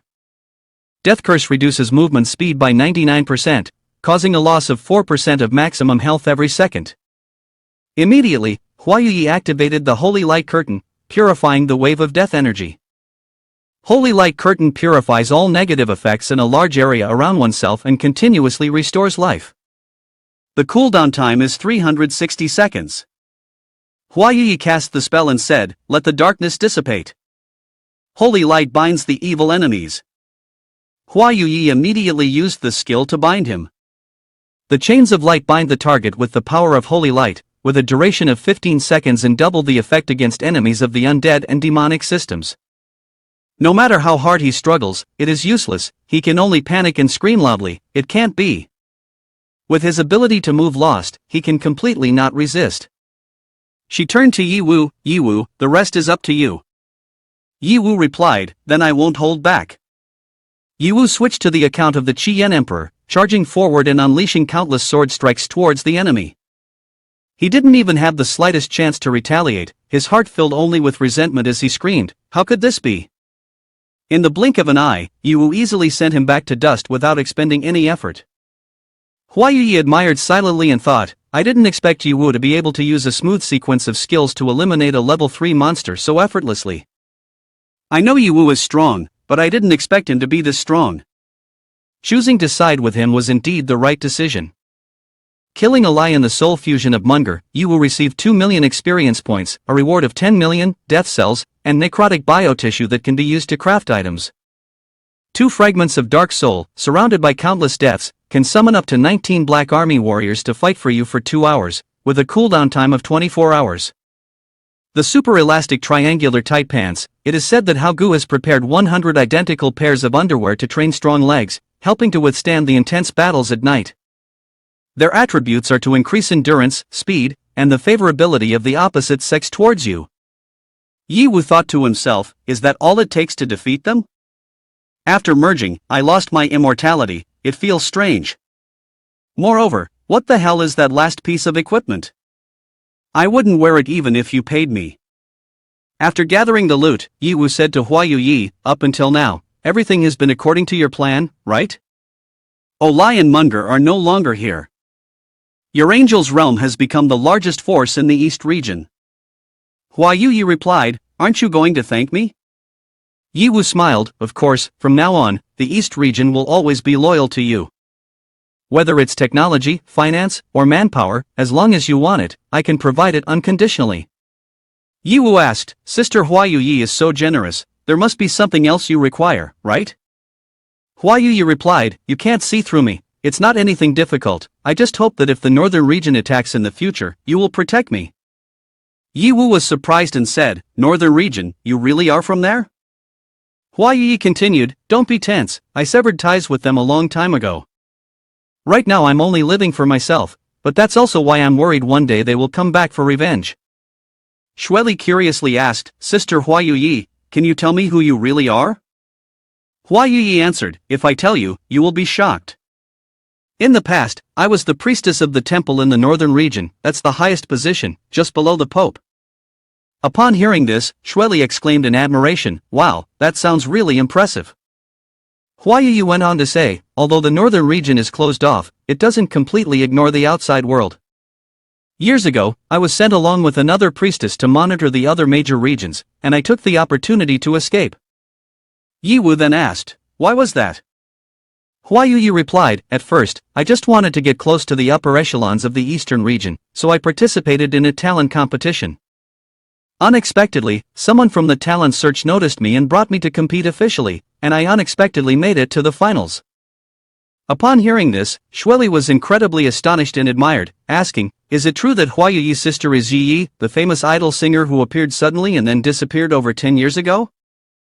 Huayu replied, "Oh, that title is really too exaggerated. Can you imagine the great impact on a girl who lived a life without aspirations when she stepped into the entertainment world with absolute faith in her goddess? It was nothing less than a rebirth. After coming to understand the entertainment world, I could no longer return to being temple priest Tianai as I once was." Yiwu then asked, "Is the dungeon fallen angel in the wilderness related to you?"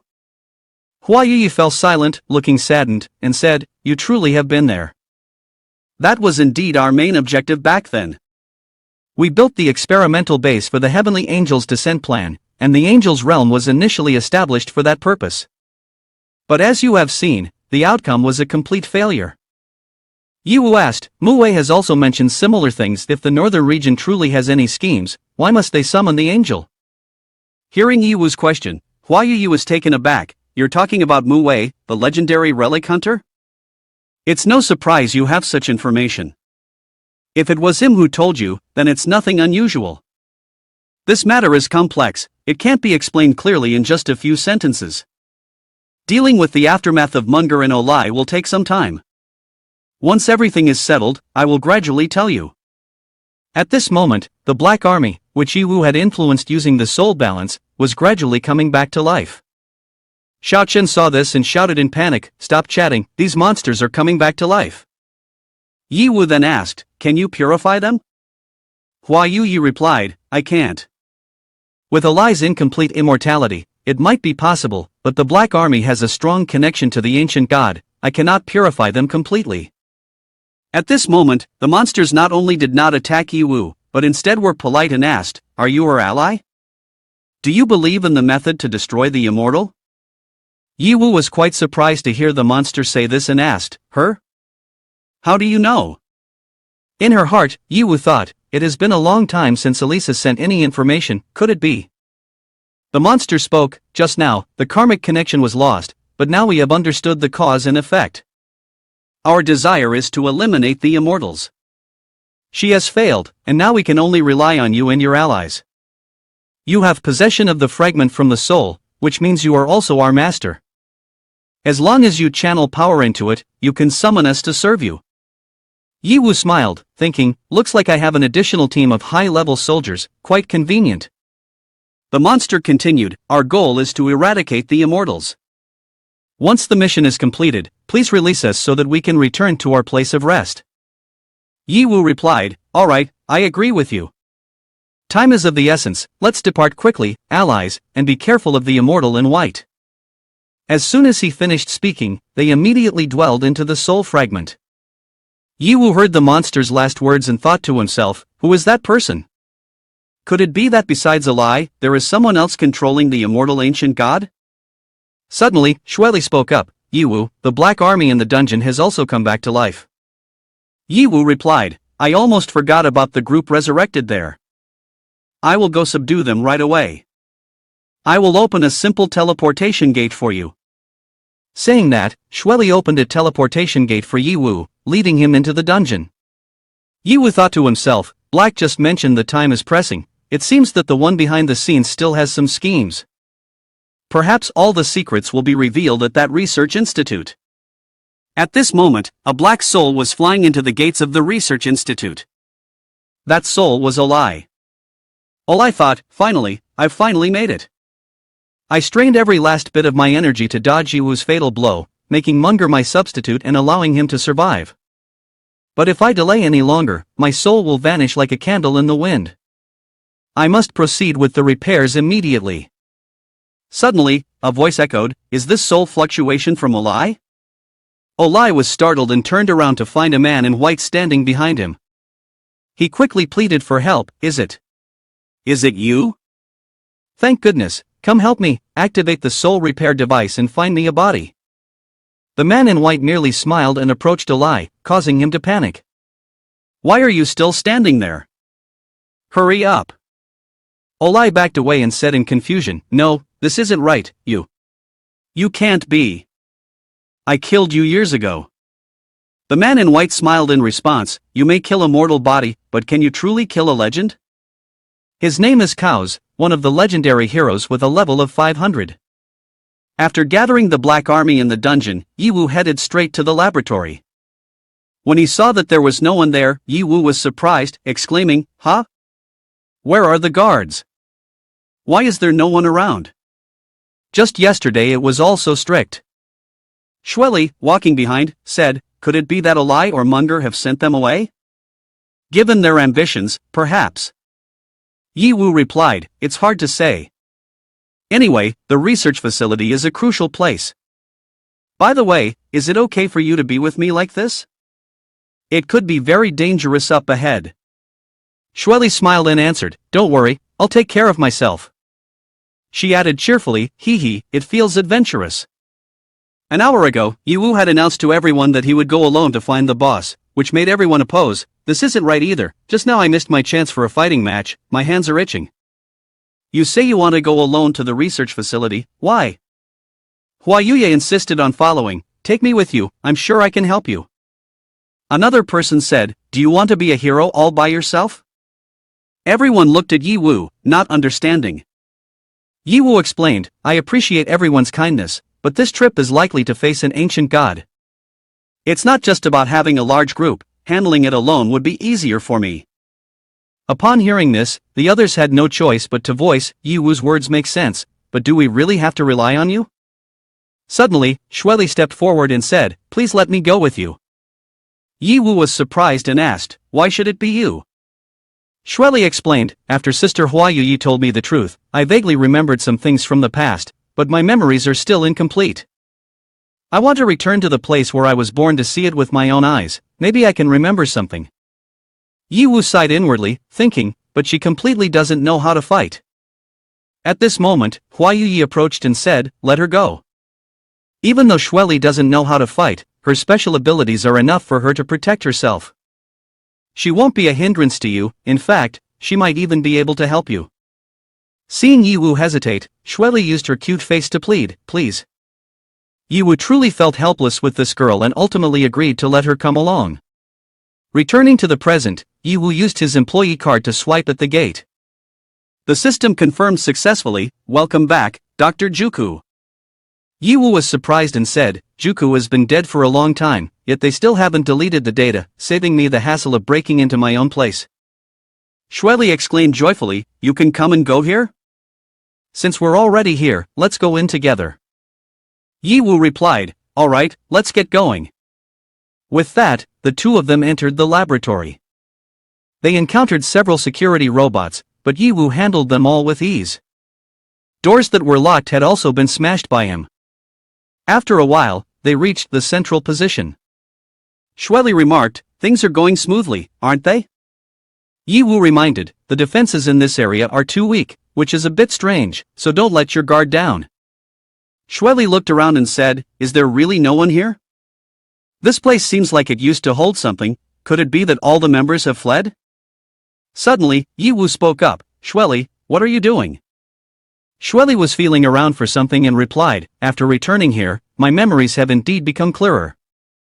I recall there being a secret door here. She continued to fumble for a while, and finally pressed a button. Immediately, a secret door opened. Yiwu exclaimed in surprise, It really exists. They had entered that door, but after walking for a long time, they still couldn't see any destination. Yiwu curiously asked, We have been walking down nearly 100 meters, right? Could it be that this is where you were born? Shueli replied, I don't remember much about that. I only recall seeing people in white lab coats bringing many experimental samples in here, carried in sacks, smeared with blood. I couldn't even tell whether what was inside still retained its human form. Yiwu asked, "Do you feel afraid?" Xueli answered, "Of course I do, but I desire even more to completely put an end to these brutal tragedies." After a while, the two finally arrived at the deepest experiment base in the basement.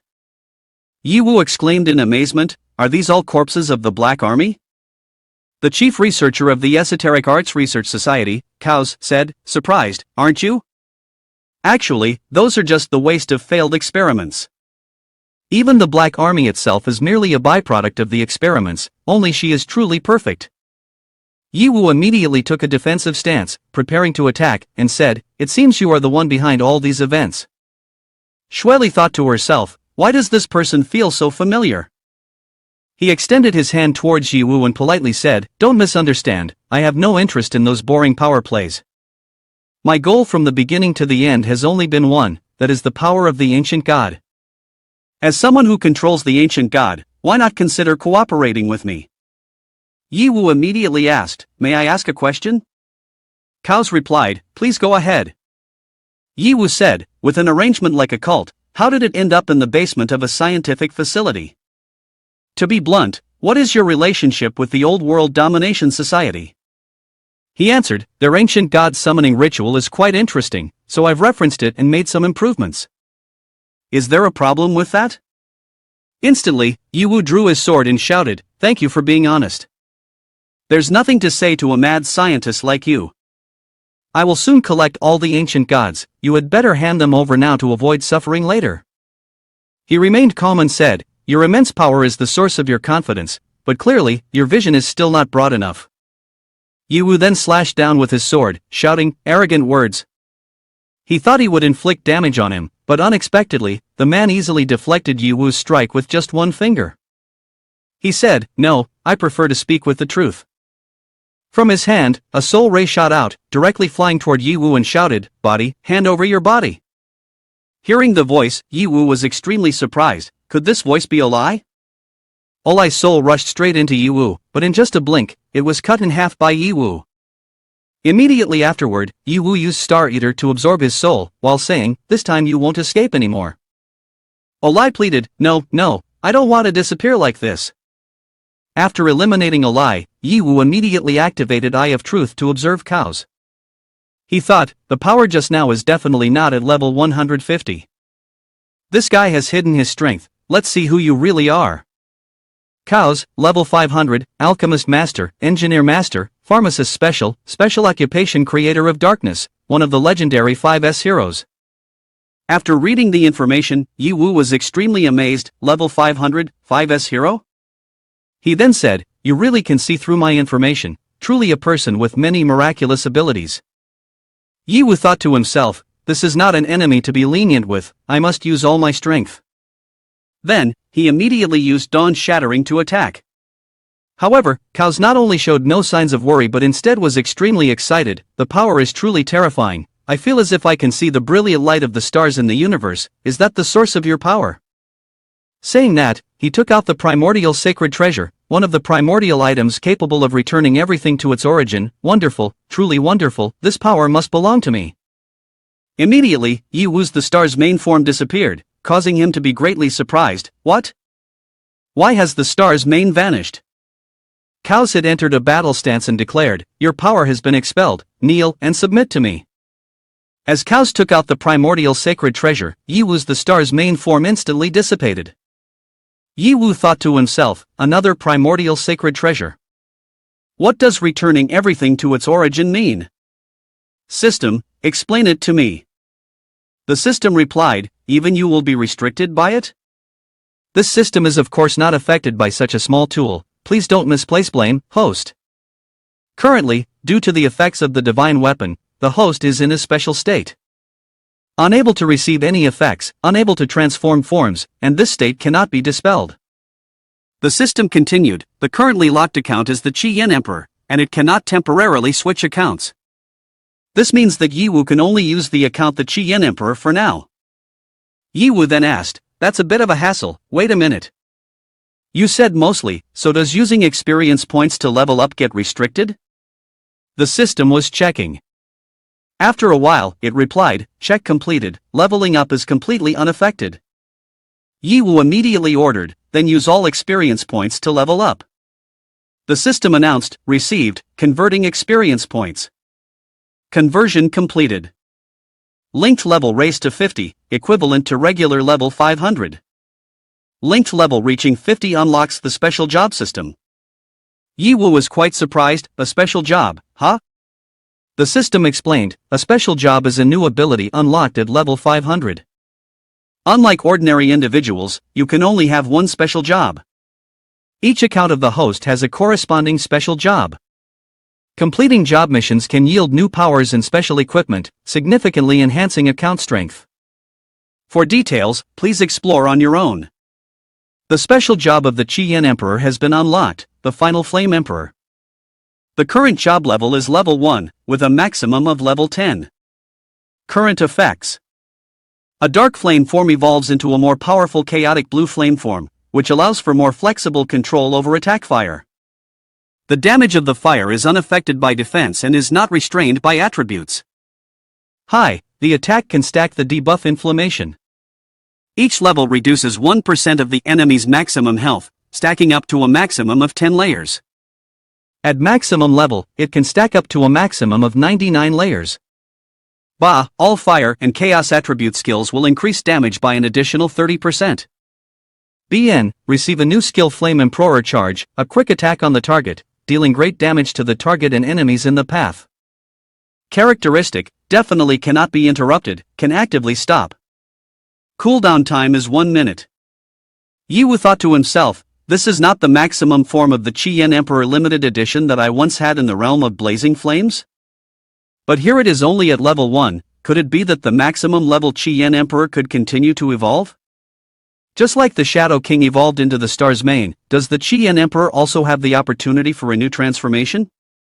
But it seems that I currently do not have the spare time to slowly explore. Taking advantage of Yi Wu's inattention, he launched an attack and happily said, although I have heard that you occasionally experience a sudden surge in power, I didn't expect you to crazily level up right in front of me. This truly exceeds my imagination. I never thought that in this era there would be someone who could reach a state similar to mine. Yi Wu immediately activated the intermediate class profession Flame Monarch level 1, then said, 150 years ago, you were the strongest human, but now that's not necessarily the case.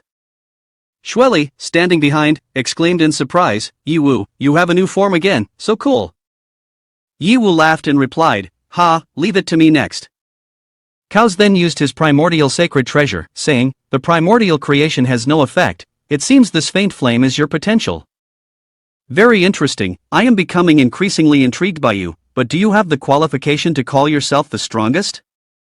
After saying that, he summoned the life form the heterochromatic python, creating 3 snakes rushing towards Yi Wu. Yi Wu stomped hard on the ground and said, let me test my new skills. In an instant, the 3 snakes were cut into hundreds of pieces by Flame Emperor charge. These weak creatures were not enough to make Yi Wu expend any effort. Next was Kaos. Yi Wu immediately swung a sword towards him and shouted, put away that arrogant attitude, Kaos, the times have changed. Kaos thought to himself, can this flame reduce my maximum health? With an abnormal state, Flame Scar reduces 1% of maximum health, unable to fight head-on. He continued to use the Summon Life Form Wind Elf skill, transforming into wings, significantly increasing his speed and evasion ability. Yi Wu did not hesitate, continuing to use Flame Emperor charge, attacking directly towards his position and shouted, don't even think about escaping. No matter how Kaos tried to dodge, this move could not be avoided.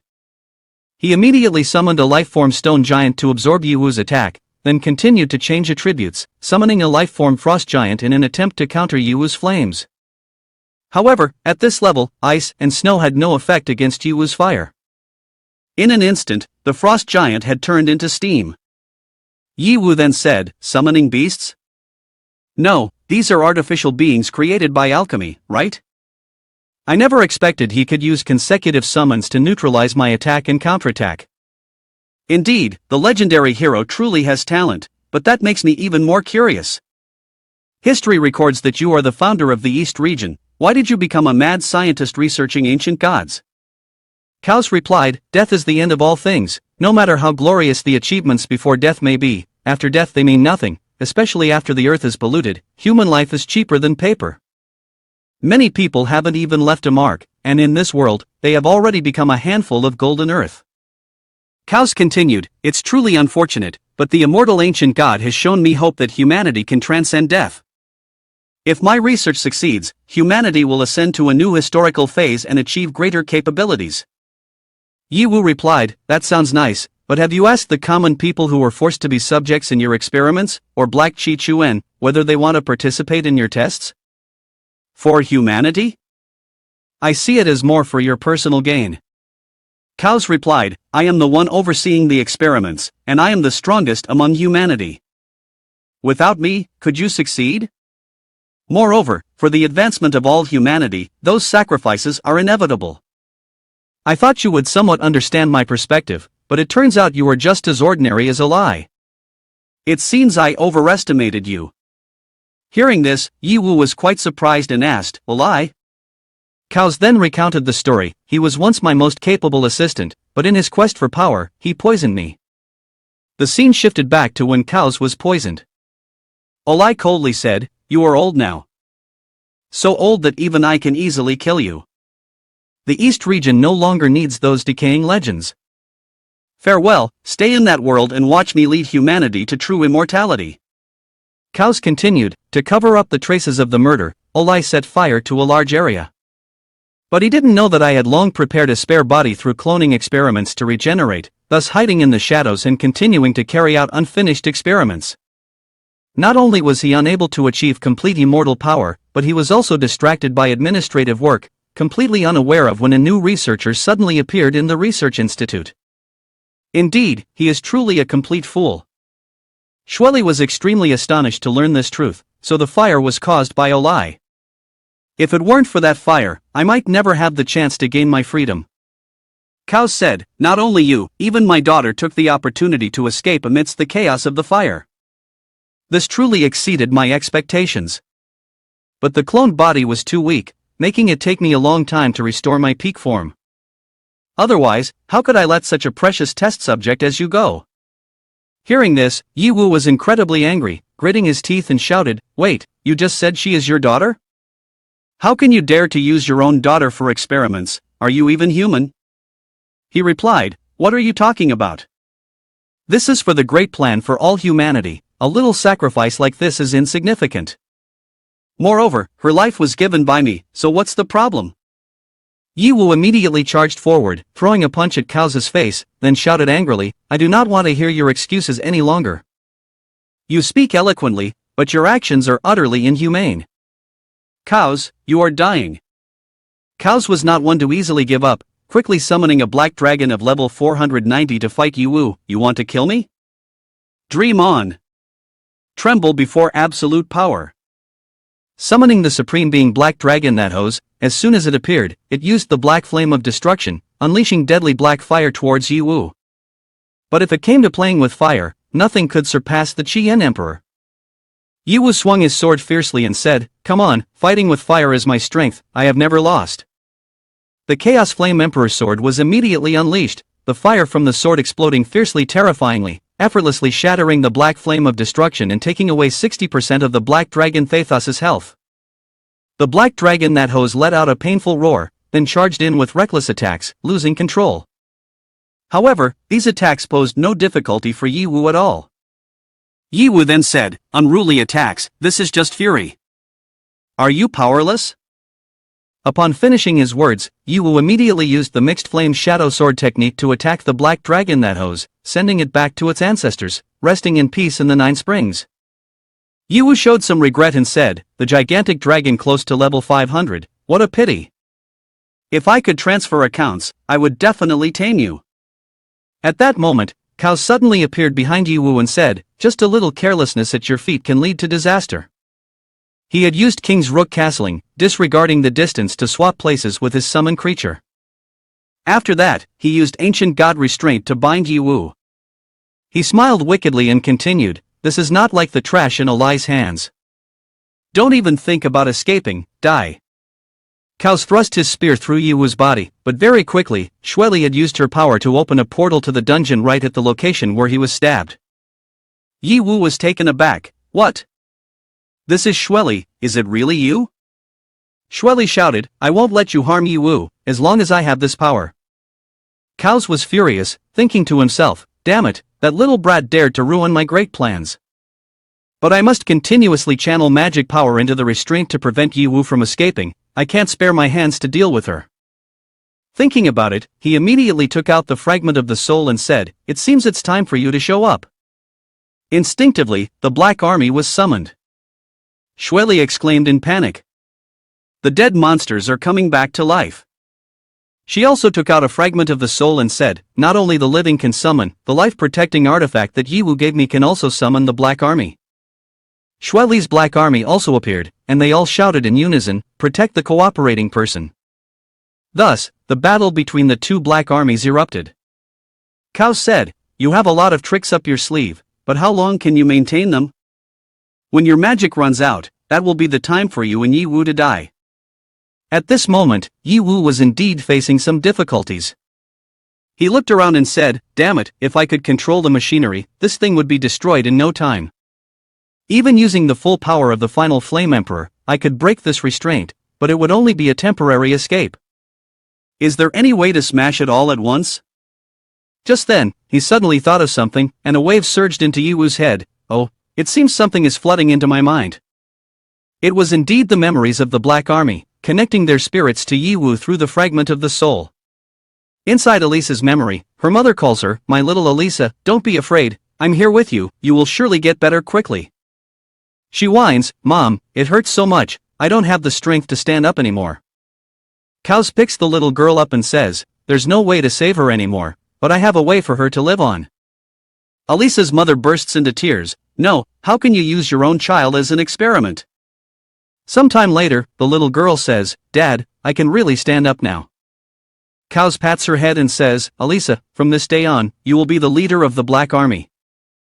Your new name is Black. The girl cries out in pain, kill me, just kill me, I can't bear it anymore. Kaos just stands there watching and says, your body has been granted the ability of immortality, even I cannot easily kill you. Accept reality and carry out your duties well for the Black Army. Black runs after Kaos, what are you going to do to my sister? Where is Mom? Where did she go? I command you to put her down. After watching the memory, Yiwu thinks to himself, this is the past of Black, Anna, and Kaos. Her body stopped developing since childhood due to the experiments and she had to endure relentless pain. The perfect specimen turned out to be her sister. Yiwu thought, Anna's heart is filled with anger and dissatisfaction. I can sense that she is always trying to break free from Kaos's control. The Black Army said she is now connected to a larger group, so we can use the shards of the Death Soul to create a coercive effect on the Black Army, helping her escape her predicament, right? One person from the Black Army replied, your idea is not wrong. Kaos is currently focusing most of his power on you, and his control over her has decreased significantly. However, unlike us, she is a special case, belonging to none of the shards.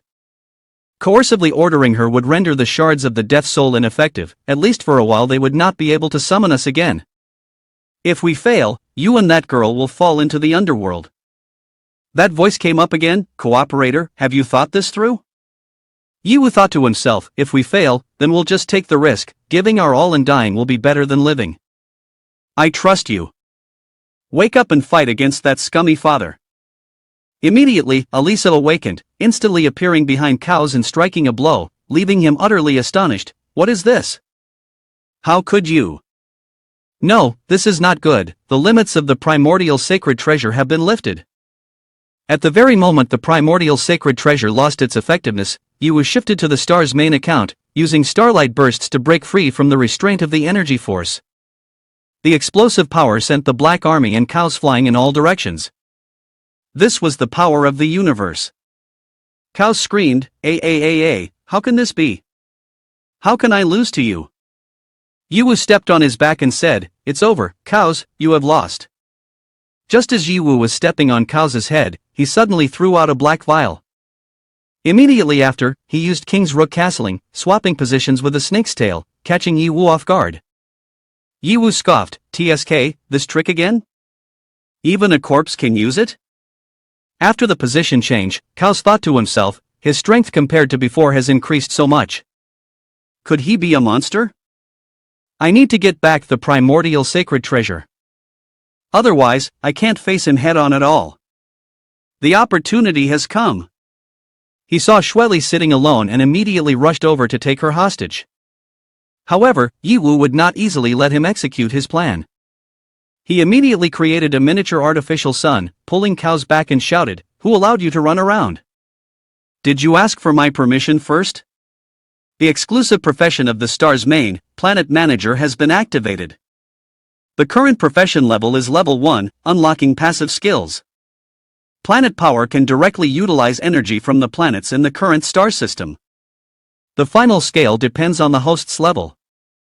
The existing abilities include miniature artificial sun and moonlight great sword. Yi Wu thought to himself, the skills of the star's main are mainly supportive, but that's understandable. After all, this account is already strong enough, and just looking at the description shows endless potential. With this artificial sun, Nana's spaceship charging problem will be solved. Seeing Kaos struggling, Yi Wu said, "Stop thrashing around, the gravitational force of the sun is 330,000 times that of Earth, you can't escape." Kaos shouted, "So what? This level basically can't kill me." Yi Wu replied, "Oh really? Then first I will torture you a little, is that okay?" Kaos screamed in pain, stop right now. "What good does this do you? Can we talk?"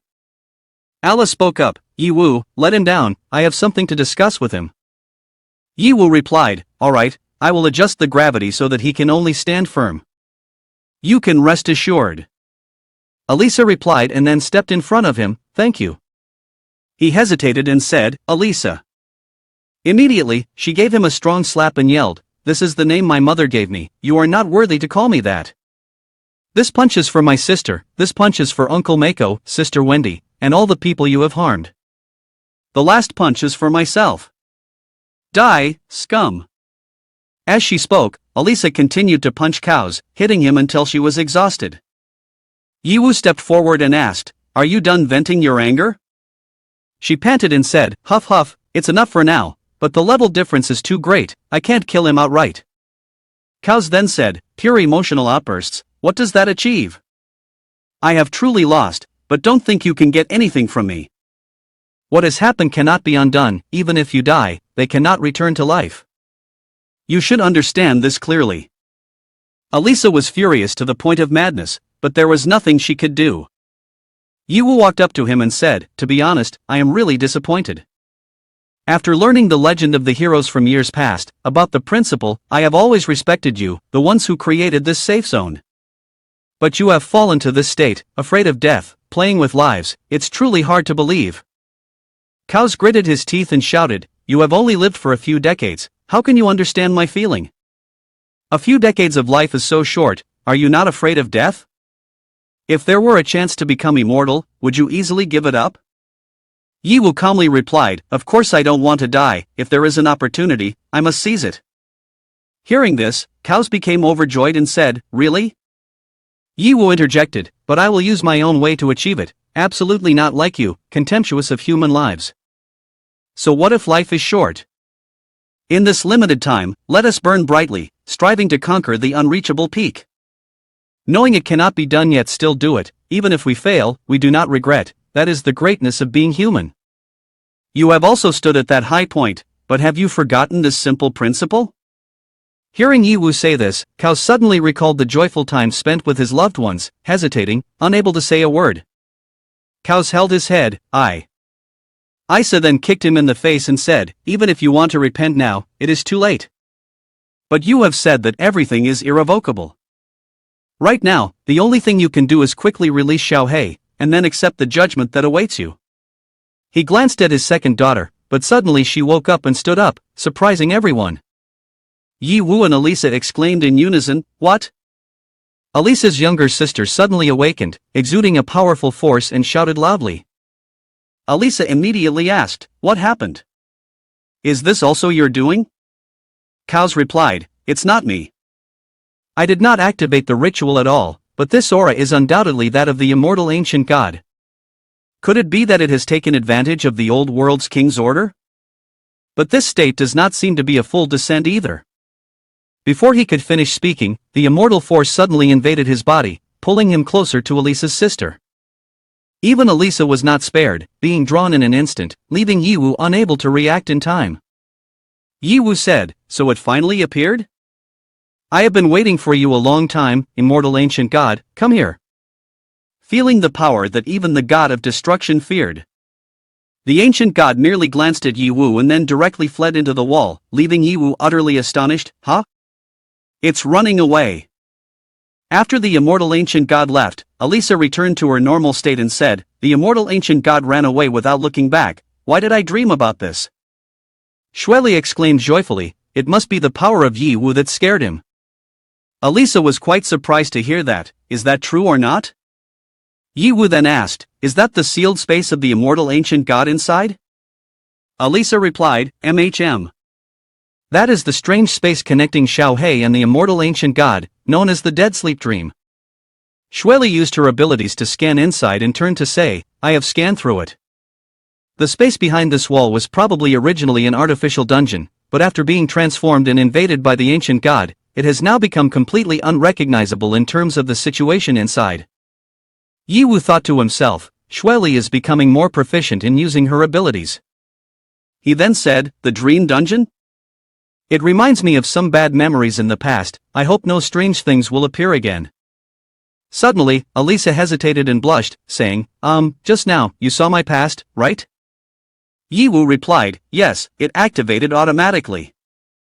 I don't have a habit of snooping into others' memories, but I didn't expect you to be Black's sister. No wonder you want to save her so much." Elisa shyly said, "It's okay, thanks to you I was able to escape. Allow me to introduce myself. My name is Elisa, I am the daughter of cows and also the first person to be called Black. As for my younger sister, Black is not her real name. But now that no longer matters, as long as we can defeat cows and the immortal ancient god, we can free her from this nightmare. Can you all continue to help me?" The two immediately agreed without hesitation. "Of course, let's move forward." After all, this was also Yiwu's goal, but having Shueli follow would be too dangerous. He turned to her and said, "No, Shueli, you stay here." Shueli immediately protested, "Why not? Inside there is the dungeon space, I'm sure I can help." Yiwu placed his hand on her shoulder, advising, "What lies ahead is a direct confrontation with the ancient god, it is still too dangerous for you. If something happens to you, how am I supposed to explain it to Hua Yuyi's sister? Don't worry, I've defeated many ancient gods before, I will definitely return safely this time. I'm still looking forward to your new album." Yiwu's words were so persuasive that they immediately made Shueli feel overwhelmed with joy. "Yiwu, I will wait for you." After that, the two of them prepared to enter inside. Elisa said, "Are you ready?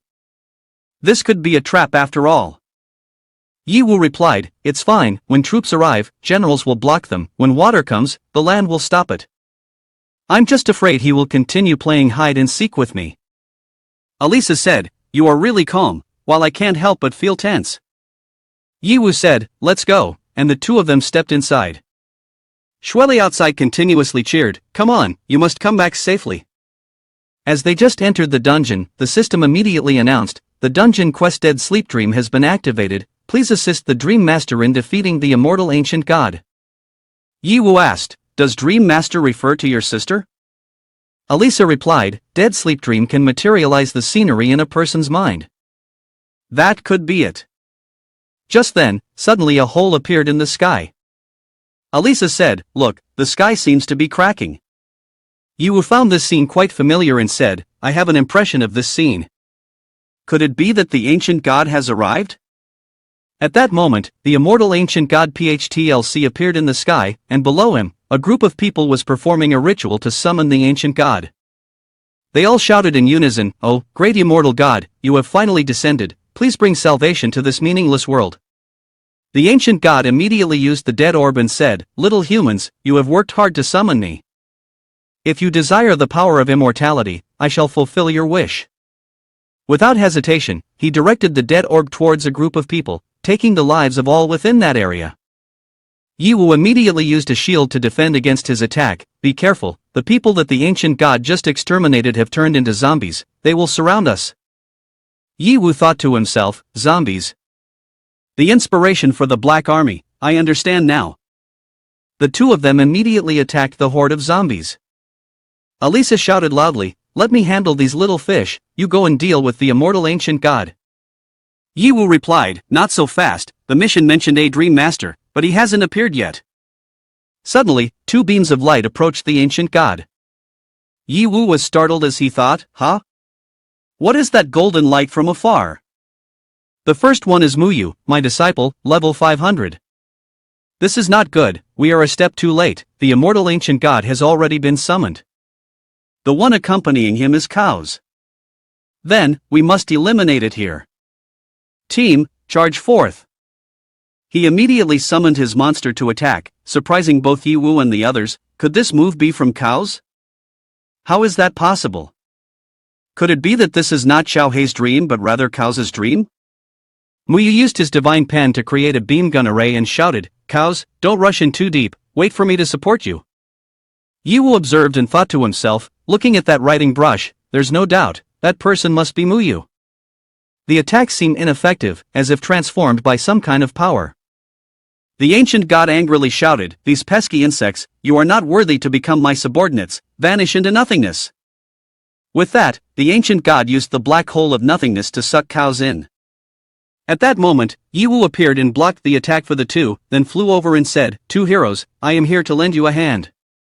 Muyu asked in wonder, are you Yi Wu? We'll talk later, first let's defeat the ancient god. The ancient god looked at Yi Wu's appearance and showed concern, exclaiming, the power of the stars, it can't be. The shadow of the stars? It's descended upon this world again. Moreover, why do you carry the aura of a different kin? Who exactly are you? Yi Wu thought to himself, indeed, this ancient god is merely a projection in Cows' memory, impossible to subdue.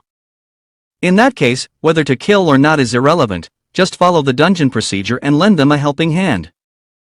Immediately afterwards, he unleashed his moonlight sword shadow to attack the immortal ancient god. Cows, seeing this, exclaimed joyfully, so strong, so strong. Truly capable of immediately suppressing the immortal ancient god, it's not entirely one-sided. Let's not just stand there, let's go help. Muyu looked at Yi Wu and thought, I don't know why he gives me such a familiar feeling, yet his appearance is completely different.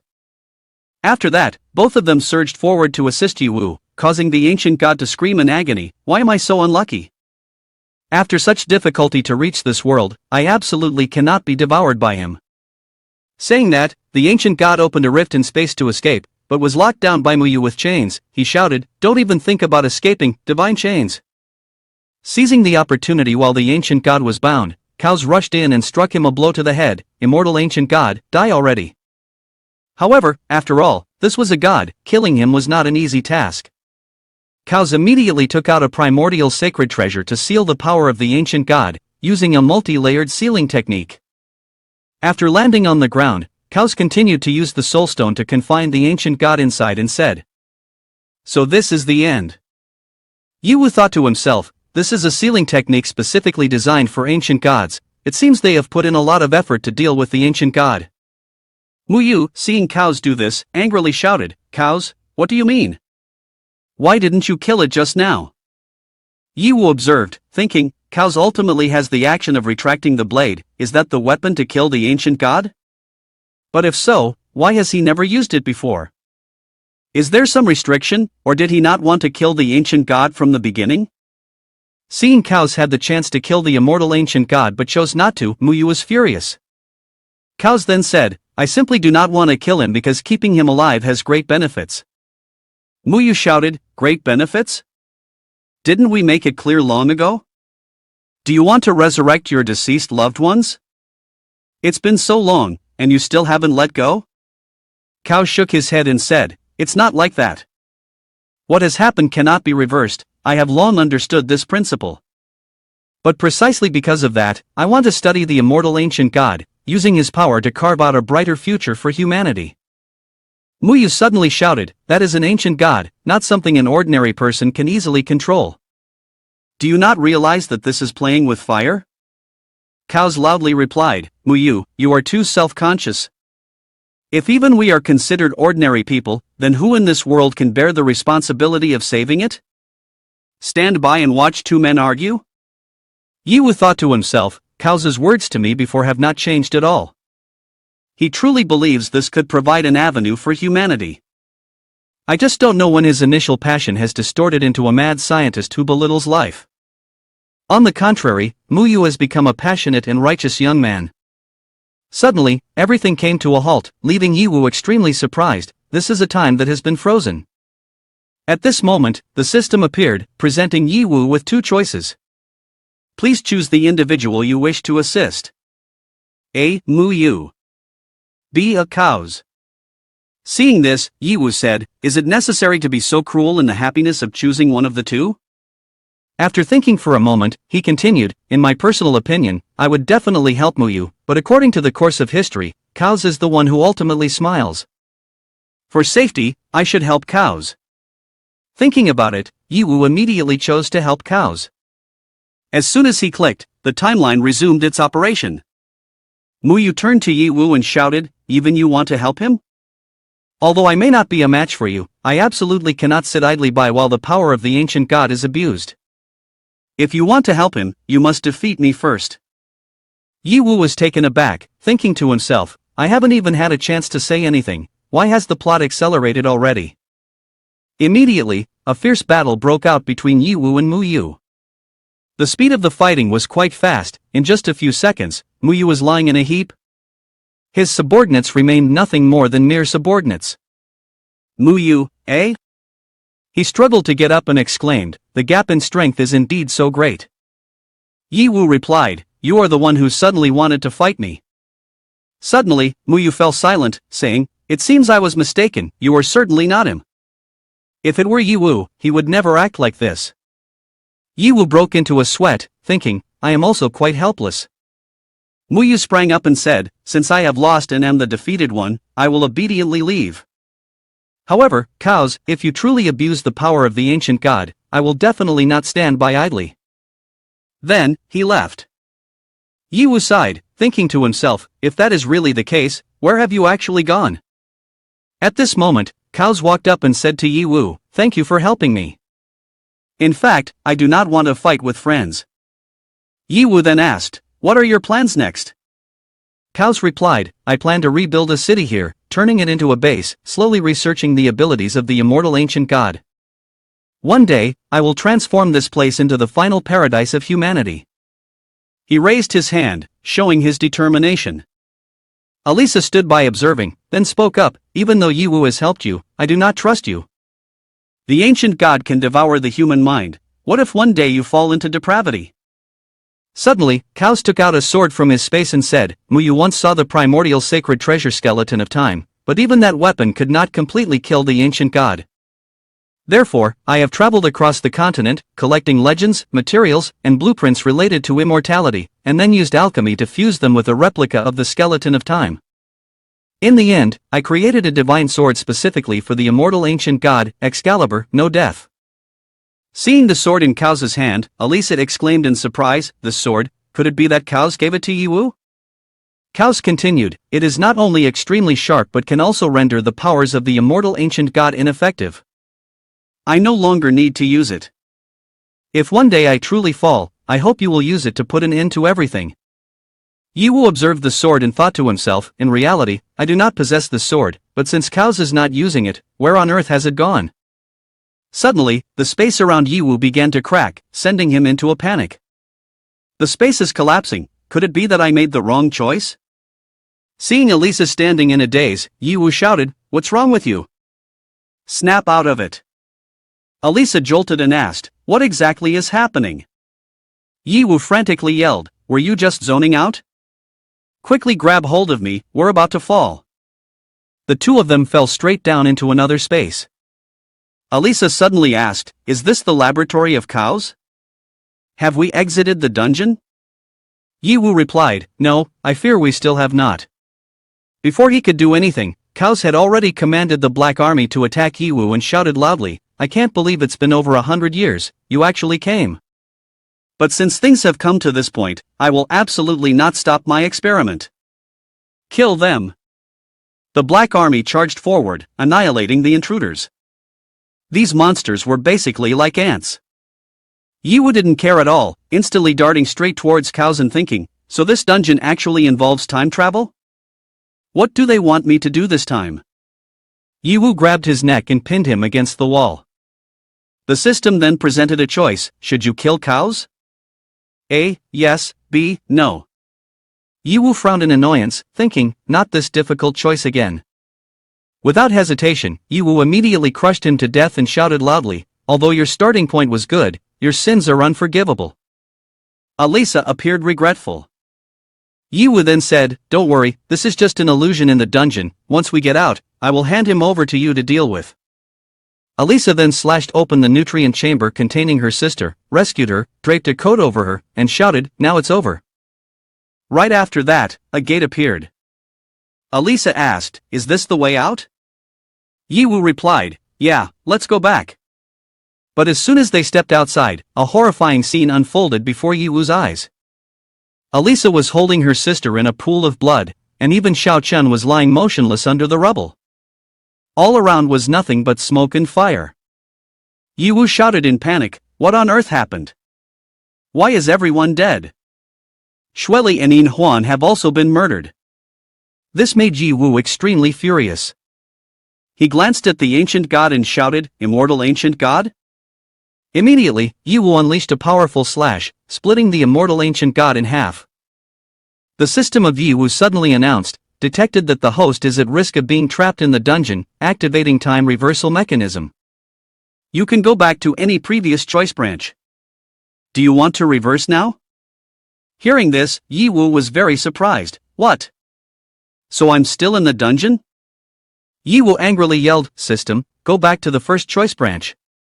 The system responded, received, proceeding. He continued, good, that immortal ancient god almost tricked me. It seems that the previous weakness was all an act, just to lure me in and swallow me in this dungeon. I can't let you be smug, I will find your true form and put an end to all of this. After Yiwu made the wrong choice, the result was that everyone perished. This left him extremely frustrated, and he immediately activated the system to start over. When he returned to the moment before, the two men were still arguing. At this time, the system presented Yiwu with a choice: which person do you want to help? Yiwu didn't need to choose. He immediately took cows back to reunite with his grandparents, then handed the soul stone to Muyu, take this. Muyu was utterly bewildered, unable to comprehend what was happening. Okay.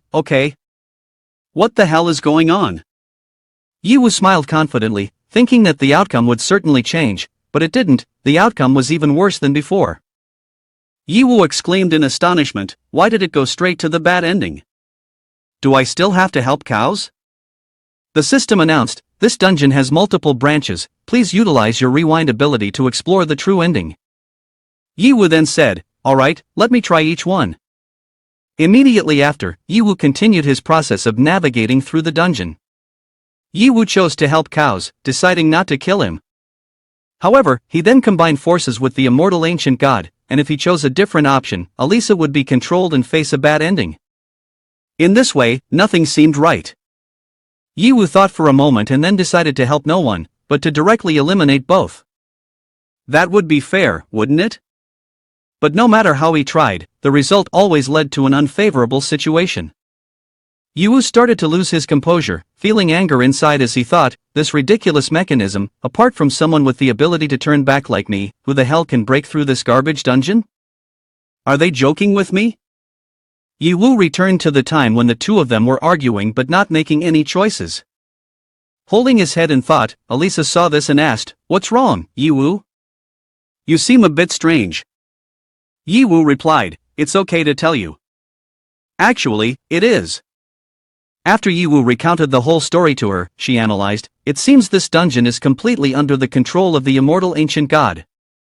He deliberately set many traps like this, clearly wanting to trap us here until we die. But from your description, at least helping cows is not wrong, after all, this is his dream, it has to follow his wishes. At that moment, Yiwu suddenly exclaimed, no, if this is really his dream, that should not happen. Because Chaos has always wanted to use the power of the ancient god, never thinking about freeing the ancient god. He began to think in another direction. If it is not Chaos, then the true owner of the dream can only be her. Thinking for a moment, Yiwu chose to help Chaos and walked to his laboratory. Instead of killing him, Yiwu tied him up and drew his sword. He immediately asked, "What are you planning to do?" Yiwu pointed the sword at Elisa's younger sister and told him, "NPCs without autonomy should shut up and watch." Seeing Yiwu having an interest in his sister, Elisa exclaimed in shock, "Wait, Yiwu, what do you intend to do?"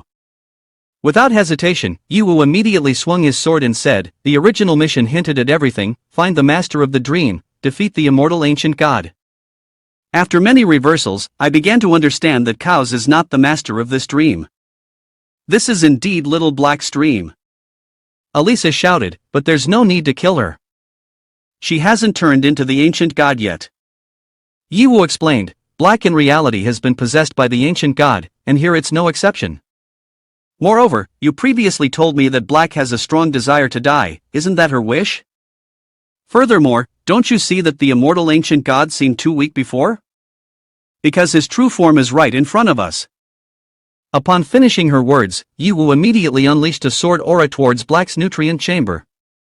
She instantly opened her eyes and tried to resist Yiwu's attack, but she simply lacked the strength to counter it. In an instant, she was pierced through by Yiwu's sword aura. After killing Little Black, the space continued to collapse, but this time it opened up a new space, unlike the previous occasions. Yiwu unexpectedly said, "Is it another space change? It seems we are getting closer to the core of the dream." Elisa recognized the familiar scenery and said, "This place resembles Black's consciousness world." After a while, they were taken to a cemetery. The tombstones bore the names of Little Black, but in English. Yiwu asked in amazement, "A cemetery?" Elisa replied, "This is the deep landscape within her mind." As they approached a coffin, they suddenly heard a noise coming from it. Elisa said, "Is she perhaps inside there?" Yiwu said, "Is there any need to ask? The arrangement is too clear. It's time to wake up, Black. How much longer do you want to sleep?" As she spoke, Yiwu opened the coffin lid, and Little Black appeared astonished and said, "You really made it here?" Elisa immediately rushed to embrace Little Black and emotionally exclaimed, "Little Black, sister. I finally get to see you." Little Black immediately said, "Sister, this is still a dream." Elisa replied, "I know that. It's just that I'm really worried about you." Little Black, touched, hugged Elisa and said, "Yes, I made you worry." She then turned to Yiwu and said, "Thanks to you seriously wounding the immortal ancient god, I was able to temporarily regain control of my consciousness, but I can only maintain it for a very short time." She fell silent for a moment, then said, "So please, kill me, that way the immortal ancient god will lose its support." Returning to the seal, Elisa was startled and shouted, "Don't! It took so long to meet again, why can't we choose a better future?" Little Black said, "It's possible, but my soul has long been severely damaged over these past 10 years. I have understood that there is no salvation left for me.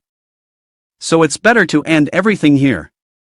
She turned to Yiwu and said, "The immortal ancient god can seize my consciousness at any time. There's no time left. Yiwu, please." Yiwu suddenly crossed his arms and, with a solemn expression, said, "Although I sympathize with your situation, I refuse." She exclaimed in astonishment, "Why?" Yiwu smiled and said, "I have never been someone who gives up easily. Moreover, your life has just begun, it cannot end here because I will completely defeat the immortal ancient god, making him submit to me." Little Black looked at Yiwu without blinking, thinking to herself, "His soul radiates strong confidence and desire, not a hint of hesitation or fear. He is not pretending to be strong or joking, he is truly serious." Thinking this, she said, "It's time then, everything depends on you." After Yiwu finished speaking, she gradually began to fade away. Elisa exclaimed, "Little Black." Immediately, a portal appeared behind them. Yiwu said, "It seems that behind this door is the endpoint of everything. Let's go, let's save her." Okay. The system announced that the immortal ancient god had been defeated in the dream. Mission accomplished, rewards received. Buff determination to die, significantly reduces damage and abnormal status from curses. The soul will not be harmed, and damage against the immortal ancient god will be greatly increased. Duration is unlimited, limited only to the sealed area. Substitute puppet, legendary item, taking one's own destruction as the price to avoid one instance of fatal damage. Upon entering the gate, they officially encountered the immortal ancient god in a sealed state. Feelighter level 500. Yiwu said, "We meet again, immortal ancient god. You have exerted a lot of effort to try to restrain me before, but it was all in vain. Now, changing to another form, what good does that do? You'd better submit soon." The immortal ancient god showed disdain and said, "Just a mere mortal borrowing the power of the stars, daring to boast in front of the divine. You will pay for your arrogance. I will use the cruelest method to kill you, release your kind trapped within you, and then destroy this entire world, all before the power of the ancient god." Alisa was not afraid. Instead, she confidently shouted, "Stop talking. We will definitely finish you off completely." The system announced the opening of the dungeon supplement, ceiling area, updated mission, defeat the true form of the immortal ancient god in the ceiling area. He had just exchanged a few words when he actively unleashed the death curse, disappear, mortal. As soon as the curse touched, the determination to die automatically activated, generating an effect that reduced the curse's effectiveness by 99%. Alisa exclaimed in astonishment, "The curse has been split apart." Yiwu was quite surprised by this effect. "No wonder there's a buff targeting the automatic, producing such effective pleasure, but we can't let the ancient god play alone." Yiwu immediately created a mini-sun and shouted loudly, "If you are the darkness symbolizing death, then let the light dispel it, burn it away." Mini-sun. Seeing a blazing sun rushing towards him, he was terrified and screamed, "Impossible, how can a mere mortal possess such power?" After the collision, the ancient god seemed to have vanished. Alisa said, "So impressive, in an instant you dealt with the ancient god, leaving no chance for me to intervene." Yiwu frowned and said seriously, "No, it's not over yet. Indeed, he hasn't died. He is gradually regenerating his body, truly the immortal ancient god." He expressed pride and said, "You can manipulate star power so freely, it seems I underestimated you. But even star obsession can't kill the god of destruction. What can a half-measure like you do?" Tentacles began to emerge under their feet, wrapping tightly around. Alisa exclaimed in panic, "The curse has transformed into a motionless entity." Yiwu shouted, "Is it a lies technique? At this level, I can." Before she could finish speaking, the ancient god used a second move and shouted, "I will not give you a chance to counterattack. Take my strongest blow." Eternal reincarnation, the immortal ancient god shot a beam of attack at the two of them, but this beam did not directly attack. Instead, it took them inside a strange passage. Yiwu asked in astonishment, "What the hell is this place? Where's the immortal ancient god?" Alisa said, "It's over, this is the reincarnation artifact's power of the immortal ancient god. Eternal reincarnation." As soon as she finished speaking, a legion of Reaper emissaries wielding scythes began advancing straight towards the two of them. The living should not exist in this world, death is the true immortality. As they approached, Yiwu swung her sword, decapitating each one, but Alisa showed no reaction and let them strike her. Yiwu, seeing this, exclaimed in horror. Alisa immediately embraced her, while chopping down the Reapers, and shouted, "What's wrong with you? Why aren't you fighting back?" Alisa desperately said, "It's useless, there's no way out of here, no hope. The only outcome of life here is death going into reincarnation, everything is annihilated." Yiwu asked, "How do you know these things?" Alisa said, "I don't remember, it must be something that was implanted in my head during Kao's experiments, right? Perhaps Little Black is correct, we fundamentally can't kill the ancient god, we can only sacrifice her." As Yiwu was talking, someone dared to disturb them and was immediately hit with a palm strike, then said, "It's not the time to give up yet, no matter how powerful it is, it's merely a defeated subordinate of the shadow of the stars. A reincarnation tunnel, I'll break it for you to see." Yiwu, while using a counterattack skill, said, "Even if all beings perish, the star remains shining eternally. I will not enter reincarnation." Immediately, Yiwu opened a hole to escape. Alisa joyfully said, "You've surpassed the concept of life and death, forcefully breaking the rules of reincarnation, incredible." Suddenly, Yiwu reached out her hand towards her and said, "Once you make up your mind, don't easily give up. Trust me, I will definitely create a satisfying ending, everyone will be happy. Elisa suddenly remembered a fragment of a lost memory. Father, what if we fail? I'm scared, be good, don't be afraid, Father will definitely create a beautiful world where everyone can be happy. Elisa then said, so that's how it is, finally I remember now. Yiwu asked in surprise, what is it? She said, at that time, cows had not yet fully grasped the power of the immortal ancient god, the hasty experiment naturally ended in failure. To salvage the results of the experiment, or perhaps because he still held some humanity within, he used his last trump cards. Yiwu, you must defeat the immortal ancient god, capture cows and fight him, tell him that I do not appreciate him at all, not even the words he once spoke count. What kind of hero are you? You are not worthy to be a father. As Elisa spoke, she gradually began to fade away in the space, and soon transformed into a divine sword. Severing immortality became a divine weapon, able to slay the immortal ancient god Feelighter, which could eliminate the immortality of the ancient god and simultaneously alleviate the spiritual corrosion of the ancient god. Yiwu exclaimed in surprise, is this the divine sword of cows? So it turns out cows sealed it within Elisa's body so that she could live on, but this also caused him to lose his mental stability. Gradually leading to Elisa's fall, I will definitely fulfill her wish. It is time to end this. Yiwu immediately wielded the divine sword and broke free from the cycle of reincarnation, leaving the ancient god in great astonishment. How is this possible? Could he truly break my eternal reincarnation? It can't be, absolutely impossible. As Yiwu charged out, he swung the sword and shouted loudly, the word impossible does not exist in my dictionary, prepare yourself to welcome true death. The immortal ancient god Feelighter, upon seeing the sword, was horrified and exclaimed, that is the sword. Without giving the ancient god any time to react, the divine sword severing immortality was brought down by Yiwu with an overwhelming force. This is the will of the pupil. The ancient god lost his immortality and instantly disintegrated into dust. It can't be, I can't be killed. Impossible. The immortal ancient god Feelighter was slain. The core of the immortal ancient god Feelighter, even though he was an immortal ancient god, would still face his own death within the magic crystal seals. His last remaining will activated the stone, allowing the power of the immortal ancient god to be utilized. The aura of the supreme and the invisible golden aura contained within still held some kind of mysterious power, an essential material for the divine level resurrection potion.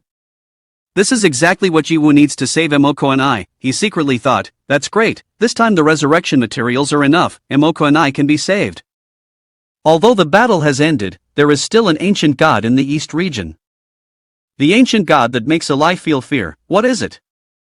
Yiwu quickly picked up Little Black, it seems that this place won't hold out much longer, we have to leave quickly.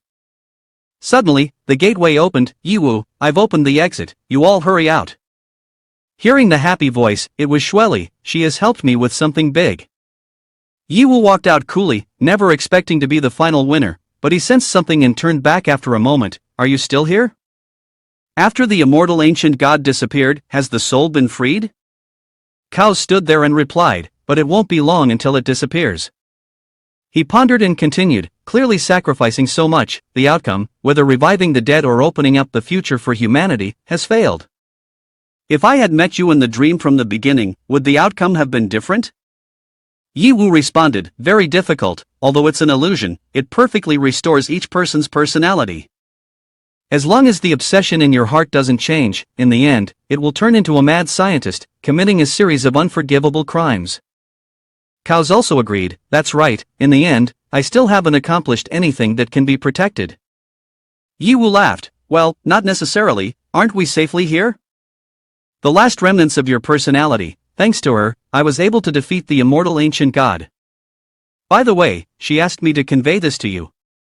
She doesn't appreciate you at all, because you don't keep your word, this father hasn't succeeded. Cows, hearing his daughter's reproach, felt sad. Elisa. Yiwu stepped through the teleportation gate, their lives will mark today as a dividing line, moving forward, while you shall stop here. Farewell, once a hero, cows. He smiled contentedly, well, take care, hero. Upon finishing his words, the space around him began to collapse. In the southwest region, at the main treatment center of Han Mo Group, Mo Zunlong was anxious, is there still no news from Yiwu? Lai Jiasi looked at his watch. After entering the East region, the signal has been cut off and there has been no news until now. Is it possible that something unexpected happened to them? Shut up. Can this fat, stinky guy say anything better? Why are you still here like this? Mo Zunlong spoke up. Since we learned that we are about to face the East region, many of our colleagues have fled. You, however, have chosen to stay. Why is that? He replied immediately, either way, if Yiwu fails, the entire southwest region is doomed. Rather than becoming a servant to the East region, it's better to take a big gamble, just like when we turned over Huangzhang back then. Mo Zunlong pondered, that's true, we are already tied to Yiwu's fate. Regardless of whether he succeeds or not, I and the Han Mo group will stand firmly with him. However, just waiting like this makes me anxious. I long to fly to the East region right away. Kurenai misses her son too much, and if it means bringing her back to consciousness, I'm willing to pay with my life. At that moment, a voice rang out, so what if you do? If Kurenai wakes up and sees that her father is no longer here, how do you expect me to explain that? Hearing this voice, everyone turned in unison. This voice belongs to Yiwu, who walked in along with Mo Zunlong's son. Sorry to keep everyone waiting. He quickly took out a gift. Mo Zunlong was stunned. Is this the divine revival potion? Yes, hurry and give it to her. Better let you do it, I'm too nervous to handle it. Truly, there's no help from me. Yiwu approached to give Kurenai her medicine. From within her consciousness, Mo Kurenai saw an angel flying towards her. Is this the special effect of the divine level potion? The angel lifted her up. How divine this image was. At that moment, she gradually opened her eyes and saw the person she loved right in front of her. More specifically, Yiwu was holding her in his arms. Yiwu said, so, you're awake now, Kurenai? Instantly, she wrapped her arms tightly around Yiwu, joyfully burying her head into his sturdy body. With tears in her eyes, Kurenai said, thank you, Yiwu. I'm back now. Yiwu smiled brightly, welcome back. Everyone present witnessed this miracle. They were all overjoyed and speechless. Great. Kurenai, welcome back. Yiwu said, alright, Kurenai has just resurrected and is still very weak, let her rest first. Mo Zunlong complied, okay, immediately take Kurenai back to her room, arrange for 10 people to take turns caring for her. Mo Chi draped an arm around Yiwu, little brother-in-law, this time it's truly thanks to you. Who else but you could do this? Yiwu shyly laughed, I'm still young, I'm not thinking about marriage just yet. Mo Zunlong bowed his head, if we said that before the Han Mo group and you were in a cooperative relationship, now we truly cannot part with you any longer. After the two major regions unite, we will have to rely on your leadership even more. He spoke harshly, and I was only doing what I should. Besides, the East region hasn't been entirely taken yet. Mo Zunlong wondered, is there really still a resistance? After Yiwu captured the immortal ancient god, most of the forces in the East region surrendered, and the few strong factions were persuaded by Hua Yuyi. Therefore, in reality, the East region is now under our control, but there is still a hidden danger, which is the last ancient god of the East region. Mo Zunlong questioned, is that ancient god very difficult to deal with? Is it more powerful than the immortal ancient god? Yiwu explained, it is not difficult to deal with, but it is very peculiar. He did not understand what he meant by peculiar. The scene shifted to the East region in a certain tunnel, where Yiwu and Hua Yuyi were present. Is this the ancient god? Why is it so small? Hua Yuyi explained, compared to other ancient gods, this is indeed a mini-type. I also reviewed the documents left by Olai and Munger to learn about its existence. This ancient god has always been in a deep sleep. The Research Society on Mystic Techniques has spent a lot of time without being able to grasp its appearance, so the fear stems from the unknown. No one dares to awaken it recklessly. Yiwu asked further, when was this ancient god discovered? She opened the screen. According to the displayed documents, the search team was formed after the East region was established and discovered it. However, the records indicate that it first appeared several hundred years before the Earth underwent OL transformation. Hearing this, Yiwu was stunned. What? Hua Yi continued to provide more information. This ancient god has been sleeping beneath the Earth for hundreds of years. Until it was discovered, it showed no signs of waking up. Scientists in the East region tried to study it, but within a day, everyone who had contact with the ancient god died mysteriously. She lowered her voice, as if to emphasize the strange details, and the ways they died were bizarre. Some were shot to death like a bee's nest, others had thousands of arrows piercing their hearts, and some were burned to ashes. No two deaths were alike. Since then, this ancient god has been completely sealed and has become the deepest taboo in the East region. No one dares to mention it anymore. That is all the information I have. Yiwu pondered for a moment and said, "That sounds really frightening. The events before the OL transformation of Earth surpass my understanding. But you must know more since you are a guest from another planet before the OL transformation of Earth." With that, Yiwu called Nana, asking her to come for more information. As soon as she arrived, Nana showed her displeasure. "Master, why did you call me in such a hurry? Is there something wrong?" Yiwu replied, "Do you want to see the condition of this ancient god? You don't look very happy." Nana turned around, sulking as she said, "It's because someone didn't keep their promise. You promised to help me reclaim the home planet, but it hasn't been done yet. Of course, I'm angry." Humph. Yiwu sighed, thinking to himself, "Oh, this child is sulking again." He then tried to appease her. "How could I forget? It's just that I've been too busy lately, but I've always remembered in my heart. As soon as I finish my work here, I'll go with you right away, okay?" At this moment, Nana finally calmed down. "All right, then I temporarily forgive you." After that, Yiwu led her to the place of the ancient god. He pointed at the object in front of them. "Take a look at this." Nana curiously asked, "This large coffin? Let me see what's inside." Saying that, she shot a laser beam towards the chamber containing the ancient god. Upon seeing it, she gasped and shouted, "How can this bastard be here?" Yiwu was astonished and asked, "Nana, do you know this ancient god? Moreover, why does it look like you?" Nana answered seriously, "There is a reason for that. It is the monster that invaded my home planet, which I sealed and expelled myself. In the past, I absorbed its power to become the mechanical empress. But how did it end up on Earth?" Yiwu was taken aback and asked again, "What? What is going on?" Nana began to recount. "It must start from before I became the mechanical empress. At that time, my planet had not experienced war for many years. Although I yearned to become the strongest warrior, every day I could only do tedious transport work."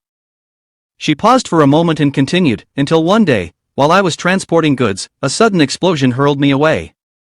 At that moment, I was still dazed, not understanding what was happening.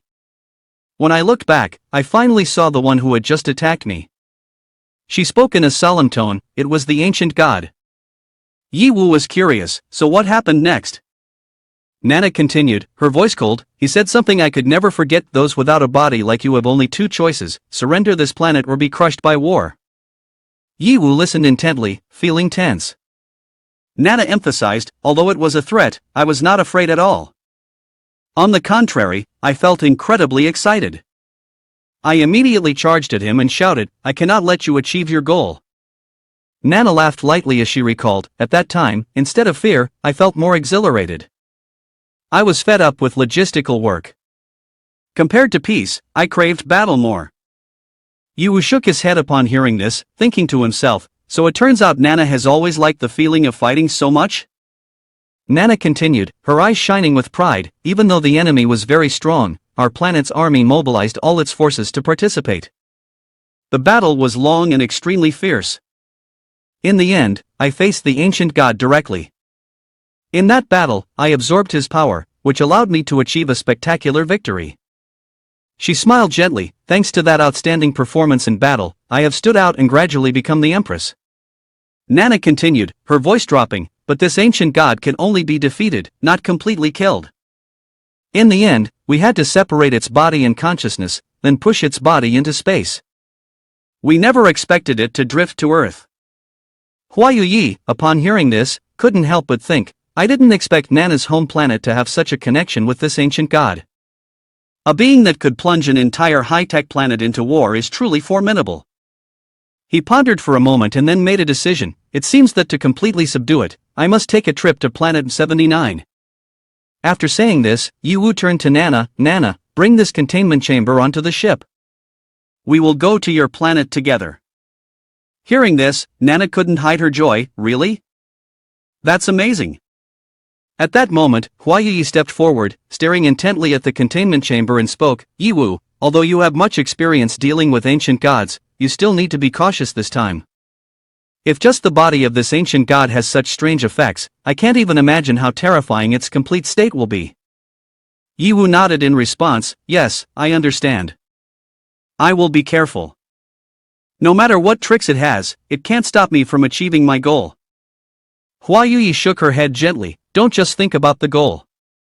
Sometimes, preserving your life is the most important thing. The next morning, at the Safety Zone No. 2 airport, Emoko and I appeared to see Yiwu off to the plane. She spoke with a tone full of regret, Yiwu, are you really leaving so quickly? It was so difficult for me to be reborn. I haven't even had the chance to thank you or talk to you more. Her father and brother stood behind her, continuously cheering her on. Yiwu gently held Kani's hand, his gaze soft as he said, when I return, I will definitely spend more time with you, okay? Ko and I nodded, replying in a gentle voice filled with anticipation, yes, I'll wait for you. Sister Huayu, standing nearby, saw this scene and smiled, exclaiming, what a beautiful youth.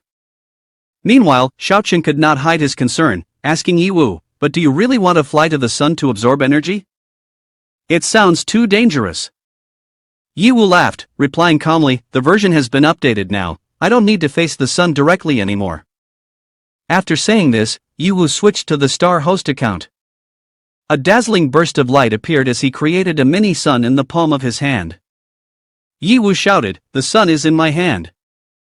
Witnessing this scene, Nana could not contain her excitement, exclaiming, wow. Master is so cool. Immediately, Yiwu used the mini-sun to charge the energy for Nana's spaceship. The bright light spread everywhere, making the atmosphere hot. Nana complained lightly, creating a sun is indeed amazing, but it's too hot. Xuelu, standing nearby, instantly used ice magic to cool the space down, while Yiwu reminded everyone should step back a bit. Shortly after, the system announced, energy recharge complete. The teleportation gate is now open. Yiwu turned to Nana and said, let's go, Nana. Nana nodded vigorously, yes. The two jumped onto the spaceship. The spaceship shone brightly, heading straight towards Nana's home planet, beginning a new journey. Behind them, Ko and I watched the spaceship fade away, whispering, safe travels, Yiwu. The spaceship of Yiwu and Nana continued to fly at high speed inside the space tunnel, heading straight toward Nana's planet. Master, everything is still normal. We maintain our current speed and continue to move forward. After a while, Nana shouted joyfully, I see the exit. We're coming out. After emerging from the tunnel, their spaceship finally reached its destination.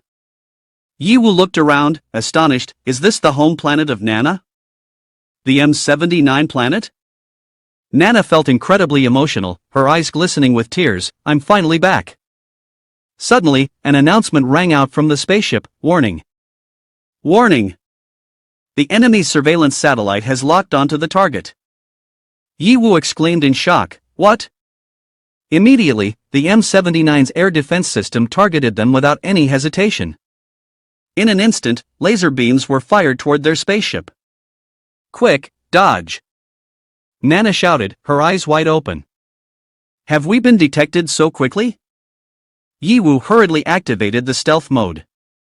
The spaceship immediately became invisible, but before they could move far, the infrared system had already scanned them. The announcement rang out again, stealth mode has been disabled. Nana shouted in anger, damn it! After hundreds of years, the technology of the home planet has surpassed this fighter jet by so much. At that moment, Yiwu switched to the fighter pilot account and said, let me handle it, master. Yiwu confidently stated that the shortcomings of the spaceship would be compensated by the pilot's skills. Immediately, Yiwu took the driver's seat and began to showcase their abilities. Just ahead, countless laser beams surged toward the spaceship. However, with exceptional skills, Yiwu easily dodged them all. Nana, witnessing this, happily exclaimed, Master is so impressive, dodged them all. Yiwu shouted, charge right in. As they burst inside, they spotted a gigantic cannon, planet level, preparing to fire. "Damn it, this is bad, that's the planet-destroying main cannon," Yi Wu exclaimed. "Master, quickly get out of the way." Before they could react, the cannon fired, unleashing an incredibly terrifying attack that heavily damaged Yi Wu's spaceship. One of its wings was blown to pieces and caught fire, then plunged straight down to the surface of Planet 79. Relying on their skills, Yi Wu managed to land safely. Fortunately, both of them emerged unscathed from the wreckage. Yi Wu looked around and said, "Regardless, we have landed safely, but the combat damage is quite severe." Nana said, "The prison of the ancient god is very secure, there's no problem. But the crucial transfer device is broken, to repair it, we need special components. I'm afraid they can only be found in the royal city." Hearing that, Yi Wu was quite curious and asked, "Royal city? Is that where you lived before?" "Yes." Nana exclaimed determinedly, "This time I must reclaim my throne and personally crush the betrayers so they know the consequences of betraying the mechanical empress." Yi Wu gently patted her head and said, "Of course, we shouldn't show mercy to the betrayers, but remember not to get too excited. Don't forget, we still need to find the spirit of the ancient god." Nana playfully replied, "Oh, Nana knows that." Yi Wu switched to the ambassadorial account of the engineering expert MOC and asked his assistant, "What level is the power of those here? Can we crush them?" The assistant replied, "The technological level of this planet is much higher than Earth's, but compared to the mad MOC, it's just child's play, completely inadequate for comparison." Hearing this, Yi Wu joyfully said, "Then it's easy, we'll strike straight at their lair and finish early to return early." Just then, suddenly a mechanical army appeared, surrounding them, and a voice rang out, "Daring to say we are child's play, what an arrogant tone." A person named Ida appeared, belonging to the mechanical tribe, level 270. She approached and said, "Stranger, who are you? Why have you intruded upon my territory? If you do not wish to die, then reveal your names." Nana immediately responded, "Ridiculous, this is the territory of my empress, your invading gang. Prepare to be completely exterminated today." Upon hearing that, Ida exclaimed in panic, You must be Queen Alina, right? Finally, you have returned." The surrounding followers shouted in unison, "It is Majesty the Queen." Nana put on a silly face and asked, "Who are you? You talk as if you know me well." They all knelt down to pay their respects, and Ida continued, "It is I, your most loyal servant, Ida." Nana questioned in astonishment, "Is it really you, Ida?" Yi Wu asked curiously, "An old acquaintance?" Nana replied, "Ida is a friend who grew up with me since childhood. After I ascended the throne as empress, she also became my close maid. But she didn't look like this before." She pointed to the image above and explained, "This is Ida's former face. This is already the 8th body that I have transformed. To survive, we must adapt our bodies to be more suited for combat." Nana worriedly said, "Who are you fighting against? What on earth happened while I was gone?" Ida then recounted, "Of course it's the new empress, who else could it be? Since the moment you were falsely accused and exiled, she began to implement her so-called new policies.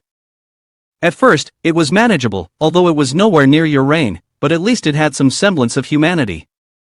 But I don't know why, one day she suddenly seemed to go mad, starting to impose tyranny, producing a mass of killing machines, slaughtering the people who opposed her. Those who survived were forced into hard labor, living a life worse than death.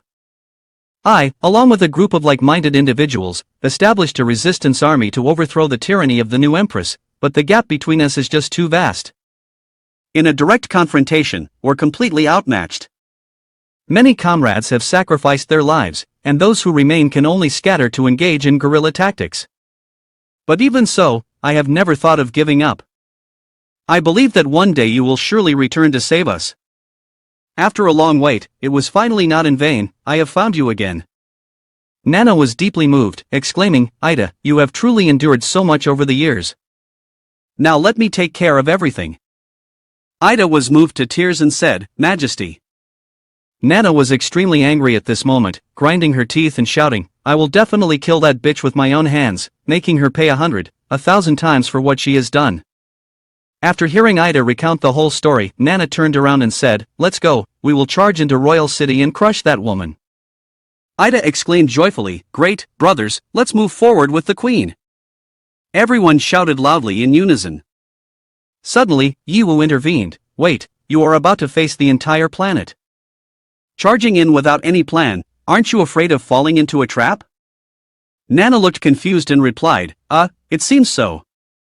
Seeing that Yiwu was obstructing them, Ida stepped forward and said, "Wait a minute, I have been very curious, who are you to speak to the queen like that? It's too disrespectful."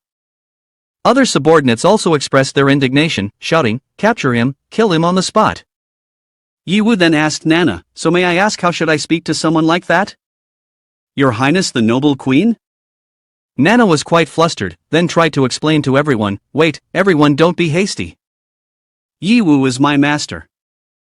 As she was speaking, Na suddenly realized that something was off, and she stopped, thinking to herself, "If I call that person my master in front of everyone, my noble image will definitely be completely shattered.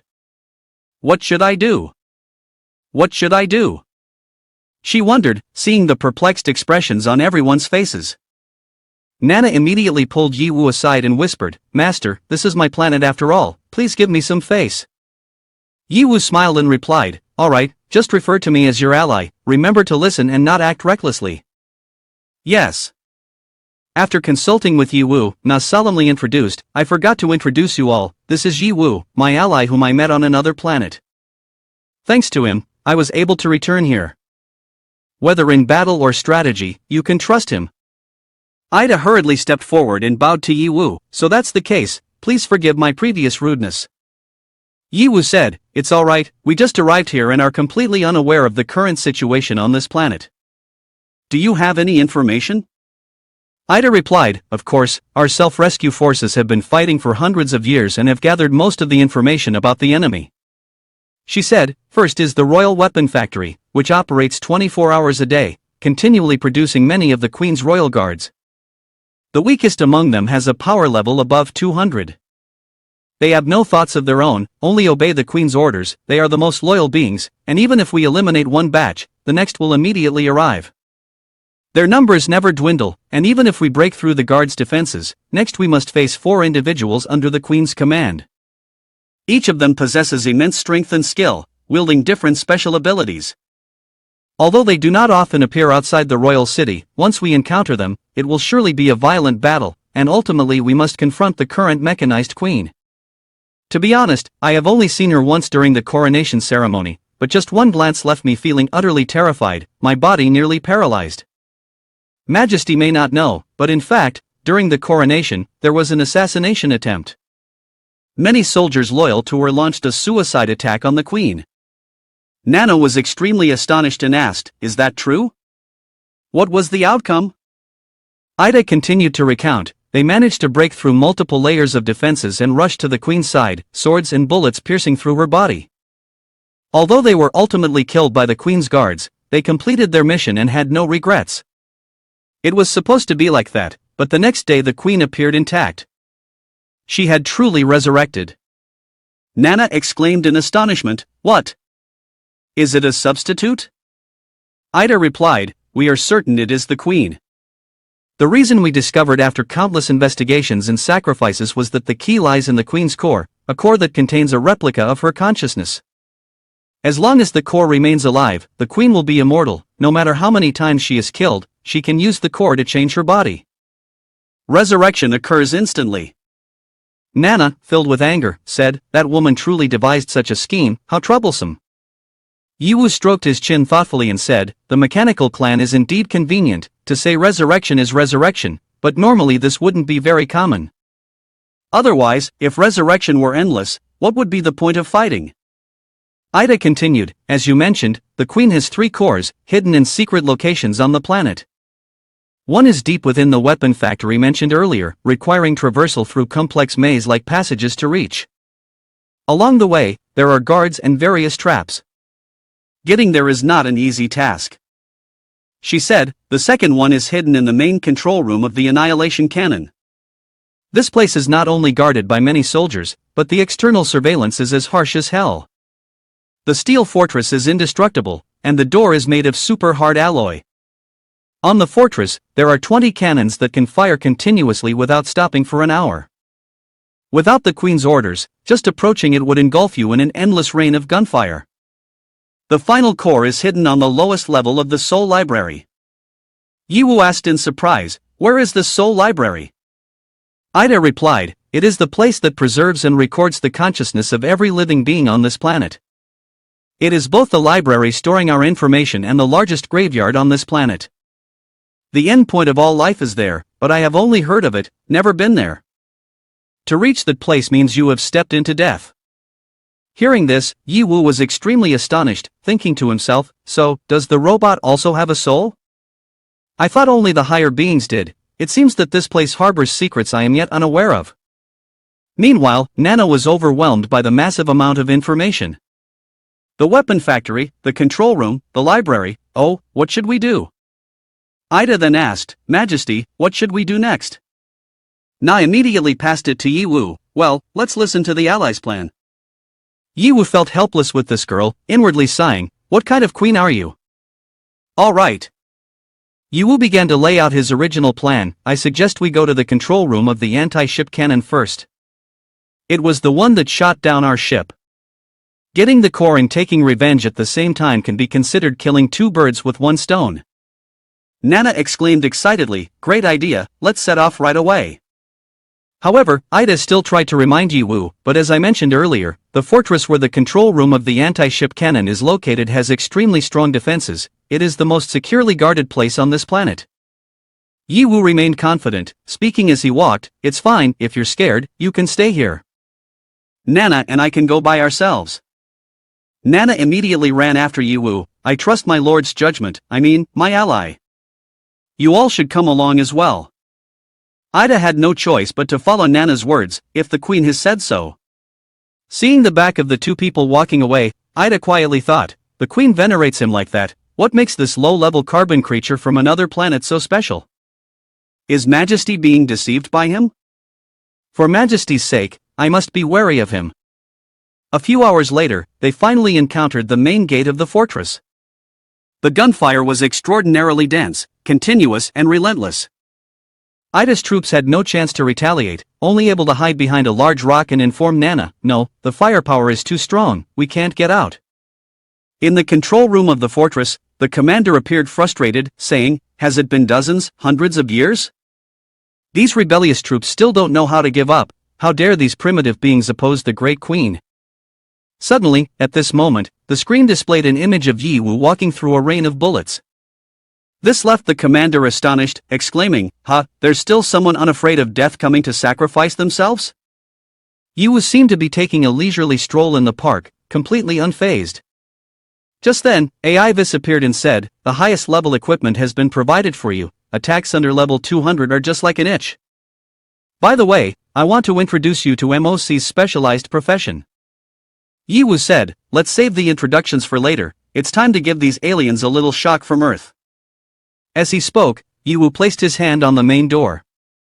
Immediately, the door was disintegrated into tiny pieces at a speed that was hard to believe, and in less than a second, he could walk in as if entering his own home. Ida and her subordinates were horrified, exclaiming, "What?" Nana's eyes lit up, filled with admiration, secretly thinking, as expected of the master. Seeing Yiwu effortlessly destroy the main door, they immediately panicked and shouted, "Reinforce the firepower, don't worry about the losses, turn him into ashes for me." Understood. Just like that, countless firepower was unleashed, aimed directly at Yiwu, exploding chaotically. The destructive force seemed capable of obliterating everything. The commander was overjoyed upon seeing this, laughing loudly, "Let you be proud. Let you be arrogant, low-level carbon-based creature, vanish beneath my unbeatable firepower." On this side, one of Yiwu's troops expressed disappointment, saying, "This is the end result of underestimating the opponent. Yiwu is finished, Majesty, we should retreat now." Nana, however, wore an extremely wicked and confident expression, saying, "You don't understand. How could such a firepower kill Yiwu?" She thought, indeed, ordinary bullets with a level over 200 cannot possibly hurt Yiwu. Yiwu had transformed into the Pandora heart form, the Steel Man. He then said, "This level of firepower is merely a tickle, it's completely insufficient for me. The system received enhancements from the planetary environment. The Pandora heart began to automatically absorb the surrounding resources to evolve. This left Yiwu quite astonished, exclaiming, "Is there really such a good thing?" The system responded, "The battle armor has evolved to its ultimate form, unlocking many powerful weapons, doubling the equipment attributes, granting unlimited duration and everlasting durability." At this moment, Yiwu was in the Pandora heart state. With such a complete divine weapon, this place was akin to Yiwu's home. This thrilled Yiwu immensely. No wonder this planet can unlock the title King of Realms. It can also bring about such a qualitative transformation for my battle armor. I can't wait to explore every inch of this planet. Aivis then said, "Master is so cool, let's quickly fuse and evolve." Upon hearing this, Yiwu was taken aback, quickly dodging and saying, "Fuse what? Don't cause chaos, quickly introduce the professional attributes of the MOC crazy account." AI immediately said, "Alright, okay." MOC was frantic, with a specialized profession, a supremely ultimate creator limited by breakthroughs, unlocking a new crafting level, providing planets. Planet-level items and equipment had values and attributes exceeding the master level, but the necessary materials were extremely demanding, only obtainable from the cosmic gifts of the passive creator, which could grant the mechanical race teammates a substantial boost in attack and defense attributes. These items could only be actively used by mechanical units, regardless of the material requirements, to forcibly upgrade the target to the highest level and forcibly increase their affinity to a friendly level. Planet transformation, seeing through the essence of planets, changing the operational laws of all things, and carrying out mechanical transformation from the ground up were part of this skill. Note that this skill required a large amount of money and materials. Once activated, it would automatically consume resources. Be cautious when using it. This left Yiwu in great astonishment, his mind filled with thoughts. The level was even higher than that of the master level. Who would have thought it was only just unlocked now? Indeed, deep in the universe, there was technology that far exceeded Earth's civilization. Regarding the planet transformation, we already had a preliminary plan. Immediately, Yiwu shouted, "Warriors of the Resistance Army, follow me to attack." As Yiwu's words ended, the passive skill, the gift of the creator, was immediately activated, enhancing the strength of the entire army. "Oh, the power within my body is surging relentlessly. It's unbelievable that such low-level carbon creatures could achieve this." Nana patted Ida on the shoulder and said, "I told you so.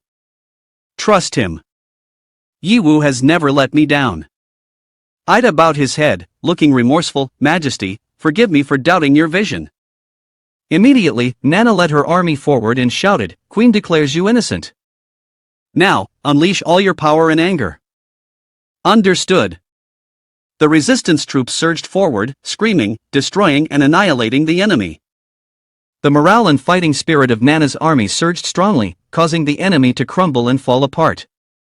Nana's army advanced closely to the center. In the command room, a soldier rushed in panic to report, "Commander, the resistance is about to attack." The commander, horrified, yelled, "You useless lot, a bunch of incompetent fools. The layers of barriers have been erected. Concentrate all remaining forces to protect the central command room. If we fall, that person will surely kill me, and you will die with me. We absolutely cannot fail." Although he was a robot, he was still sweating profusely, scared to the point of almost wetting himself. "Commander, we've detected a high-energy response approaching rapidly. Could it be enemy reinforcements?" The trembling soldier said, "No, this identification code is from outside. The three of them have reached the data center." Yiwu asked, "Is the control room for the planet-destroying cannon right ahead?" Ida responded, "It's almost here, thanks to the queen who has restrained most of the firepower." Nana, hearing this, got excited and laughed, "Keep adoring me more. If they go a bit further, they'll be stopped by an army." Ida was startled, looked ahead, and said, "Too many people." Yiwu calmly said, "It's just waiting to die, charge through." But before they could act, a giant robot appeared. Its name was Mike level 400.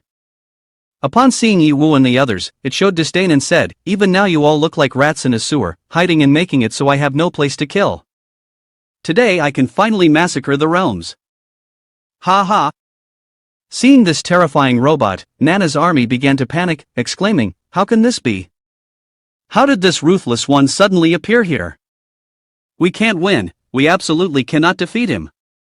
Yiwu then asked, "Who is this guy?" Ida stepped forward, her eyes filled with fury, emphasizing each word. "He is one of the Queen's 4 guardians, ranked 2nd in strength.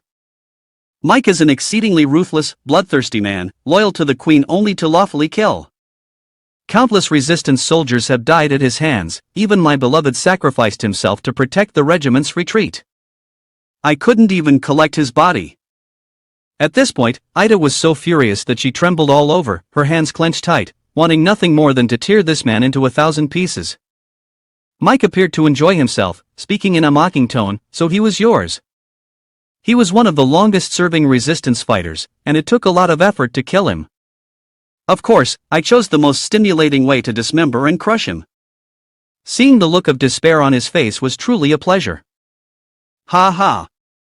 Hearing Mike insult her beloved, Ida could no longer restrain herself. She screamed with rage, "Damn it, die for me!" and launched herself at him. She punched Mike repeatedly, but her power was far too weak compared to his. Each punch felt like merely scratching an itch for him, with no effect whatsoever. Mike grabbed Ida with one hand, lifting her high and said coldly, "You are stronger than your man, but before me, you are no different from a mechanical ant, easily crushed. At this rate, I will crush you. I enjoy it most when you die, with coolant and oil gushing out." As soon as he finished speaking, Mike tightened his grip on Ida to the point where she screamed in agony due to the pain. But at that moment, a powerful punch like a hammer flew in, distorting Mike's face and breaking a tooth. Yiwu quickly helped Ida up, anxiously asking, "Are you okay?" Ida struggled to rise, rubbing her chest and replied, "I'm fine, thank you for saving me. But this is my grudge with him, there's no need for an alien like you to intervene." Yiwu shrugged and responded, "I'm not interested in your grudges, I just thought if you die, Nana will be very sad." At that moment, Mike was struggling to get back on his feet, his face twisted in pain. He smirked maliciously and said, "Very good, aside from the senior and the Queen, you are the first person to make me feel pain. To reward you, I will grant you the most brutal death among 999 kinds of torture. Are you ready to die?" Yiwu smirked, coldly replying, "Sounds interesting, but I'm not the one who wants to kill you." Immediately, Yiwu activated his active skill, the Creator's Gift, enhancing Ida's power. He said, "Let me give you a hand." Ida exclaimed in surprise, "What are you planning to do?" As Yiwu's skill was activated, all the surrounding matter began to shift and harmonize into Ida's body. In an instant, she had become a powerful level 450 warrior. Even she was incredibly shocked by her transformation.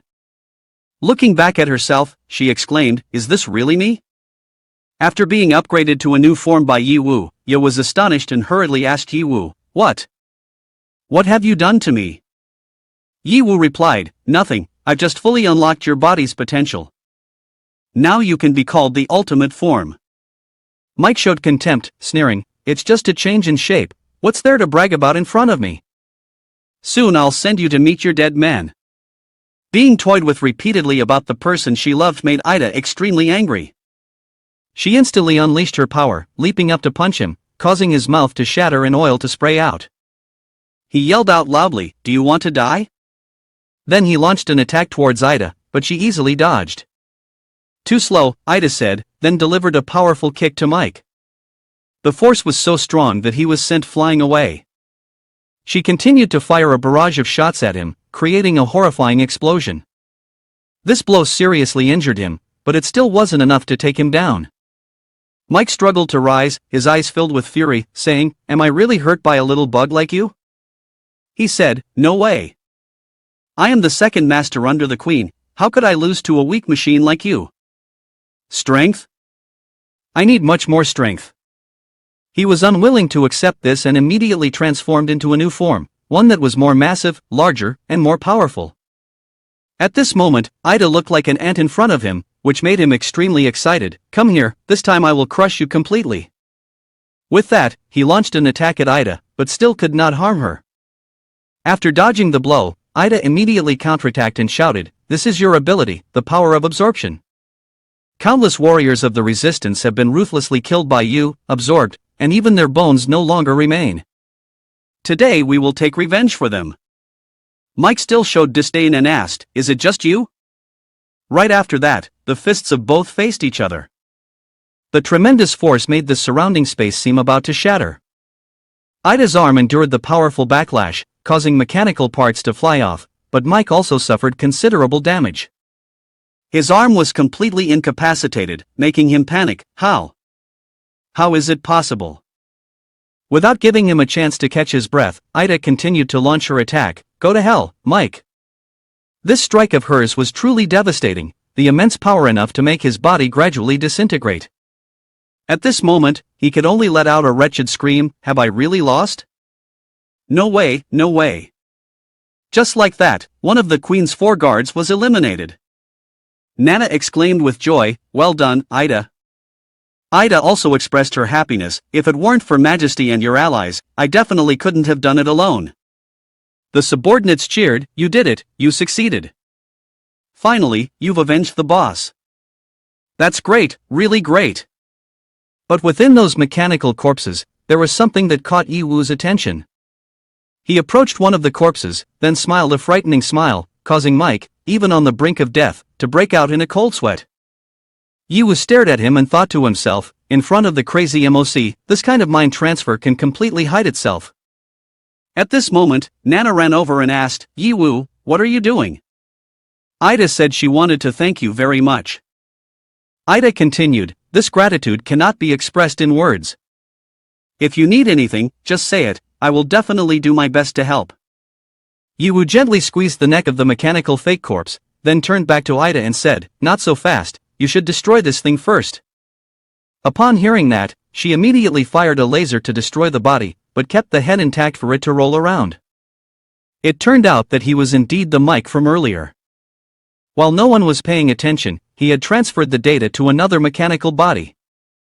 He thought to himself, damn it, I have to quickly move to a farther place. What's happening? Why can't I move? Yiwu responded, surprised that you can't transfer? Because I have blocked your transferability. He shouted loudly, how could this happen? Do you think opposing the Queen will end well for you? All of you must die, so noisy. Yiwu delivered a crushing kick, eliminating him. Mike received 3 million experience points. The MOC account frantically learned the data transfer ability. The data transfer consciousness sounds a lot like the core backup consciousness of the Queen. Did the Queen grant Mike this ability? Then do the other guards have this ability as well? Nana urged Yiwu, quickly take the core, to avoid reinforcements. Yiwu said, don't worry, there won't be any reinforcements. Upon hearing this, Nana was quite surprised. Yiwu explained, as soon as I came in here, I set up an energy barrier outside, completely cutting off signals between this fortress and the outside world. Nana couldn't help but exclaim, no wonder you are the master, really trustworthy. Ida then asked, Master, what do you mean? Nana hurriedly explained, it's an abbreviation for the main leader. On Earth, they often call it like that. At this moment, all the remaining soldiers inside had knelt down in surrender. We surrender, please spare our lives. Ida said, you know how to recognize the situation, saving us quite a bit of effort. The captain replied, even Mike has been defeated, I would be foolish to resist you. After that, they began to venture deeper inside to find the core. Ida operated the computer, opened a door to the basement, and said, according to the information, the hidden entrance should be here. It's opened. Nana exclaimed in astonishment. Could this be the energy framework of the planet-destroying cannon? As they stepped down, they saw an incredibly powerful energy source working continuously. Nana said, I didn't expect that woman had a backup consciousness here, just a little carelessness could turn us to dust. Yiwu thought to himself, so the planet-destroying cannon utilizes the energy of the planet to replenish its energy. No wonder it is so powerful. Suddenly, the system rang out again, announcing that one of the necessary conditions for terraforming the planet had been completed, the exploration of the planet's core energy. Now, the energy of this planet could be used for terraforming energy. Yiwu was extremely excited, feeling joyful within. He thought to himself, another achievement in exploration, must it be so sudden? So unexpected? After discovering that he could use the planet's energy for terraforming, Yiwu immediately asked his assistant, AI this, if I want a plan for large-scale energy core, what tools do I need? AIVIS replied, I think this ultra-compressed energy storage device will definitely suit you. You can use it to automatically collect all the energy. Before Yiwu were 6 energy compression machines, enough to hold the energy of an entire planet. AIVIS curiously asked, Master, what do you plan to do with so much energy? Yiwu answered, for now, it's a secret, you'll know very soon. Ida then asked Yiwu, what to do with the planet destruction cannon? Should we destroy it? Yiwu immediately used his mechanical management skills and said, it would be a waste to destroy it, I'd rather keep it for my own use. Seeing the scene before them, Nana and her companions were utterly astonished. The planet destruction cannon program is being reinitialized. Yiwu, what has he done? He has gained control. Yiwu immediately said, I have gained control of the planet destroying cannon and have discovered something else. Huh? What is that discovery? Na asked. You'll find out soon enough, Yiwu replied. With that, they continued their journey to find the Queen's backup core. While moving, Nana said, this place is so vast, it's really easy to get lost if we're not careful. Yiwu responded, the structure of the entire planet-destroying weapon is under my control, so there's no need to worry about going the wrong way. He then pointed in a direction and said, that's it, the core, the Queen's backup consciousness. Upon hearing this, Nana joyfully exclaimed, the core, the backup consciousness is indeed an unexpected harvest. It's so cunning to be hidden in such a secretive place, but how could it escape the eyes of its master? Ida then ordered the soldiers to shoot it, fire. After a series of shots, the core was still unharmed. They were all astonished, exclaiming, it hasn't been damaged at all. Wai also expressed surprise, in this world, there exists a metal so tough that even I have never encountered it. Yiwu thoughtfully said, to be precise, it's not that it's tough, but its self-repairing speed is disturbingly fast. Yiwu thought to himself, if it cannot be destroyed immediately, it will likely recover to its original state in an instant. Indeed, it is a magnificent item, perfectly suitable for use in designing the defensive perimeter of my safe zone to create the most solid line of defense. Suddenly, Yiwu was startled, thinking, this residual consciousness carries the aura of the ancient god's soul. Master, this can be purified and used to enhance Nana's strength. I speculate that if we gather all 3 parts of the residual core consciousness, Nana may regain her peak power, enough to confront the mechanical queen now, AIVIS explained. Hearing this, Yiwu appeared satisfied, thinking, good idea. After all, this trip is to avenge Nana, ultimately it should be her who finishes it. I will only support her. Then, Yiwu said, so let's put it away in the pouch for now. I have obtained one of the 3 residual cores of the Queen, I leave the purification work to you. I will continue the purification work from behind. It might take some time, please be patient. What we spent decades achieving, Yiwu, you accomplished upon your arrival. You must be sent by the mechanical god to help us. As long as we have Yiwu, we are not afraid of anything. Next, they proceeded to deal with the soldier factory. The morale of the group was incredibly high. However, Yiwu still chose a safe strategy. He slowly analyzed, the number of enemies in the soldier factory is too large, it will definitely be a difficult battle. If we want to avoid many losses, it is best to be fully prepared. Therefore, Yiwu decided to go to the Soul Library first. According to descriptions, it is a very mysterious place, and he felt that there was something that made him think. After a while, their group arrived at the Soul Library, a metallic cube floating in the air. So this is the Soul Library? It's so quiet, too silent, it's really strange, why is there no entrance? And there are no guards at all. Majesty, do you know anything? The structure here is completely different from before, Nana wondered. Yiwu discovered a robot lying still there, so he approached and said, hey, stop pretending to be dead, get up, I have a few questions to ask you. The robot remained silent, but how could it fool the engineering ambassador like MOC? Still want to pretend? Fine, just when I'm in need of a mechanical pet. I will take you as material for modification. Don't move, or else if I accidentally damage an important part, I won't be responsible.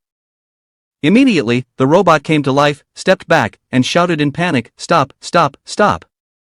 Your actions violate Article 213 of the Mechanical Convention. I want to protest. he replied, the protest is ineffective. The convention of your kind cannot govern humanity like me. I say it can be governed, then it can be governed. A tiny human dares to contradict me? I see you are tired of living, so come and experience the superhuman might of the super-alloy curator of Landa. Immediately, the sounds of slap rang out fiercely. This is too much. Dozens of you young people attacking a mere robot like me is indeed excessive.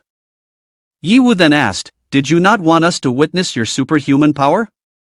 It replied, mainly, I have not encountered a living person for many years, so I am a bit too excited. Please follow me over here. It said and opened the door to the Soul Library, beginning to introduce, you are the 3467th guests of the Soul Library, please come inside. As they stepped inside, they immediately saw an incredibly vast space. The beautiful scenery resembled the universe, and in the center stood a gigantic tree. Ida pointed at the tree and exclaimed in panic, you all come and look over there.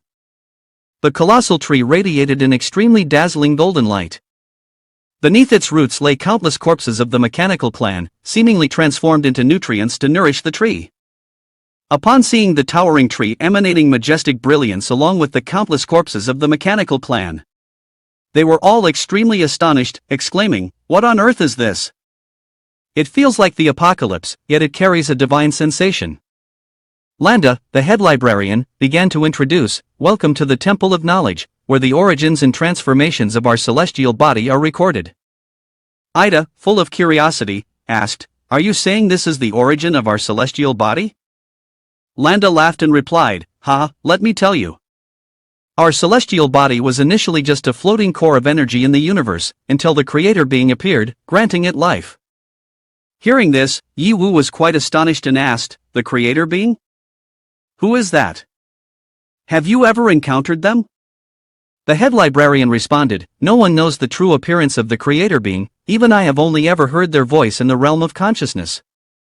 Countless years later, the metallic surface of Selex's core developed self-awareness, and from there, life was born and flourished. The creator being has long since departed, we do not know when. Our celestial body began the process of self-evolution. From primordial to civilization, from peace to war, every advancement has accompanied the sacrifice of countless lives. The future of our celestial body is shrouded in chaotic mist, but the creator being has not abandoned us. The golden tree of life has risen from the ground, its divine radiance bringing new hope to the world. Its name is 79. Yiwu immediately asked, 79, isn't that the name of this planet?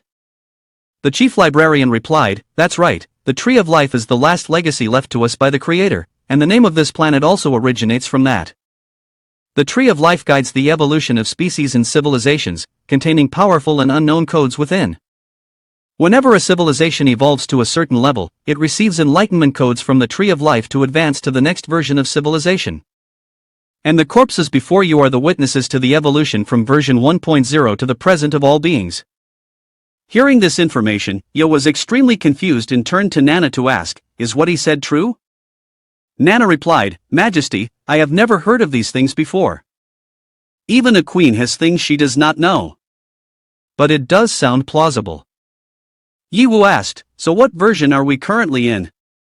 The chief librarian responded, when the planet evolved to version 9999.0, the ancient god suddenly appeared, completely disrupting the original developmental rhythm, causing everything to become chaotic and disordered. Although it came at the cost of painful sacrifices, under the leadership of the first queen and the warriors, the ancient god was eventually sealed within the planet, and from then on, we stepped into peace. Nana, hearing this, immediately showed a smug expression and laughed gleefully. The librarian then said, it should have been like that, but the energy of the ancient god has caused irreversible pollution to the planet, causing the evolution to start drifting away from the guidance of the tree of life. Therefore, even I do not know what this version currently is. However, based on the observed data, it can be seen that it is definitely evolving in a chaotic, disorderly version, filled with endless wars. Yiwu then asked, so is this the reason why wars are ceaseless nowadays? But you are the manager here, why are you not evolving? Your body is still primitive and outdated like this?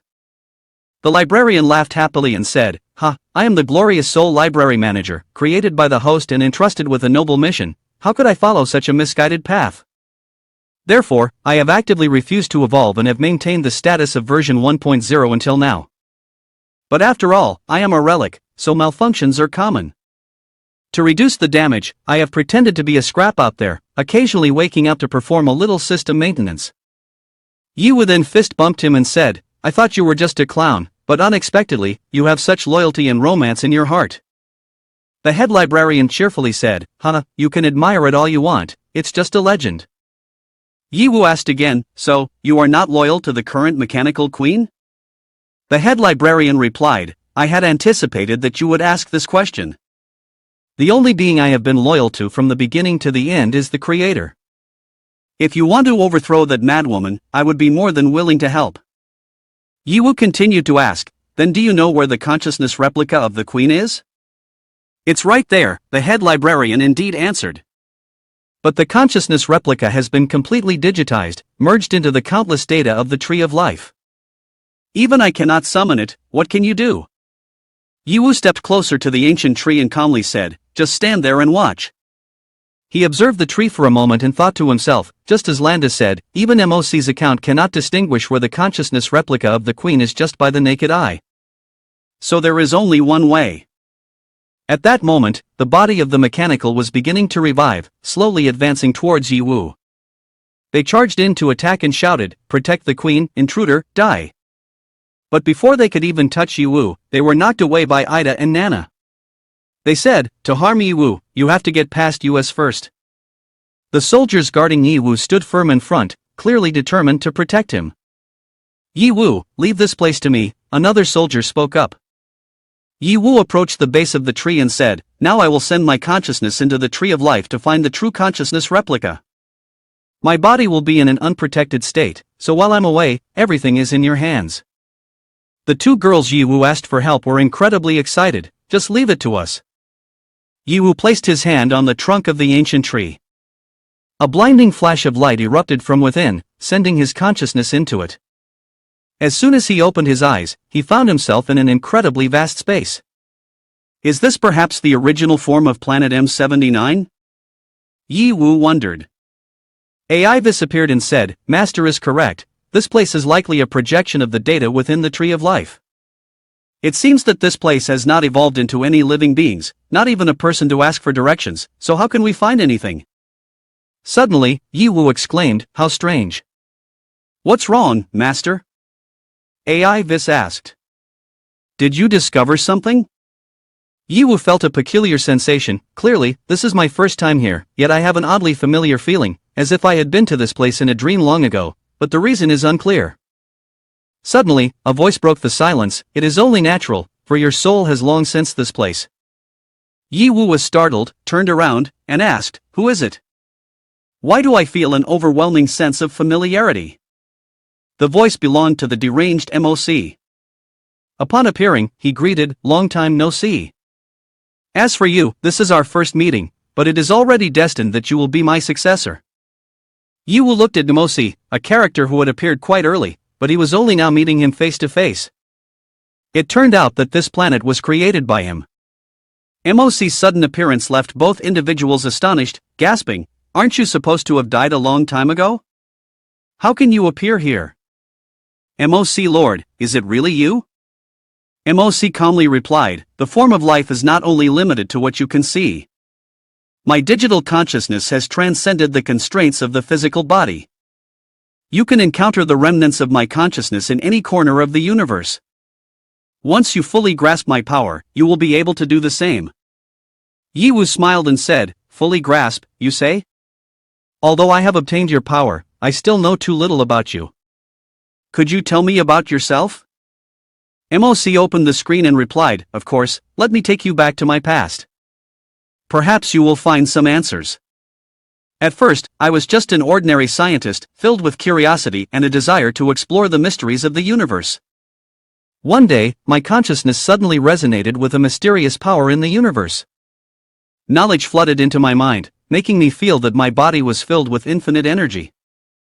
From that moment on, I became both a creator and a destroyer. My ambitions were like a black hole, devouring my rationale, resulting in the creation of monstrous beings and terrifying warships. With technology far beyond humanity, I easily conquered my home planet, so effortlessly that I lost interest, driven instead by growing ambition and desire.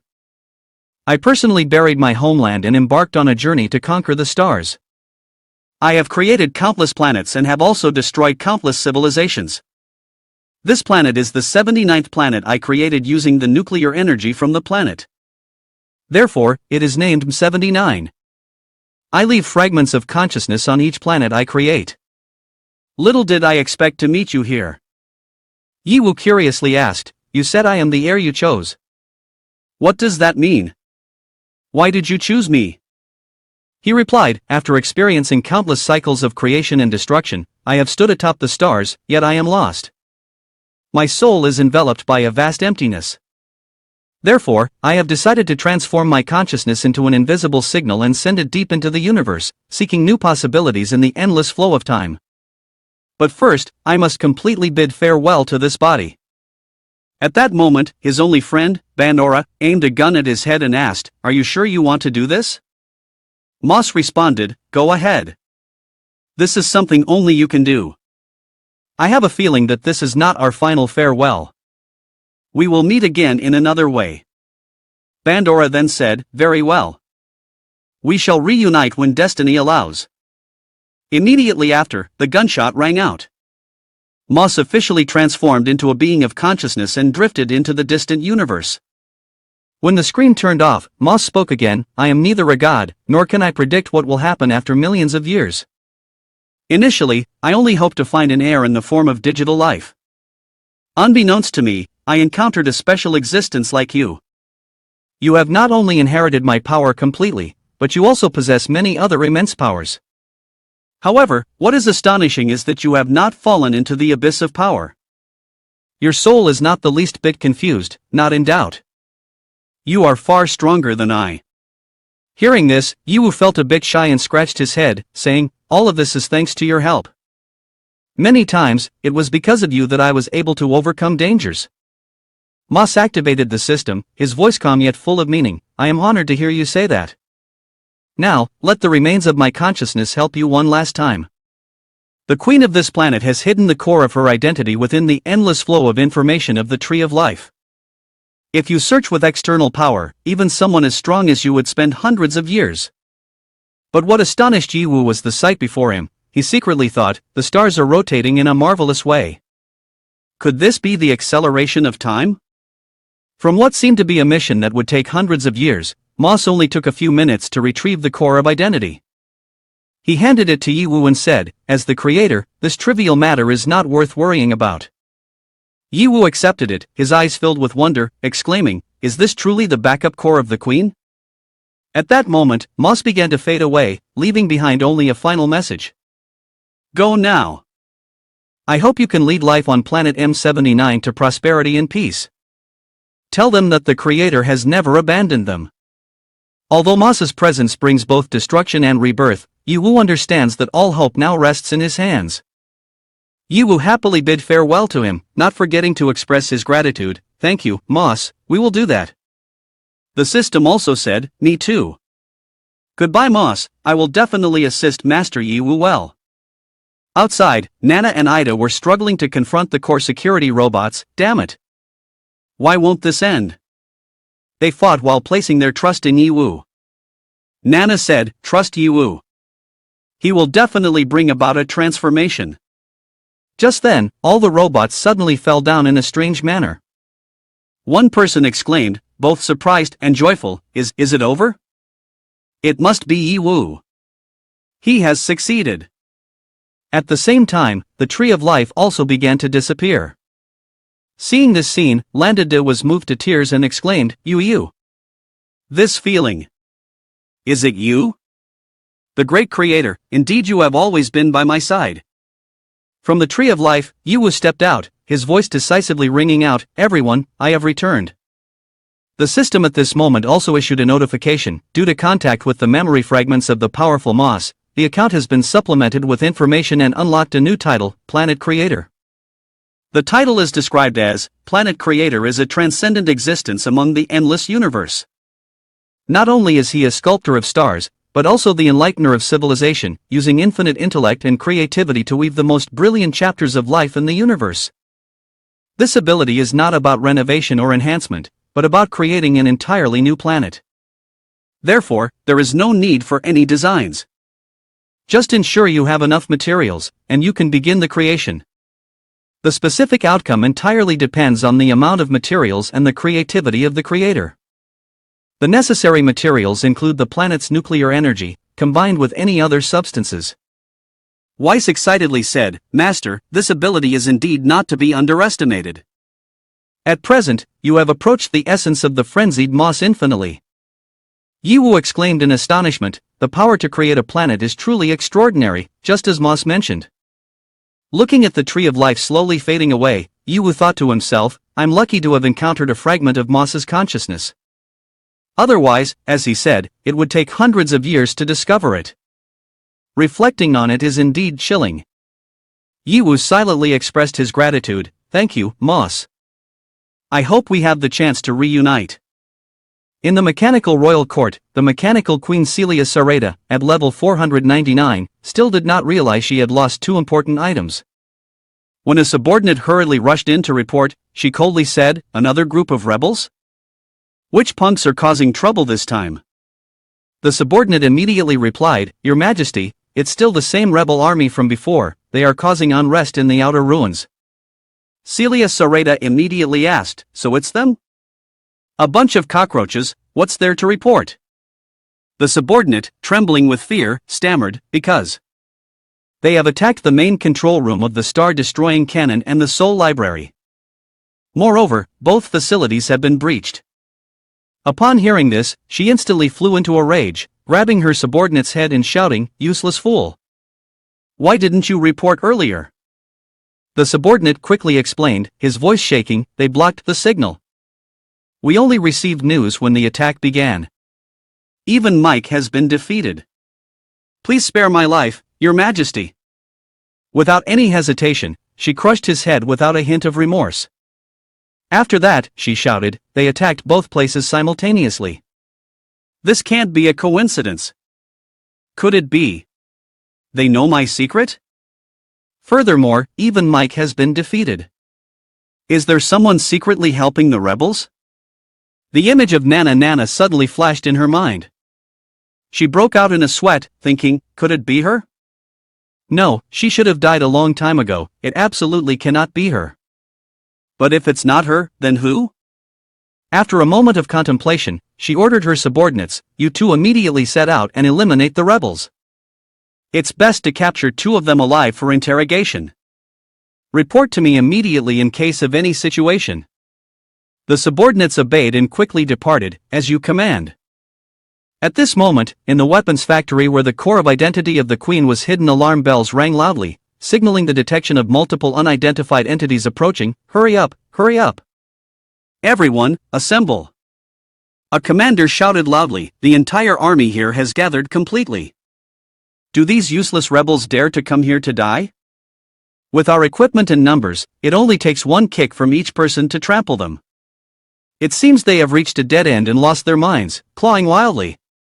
Later, when the door opens, everyone should exert their strength to wipe them out completely."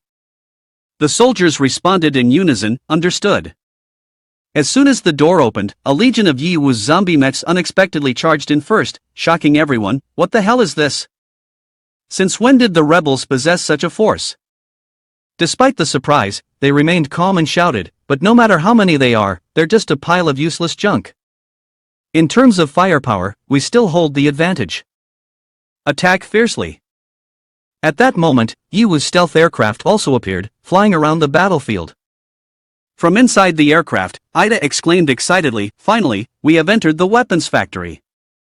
The operation we have always dreamed of is finally being carried out easily." Nana was extremely indignant. The soldiers and the weapons produced in bulk here, compared to what she once knew, had been updated through many generations. However, they had no aesthetic appeal whatsoever. She thought to herself, "These wasteful criminals are truly detestable." As soon as they flew into position, the cloaking mode was disabled, revealing a gigantic spaceship. Its sudden appearance startled the soldiers, who shouted in panic, "What? Enemies? Where did they come from? The three Yu immediately dove down, quickly handling the entire group of soldiers and advancing deeper inside the factory. Ida exclaimed in amazement, "This is the innermost part of the weapons factory. The Queen's consciousness backup core is located here." Yu stood behind, observing and commenting, "This place looks like the main control room of the Annihilation Cannon. It also uses planetary energy to provide enormous resources for the factory. It seems that we might be able to gather something else here. But the Queen's consciousness is hidden in a coffin? Does she have a special preference for that?" Upon hearing this, Nana turned around, smiling smugly. "I thought this weapons factory would be the toughest bone to chew. I didn't expect it to be as easy as pie." Yiwu reminded her with a serious tone, "Don't be overly complacent. I still feel that something is off." Boom! Indeed, just as Yiwu finished speaking, an unexpected situation occurred. The Queen's subordinates appeared. One in blue armor, named Android Gemini Makila, and the other in red armor, named Android Gemini Fuli, both at level 390. Upon their arrival, they mocked, "What a sharp creature! To think you managed to detect us. It's a pity, we were so close to sending the former queen a bit further on her journey." Yiwu calmly corrected, "You misunderstand. I spoke incorrectly, but I wasn't implying you." At that moment, Nana suddenly reacted fiercely. She shouted in anger, "So it's you two? Two traitors daring to appear before me?" Yiwu curiously asked, "Are they acquaintances of yours?" Nana gritted her teeth, her eyes filled with fury. "These two were originally my closest aides, personally chosen by me from the finest soldiers. They fought alongside me against the ancient god. But, unexpectedly, they betrayed me. While I was fighting against that vile woman, they stabbed me in the back, causing my humiliating defeat." Makila sneered disdainfully, coldly replying, "Former queen, your ideals are too outdated. You are unworthy to lead this planet. Only Queen Celia Sareda can truly bring hope to this place." Fuli echoed, his tone full of sarcasm, "You have already died once, why bother returning to shame yourself again?" Ida furiously shouted, "You ungrateful bastards, you're even worse than animals. What do you think you are to come at me?" Nana quickly stopped her, coldly saying, "Ida, step back. This is something I want to handle myself. These two traitors." Before Nana could finish her sentence, they rushed forward to attack. One of them laughed mockingly, "Ha, the former queen is still as naive and adorable as ever. Don't blame us for overwhelming you with numbers." Without hesitation, Nana launched an attack, but they easily dodged it. One of them sneered contemptuously, "Too slow, too slow. With that outdated mechanical body, you dare challenge the queen?" Before long, Nana was being suppressed by them. Ida anxiously exclaimed, "Nana is no match for them. Yiwu, help quickly. If we attack together, they won't stand a chance." However, Yiwu only smiled confidently, replying, "But Nana told us not to interfere. This is her personal matter." Seeing Ida still unconvinced, Yiwu teased, "This girl Nana doesn't learn good lessons, but is imitating me with the pretend pig to eat the tiger trick to show off, huh?" Ida was surprised and confused, asking, "What do you mean? What are you talking about?" Not wanting Ida to wonder for too long, Nana quickly transformed and said, "No wonder you are the master. In terms of boasting, Nana is still far behind you. Just let me imitate a little clumsily, it's fine." The Queen's core consciousness is released at full power. Immediately, Nana created two gigantic gloves. With incredible speed, she rushed towards the two traitors. In an instant, Nana grabbed their heads, so fast that they couldn't react, and without hesitation, smashed their heads down onto the ground ruthlessly. Although weak, a lean camel is better than a fat horse, it was clear that these traitors were no match for her. After being slammed hard against the ground, the red-haired girl shouted angrily, "Bastards! Daring to steal the core of the queen!" Nana, with strength at level 460, coldly responded, "Kneel down and beg for mercy. Perhaps I will let you stay whole, traitors." However, the two girls were not afraid at all. They continued to charge forward to attack, shouting loudly, "You, despicable one, how dare you be so arrogant? Do you think you are still the queen? Die, die, die." But their speed was far too slow compared to Nana. She easily dodged their attacks and quickly jumped behind them. Nana coldly said, "Stubborn and obstinate. I have already given you a chance." As soon as the words were finished, Nana immediately threw a punch at each of them, catching them off guard. Both were sent flying straight into the wall opposite, their faces shattered, no longer resembling anything. Damn it. How can I be defeated by you? Immediately, both merged together, forming a grotesque shape. Makila the Mafu at level 470 was determined to eliminate all obstacles in the way of the Majesty. "You must die." Ida, extremely worried, shouted, "How can this be? This power exceeds ours, nearly matching the strength of the Queen." "Your Majesty Nana, be careful." Yiwu quickly stopped her, saying, "Fall back first, don't take risks." The two-headed monster immediately lunged forward, delivering deadly punches towards Nana. The overwhelming attack forced Nana to temporarily defend, not daring to counterattack. Seeing this, the monster became even more excited, shouting, "Run fast. Weren't you just running around like a fly a moment ago?"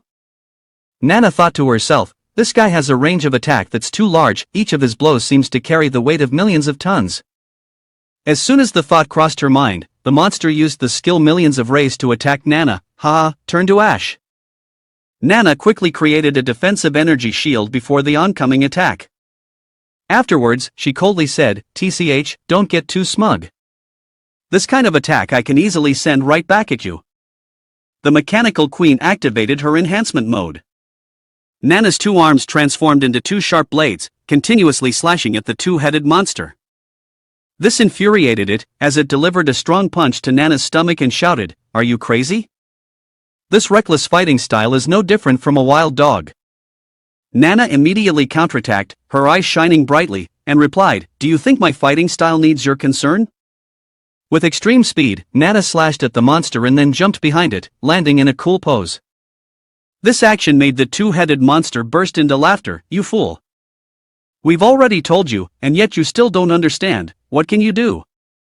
Before it could finish its sentence, the monster's arm was severed and fell to the ground. Nana turned back, looked at the monster, and smiled, saying, "Serves you right, look at your foolish appearance." The monster angrily retorted, "So what?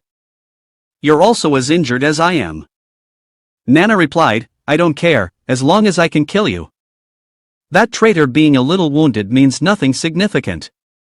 In her heart, Nana thought, "After all, the master will repair me anyway." Ida anxiously shouted, "If this continues, even if His Majesty wins, he will be seriously injured and won't be able to endure it. I must go help her." But Yiwu stopped her, "Don't rush, Nana will be fine." Ida was surprised, "Yiwu, why are you stopping me?" Yiwu replied firmly, "Nana will be alright." Then he shouted to Nana, "Nana, fight with all your might, I will handle everything." Nana thought to herself, "My master must have guessed my thoughts, right?" Indeed, the weak can defeat the strong did not escape his eyes. "Then I will hold nothing back and fight with all my strength." At that moment, Nana truly took the battle seriously and defeated the two-headed monster. Soon, the situation was decided. The two-headed monster knelt down on the ground. Nana, out of breath from exhaustion, said, "Huff. Huff. I finally won." However, she also collapsed from fatigue. Fortunately, Yiwu rushed out to catch her, smiling as he said, "You did great." Nana replied with a smile, "Of course. I am the mechanical queen, how could I lose to this garbage?" While Yiwu was repairing Nana, Ida ran over, joyfully saying, "His Majesty is truly remarkable. Clearly, we are not at the same level as the opponent but still won. This time, when facing the mechanical queen, we also have hope for victory." Nana opened her eyes, smiled coldly, and said, "No, it is not enough to defeat that guy. I must become even stronger."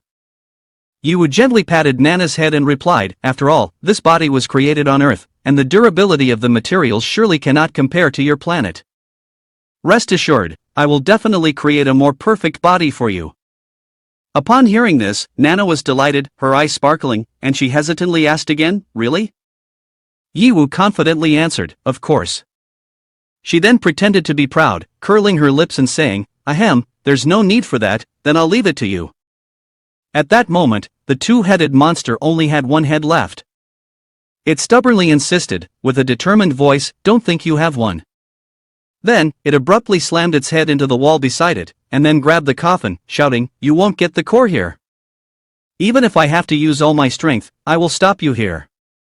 Nana saw this and thought to herself, she is charging energy for the coffin. Yi Wu, startled in his heart, realized that their target was the coffin containing the core. In the past, even he couldn't see through what exactly was inside. Hurrying in, Yi Wu shouted loudly, "Don't get cocky." But it was too late. The coffin suddenly activated, unleashing a powerful force that threw Ida outside. Meanwhile, the two-headed monster, which had run out of energy, was about to shut down completely. Before it faded entirely, it managed to shout one last sentence, "Ha! We will wait for you in the world beyond." Immediately afterward, thick clouds of smoke rose from inside the coffin, and behind the smoke, the silhouette of a person gradually appeared. It seemed that both of them realized something. How is this possible? As soon as Ida saw the familiar figure, she rushed towards him. Nana screamed, but it was too late. "Ida, don't go." But Ida did not listen. She happily embraced him and said, "Is it really you? I always thought you were dead. I never expected." But she didn't have time to be happy for long. The man immediately grabbed her by the neck and lifted her off the ground. This left Ida completely bewildered. "Why? Have you forgotten me? I'm Ida, your wife." Yi Wu was astonished and asked, "Is that man Ida's husband? If I remember correctly, he was killed by Mike." Nana replied, "That's right, he was once the strongest general under my command. I never expected to meet him here." Ituven, level 480, was currently in an enhanced state thanks to the core. Perhaps this battle would be a confrontation between two married people. After being choked tightly by her husband, Ida was extremely panicked and shouted, "Ituven, wake up, have you forgotten our promise?" He remained silent, not saying a word. His face did not change at all, only gradually tightening his grip, making it hard for Ida to breathe. On this side, Nana hurried over, shouting, "Let her go." But Ida stopped her, not allowing her to come any closer. Nana shouted loudly, "He is no longer Ituven, he is just a puppet being controlled." Tears fell, and Nana continued, her voice choked with emotion, "Of course, I know my visual chips and sensory systems are all warning me, but just seeing him makes me unbelievably happy. Ituven, he was my teacher and my lifesaver. He saved me from the Queen's army pursuit, taught me how to fight, and together we gathered like-minded comrades to establish the resistance. Throughout that process, we gradually became attached and got married. Looking back, that was perhaps the happiest time of my life. Since the day I lost him, my time has felt like it has stopped. Besides seeking revenge, I have nothing left."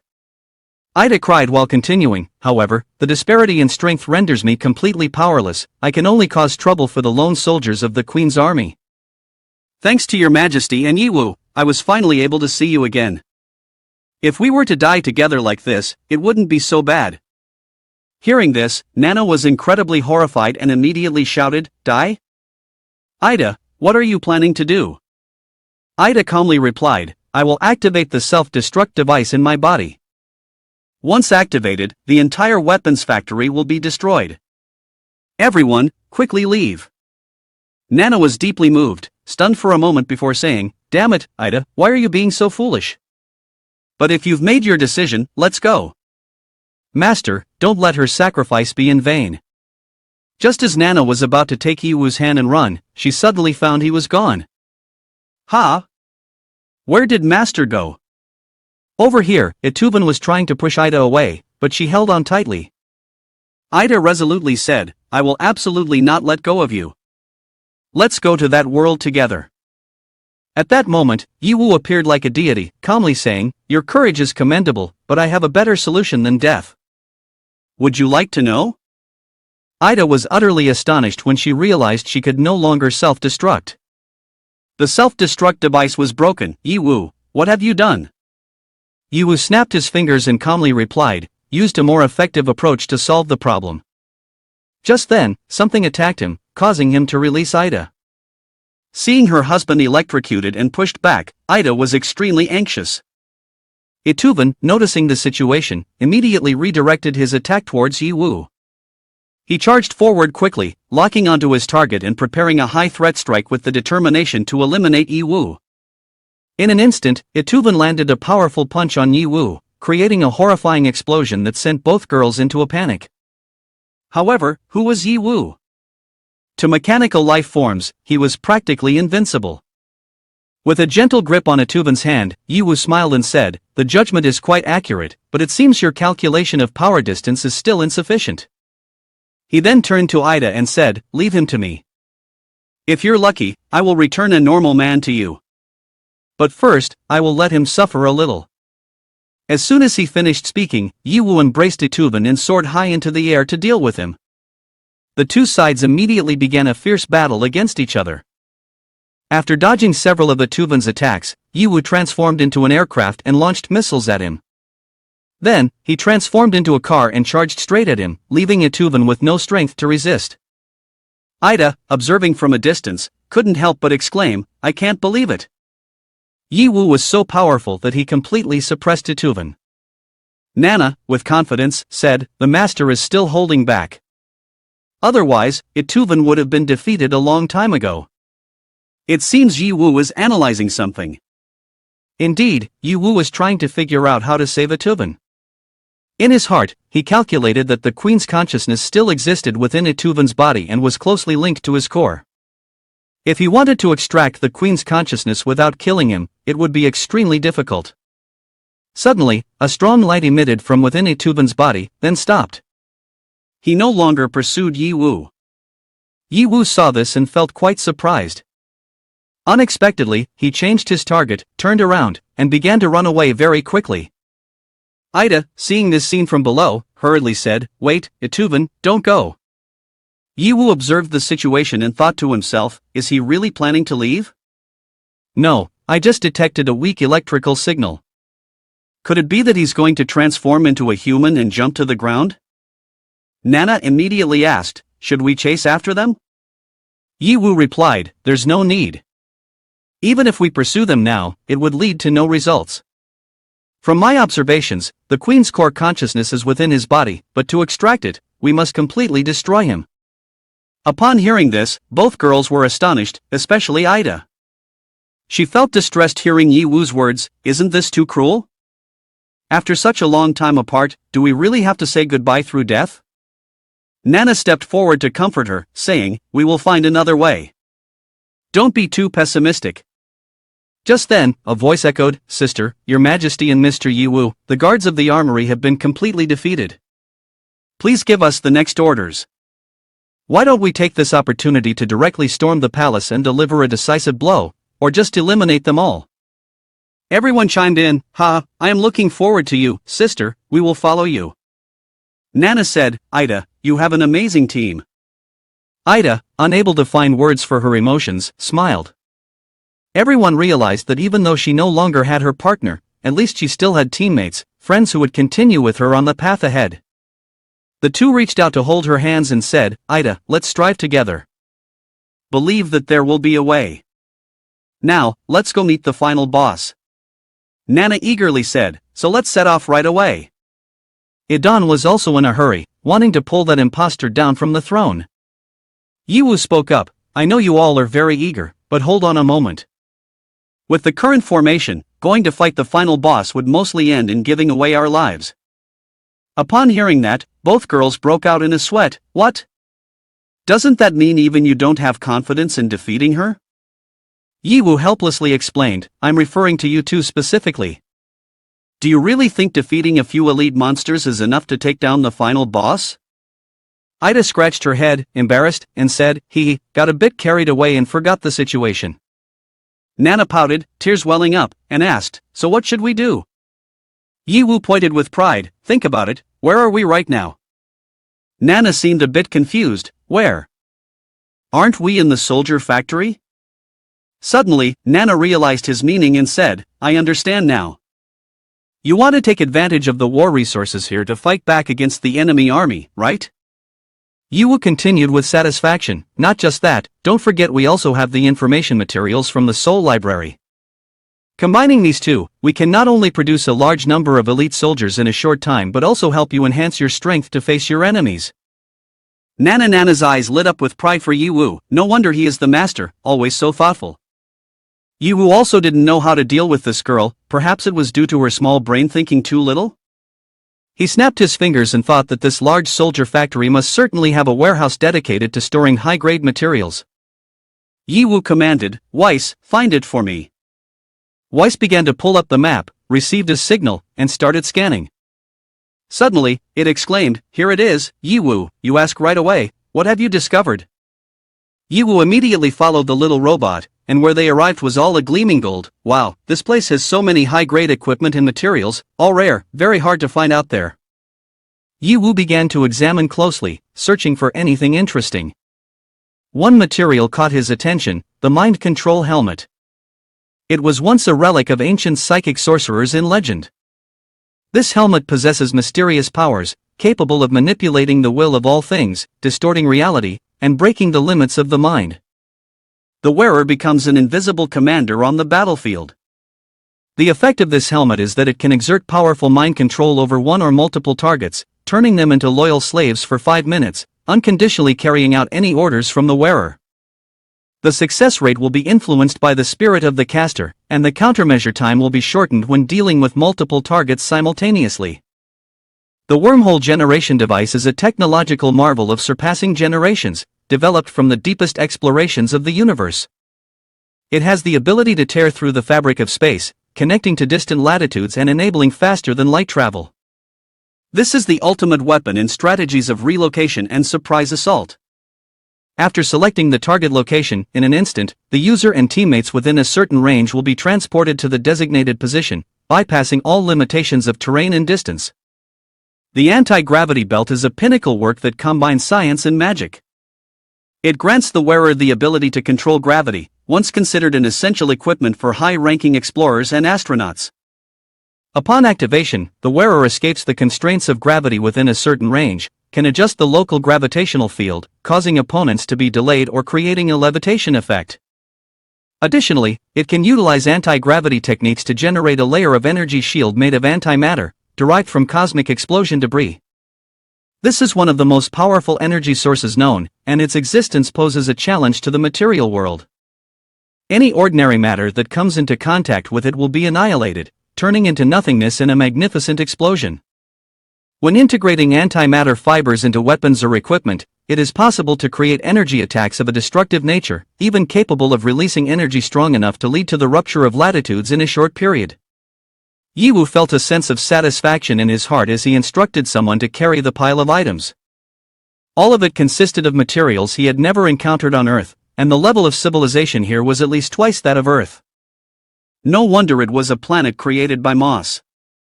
Bringing these things back to improve the safe zone would surely ensure that they would no longer be disturbed from the outside. Yiwu suddenly remembered and asked Weiss, "By the way, what did you see earlier? Your serious expression has made me curious." Weiss also responded earnestly, "Master, I need a little more time to think and analyze thoroughly. Please go strengthen Nana first." Yiwu thought to himself, Weiss has never shown such emotions before. It seems that what it saw is certainly not ordinary. Thinking this, he called out to Nana, "Nana, come here, I will take the materials on the spot and quickly complete the enhancement for you." Nana, surprised, exclaimed, "Right now?" "All right, I'm coming right away." Yiwu immediately unleashed his power, manipulating machinery and raw energy. Nana's entire body was instantly enveloped by this power, causing her to let out a moan from the sensation. This is my master directly analyzing the rare metals, converting them into energy, and directly channeling them into my body. My body is getting too hot, I'm about to be fully replenished by my master. Landa quickly activated Nana's system interface to check. The image and pinnacle data of His Majesty Nana had been completed and was ready for final enhancement at any moment. Yiwu did not hesitate and began to execute the final enhancement, helping Nana display her strongest stance. All the essence of Yiwu's power surged into Nana. She absorbed all these resources, feeling each stream of power rising within her body. A new suit of armor gradually formed around Nana. Now, she had taken on a new form, the mechanized Empress, a perfect form. Nana reached level 500. Filled with pride, Nana declared, "At last, I have returned to my peak, reclaiming the true power that belongs to me. I am now invincible." Ida and the group of soldiers cheered, "Your Majesty, that's great. Just wonderful. This time, this planet will definitely be saved." Another person shouted, "This is the true body of our queen. Our Majesty has truly returned." At this moment, Nana radiated the aura of a true queen. "Prepare for battle, your loyalty is commendable. Stand at ease, and let us flatten the palace of those traitorous wretches. Let us restore the glory of our home planet." Everyone responded in unison, "Yes." She rolled around beside Yi Wu, mumbling, "Master, Master, do you see how beautiful I am now? Am I powerful?" Yi Wu could only shake his head, speechless. "Powerful, powerful. My Nana is undoubtedly the best in the world." The soldiers standing around were astonished. One person whispered to another, "Is she really our queen? Did she just call him master? Does it really mean master?" Ida, at this moment, became furious and shouted, "Shut up! If anyone dares to speak nonsense, I will hang them up on a cannon to be obliterated." Suddenly, a rift appeared in the sky, causing everyone to feel anxious. Yi Wu, confused, asked, "Is this a spatial transmission gate?" "Weiss, what have you done?" Weiss then explained, "This is a data fracture. Earlier, I sensed data fluctuations in the space here. A large amount of powerful data information was spilling out from the fracture, so I analyzed this information and simultaneously reversed engineered the spatial transmission gate. I can't probe into what is inside the rift, but the intensity of the data sensing is very high, indicating that there must be advanced and powerful technology inside." Yi Wu calmly asked, "Is there any danger?" Weiss reported, "Risk assessment is rated E, so there shouldn't be any major danger." Upon hearing this, Yi Wu walked through the door and said, "Then let's go take a look." Ida immediately stopped him. "Wait, what if it's a trap?" Nana agreed, "That's right, Master, should we investigate a bit more carefully?" Before they could finish speaking, Yi Wu interrupted, "You two are already among the top powerhouses, what is there to fear? Besides, isn't there still me?" Both girls regained their confidence. "That's true, I've regained my strength, what trap should we be afraid of?" Ida echoed, "If Her Majesty the Queen isn't afraid, then of course I will give it my all." Yi Wu looked at Landa and said, "I'll leave the matter of producing soldiers to you." Landa accepted the responsibility, nodding, "You can rest assured, by the time you return, perhaps I will have built an elite squad." The three of them advanced towards the door together. "Let's go, and see what surprises this little refrain might bring us." As they stepped out of the door, all three were taken aback. Around them seemed to be some kind of cosmic space. Yi Wu stood calmly, analyzing the situation. "It seems this is some planet in the universe." Ida couldn't understand how they had ended up in this place, but Yi Wu quickly checked the system and explained, "This is not a transmission, this space seems to be a scene reenacted by projection. As for what the content is, it seems we are about to find out." Suddenly, a cube appeared from that planet. Ida yelled, "Look over there." Nana was also panicked, not knowing what it was. The notification system indicated a new visitor had arrived and began projecting experiment images. The cube started to separate, unfolding, and began the hunt for the planet. In an instant, it formed a layer of membrane around the planet. Points on the membrane continuously shot beams of light down to the planet. The whole group watched in surprise as the entire planet was gradually metallized. Not only that, it was also transforming the planet into a preset form. After the hunt and transformation were completed, it switched to an absorption model. Predictions indicated that this process could last for 100 years. Ida was frightened. "In just a moment, the entire planet has been conquered, it's too extravagant." Nana became serious at this moment, realizing that the energy from this process was expanding, invading lower civilization levels. Indeed, that wretched person only knew how to use such low-level tricks. If it were when I still held absolute power, I would certainly not let this happen. Yi Wu was still intently observing the shape and effects of this process. He had only seen its theoretical form in documents prior to Earth's OL transformation. It was originally a purely imaginary product, unexpectedly realized in reality. The system continued to report, "End of projection. Thank you for watching, please exit the space in an orderly manner, VIP guests."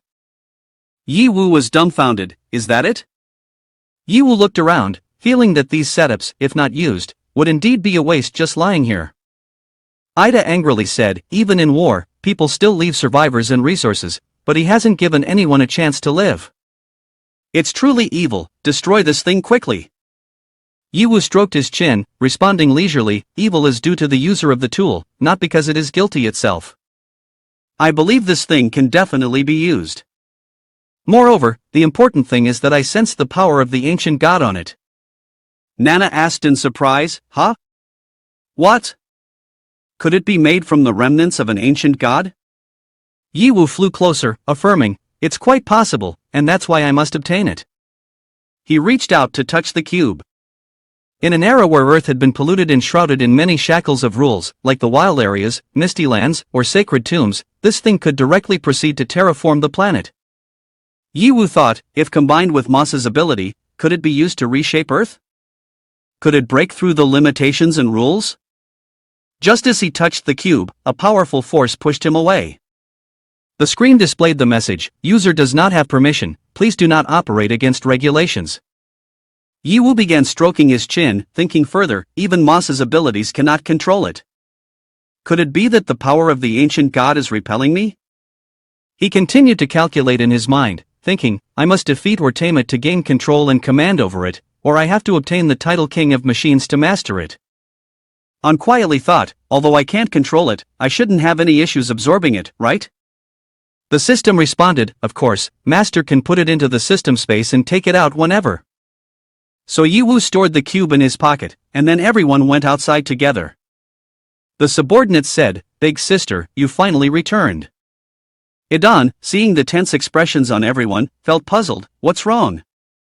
You all look so nervous." Hearing the strange sound, I was filled with dread. Could this sound be from the queen? Yi Wu was confused. The queen's sound? Nana also spoke up. Yes, this is the queen's unique ability. She uses a special device in her voice to awaken the loyalty of the primal race towards her. The essence of it is to disrupt the data in the body of each host, a control skill that is almost impossible to break. I've only heard about it in intel reports before, it's the first time I see her use it. Ida was puzzled, but why are we not affected? Yi Wu explained, you have been modified by me, no longer belonging to the primal race, so of course, you won't be influenced. But conversely, we now have to oppose everyone on this planet. Are you all prepared? Ida was filled with determination. We have fought for so many years for this moment. Nana was also ready, to oppose the entire world? This fits the mighty aura of the queen returning. Yi Wu also donned his battle armor, shouting, then come, let the final showdown begin. The scene shifts to Mechanical Royal City, where Celia Sareda is still dressed in a seductive outfit, producing melodic singing. The citizens below have been enchanted, for the queen to purge the traitors, for the queen to purge the traitors. At this moment, Yi Wu's army, filled with fighting spirit, charges towards Mechanical Royal City. A large enemy force has appeared ahead, everyone prepare for battle. They are all controlled puppets, there is no need to hold back. The great creator, please bless this old skeleton of mine. Upon arrival, Yi Wu pointed and commanded the advance. Both armies began to prepare to clash, resulting in a dramatic battle scene. The battle erupted, the sounds of metal clashing continuously echoed, losses began to appear on both sides. Yi Wu soared into the sky, unleashing fire on several enemy flying insects. Nana and Ida followed suit. Master, no matter how we kill these flying beasts, they don't seem to end. Yi Wu said, our goal is to break directly into Mechanical Royal City, there's no need to engage with these ants. Let's shake them off. Ida signaled, warriors, clear the way for His Majesty. On the other side, upon seeing 3 flying objects approaching, the enemy directed all their cannons. Concentrate fire. Yi Wu summoned his fighter aircraft, saying, quickly get inside, the true testing time has come. Nana walked in and saw Yi Wu charging straight into the path of the bullets, panicking as she called out, Master, what are you planning to do? Do you want to fight head-on? But there's no time to dodge anymore. Yi Wu piloted the fighter jet straight into the enemy's artillery zone. Syria stood within the fortress, smugly saying, "Courage is commendable, isn't it? Knowing you can't dodge, you choose to charge in? But no matter how strong your defense is, you absolutely cannot pierce through my absolute firepower network. The only outcome for you is death." Hearing the self-satisfied words of the opponent, Yiwu only chuckled in response. "Is that so? Then let's see this." After saying that, he activated the jump wormhole move, the fighter jet hurtling straight into the spatial gate and immediately piercing through, entering inside the fortress. Syria, witnessing this scene, could only gape in shock, exclaiming, "What the hell is that?" The transformative equipment was still on cooldown and couldn't be used for 8 hours. Syria did not expect Yi Wu to be able to break through her defenses. Yi Wu's group landed right before the new queen. Yi Wu looked at Syria, coldly saying, "You truly have your tricks, causing me quite a bit of trouble, but you still underestimate me." Syria shouted in anger, "A mere insignificant life form like you dares to speak arrogantly in front of me. No, what's important is that the person beside you is Nana." Nana stepped forward confidently, smiling as she said, "Didn't expect it, right? I'm back again. Today, I will reclaim what belongs to me from your hands." Seeing Nana appear, the queen was quite astonished, but then she scoffed, crossed her arms, and said, "Oh, I wondered who it was. Turns out it's just a mad dog running back. I completely destroyed your body, yet you still managed to come back to life. Truly a lingering ghost that refuses to disappear." She sat down arrogantly and continued, "But what use is your return now? Just look at how powerful our planet has become. The neighboring planets have all knelt at my feet, their colonies providing us with endless resources, and our technology has advanced beyond imagination. Reality has proven that I am the more deserving queen. Someone like you, a relic of a bygone era, was discarded long ago. As of now, aside from the insignificant rabble by your side, no one follows your orders. What do you have to fight me with? If you wish to die, I can help you." Ida shouted furiously, "You despicable traitor." Nana immediately cut her off. "Is there any need to argue with her? Why are you so talkative today? You seem a little off. Could it be that you're actually afraid, too scared to fight me? Saying all this just to muster up your own courage?" Hearing that, Ida could only throw up her hands in exasperation. "You literally just said there was no need to talk so much." She sighed in frustration and turned to ask Yi Wu, "Your Majesty didn't speak like this before. Did you teach them?" Yi Wu awkwardly replied, "You could say they were influenced." Nana's words had enraged the queen. She immediately stood up and shouted, "Even a mad dog dares to run its mouth." Unable to hold back any longer, the queen struck first, launching an attack on Nana. As she fought, she shouted, "This time, I will make sure to send you to the factory for complete destruction. There won't be a single chance for your resurrection." Nana retaliated and cursed back, "You think you can do that, you old hag?" The battle quickly escalated into a fierce standoff, with both sides evenly matched, making it impossible to predict the outcome. Suddenly, the queen unleashed her ultimate move, pushing her power to the limit, going all out against Nana. Then, she coldly declared, "All you know is brute force. Let me show you what true power really is." As the fight grew more intense, Ida, who was standing on the sidelines, got caught in the chaos. When buffaloes fight, flies and mosquitoes perish. She was nearly crushed. Luckily, Yi Wu managed to pull her out just in time. Shaken, Ida gasped, "Thank you. I was this close to being smashed to bits." Yi Wu replied, "It's just a small matter." After ensuring Ida's safety, Yi Wu returned to witness a horrifying scene. Two level 500 powerhouses were battling, unexpectedly creating an entire water domain. The destructive force was truly terrifying. While evading the attacks, Nana said, "Last time, I lost because of this move. How could I fall in the same place again? I've seen through all your movements. Although your attack range is wide, your preparation time is far too long. Your true form is nothing more than a living target." With those words, she immediately counterattacked, firing countless bullets at the queen. However, the bullets didn't hit their mark. The queen had already blinked away.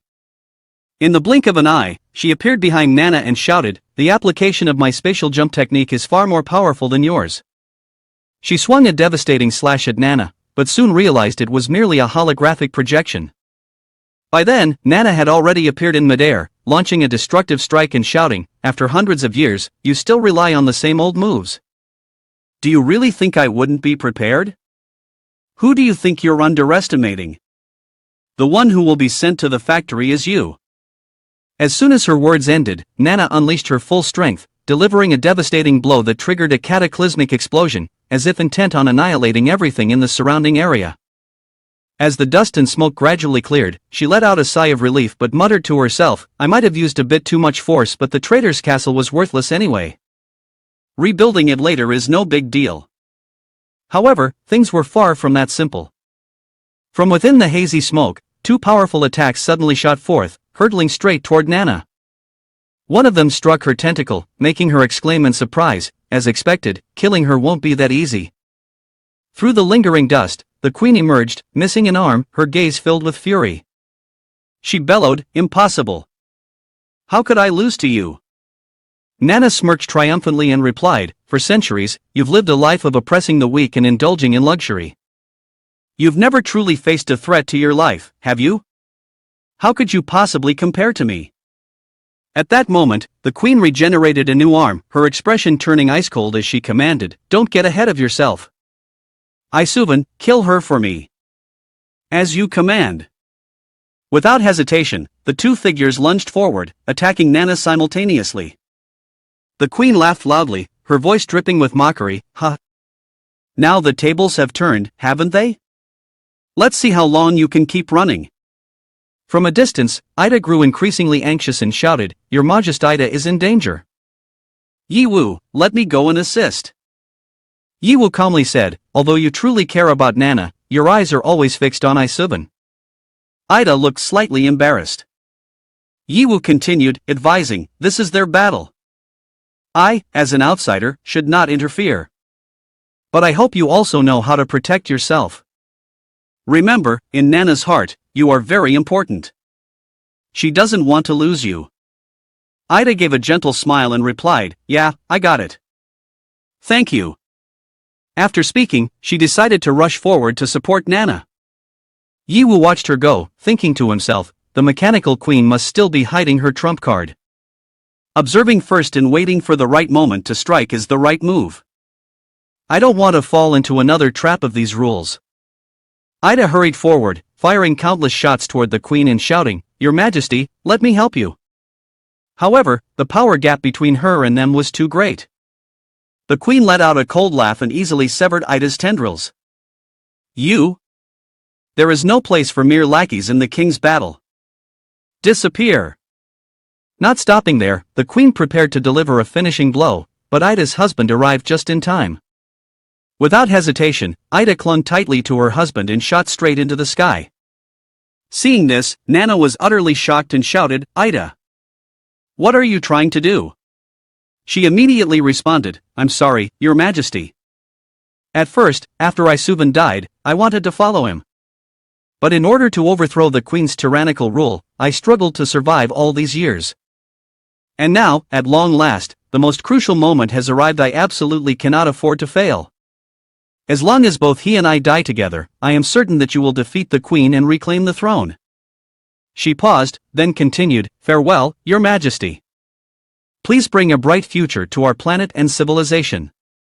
As soon as she finished speaking, Ida activated her self-destruction mode, triggering a massive explosion in the sky. Nana immediately screamed at the top of her lungs, "Ida! Why? Why did we finally reunite, only for this? The future you longed for is right before your eyes. Why do something so foolish?" The queen laughed triumphantly, her voice dripping with mockery. "In the end, rabble remains nothing but rabble. Their only worth is their lives. Nothing else about them has any value. Dying is nothing less than what they deserve. Besides, her death is utterly meaningless.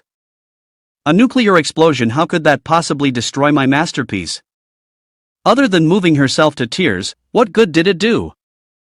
Gazing into the distance, she smirked and added, "Her husband, however, remains completely unscathed." This made Nana extremely furious. Yiwu immediately reassured her, "Don't let her provoke you. You should know exactly what you need to do.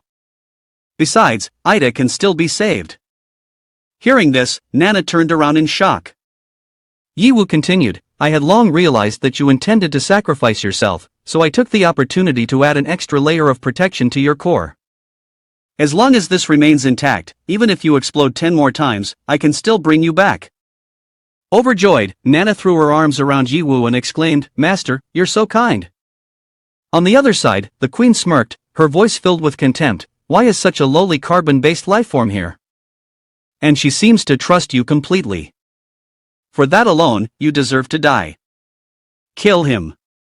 Ida's husband immediately charged forward to attack, but that action was nothing short of suicidal. Yiwu calmly extended his hand behind him, his voice steady, perfect timing.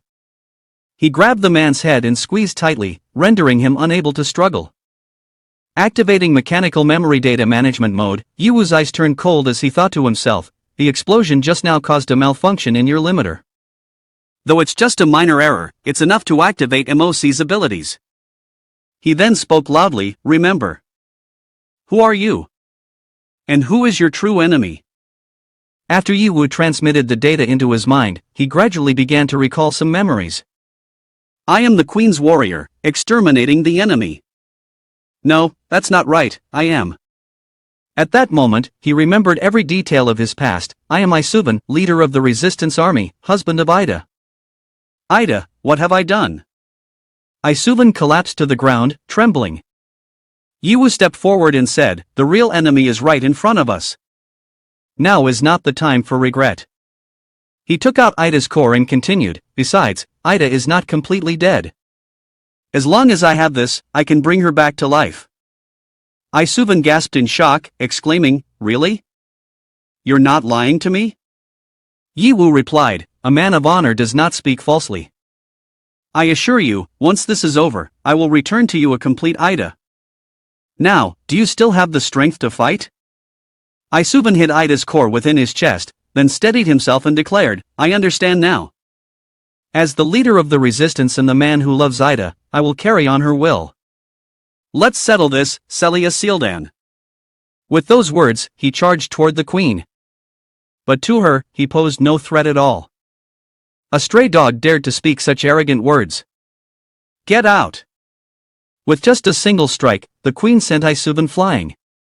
Fortunately, Nana was standing nearby and caught him just in time, then said, you finally came to your senses. Isuvan turned back and said, Queen Alina, thank you for your assistance. I was quite rude just now. Nana immediately shouted, save the chit-chat for later. Right now, let's take down that bitch first. As he cracked his knuckles, Isuvan replied, understood. It is an honor to fight alongside you. Without hesitation, he charged toward the queen, with Na supporting him from behind. The queen had already flown high to evade the explosion. Isuvan pursued her, cutting off her escape. As she soared, she sneered, ungrateful wretch, if it weren't for me, you would have died long ago, like a broken-down mutt by the roadside. Isuvan shot back, if the price of resurrection is becoming your dog, I'd rather die. With that, the battle erupted in full force, both sides clashing fiercely, leaving streaks of light flashing through the sky. She slashed at Isuvan and shouted, then die already. Struck by the attack, yet Isuvan still wore a smile, you must be the one to die. Immediately, he dodged to the side, but in doing so, he created an opportunity for Na's ultimate move. This left the queen utterly astonished. You've fallen into the trap. Na's final annihilation beam was unleashed, shooting directly at the queen and inflicting devastating injuries. However, she still attempted to flee, prompting Nana to exclaim in shock, still have the strength to run? It won't be that easy. The ultimate weapon of General Bears, Pandora, was deployed. Yiwu locked onto the target, then pulled the trigger. The bullet tore straight through her, shattering her entire body as she collapsed to the ground. Nana and the other approached, saying, an excellent shot, master. Now she can't escape anymore. Finish her off with a decisive blow. At this moment, only half of her upper body remained, yet she still grinned triumphantly, don't think you've won. The real battle is only just beginning. I will be waiting for you at the depths of hell. Watching as a spatial portal pulled her in, Nana immediately sprinted forward, a teleportation gate. Was he hiding this move all along? Your Majesty, we must give chase. Yiwu immediately stopped them, wait, this is not an ordinary teleportation gate. If you step in carelessly, nothing good will come of it. Nana carefully sensed the aura inside this gate. You should recognize it. She was utterly shocked. Could this aura mean that the ancients have already infiltrated? Yiwu spoke seriously. If the enemy is the ancients, then the next battle belongs to me. You all stay here and wait for my return. I'm going too. Whether it's the ancients or Celia, I must end everything with them myself. Yiwu continued, all right then, but remember, every action must follow my command. Understood. Isuvan, you will stay here and lead the resistance army to wipe out all the surrounding enemies. When I return, I want to see not a single rebel left in the city. Understood, sir. Yiwu praised Isuvan, truly a man of steel. Nana added, after all, he is my most reliable right-hand man. With that, the two of them stepped into the gate. Let's go. This is the final battle that will decide the fate of the planet. In another dimension, where planets with intangible fractures drift aimlessly, this place resembles a graveyard of celestial bodies. Suddenly, a voice echoes through the void. That's right. Everything here consists of fragments of planets that I have absorbed. Are you all curious as to why I invade and drain energy from other planets? It is all for this very moment. Nana panicked and shouted, what is she trying to do? Yiwu immediately responded, she is directly absorbing and converting the energy of these planets. I never expected her to be capable of absorbing such an immense amount of power.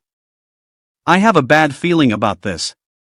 After completing the absorption, she transformed into a new form.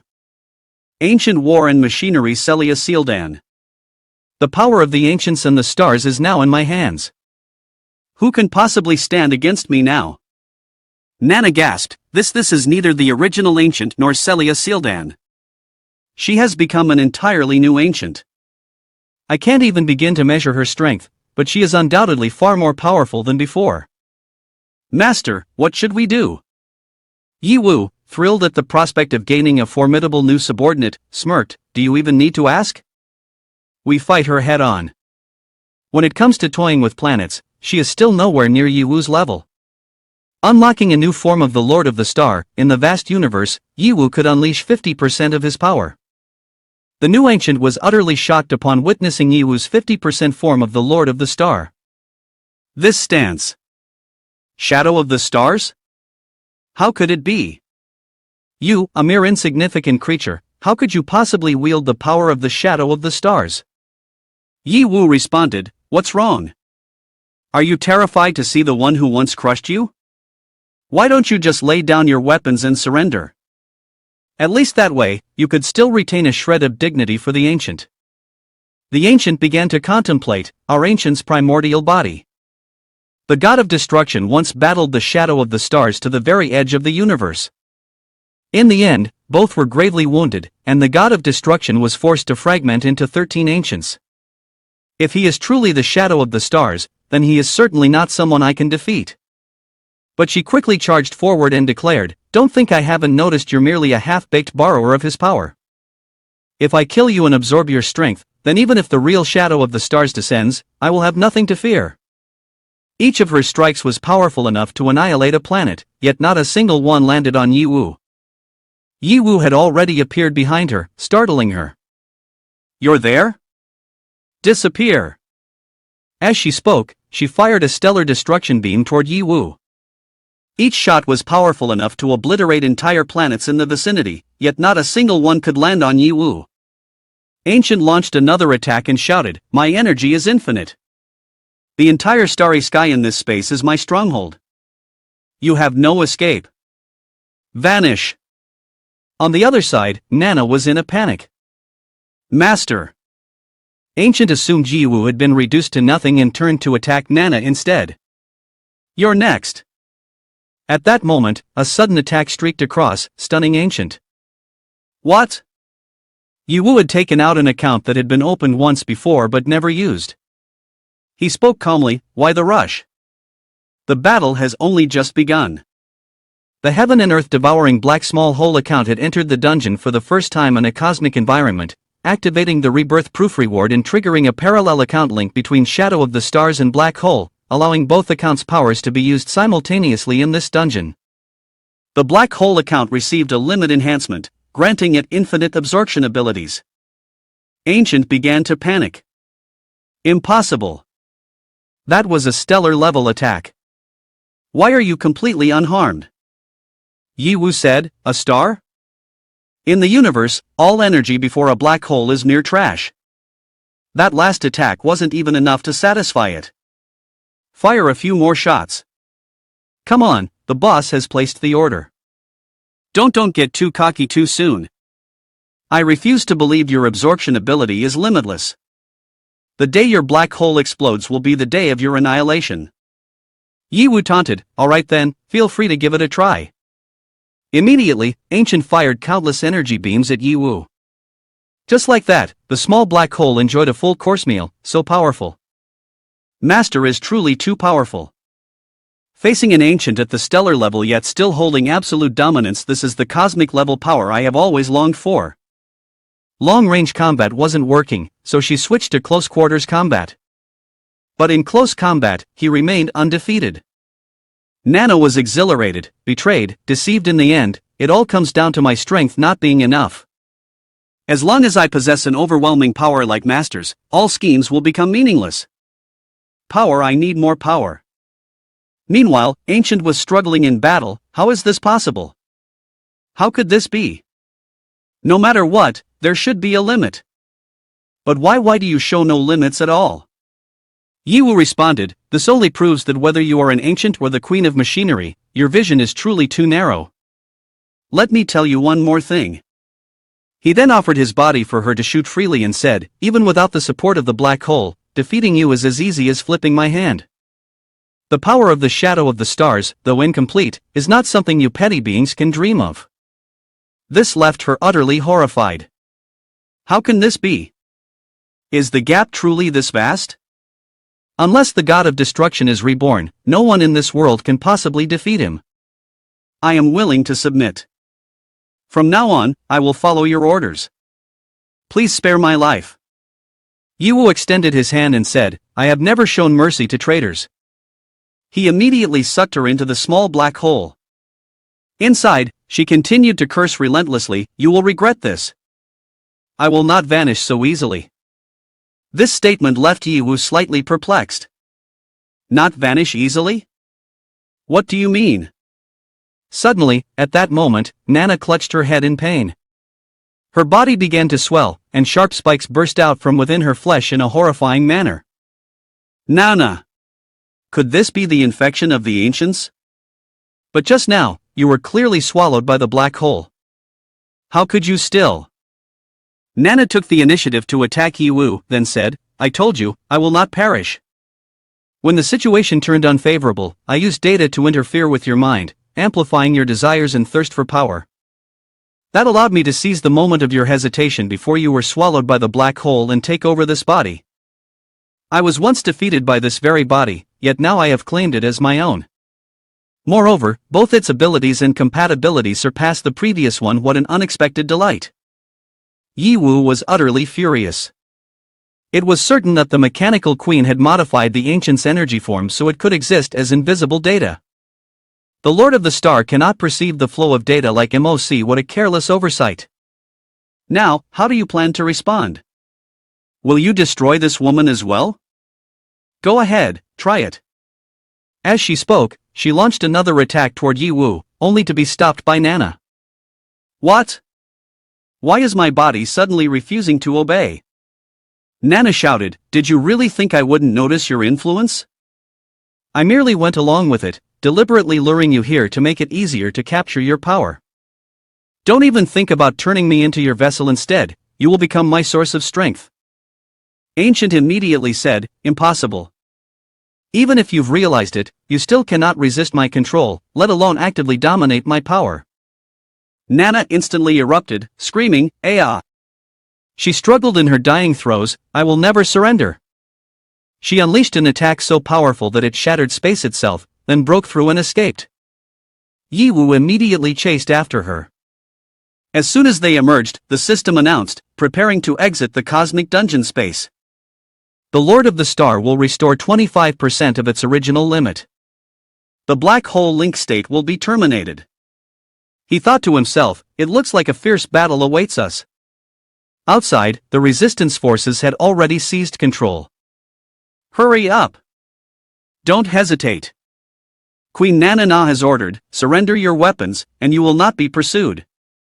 Anyone who dares to resist will be executed on the spot. At that moment, Nana had just emerged in a completely different form, throwing the resistance forces into utter confusion. Look! What is that? She showed no mercy, immediately switching to massacre mode.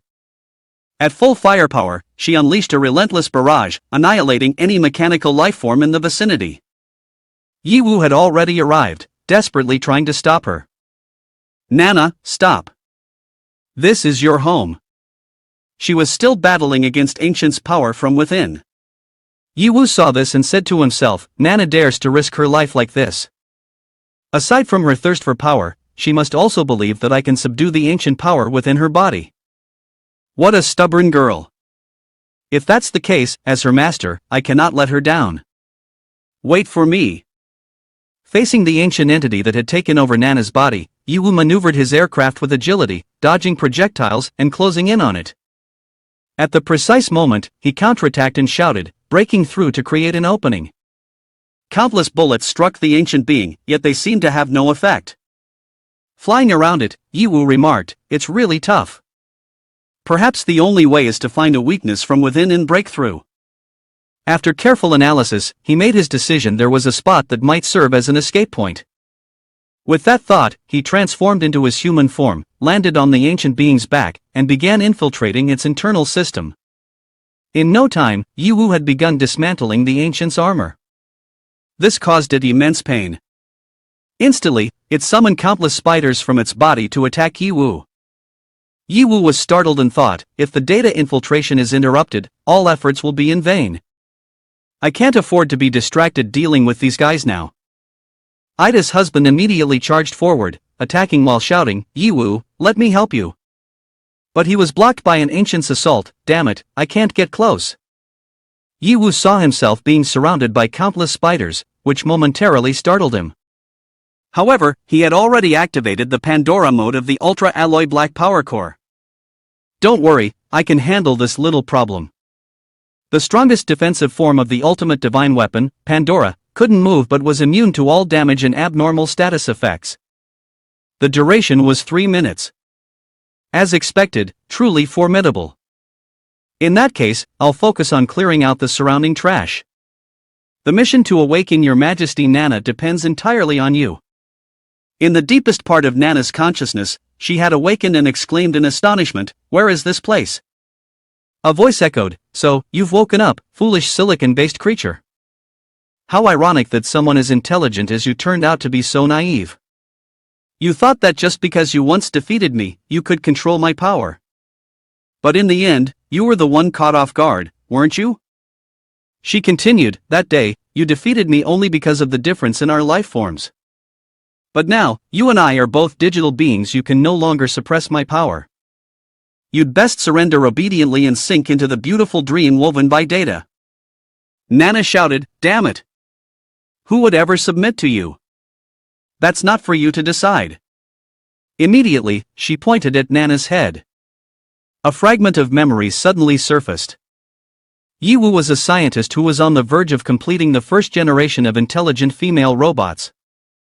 She was determined to bring new hope to humanity. At that moment, Yiwu was naming her. From today onward, your name will be Nana. After that, the robot girl and the scientist spent peaceful and beautiful days together. Honestly, why are you eating junk food again? Then they started dating just like in Japanese romances. Master, I truly want to stay by your side like this forever. But human life is fleeting. Is such a wish nothing more than a dream? Yiwu suddenly said, indeed, it is a beautiful dream. This left Nana somewhat puzzled. Master. Yiwu continued, but no matter how beautiful a dream may be, in the end, it is nothing more than a fleeting bubble. Do you truly wish to abandon reality and live in this illusion? She gasped in shock, exclaiming, "You're saying that everything is a lie? How could that be? Everything feels so real." Yi Wu replied, "Then let me show you the truth." With that, he transformed the dreamy scenery into digital data, then altered it into a desolate, ruined landscape. Na was unable to adapt in time. Why? Why is this happening? Yi Wu then asked, "Is this truly the life you desire?"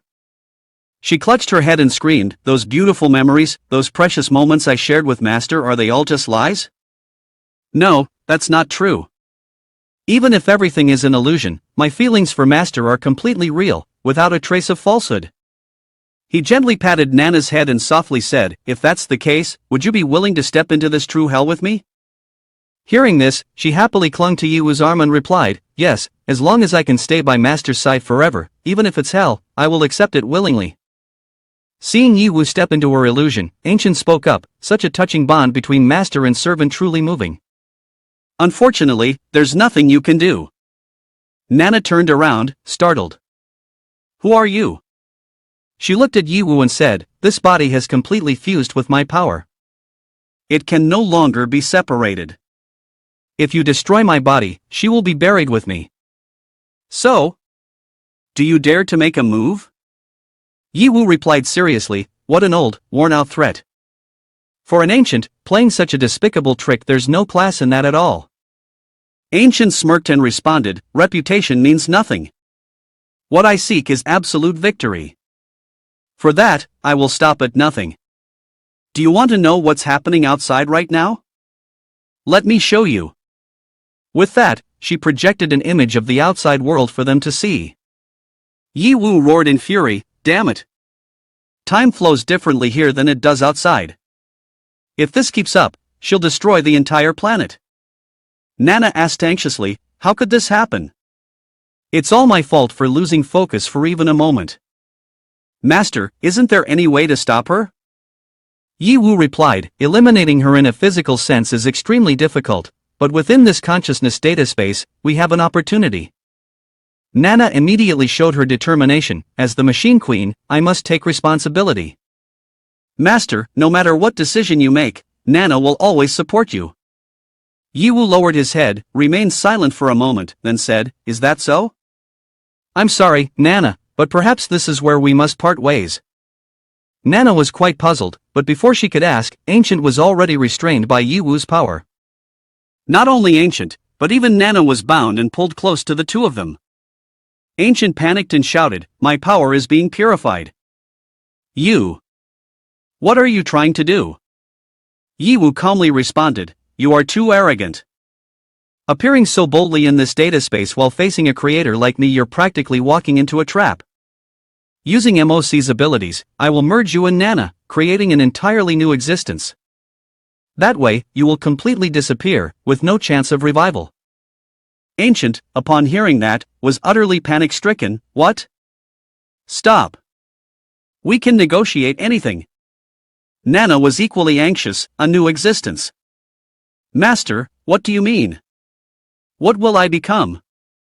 Yi Wu replied, "You will become unimaginably powerful, the Queen of Machines, ruling over the world. But you will lose all your past memories, for this is a rebirth." Nana screamed, "No, no. I don't want to lose my memories of you, Master. Please stop." "Is this the only way to stop her?" Yi Wu continued, his voice resolute, "Didn't you always want to return to being the mighty queen of the past? Now, at last, you can have your wish fulfilled." Nana retorted, tears welling in her eyes, "What queen, what power? No one is more important than you, Master. Only by your side does everything have meaning. Without you, all of this. I would rather have nothing." Ancient, unable to resist, desperately tried to accelerate the process and roared, "It's too late. It seems I have truly lost. I never expected a carbon-based creature to have such tricks. Infuriating, but you will perish with me." And just like that, all matter began to merge into one. A masterpiece was about to be born. Outside, the colossal body of Ancient was also cracking, then completely transformed into a radiant sphere in the vastness of space. The light shot straight into the sky with incredible intensity, so blindingly bright that half the planet could witness it. In the heavens, it was as if a sphere of pure light had emerged. What lay within, no one knew, leaving all in bewilderment. The sphere gradually fractured, like a cocoon breaking open. In an instant, a completely new Na appeared, stronger, more formidable, more breathtaking than ever. She was Your Majesty Nana. Nana descended gracefully, her voice resonant and crystal clear in every syllable. In the name of the Machine Queen Alina, I proclaim to all life on this planet, the war is over. Your queen has returned. From this day forth, this planet shall embrace rebirth under my guidance. Rejoice! The entire populace erupted in exhilaration, their voices uniting in a deafening chant, Empress Alina, long live! Long live the Empress! Empress Alina, long live! Thus, the war on planet M79 had come to an end. Aivis immediately said, Master, is it really over? Although Nana's wish has finally come true, isn't this too cruel for her? She wanted so much to be by your side. Yiwu replied, becoming queen has been Nana's lifelong wish. As her master, I also helped her fulfill that wish in her final moments. Everything comes with a price, let alone becoming a ruler and saving a planet. Compared to merely losing memories related to me, this price is already very small. Let's go. We should return to Earth as well. Master's radiance is now an unstable shade of purple. Those words you said earlier weren't entirely sincere.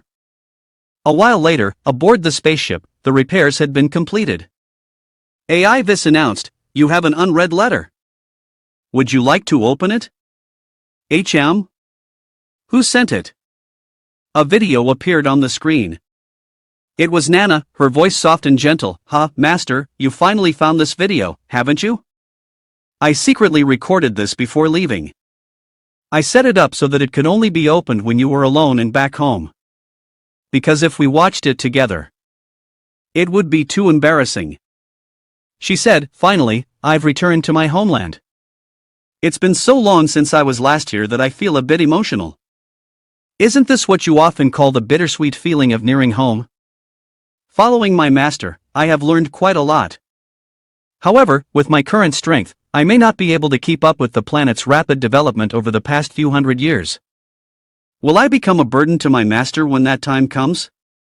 I truly wish to become even stronger. If, by any chance, I were to pass away or be separated from you, please don't feel lonely or heartbroken. Even if I'm not by your side, will always be cheering for you. I have also left you a secret gift, you must accept it. Before anything else could happen, the video ended. Yiwu lowered his head, showing regret. Nana! The screen lit up again, displaying a message indicating that the video had finished playing. Since no traces of Nana were detected, a preset mechanism had been activated. Yiwu was quite curious. What does that mean? Suddenly, behind him, a box slowly began to open. Inside, unexpectedly, it was Nana, in her original form before the upgrade. Gradually, she regained all the memories she had before recording that video. As soon as he sat up, Yiwu rushed over and embraced her tightly. This left her confused, Master. Once her memories were fully restored, tears welled up in her eyes. She hugged Yiwu tightly and said, You've returned, Master. The system notification rang out, regional mission completed. After repairing the spaceship and Nana, Yiwu initiated the journey back to Earth. Regional mission M79 completed. Rewards received. Experience, 50 million. Money, 50 million. Queen Core, God Tier, the core of the extraterrestrial mechanical queen, once split into 3 parts and hidden across the world, has now been fully reassembled. This special ability is only effective when equipped on a mechanical unit, granting 3 chances for complete self-repair upon destruction. Final Mecha Fortress Modification Blueprint, Legendary Tier, a blueprint for constructing a colossal fortress that boasts not only formidable defense and comprehensive functionality but also the ability to transform into a massive humanoid mecha. A giant humanoid mecha is the ultimate romance of men. A master mechanic once said. The system notification, the divine tier digitalized seed of the tree of life shimmers with a faint golden light. Upon closer inspection, it is entirely composed of data, and its purpose remains unclear. Successfully reclaiming control over planet M79 has unlocked the title Mechanical King. You are the creator and the sovereign of all mechanical lifeforms, the ultimate fusion of intellect and power. A perfect symphony of metal and soul, with your own strength, you have forged a magnificent empire from countless intricate machines, transcending the mortal realm, ascending beyond fragile flesh and blood, reaching the pinnacle of steel and gears. You are the Mechanical King. This title is bound to the account MOC the Mad, granting the ability to control all mechanical units without rank restrictions. Sentient mechanical beings will, by default, regard you with goodwill and trust. When using mechanical equipment, items, or vehicles, their effectiveness is increased by 300%, though this requires planetary energy consumption. The progress of the quest-destined king has been updated. Currently, Yiwu has obtained the titles King of Dark Demons, King of Magical Beasts, Mechanical King, and False Angel King, reaching 3.5 out of 7. At last, Yiwu has acquired the title of Mechanical King, but it seems that in order for False Angel King to be complete, the prefix may need to be removed. Nana's final gift seemed to be uploading her consciousness into the body of an ancient. Moreover, she had deliberately retained only the pure and innocent part of her personality, while the mechanical queen's aspect had been completely erased. Is this good enough? Yiwu wondered to himself, then answered his own question, yes, this will do. After that, he returned to his beloved Earth. Nana stood below, silently watching Yiwu. She let out a long sigh of regret, then turned and shouted loudly, "Hear me, my people! The war has ended.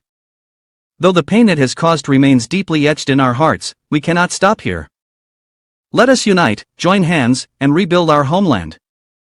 So that hope may bloom upon these ruins, I will walk with you toward a new future." As for Yiwu, he quickly reached Earth. His first stop was the East region. A few days later, Yiwu arrived at the rocket launch site with Yunfei. Yunfei asked, "Brother, what's inside those rockets?" Yiwu replied, "Inside them lies the new future of humanity." As soon as the words were spoken, a series of missiles soared into the sky, seemingly visible to the entire world. No one knew what these missiles were for, everyone looked up in bewilderment. The system announced, "Arrival at near-Earth orbit. Initiating separation procedure." Immediately, the entire Earth became enveloped in a vast network. Just reported, just now, all mysterious interferences imposed on Earth have suddenly vanished. Ground and aerial communication networks on Earth have been fully restored. Humanity is no longer fragmented. The creatures of Earth can finally move toward the future as one unified whole. Oh my God, words cannot express how moved I am. Yiwu, what kind of magic did you just perform? Yiwu replied with a chuckle, this is merely the miracle of science.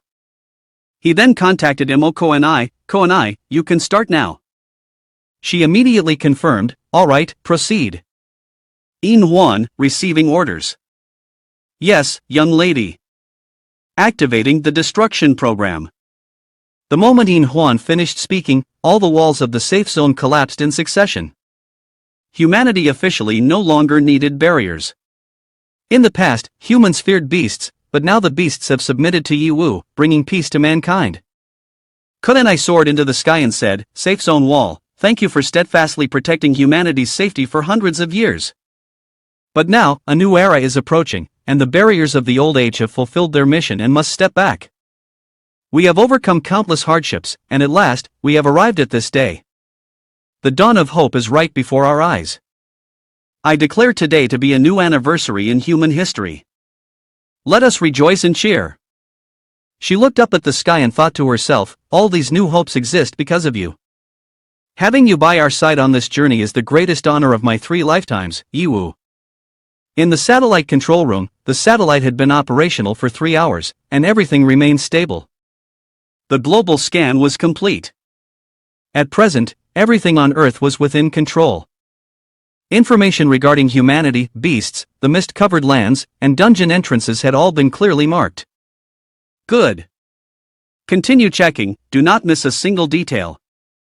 Yes, Sir Yiwu. Yiwu silently thought to himself, this trip to planet M719 was truly worthwhile. Not only did I help Nana, but I also used MOC's legacy to completely resolve the deepest-rooted issue on Earth. Next, just as everyone had no time to rejoice, another announcement came: an unprecedentedly large mist-covered land had been discovered. The coordinates pointed to Antarctica. This sent Yi Wu into a state of shock. What?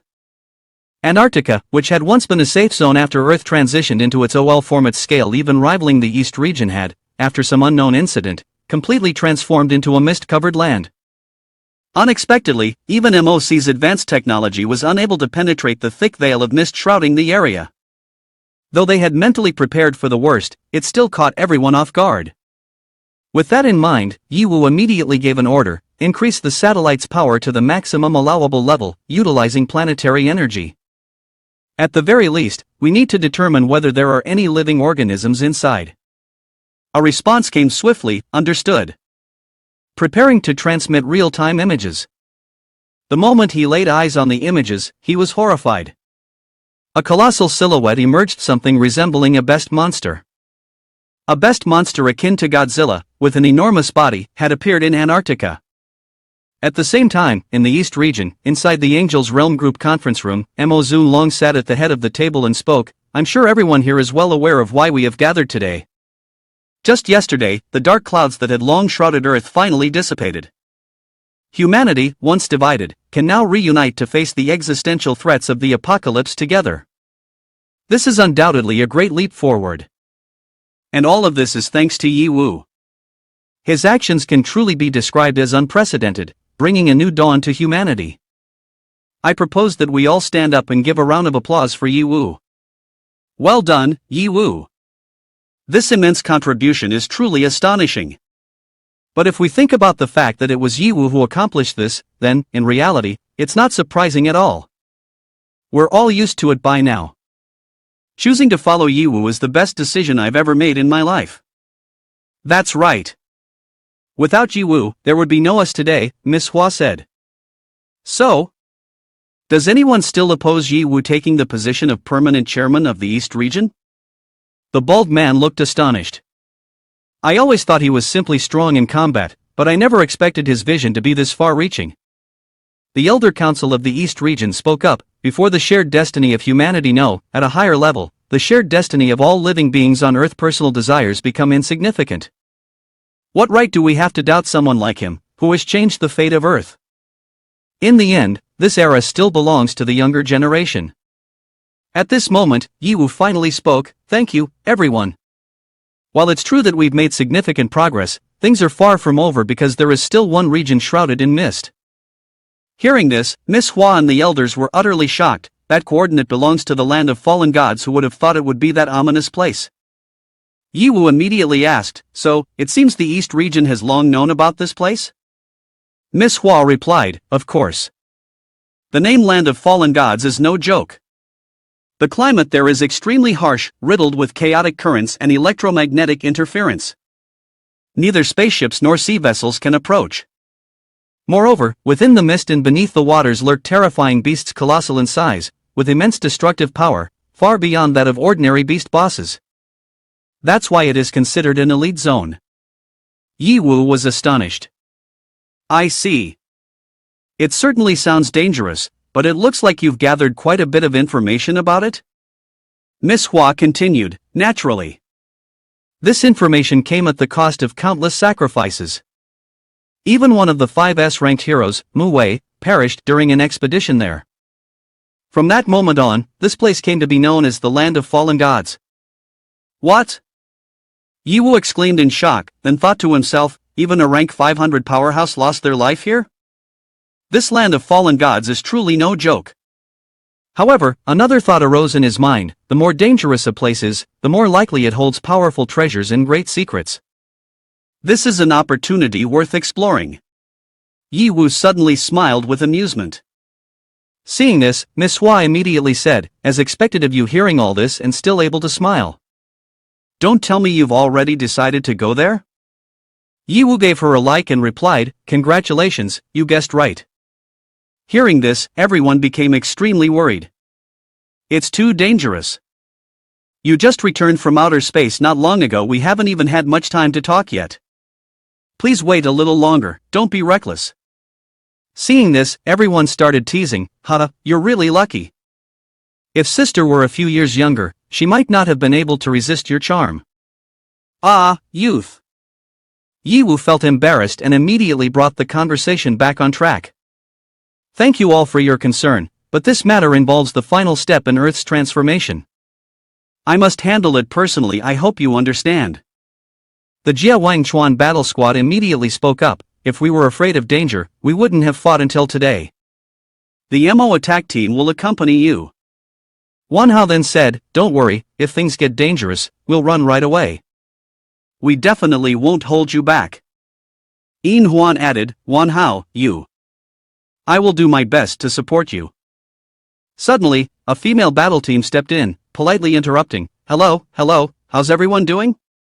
Plida, level 319, stepped forward and said, even a MO attack team over level 200 is participating. Are we, the team of the true goddess, going to fall behind? It's our first time meeting, but I've heard of your great name for a long time, Yiwu. Yiwu immediately responded, your levels are quite high. How come I've never seen you before? Miss Hua then introduced, the team of the true goddess is the most special unit in the East region. They have complete autonomy, no one can give them orders. Plida added, while you were showcasing your talents, we were conquering a legendary tier dungeon in the East region. By the time we finished, the East region had a new ruler. But for us, it didn't matter, it was just a change of leadership. Yiwu interrupted, the land of fallen gods is extremely dangerous. With your strength, going there is no different from seeking death. You'd best behave and focus on protecting your young lady. Just leave this to us. Jia Wangxin coldly replied, what's your tone? Even if you're high level, that doesn't mean I fear you. Yiwu instantly appeared and cut in, alright, we're all on the same side. Let's not make the atmosphere so tense. Plida broke into a cold sweat, thinking to herself, too fast. I couldn't even see his movements clearly. Jia Wang pondered, Yiwu is becoming more and more unpredictable. As an opponent, he's truly terrifying, but as a teammate, there's no one more reassuring than him. Then, he immediately declared, since we've decided to go, the more combat power, the better. 3 days later, MO attack team and the team of the true goddess, along with Xiao Chun uncle and Shui Lu, let's set out together. Everyone responded in unison, alright. 3 days later, the Gargrakina's station called, we are expected to arrive in 30 minutes. Please confirm whether landing is possible. The response came immediately, confirmed, you may land. On the plane, Xiaochen wondered, a place where even birds freeze, and there's still a guard station? Yiwu replied, according to Huayu, this station was built by chaos long ago and has always been maintained. Now that we've eliminated global signal interference, we can communicate directly. Yin Huan said, having a frontline base certainly makes things more reassuring. She worriedly asked, Mu Wei, he lost his life here, didn't he? Suddenly, the alarm rang out, warning that a massive electronic energy disturbance had appeared ahead. Thunder and lightning roared continuously as dark clouds rolled in. Damn it! No wonder we couldn't receive any signals from the outpost. We can't continue flying anymore. Yiwu scanned the surroundings briefly and thought to himself, the electronic interference is nearly filling the entire sky. Even using MOC's account can't break through it. Strange. Everything was normal 2 days ago, so why is there suddenly this much interference? With that thought, he immediately gave the order, something's off. Find a place to land first. After making a safe landing on a cliffside, Yiwu stepped down and said, 2 kilometers from the outpost. At our speed, it'll only take a few minutes to get there. Meanwhile, Xiaochen was too busy observing the surroundings. A vast, white expanse. As expected, even this place is affected by the fog. Everyone, stay alert and proceed cautiously. The fog grew denser by the moment. Xiao Chen pointed into the distance. Look over there. That seems to be a structure. It's the perimeter wall of the outpost's safe zone. But it looks like it's been abandoned for a long time. Why does it smell so strongly of fish? They stepped inside the walls, and the scene before them left them utterly stunned. This place looks like a battlefield. But why is there no one here? Didn't we still have contact just the other day? Could it be that Yi thought to himself, could it be that the fog from the land of fallen gods is spreading to the surrounding areas? Is this bizarre phenomenon also caused by the fog? He no longer had the mood to dwell on the matter. As everyone was still in confusion, the captain of the team of the true goddess turned around and said, I don't have time to waste here with you people. Our team of the true goddess will conduct our own investigation. A girl spoke up, goodbye, brothers and sisters. Yi immediately shouted, hold on. Don't you realize that the fog here is disrupting all communication? It would be best if we acted together to avoid getting lost. Manhwa, standing to the side, sneered, in horror movies, the ones who say let's split up are usually the first to die. If you're not afraid, go ahead and try dying. Hearing this, Lyda became furious. Only useless trash ends up dead. Don't lump us together with some worthless garbage. Manhwa immediately retorted, you'd better make yourself clear exactly who are you calling garbage? Yi intervened, alright, this isn't the time for arguments. Figuring out what's happening here is the most important thing right now. Just then, a terrified scream echoed through the air. What was that sound? It sounded like a horrible scream. Let's go check it out. Without hesitation, Yi led everyone toward the source of the scream. Suju, at level 200 with only 30% of his health remaining, was battling a gigantic creature. How could I possibly die in a place like this? It turned out he was facing an elite beast, the deep-sea corn murloc, level 298. The monster roared, weak human, your only fate is to become food in my belly. Damn it, you rotten seafood, go to hell. Suju shouted as he charged forward to attack, but it was useless. Is that all you've got? In an instant, he was struck hard, slamming headfirst into the ground. Before Suju could react, the monster stomped directly on his face without mercy. First, I'll crush your head, then I'll carve open your belly and savor you properly. No, don't. Just as the beast's hand was about to strike down, Jie Wangchuan and his group appeared just in time to block the attack. That force is insane, it made my arm go numb, Jie Wangchuan said. This is a best monster, a being far beyond any beast, Lyda remarked, showing clear disdain. I alone am more than enough. The sea monster was now terrified, thinking to itself, reinforcements? And each of them is no weakling. Jie Wangchuan immediately launched an attack and shouted, keep attacking. Don't give it a chance to breathe. Lyda shouted back, I know. Don't order me around. Suju was startled, looking at Jie Wangchuan's group, puzzled, who are you? Can you suppress that monster? Yi stepped forward and gently replied, didn't we just make contact 2 days ago? Don't worry, you're safe now. Suju looked at him, anxiously saying, I don't understand what you're talking about. Besides, now is not the time to relax. When the monster sees health drops below 10%, that's when it's most dangerous. Hearing this, Yi was utterly shocked. What? Sure enough, at that very moment, the monster had only 10% of its health left. Suddenly, a strange phenomenon occurred. A sonic wave erupted, pushing Jie Wangchuan's entire group far away. They were struck by a powerful sonic wave, rendering their entire bodies numb and unable to act, skills cannot be used, items are disabled, all attributes reduced by 50%. Yi sighed, feeling the paralysis take hold, 3 minutes duration, the body can't move. This sonic wave has a paralyzing effect. I was too careless. Sisters, quickly use the status recovery potion. Yi shouted, but no one could move. The others were no better off. A 3-minute immobilization? This abnormal status is way too overpowered, Yi admitted, struggling to move but completely helpless. The monster's voice echoed, filled with rage, how dare you injure me like this? I'll chop you all into minced meat and take you back as a feast. It spoke while stepping toward Jie Wangchuan, then swiftly thrust its spear down at Jie Wangchuan's head. However, in an instant, Yi blocked the attack just in time. You want to harm my teammate? Have you asked for my permission? Yi said coldly. Monster C looked at Yi utterly shocked. Who are you? Why can you still move after being hit by my sonic waves? It thought to itself, I can't pull away. His strength is even greater than mine. Yiwu's system notified, host has activated the passive attribute of the King Beast account, granting immunity to special skill attacks from best monster.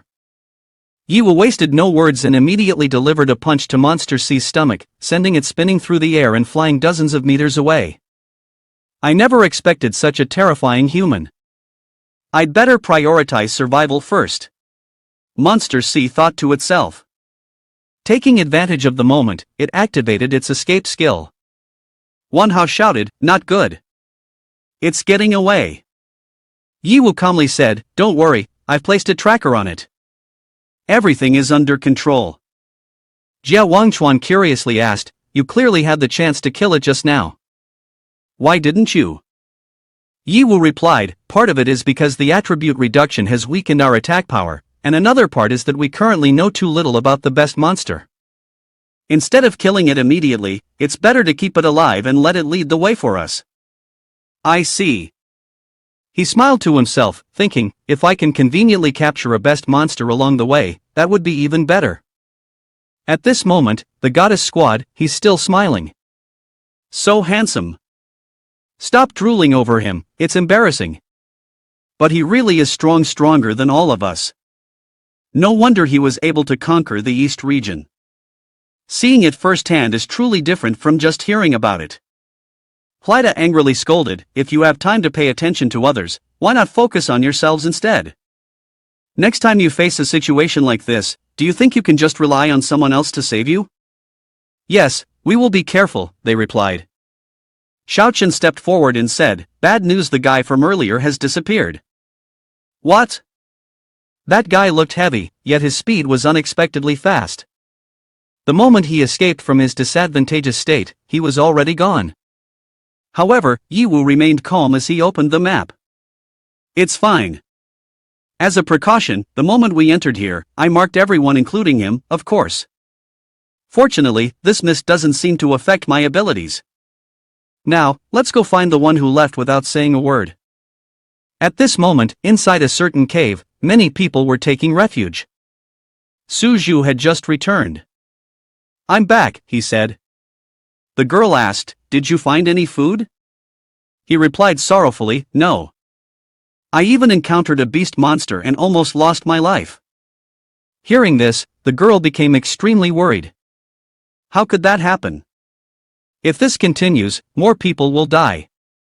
She looked sadly at the group of people behind her. Clenching his teeth in distress, Su Zhu said, "I'll rest for a bit and then go out to search again.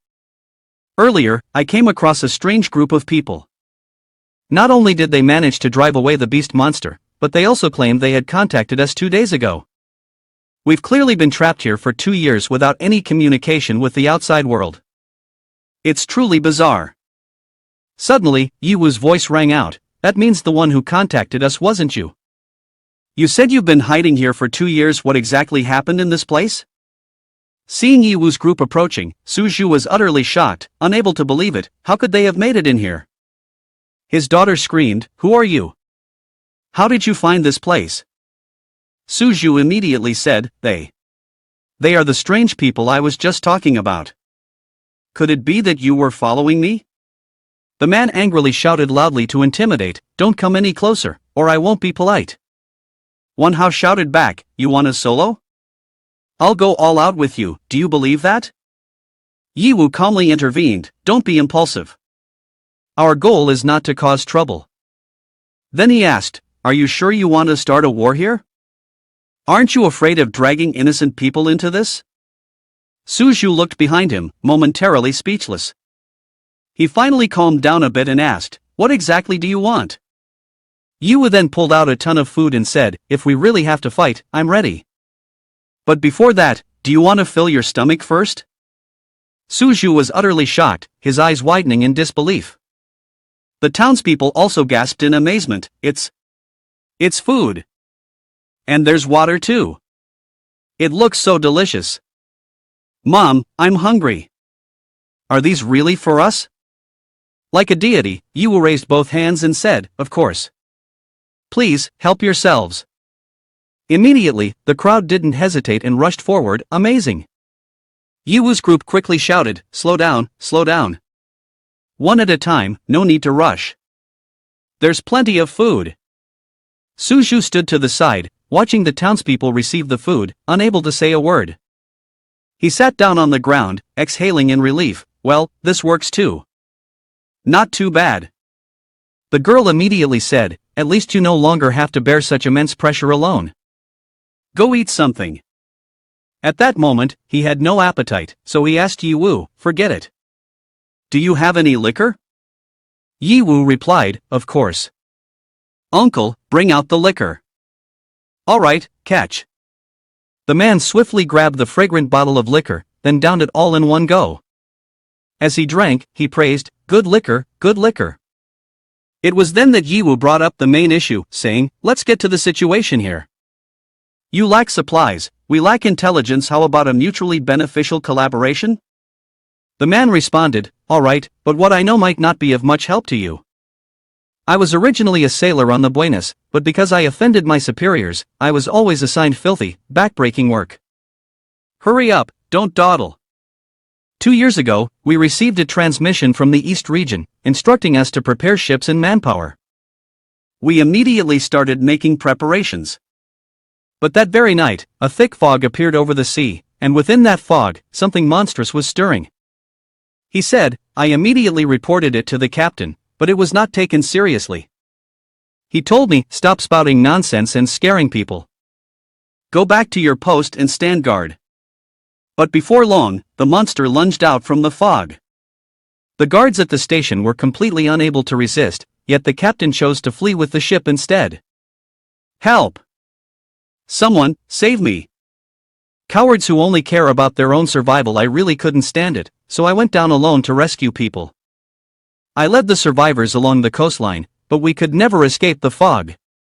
In the end, we got lost in it, and just like that, 2 years passed. Wanhao shouted in frustration, I can't believe they didn't care at all about the lives of civilians. What scum? Jia Wangchuan asked curiously, but you said 2 years ago. Clearly, we just contacted you 2 days ago. Could it be that the rule of this fog-covered land is that 1 year inside equals 1 day outside? His eyes suddenly lit up. Then wouldn't this be a perfect place for level grinding? Wanhao and Yiwu sighed in exasperation. Is that all you ever think about leveling up? Yin Huan looked extremely worried. Yiwu, before we start the main quest, can we find a way to get them out first? She said, staying in such a dangerous environment, without even having a full meal, is truly heartbreaking. In her heart, she felt sympathy, just like she had in the past. Wanting to comfort his beloved, he responded, of course, the world has struggled so hard just to change a little. How could we allow even more people to sacrifice themselves here? She exclaimed happily, that's wonderful. Admiringly, she thought to herself, Yiwu has always been filled with love and righteousness, so brilliant. He turned to Suju and asked, the monsters that appeared with the fog, are they that kind of beast? Have they been attacking continuously for the past 2 years? Suju replied, that's right. However, they only launched large-scale attacks in the beginning. After that, they merely sent 1 or 2 creatures to patrol. But even so, we haven't been able to handle them. He asked again, then have you ever seen the boss among those beasts? Suju's expression darkened as he said, only once on the first day the monsters invaded. I caught sight of that terrifying boss from a distance. Just a single glance nearly froze my blood. Even now, just thinking about it makes me tremble all over. Back then, it didn't participate in the battle directly. If it had, I fear that no one here would have survived. The captain of the Queen's team was utterly astonished. Are you saying that? Yiwu analyzed for a moment. If the monsters emerge from within the mist, then in order to break through this land of fog, I think we can start with those very monsters, such as killing their boss. A girl immediately asked, did you figure this out from the beginning, and that's why you deliberately let that small beast go? Yiwu replied, I'm not that divine. I just considered a few possibilities for how things could play out. This time, I just happened to bet right. Another girl added, you're really perceptive. I don't dislike men like you at all. Can you teach me your way of thinking? I want to help our sisters more too. It's rare for me to take the initiative to talk to strangers, you know? Come on, tell me, please. Yu found himself surrounded by 4 girls, while 2 others were sulking with jealousy behind them. Internally, he felt a chill of unease. This situation is not good at all. Without hesitation, he immediately used Blink to teleport away, then seriously declared, "Enough with the idle talk. I now announce that our next target has been confirmed. Find the whereabouts of the boss monster C and eliminate its boss."